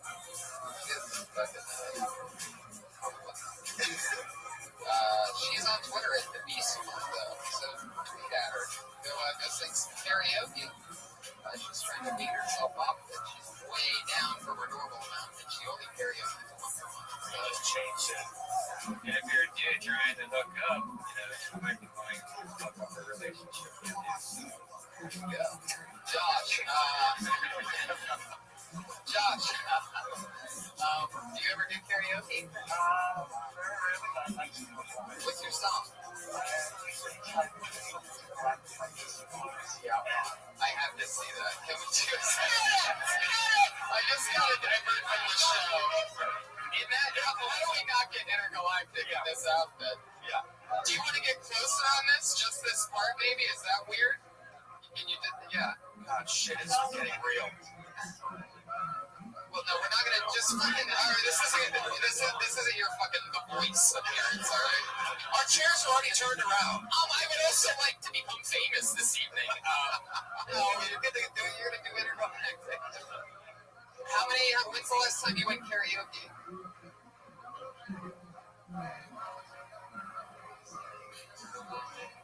What do you say? Oh. Holy shit. Here you ready? You better grab the microphone, you crazy man.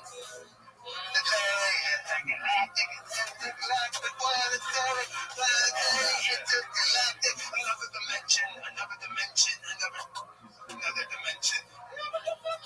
Oh, yeah. Oh, magic. No. I don't feel beat too slow. You stick around, make it work real hard. Never be on what you can't tell. And this time I'm super slow. Stop. I said, you don't get the trouble. I'm not a child. I'm not up to bring it to that now. I'm not going to walk you, baby. Hold it together. You got fall. You got up. If you want to help me. Oh, shit, he's able to get out. I guess. Yay, Josh! Thank you, guys. The autistic patriot, Josh Meyerowitz, everybody. Fucking intergalactic. Team Shakira. That was great. Fantastic. Man, it's been years since you karaoke'd and you blew Malia Sias right out of the water.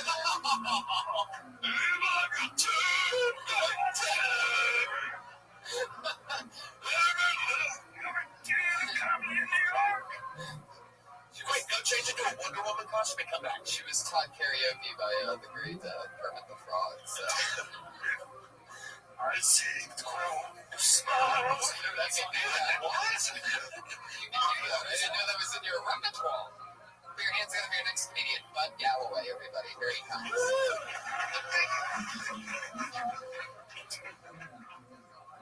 So, this is LA, right? I give mistaken for celebrities sometimes. Not anybody specific, just like, oh, this guy's somebody and something, right? You realize I'm nobody and nothing pretty quickly, and it's sad. The worst part about it is like all the preconceived thoughts before they get to know me. You know, like, this guy must be just some no talent, little dick, fuck stain, poser. He should just kill himself. And I don't disagree with that, but why we gotta bring dick size into this? But it's true, you know, to make it in Hollywood, you gotta have a big dick or a big dick attitude. Really been working on the attitude. But it's like a symbiotic relationship. You know, you develop one, the other one kind of catches up. Everybody look at my dick. Just kidding, I got the iPhone 6 size penis. It's huge. Called the iPhone 6. Miss it. Sweet new feature. Yeah, there he is. Bud Galloway. Yeah. Bud, why are you dressed like that?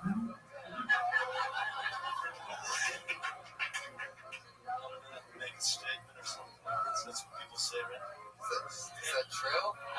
I like the sweater. You're a lazy old lady. What's the statement? Lazy old baby. Lazy old lady. I mean, you're wearing a sweater, old baby. No, old lady. Since then you're a sweaty. Well, that's the thing is, first you notice that it's the worst sweater of all time. Right. But then you move down and it just sort of gets sad at that point. Like, those are pedophile sweatpants. Complete with creepy stains and, like, faded. And You know, they have the socks tonight, huh? You got swamp feet. Well, and with someone with such a huge dick, you should know this. Are your parents rich? No. My dad's a poor. Really? Yeah. What's your mom do?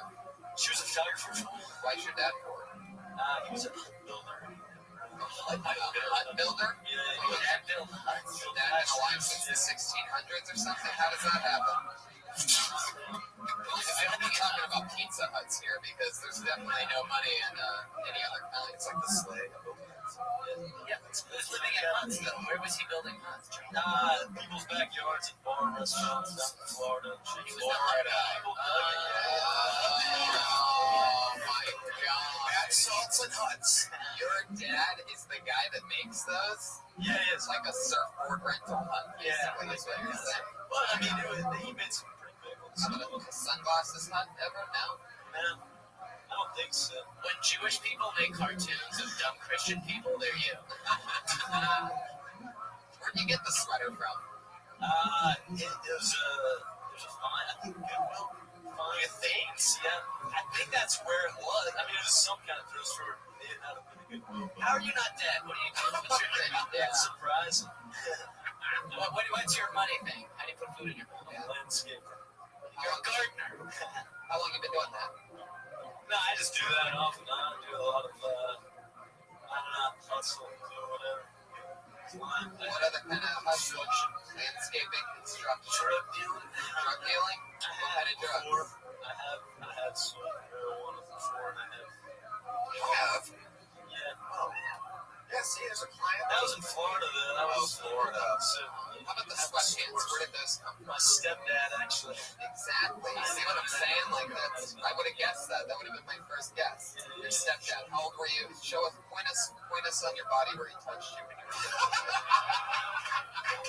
Those are pedophile pants, dude. You look back at all the video, all the pictures of Sandusky, Michael Jackson. Yeah, they're always wearing those pants when they're chilling, like doing open mics. Was the family car a windowless van?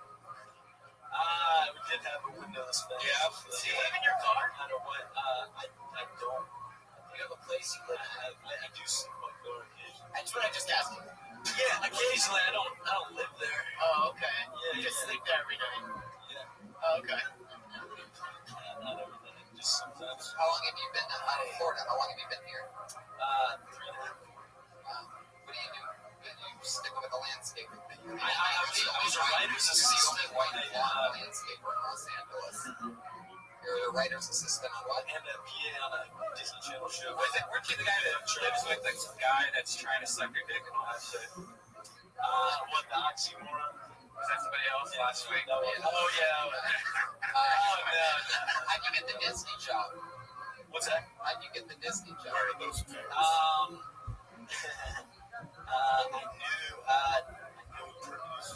you know producer? My stepdad, these kids, grew up with them. See what I did there? Yeah. South Florida moved out to Hollywood because your stepdad has a friend. Right, yeah.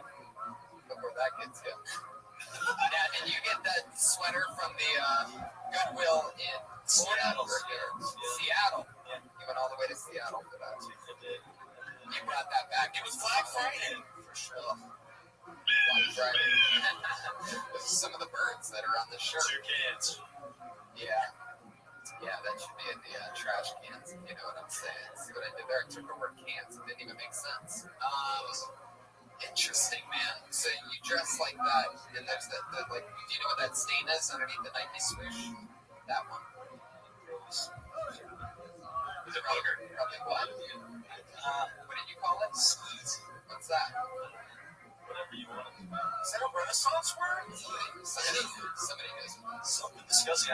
That's the scariest thing about you that you would never want to tell anybody or have anybody find out about you. Let's try to make this entertaining. Else I'm just going to get you out of here. SATs? Yeah, that city's pretty scary. 9:30. Stay on the podcast. Focus on the question that I asked you about. Something scary. What don't you want people to know about you? A Sudoku?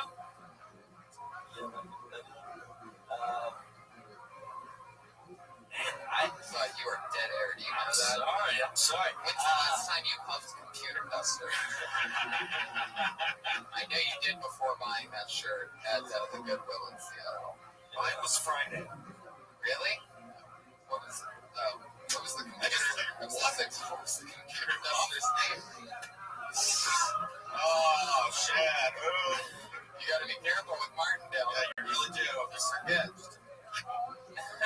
Take shark. Joshua Meyerowitz, you've been killing all night tonight. I'm gonna check in with you and get the Bud Galloway report on you. What do you want to do with this guy? He's like, he's too confident for his own material, even though some of it does work. It's still not enough to move him in the box that makes him laugh. I would say, rather than go the safe dick route, you have more to talk about. A big dick. Like it is, because they're going to be like, that sweater, no.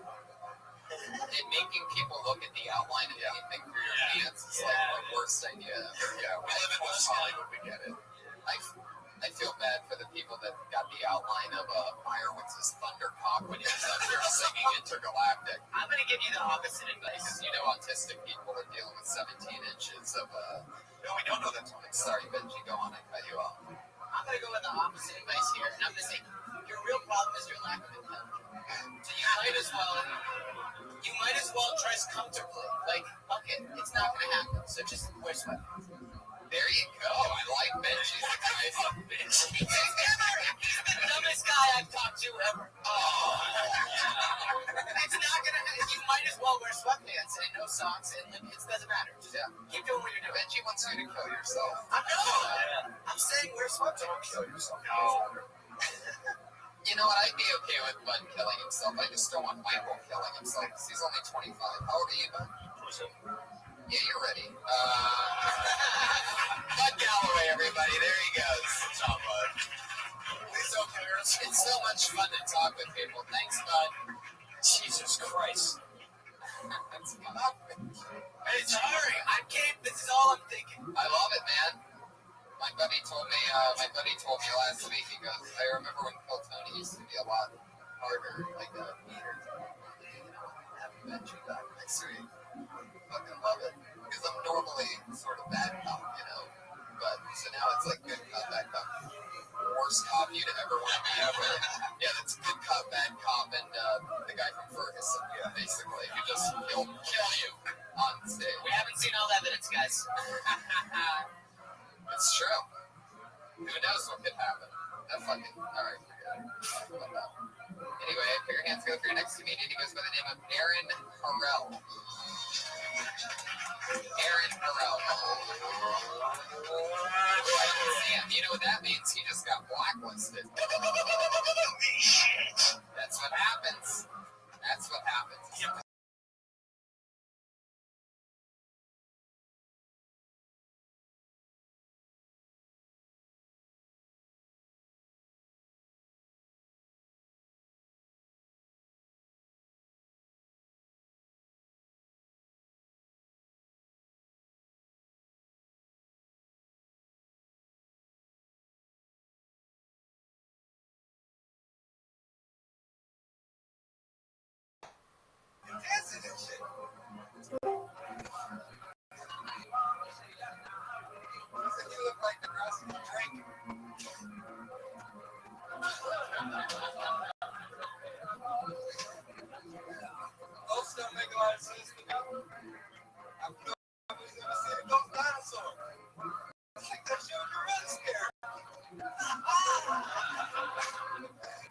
outside of creep little girl.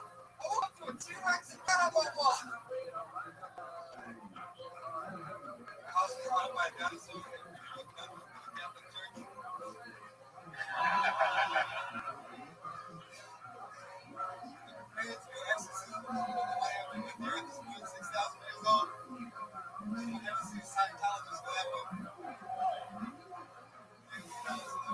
That was amazing. There you go.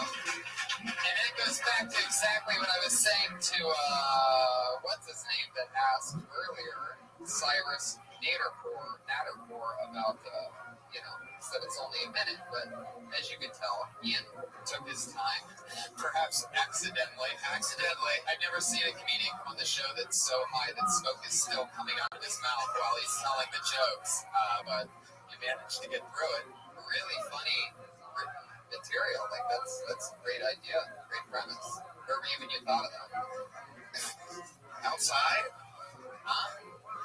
Oh my God! What's happening? Awesomeness is what this is what we call awesome. He's like going through the wormhole. Last week, for those of you that weren't here, Ian was a huge help to us. He's the first audience member to ever basically walk up to the stage with his hand raised, open-eyed, and very excited because he knew something that we didn't know about a comedian that was on stage. And I didn't know. I mean, I go, Ian Ellis obviously has a question. Go ahead. And without missing a beat, he goes, ask this guy what his living situation is. And it was on for the next 15 minutes. I've never gotten an assist from another person like you set up last week. It's a living, true Hollywood story. Fuck yeah, man. Obviously, you're literally still riding the high from last week. As a stage character, I think it's the funniest thing I've ever seen. A guy who's too high to talk. Because even if you don't get the jokes out, it's still funny. And even if the joke's not funny, you just start giggling and look at us like, what? I'm fucking high. That's funny. I want to take a picture of you and like Photoshop you writing Falcor right now. Like that's how you're just like, yeah! You look like a white avatar. I get that a lot.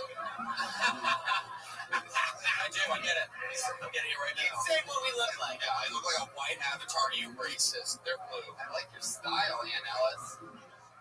You get very honest and roasty when you're high, huh? What you just pointed at me? What are you gonna say to me? What do you got for me? Fucking stoned Rickles over here. What do you got there? Fucking like David Bowie's corpse. He really does. He really does. How dare you? How dare you? David Bowie's not even fucking dead, you asshole. How can he look like his corpse? You mean Ziggy? What are you, a set up from the future? Do we need a fucking, you know what the elephant means? That means I'm furious right now. Nobody calls me David Bowie's corpse. You think I can take these jokes, but I really can't. Oh, it stings. You're a Cameron Esposito same-sex symbol. One guy laughed because that's something else. He was looking at a video on his phone. Ian, what are we talking about here? Are you going to keep roasting me, you son of a bitch? What's going on? Oh, my God.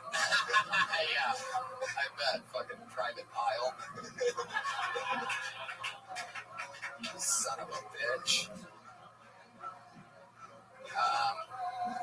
What the fuck did you talk about? Oh, yeah, ghost dinosaurs. That's funny. You don't remember where you were when you thought of it then? Because that's an interesting one. Were you still in bed?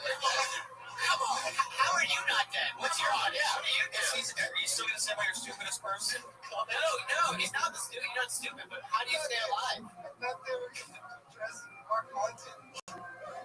Oh my God. Jesus Christ. They returned again. I've never seen You were like high school high. Like 8th grader high. They were extinct, and then they died, and now they're back again.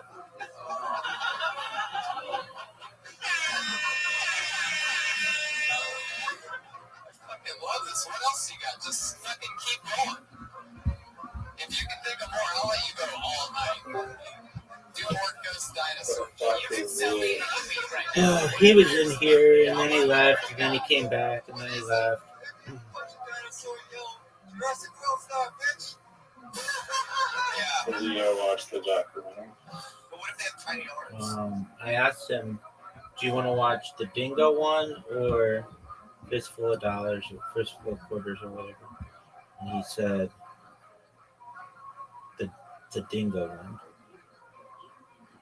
And I told him that you would be back in 23 minutes, or you would be in 23 minutes, and that was 39 minutes ago.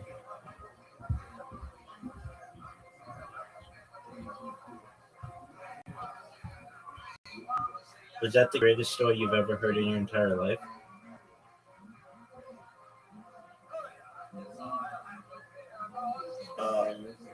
Possibly. Do you ever run out of space on your phone?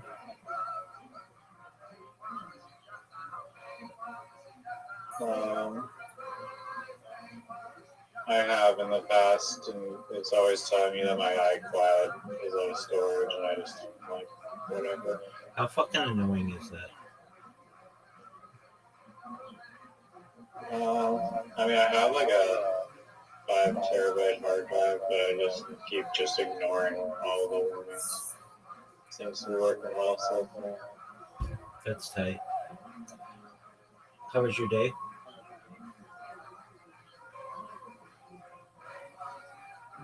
That was good. It was fucking nice as fuck outside. Beautiful. Are you ready to play? Not play. Are you ready to watch?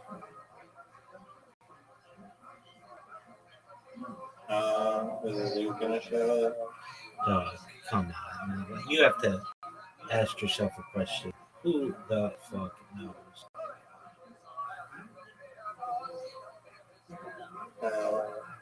So, you want to start with that zoo? I mean, I sent him a goddamn telegram message. okay. How long ago did you send it to him?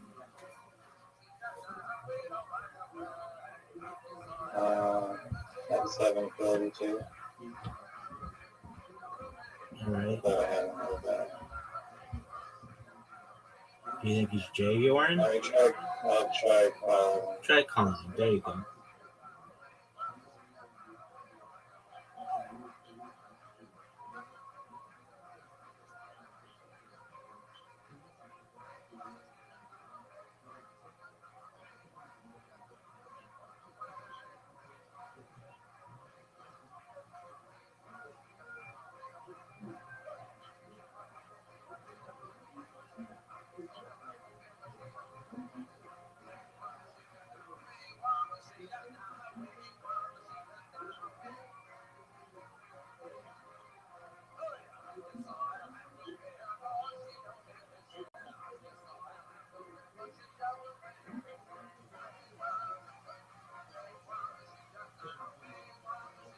He did not answer. You think he's J-Yorn? Probably. Okay, you seem very tired. Yeah, I went to sleep like 11 a.m. yesterday. Why? I don't know. Reverse cycling. All right, I thought you were trying to get your hours back. I am, but I can't go backwards. All right, dog. Let's watch. I'm just gonna watch it. Want to watch a different one, or watch the Dingo one? A different one, but I don't know what to watch. I know this one on like Life Extension from 2021 that has these robots that are like synthetic, which is pretty baller. Probably will be your favorite documentary of all time. It was so bad. I don't know why you say that. It was not so bad at all. Oh, God.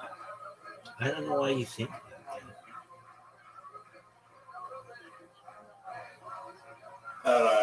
I was just found it super boring. Dog, I enjoyed the Korean lady. She could get it.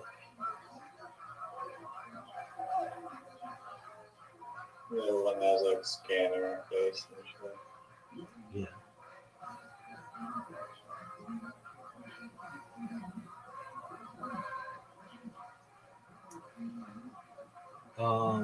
Okay, give me a second and I'll look up.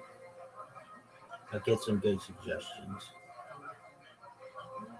Maybe the best suggestions. And you can evaluate them. Well, first, let's see if Michael's out. Like a good version. Because that would be baller as fuck.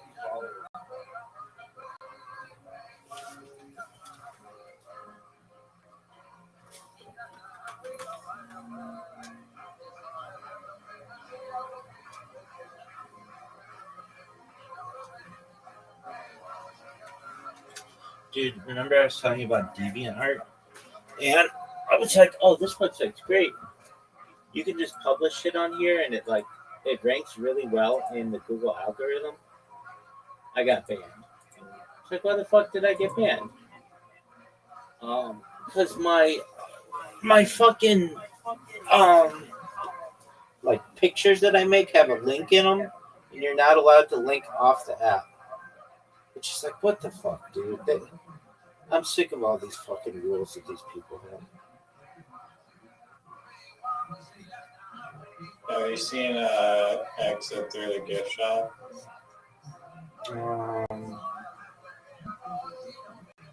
Is that about art?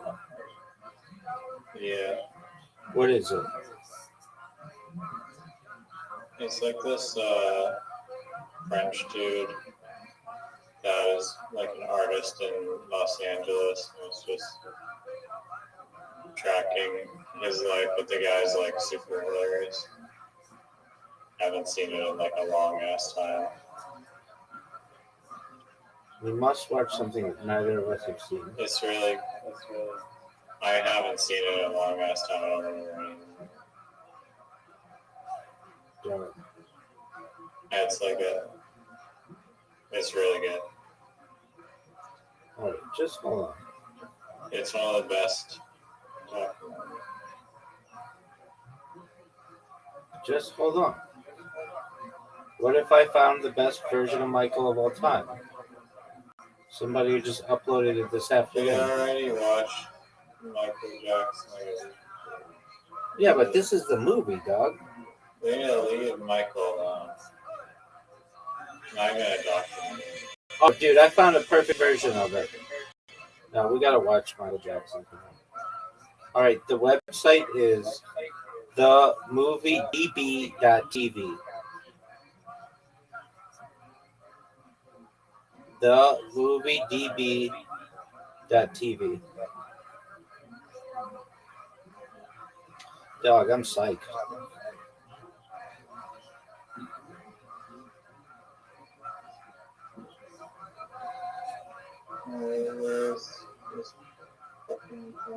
You type in Michael, Michael. They don't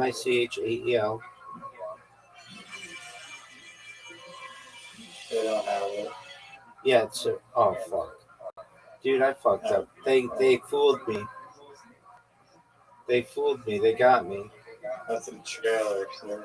Yeah, they got me good. I was like, oh, this thing is baller, and then Someone in the Harry Potter chat said that they were watching Michael,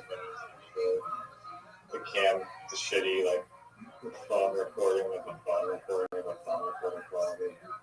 And I was like, yeah, I'm just gonna watch that yesterday. I'll just wait a month until there's a good version of it. dude, Doesn't really matter that much. dude, just one moment. You watch art documentary? Yeah, dog, it's your call. But before we do, let's see if we've got any better versions of it. Dude, I can't believe they fucking tricked me like that. That's bullshit. I'm usually way better than that. Usually way better than that. I feel deceived. Like right when I was like, oh, go to this website, I was like, dude, this looks too good to be true.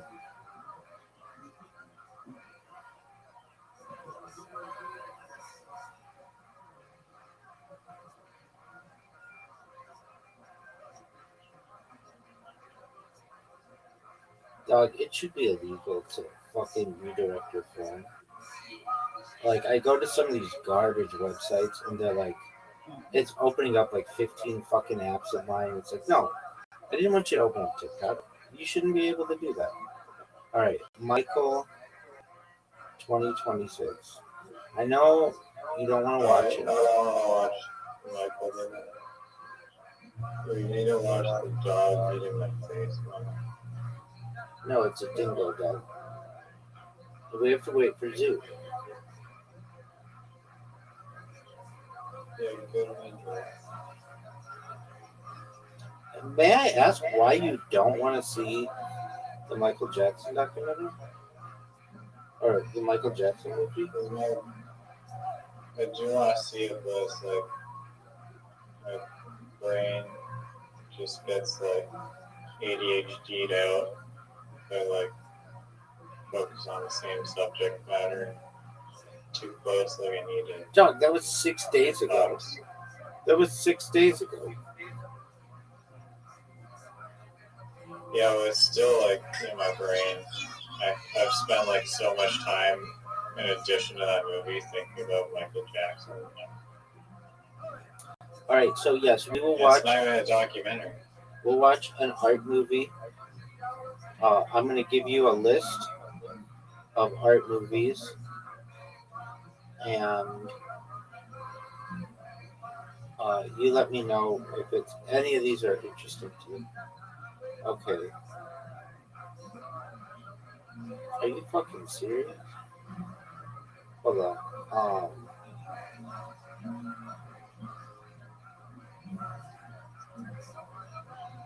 Have you really not seen Exit Through the No, that's why I thought I knew about it.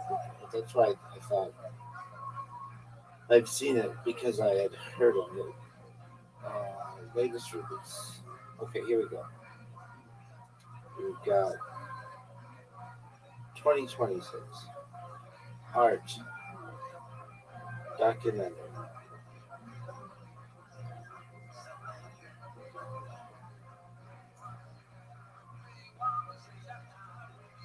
All right.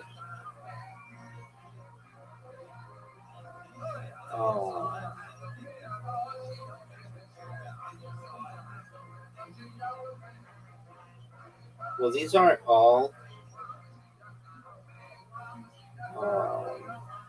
Dude, how about this one? It's called S4, the Bob Lazar story.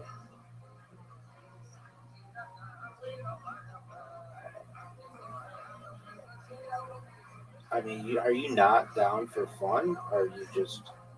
That's fucking funny, dude. All right. Okay, there's one called Spreadsheet Champions. If you're like, what is that? It follows 6 students as they put Excel lent skills to the ultimate test in Microsoft's most prestigious and difficult category. So it's like a competition for spreadsheets, which I know doesn't sound that interesting, but maybe something that you'd like. Okay. I've watched the repetitive Excel spreadsheet. Okay. And not all of us live the exciting life that you live. Queen of Chess. It's about some bitch who plays chess. It's chess and art. Oh, dude, I know what I want to watch. I know what we need to watch. An Ernest Shackleton movie. Oh, it's not on art though. It's on like survival. Okay, well, this is just a note. Documentary. Yeah.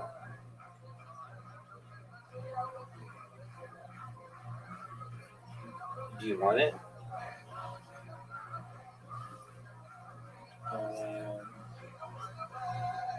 I'm really like. Well, there are a few of them. Hold on. Let's see what we've got. I bet I could find something like really good for you.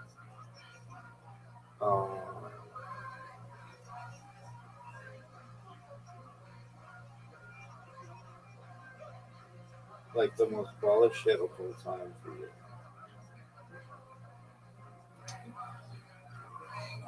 Have you seen the Pirate Bay documentary? Yeah, a long time Or ago. the Napster documentary. I seen both. Like any documentary about Victoria, there's a good chance I've seen it. Are you sure you're both referring to the ones that screened at Hot Town? Toronto documentary films. Yeah, I'm the one who submitted that for consideration, and I have the letters around here somewhere. Their appreciation. All right. Um,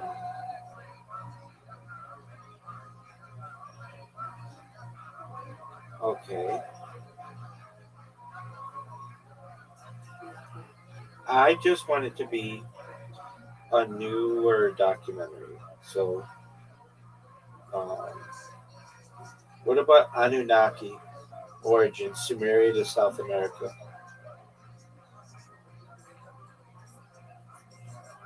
Some Anunnaki, like alien thing. Yep. It's okay if you don't want to watch it. I'm just putting it out there. Okay, next. See, an interesting thing is sometimes the like an art documentary doesn't like say what it's about, and like you have to click on it. It doesn't have to be an art film. Okay. Right now, Anunnaki, Ernest Shackleton, but Ernest Shackleton, the documentaries, they're like, I don't know, they're not that great. They're, like, I think there are three of them, and I've seen like one of them. How about one on quilting? That sounds boring as fuck. I bet it's amazing, but maybe There's so. one on claymation Okay, that's up there. that I remember seeing it and it looked really dope.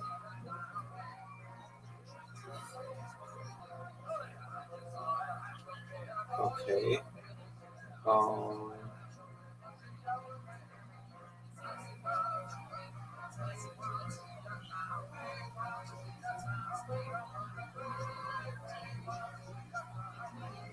what about?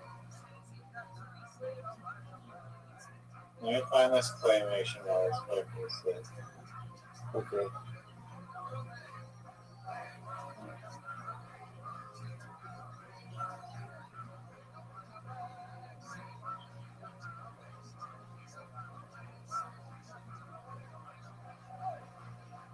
But if I find something better,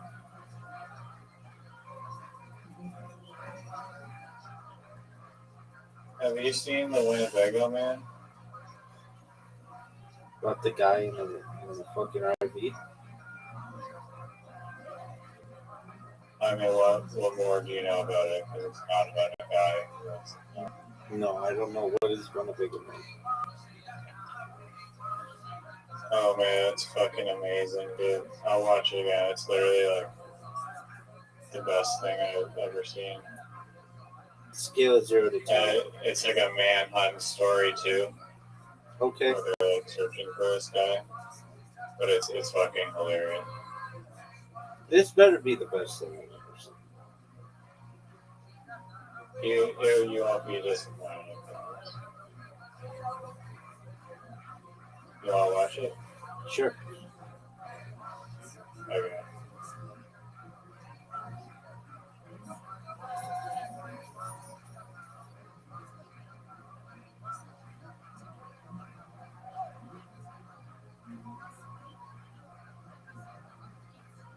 I watched this with Mama Riser, and she thought it was like hilarious.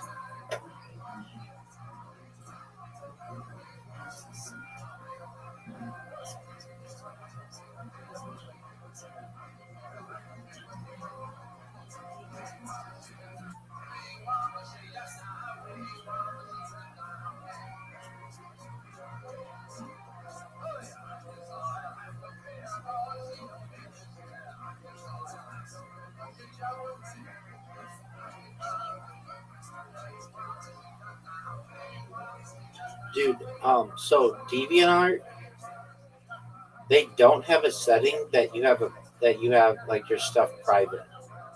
Now, if you're like, why would you want it private? Don't you want all your shit out in public? I do, but not when they fucking ban me over it. Then I want to make it private so that it gets in, like, not everybody. I just don't want to get banned. There is, well, it's a premium feature. It's like, who the fuck thinks that this is a good system? It's absolutely ridiculous. Perhaps the most ridiculous bullshit I've ever heard. Thing.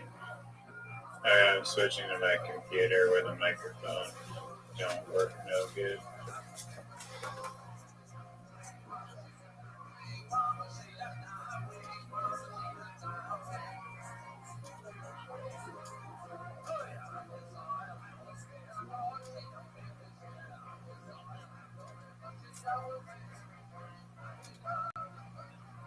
You should be able to join a Discord call on your computer and your phone at the same time, but they literally force you to do one or the other, which is bullshit. Dude, that's a good move. Wants me to verify my fucking phone number on my other account, and it's like, I don't want to give up like my phone number because I don't know. Do you know if like, can you have multiple Discord accounts with the same phone number? Dude, don't fuck around with that. Just create another Discord account, and there's this really great app that I use for temporary email addresses. They allow you to go back. You create any email address you want on this domain. So I'll send it to you. Let's do that. So I have enough email addresses anymore, especially at temporary. Okay. But I like how you look down on temporary. Go fuck yourself. I'm kidding, but like, there's nothing wrong with temporary email addresses. Okay. No, but is Discord gonna want a freaking phone number? No. You just have it. Because I had this account for like 2 years, and then all of a sudden it's like, "What's your phone number?" And why? Am I gonna get locked out of my other main account if I give them the phone number on my secondary account? Don't give them your phone number. Just create a new account and do email only. I had a lot of shit on the secondary account. No, I wanted to not lose. No, create a brand new account. Okay. I'll wait. Yeah, I guess. It doesn't take long. Sign out of this. You don't have to sign out. I think there's a way you can be logged into multiple at the same time. Okay, my phone number is already linked to this account. Don't link your phone number. Cool. It already is. I could de-link it. Okay, I mean... But I think it asks me, it just spams me and says, link your damn phone number. I see a logout button. I don't see a create new account button, but I'm just going to log in. Okay. I'm going to have to ask AI.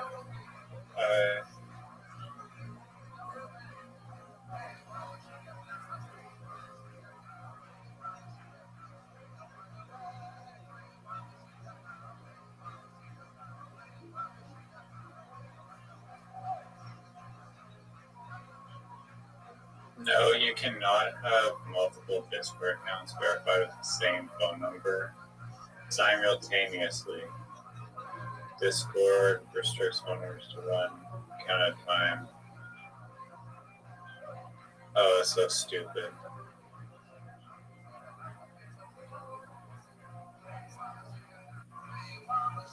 Okay, again, just create with an email, not with your phone.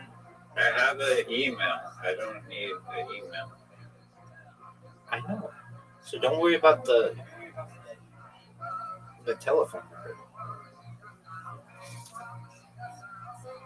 I mean, I get that for your secondary account why you asked that question. But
What the fuck is capture? Please drag each item to this empty spot on the plate with the same food.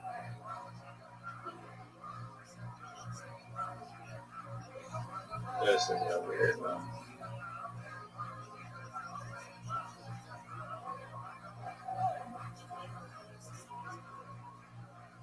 Okay, now I gotta find your little server here.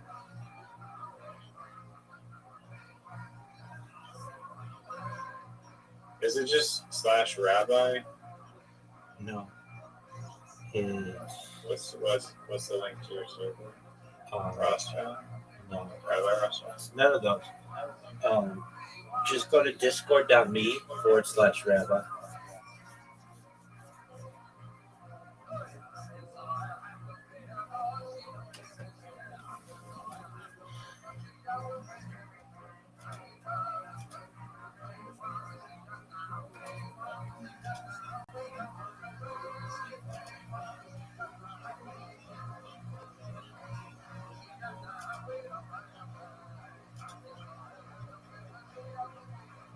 Okay. Nice.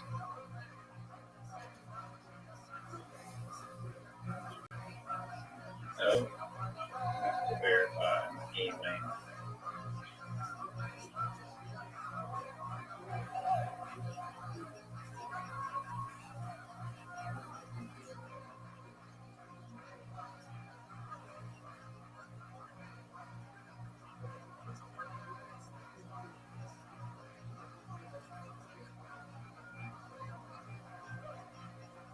That's really dumb that you have to have I guess you don't have to have a phone number, but there's asking you for a phone number on my other account.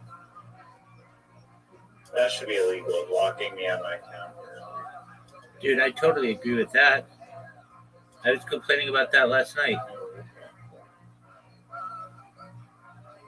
What happened to you too? Oh, dude, it happens to me all the time. There are a bunch of accounts that I have the password to. It's on the same device, and it's still like, we don't think that it's you. It's like, fuck you.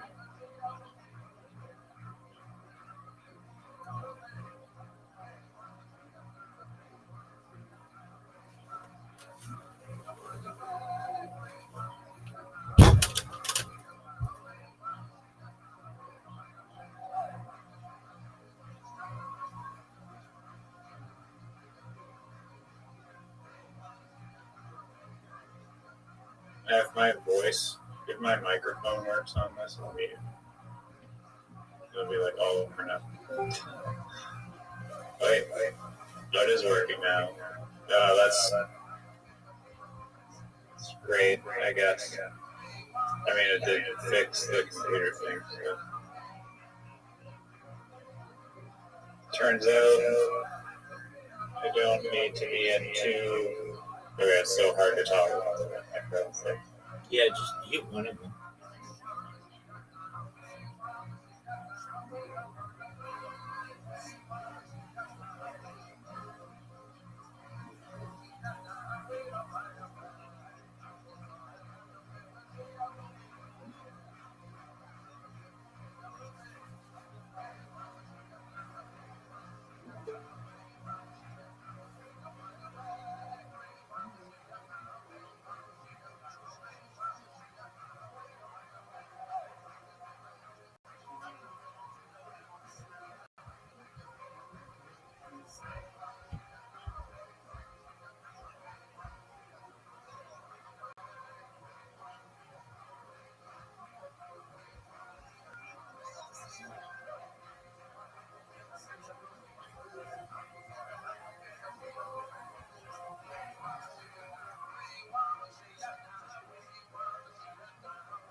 Can you hear me? Yeah. Which account is yours? Sorry, I don't mean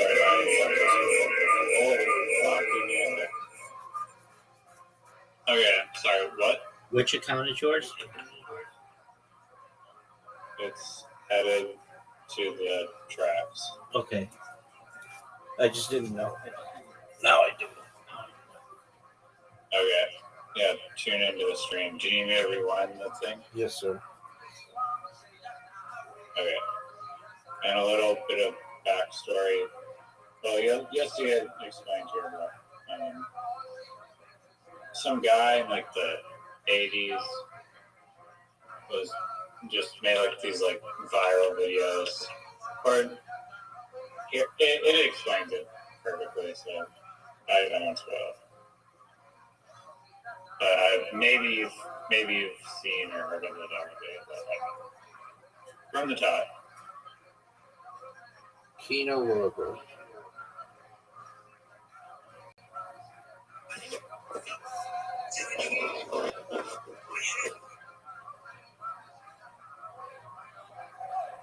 Is there sound? Yes, there is.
Hey, what happened?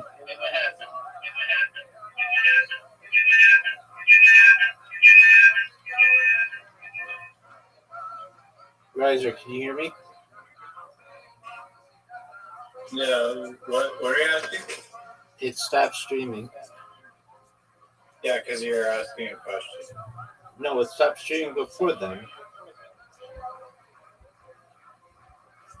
Really? Yeah, that's why it just stopped. It says you're streaming. What? Okay, let me. again. Me too. I think I may have clicked out of the thing or something. Oh yeah, I went into a different tab. Hold on.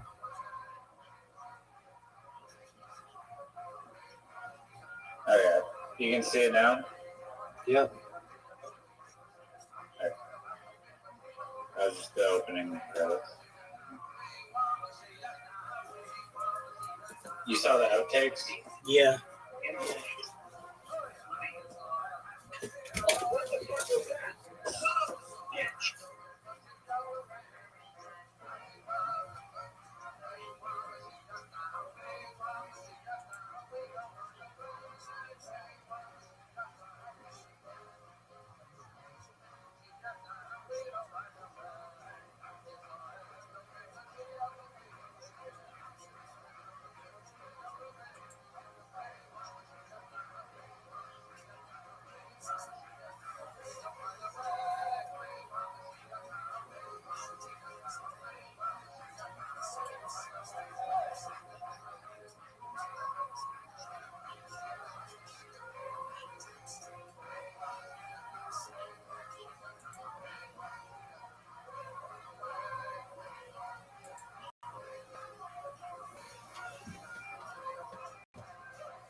Hey, yo, how are you, Tim?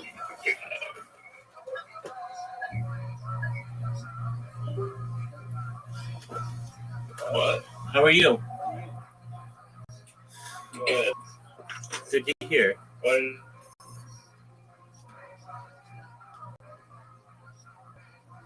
What did you say? did you think of?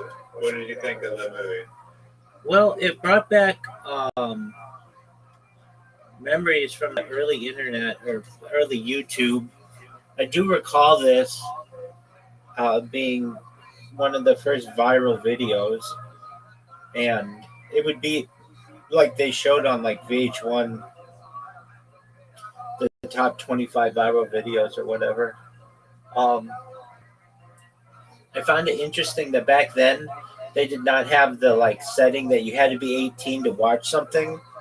Like anybody could watch anything, and I think that helped with its virality because today it would be behind like all you would need is one parent to be like, oh, I don't want my kid seeing this, and they would be behind an 18-year-old. You know, you had to be an adult paywall or not paywall, but login, and you wouldn't be able to see that. So, like thinking today, if the same thing happened, that would not go viral like it did then. It didn't really go viral all that much then. It was popular, but popular is different. Like to me, Psy and Gangnam Style that was viral, but this was like still niche, but still interesting.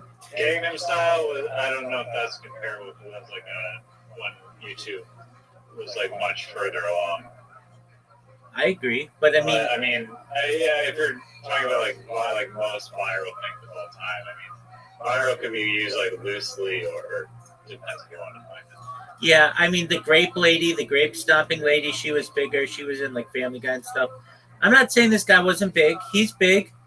He's probably one of the top 100 clips of all time. Probably, I would say. So that's really big. But what I'm saying is, like, it wasn't like a thing like every. I mean, maybe I was just missing out, but at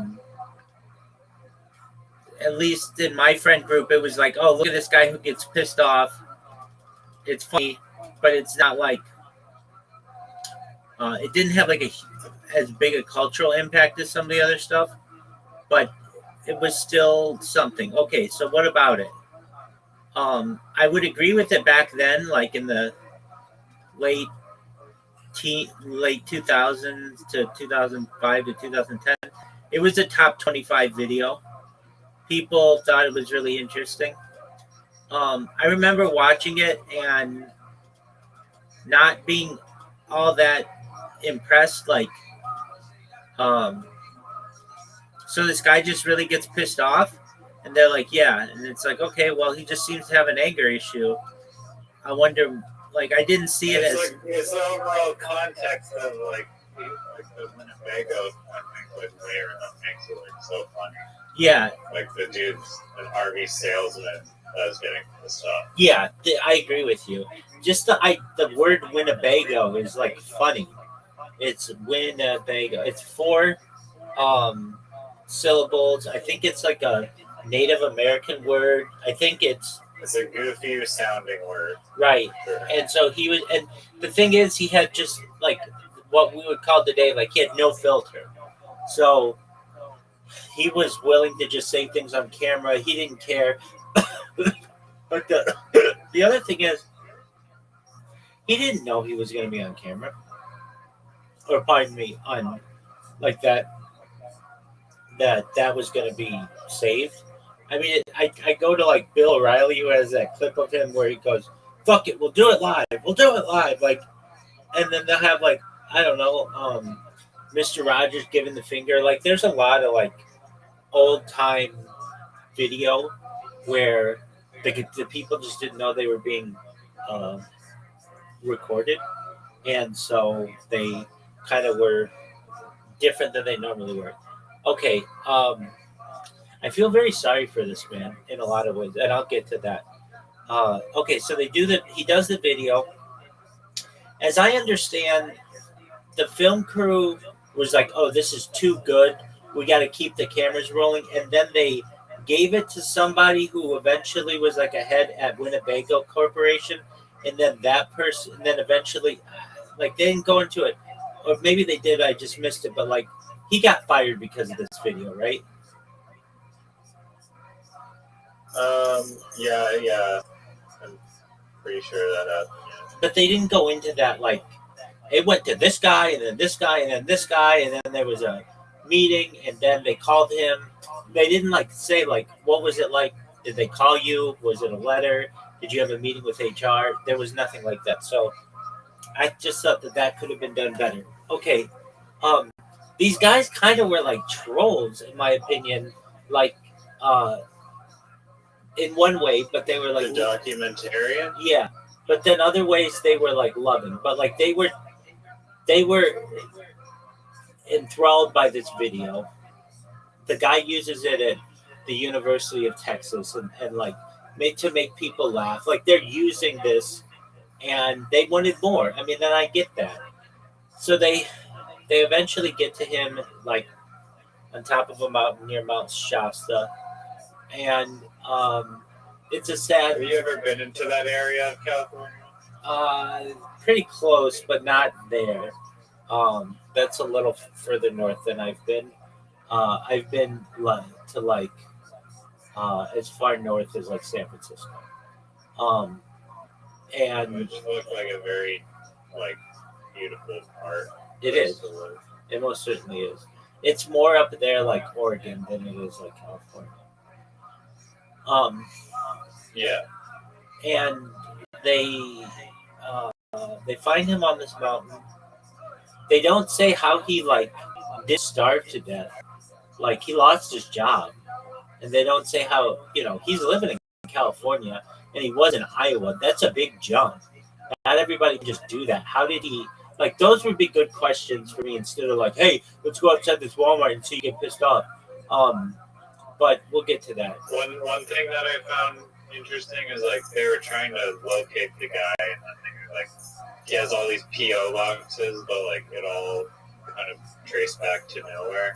Right. And so he seemed like intentionally going out of his way to essentially like going like hiding.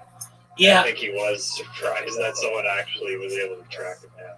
I mean, he didn't trust the government. I mean, you could tell he had a lot of beef with the government, and so these guys find him, and it's heartbreaking to me. Anybody who loses their sight or doesn't have sight, that he's blind, or he really he and like he, it's causing him major issues, and they're like, okay, instead of just being like, oh, dog, like this is a sad story. They like want to take advantage of him.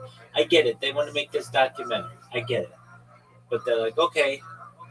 So they follow. So if you have glaucoma, you should just like not do anything. No, it's just they pushed him and into doing the documentary, and they said, I think they probably were manipulative. They're like, hey, you'll be able to change people's opinions with your whatever your political beliefs are on Dick Cheney or whatever. Yeah. And so, and then they were like, well, nobody wants to hear that kind of stuff. Like, basically, they just want him to freak out. It's like they had a bear, and they keep prodding the bear. And he was actually a really nice guy. He just cussed a lot, and that's fine. I don't see an issue with that. He said the F word. He said, he took the liberties that most people wouldn't take, especially in the late 1980s. But then again, I would say people cussed more back then. And it was a snapshot of just what life was like. You used to get, I was thinking, like, did people cuss more when I was a kid or now? And it's different. It's like younger people cuss now a lot, but then you get into this corporate world and it cleans up everything. But in this case, it was the opposite. It was like a guy who was in the corporate world who was older doing it, which gave it some virality. So they find this guy, and he talks about like having like to be in Timbuktu or whatever, and he was blind, and he needed that string, and I just found that to be sad. And then they're like, hey, let's go to this Walmart, and he's like, on the condition that I can talk about what I want to talk about, which is the government. And I was listening to him, and he's not wrong. He cared about his country, and they don't go into that. They don't say, like, this is a person who wanted to do this documentary with us because he really wanted to improve the nation, and he saw this as his last opportunity. He was not doing this documentary for us. He was doing it for for his country. And I thought that was really admirable. They didn't go into that. Care less about the Winnebago that he wanted to actually get his message out. They kind of like let him on. Exactly. Stray. Exactly. And I didn't think that was right. And especially because, they know that he's in a desperate place. He can't see. And then when he wants to talk about politics and things, they're like, nobody wants to hear that from you. And it's like, well, that's what he's doing this for. Don't you hear him? That's why he made the exception to be able to do this. I thought he was very nice when they tracked him down. He called them and left a message or whatever, and they recorded it. Like, he was very nice. I look, he's just the first time was so funny because the first time he was just putting on a show and like a complete farce and like just acting the whole time, like all polite and I'm fishing, blah blah blah, like everything's great, and then just like it was so funny to me, like the first time seeing that when he calls back and he's like, listen, that is not who I am at all. That video literally haunted me, still haunts me. I hate it. I hate all the people that were making fun of me for it. Like, it took a toll on this guy's life. I get it. And it in its own way ruined this guy's life. And I personally... Yeah, because it might have been hard for him to find other jobs after that. Well, exactly. Actually, like he touched on like how he was so involved in like the news world and whatnot, and it's like you can't. His dream of becoming a newscaster could have been thrown down the toilet. Absolutely, I think it had already been thrown down the toilet. It seemed like that he had already been fired, like from 3 different stations, or had departures from 3 different stations, 3 different CBS stations, and from what it sounded like, and they didn't go into that. Like that would have been really interesting to me to tell this guy's story. Look, he didn't want to talk about where he was born. Okay, that's respectable. No one has to say that. He did talk about his wife. It doesn't seem like it was a good relationship, and they wanted to prod him on it a little bit. Like, he's like, "Didn't you hear me the first time?" And they're documentarians. They should have that. They should know, like, yeah, we shouldn't go back into that. Let's not egg this guy on. Exactly, and that's what they were doing. And then, especially when they were like, like he's like, I get what you want. You want me to go in front of a Walmart and shit on everything? Okay, I'll do it, but give me the chance to talk about my politics. And they get him there, and they're like, don't talk about the politics. And then they're stupid to think that area is like public property. Like, they should know, like, public property is going to be like the sidewalk, not like the grassy park area outside the Walmart. The Walmart had all the rights in the world to say, get off our property, and they just didn't seem like very serious. That, like, a serious film crew would be like, hey, we're gonna have like a location for this. They were like, let's go to the Walmart, and then let's go to the Best Buy and hope let's see if we get kicked out there. Like, they should be wanting to protect this man. He's blind. They shouldn't want to be like putting him in any danger. He's entrusted. He trusts them. And then for them to have this like this to go to this documentary, this film this film festival. I think it's cool that he was there, and he was able to give people, I think his name's Jim. Jim was able to give people a real idea of who he was. And as people were like, you're everybody's favorite angry grandpa. Yeah. But we don't know what he was going through at that time.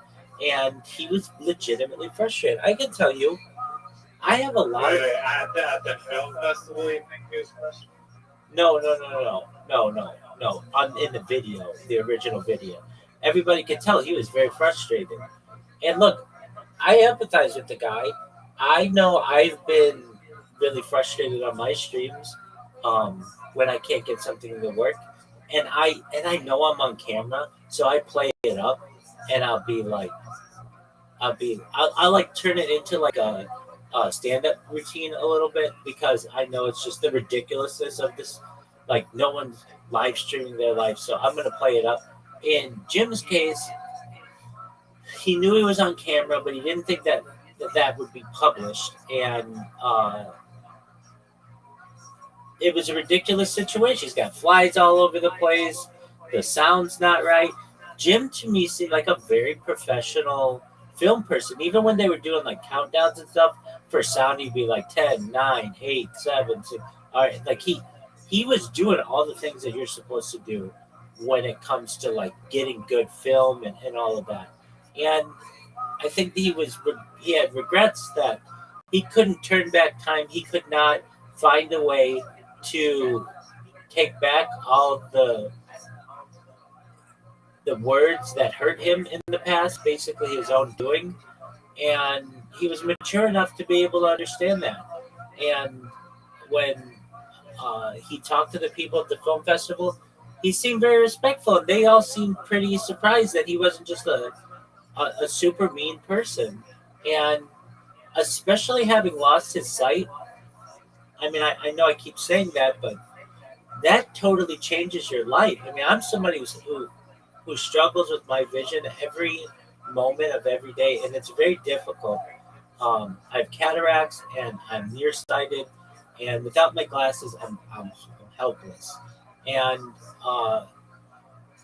I am fortunate that I don't have what he has, but what he has is even worse. And for him to have the kindness to not get frustrated with that and to just be like, understand that this is the path that he's on, that he has lost his vision. And he said something like he lost his vision, he lost his like it like went out like I forget exactly what they said, but like it was very poetic the way that he said it, and he just knew he had to deal with it. He seemed like a kind Like a divorce. something like that, yeah. It seemed like he had loved a, this woman in the past, and with his temper and such, she probably just didn't want to put up with him anymore. But he seemed like a sweet owner of his dog, and it didn't seem like he abused the dog, and he loved his dog, and he was just. I find the guy hilarious, and sure, he as he puts it, he says what's on his mind, which translates to a lot of dense amount of cussing in some ways, but that's just who he is, his personality, and I think it was super funny. I find him to be a tragic figure. You think it's tragic? Well, yeah, the situation. This video destroyed him. He lost his job because of it. He was made fun of on the internet for years. His friends would call him up. It haunted him, and this was his opportunity to make it right, at least for one night. And it seemed like he did absolutely everything. He couldn't have done it any better. Even when he got up and talked in front of everybody, and they were all happy with him, he wanted to talk about politics. He definitely had something with Dick Cheney, and even mentioning that, especially under those conditions, he was cheered, and and he showed great reserve for not going into that like getting really deep into politics. He recognized that he might be able to get a jab in, and that was his own personal win, but he wasn't going to be able to sit there and lecture people. So, do I think he's funny? I thought the without the part of the story where he goes to like the documentary film festival, the documentary would have just been garbage. But at least that like it was like a heartwarming finish at the end where like he like was just had so much like resistance to like his fans and because like the guy who was helping him out with like the walking was like, look, these people like don't hate you, like they actually like think you're hilarious and awesome, but he would just like was very skeptical about that, and that so it was fun to see him go into the room and just like embrace it, and he could feel that people really, really did truly appreciate him and really like him. Yeah, and he got to show off like his personality in just like a few short minutes there, but people were like here, like just so there's like such an enigma around him and like what he would actually be like in person, and then people are just so like pleasantly surprised at what a great guy this guy was. I agree, and that was a beautiful part. I hope he was able to get closure with that. The documentarians, I think, did not have his best interests in line, especially when they were like at the end, they're like, "Do you hate us?" It's like if you had this man's best intentions in mind, you would never ask that question. You would be like, "We know, and he knows that we did everything that we could to help this person," as opposed to, "Hey, do you hate us? What did you do to make this man hate you?" And no, he had the wherewithal and the kindness in his heart to say no. Like he hated somebody else. He hated the vice president, but he did not hate them. But it's like if you're so innocent, you would not ask that question. I think they had like two different like agendas. Like the amateur documentarians wanted to focus completely on the Winnebago story and just push that as much as possible and learn about Jack, but for whatever reason, just not include any of his political views or just like do everything to just sweep that under the rug. But Jack was like the complete opposite. He's like, I don't care about the Winnebago stuff. I just want to tell my politics crap about how Dick Cheney is horrible, and they're butting heads about that. I feel like through the documentary, which is honestly like interesting to witness because they wanted to like each go and like split paths basically, but so the documentarian, like when he's like asking, do you hate us? I think it's like they're doing everything they could to not get him to like leave them while still trying to like impose what they wanted to get out of him. Like, you know what I mean? I agree. I think that this is a good example. So I'm of the belief that, well, have you ever been to the website televisiontropes.com? Yeah, you told me about it. Okay, and I have this friend, a Flax Life, he's a streamer, and he's kind of obsessed with it.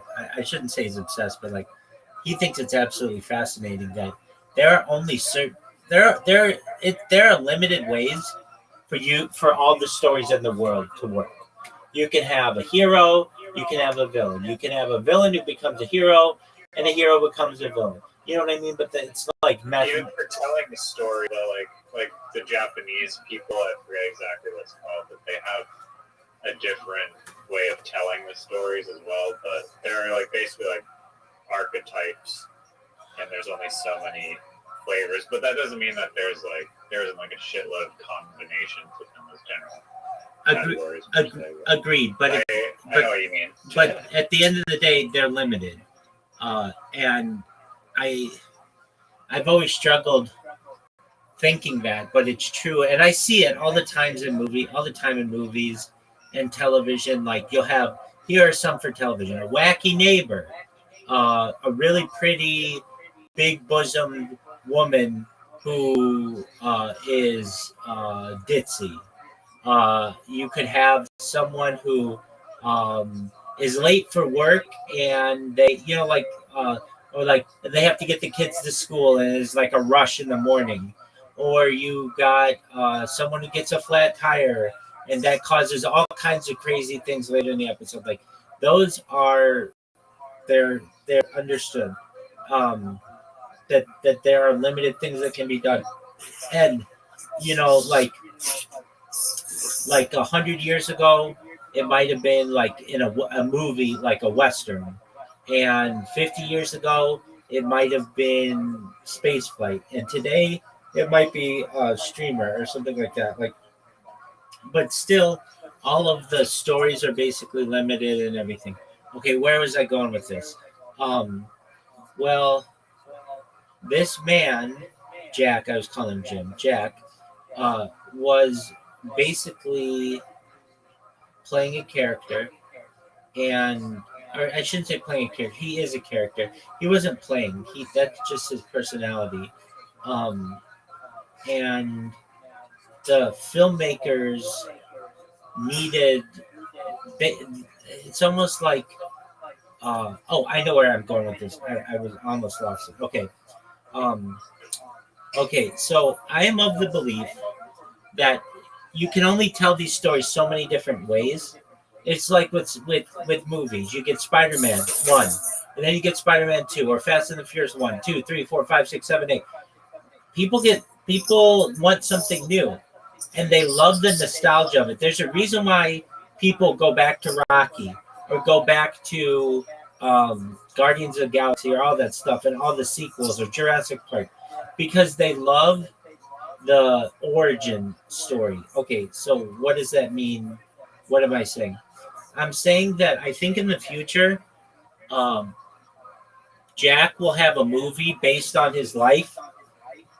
And the reason why normally no one would give a shit, but because there's a viral clip involved, people want the origin story for that. They'll be very, that'll be seen as very attractive to them. Do you know the grape stomping lady? Unlike the Amazing Race, that like slingshotted like a thing in her face. That one. No, okay, that lady. I thought that was a watermelon. Was that the same clip or no? No. Grape stomping lady is like a lady who is at some vineyard. Okay, no worry. And she goes, oh, and then like Family Guy plays it. Never mind that. Don't worry about it. Let's use the Amazing Race lady. Yeah. The Amazing Race lady. That lady will have a movie on her one day. I'm saying like maybe 100 years in the future, because that clip has become part of like modern society. That all these people will eventually get movies made on them. It's like what's an example of today? Okay, like I don't know if this is the right example. Wait, I've got it. Okay, The Wizard of Oz is an example. So The Wizard of Oz is like a MGM Metro Golden Mayer classic. But they've already told that story a bunch of different ways. They did it with Michael Jackson and Diana Ross and The Wiz and Nipsey Hussle. Or not Nipsey Hussle. Not Nipsey Hussle. What's his name? We gotta look it up. Was he a rapper like Tupac, Biggie? No. He was a comedian. But it's where Nipsey Hussle gets his name.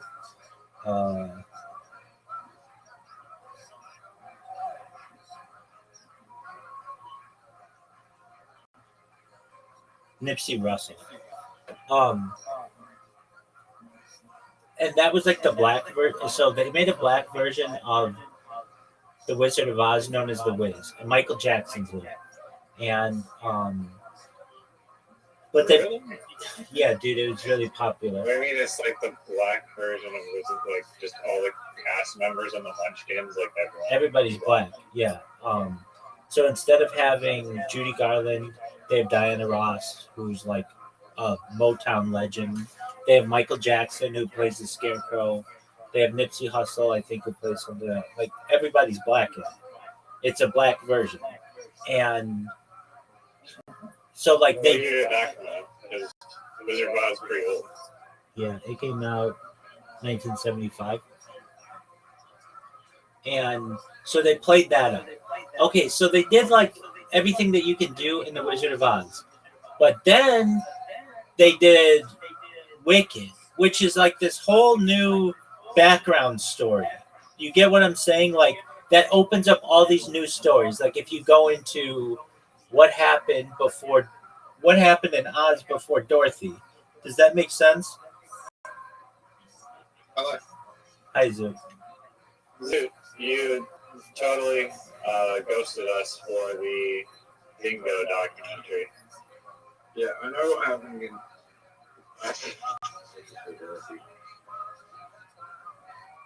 What'd you say?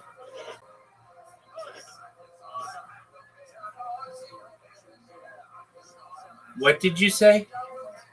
I know what happened in love before Dorothy. Okay, we're not really talking about that. I'm giving an example. So, Riser, you get that like there's a branch off of that, and this happens with other movies as well.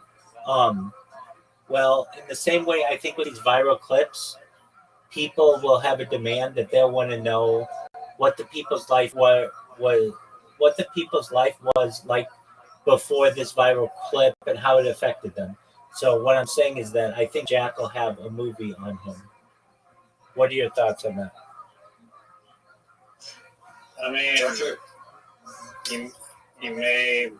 he's probably, if I had to guess, passed away now. I agree. So that might affect it. Have you seen the documentary? It's called Winnebago Man. Well, we just watched it. It's this. I find it like the funniest documentary ever. It's on this guy who was like an angry. He was in like a viral YouTube video where he's like an angry RV salesman, basically. Also, is he an RV salesman, or is he teaching salesmen about the vehicle? To me, it was like a training video. Yeah, he was working for Winnebago doing some sort of thing. I thought it was to train salespeople. I don't think it was like an advertisement for people, but it might have been. I don't know. No.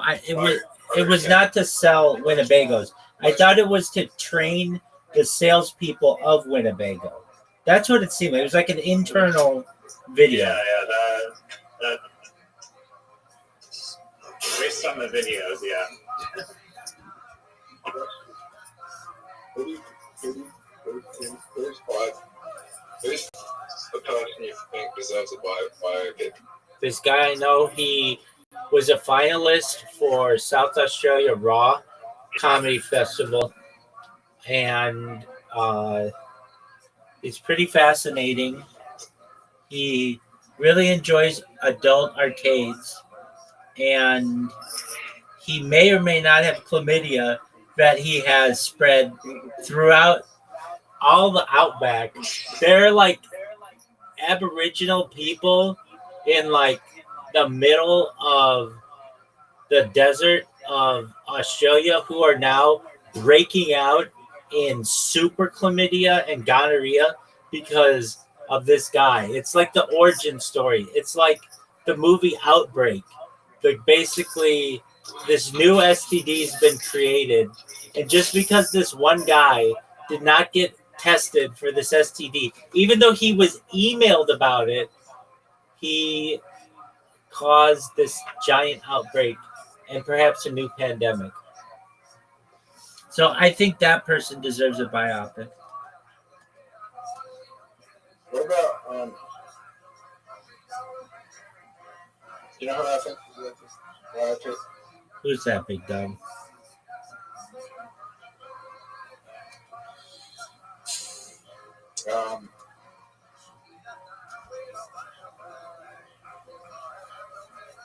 Barack Obama.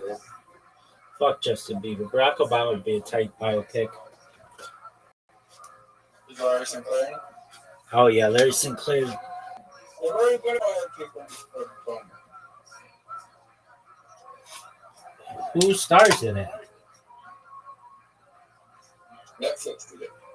Doug, I hate to say it. I know Netflix is a big deal, but if it's not in theaters, I don't really think it's like as big as it could be. Who starred as Barack Obama?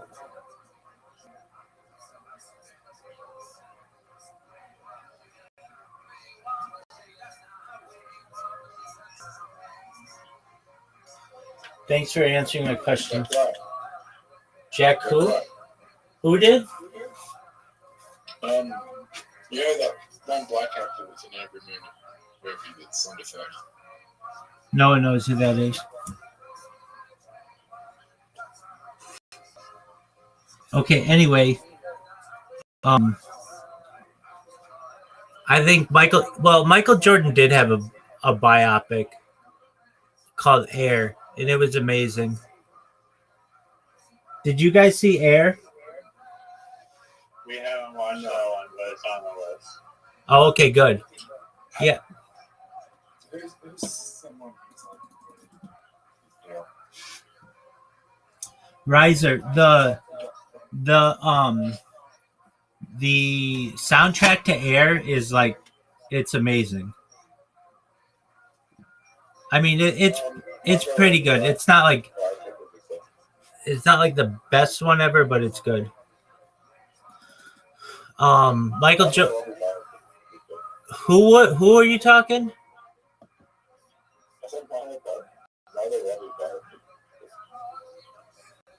Yeah, that'd be okay.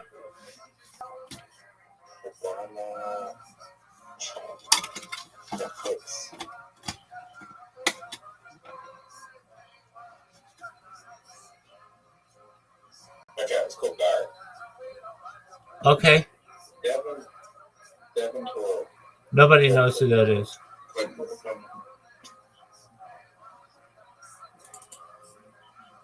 Oh shit! I didn't even. What's wrong, Riser? Oh no, nothing. I'll tell you in a bit if Zoot ever decides to stop talking. Does George Bush have a biopic? Yeah, dude, it's called W. I saw it in theaters. Was it good? It was directed by Oliver Stone, and it was kind of mocking him, but it was good. I thought it was really good. I watched the Dick Cheney. How was that? I can't even remember what it's called. It's called. What's it called? Vice. Vice. That's right.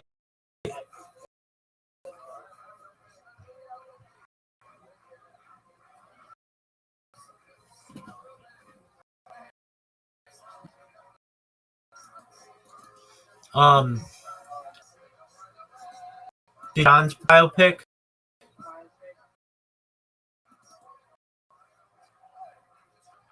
Yeah. What did you think?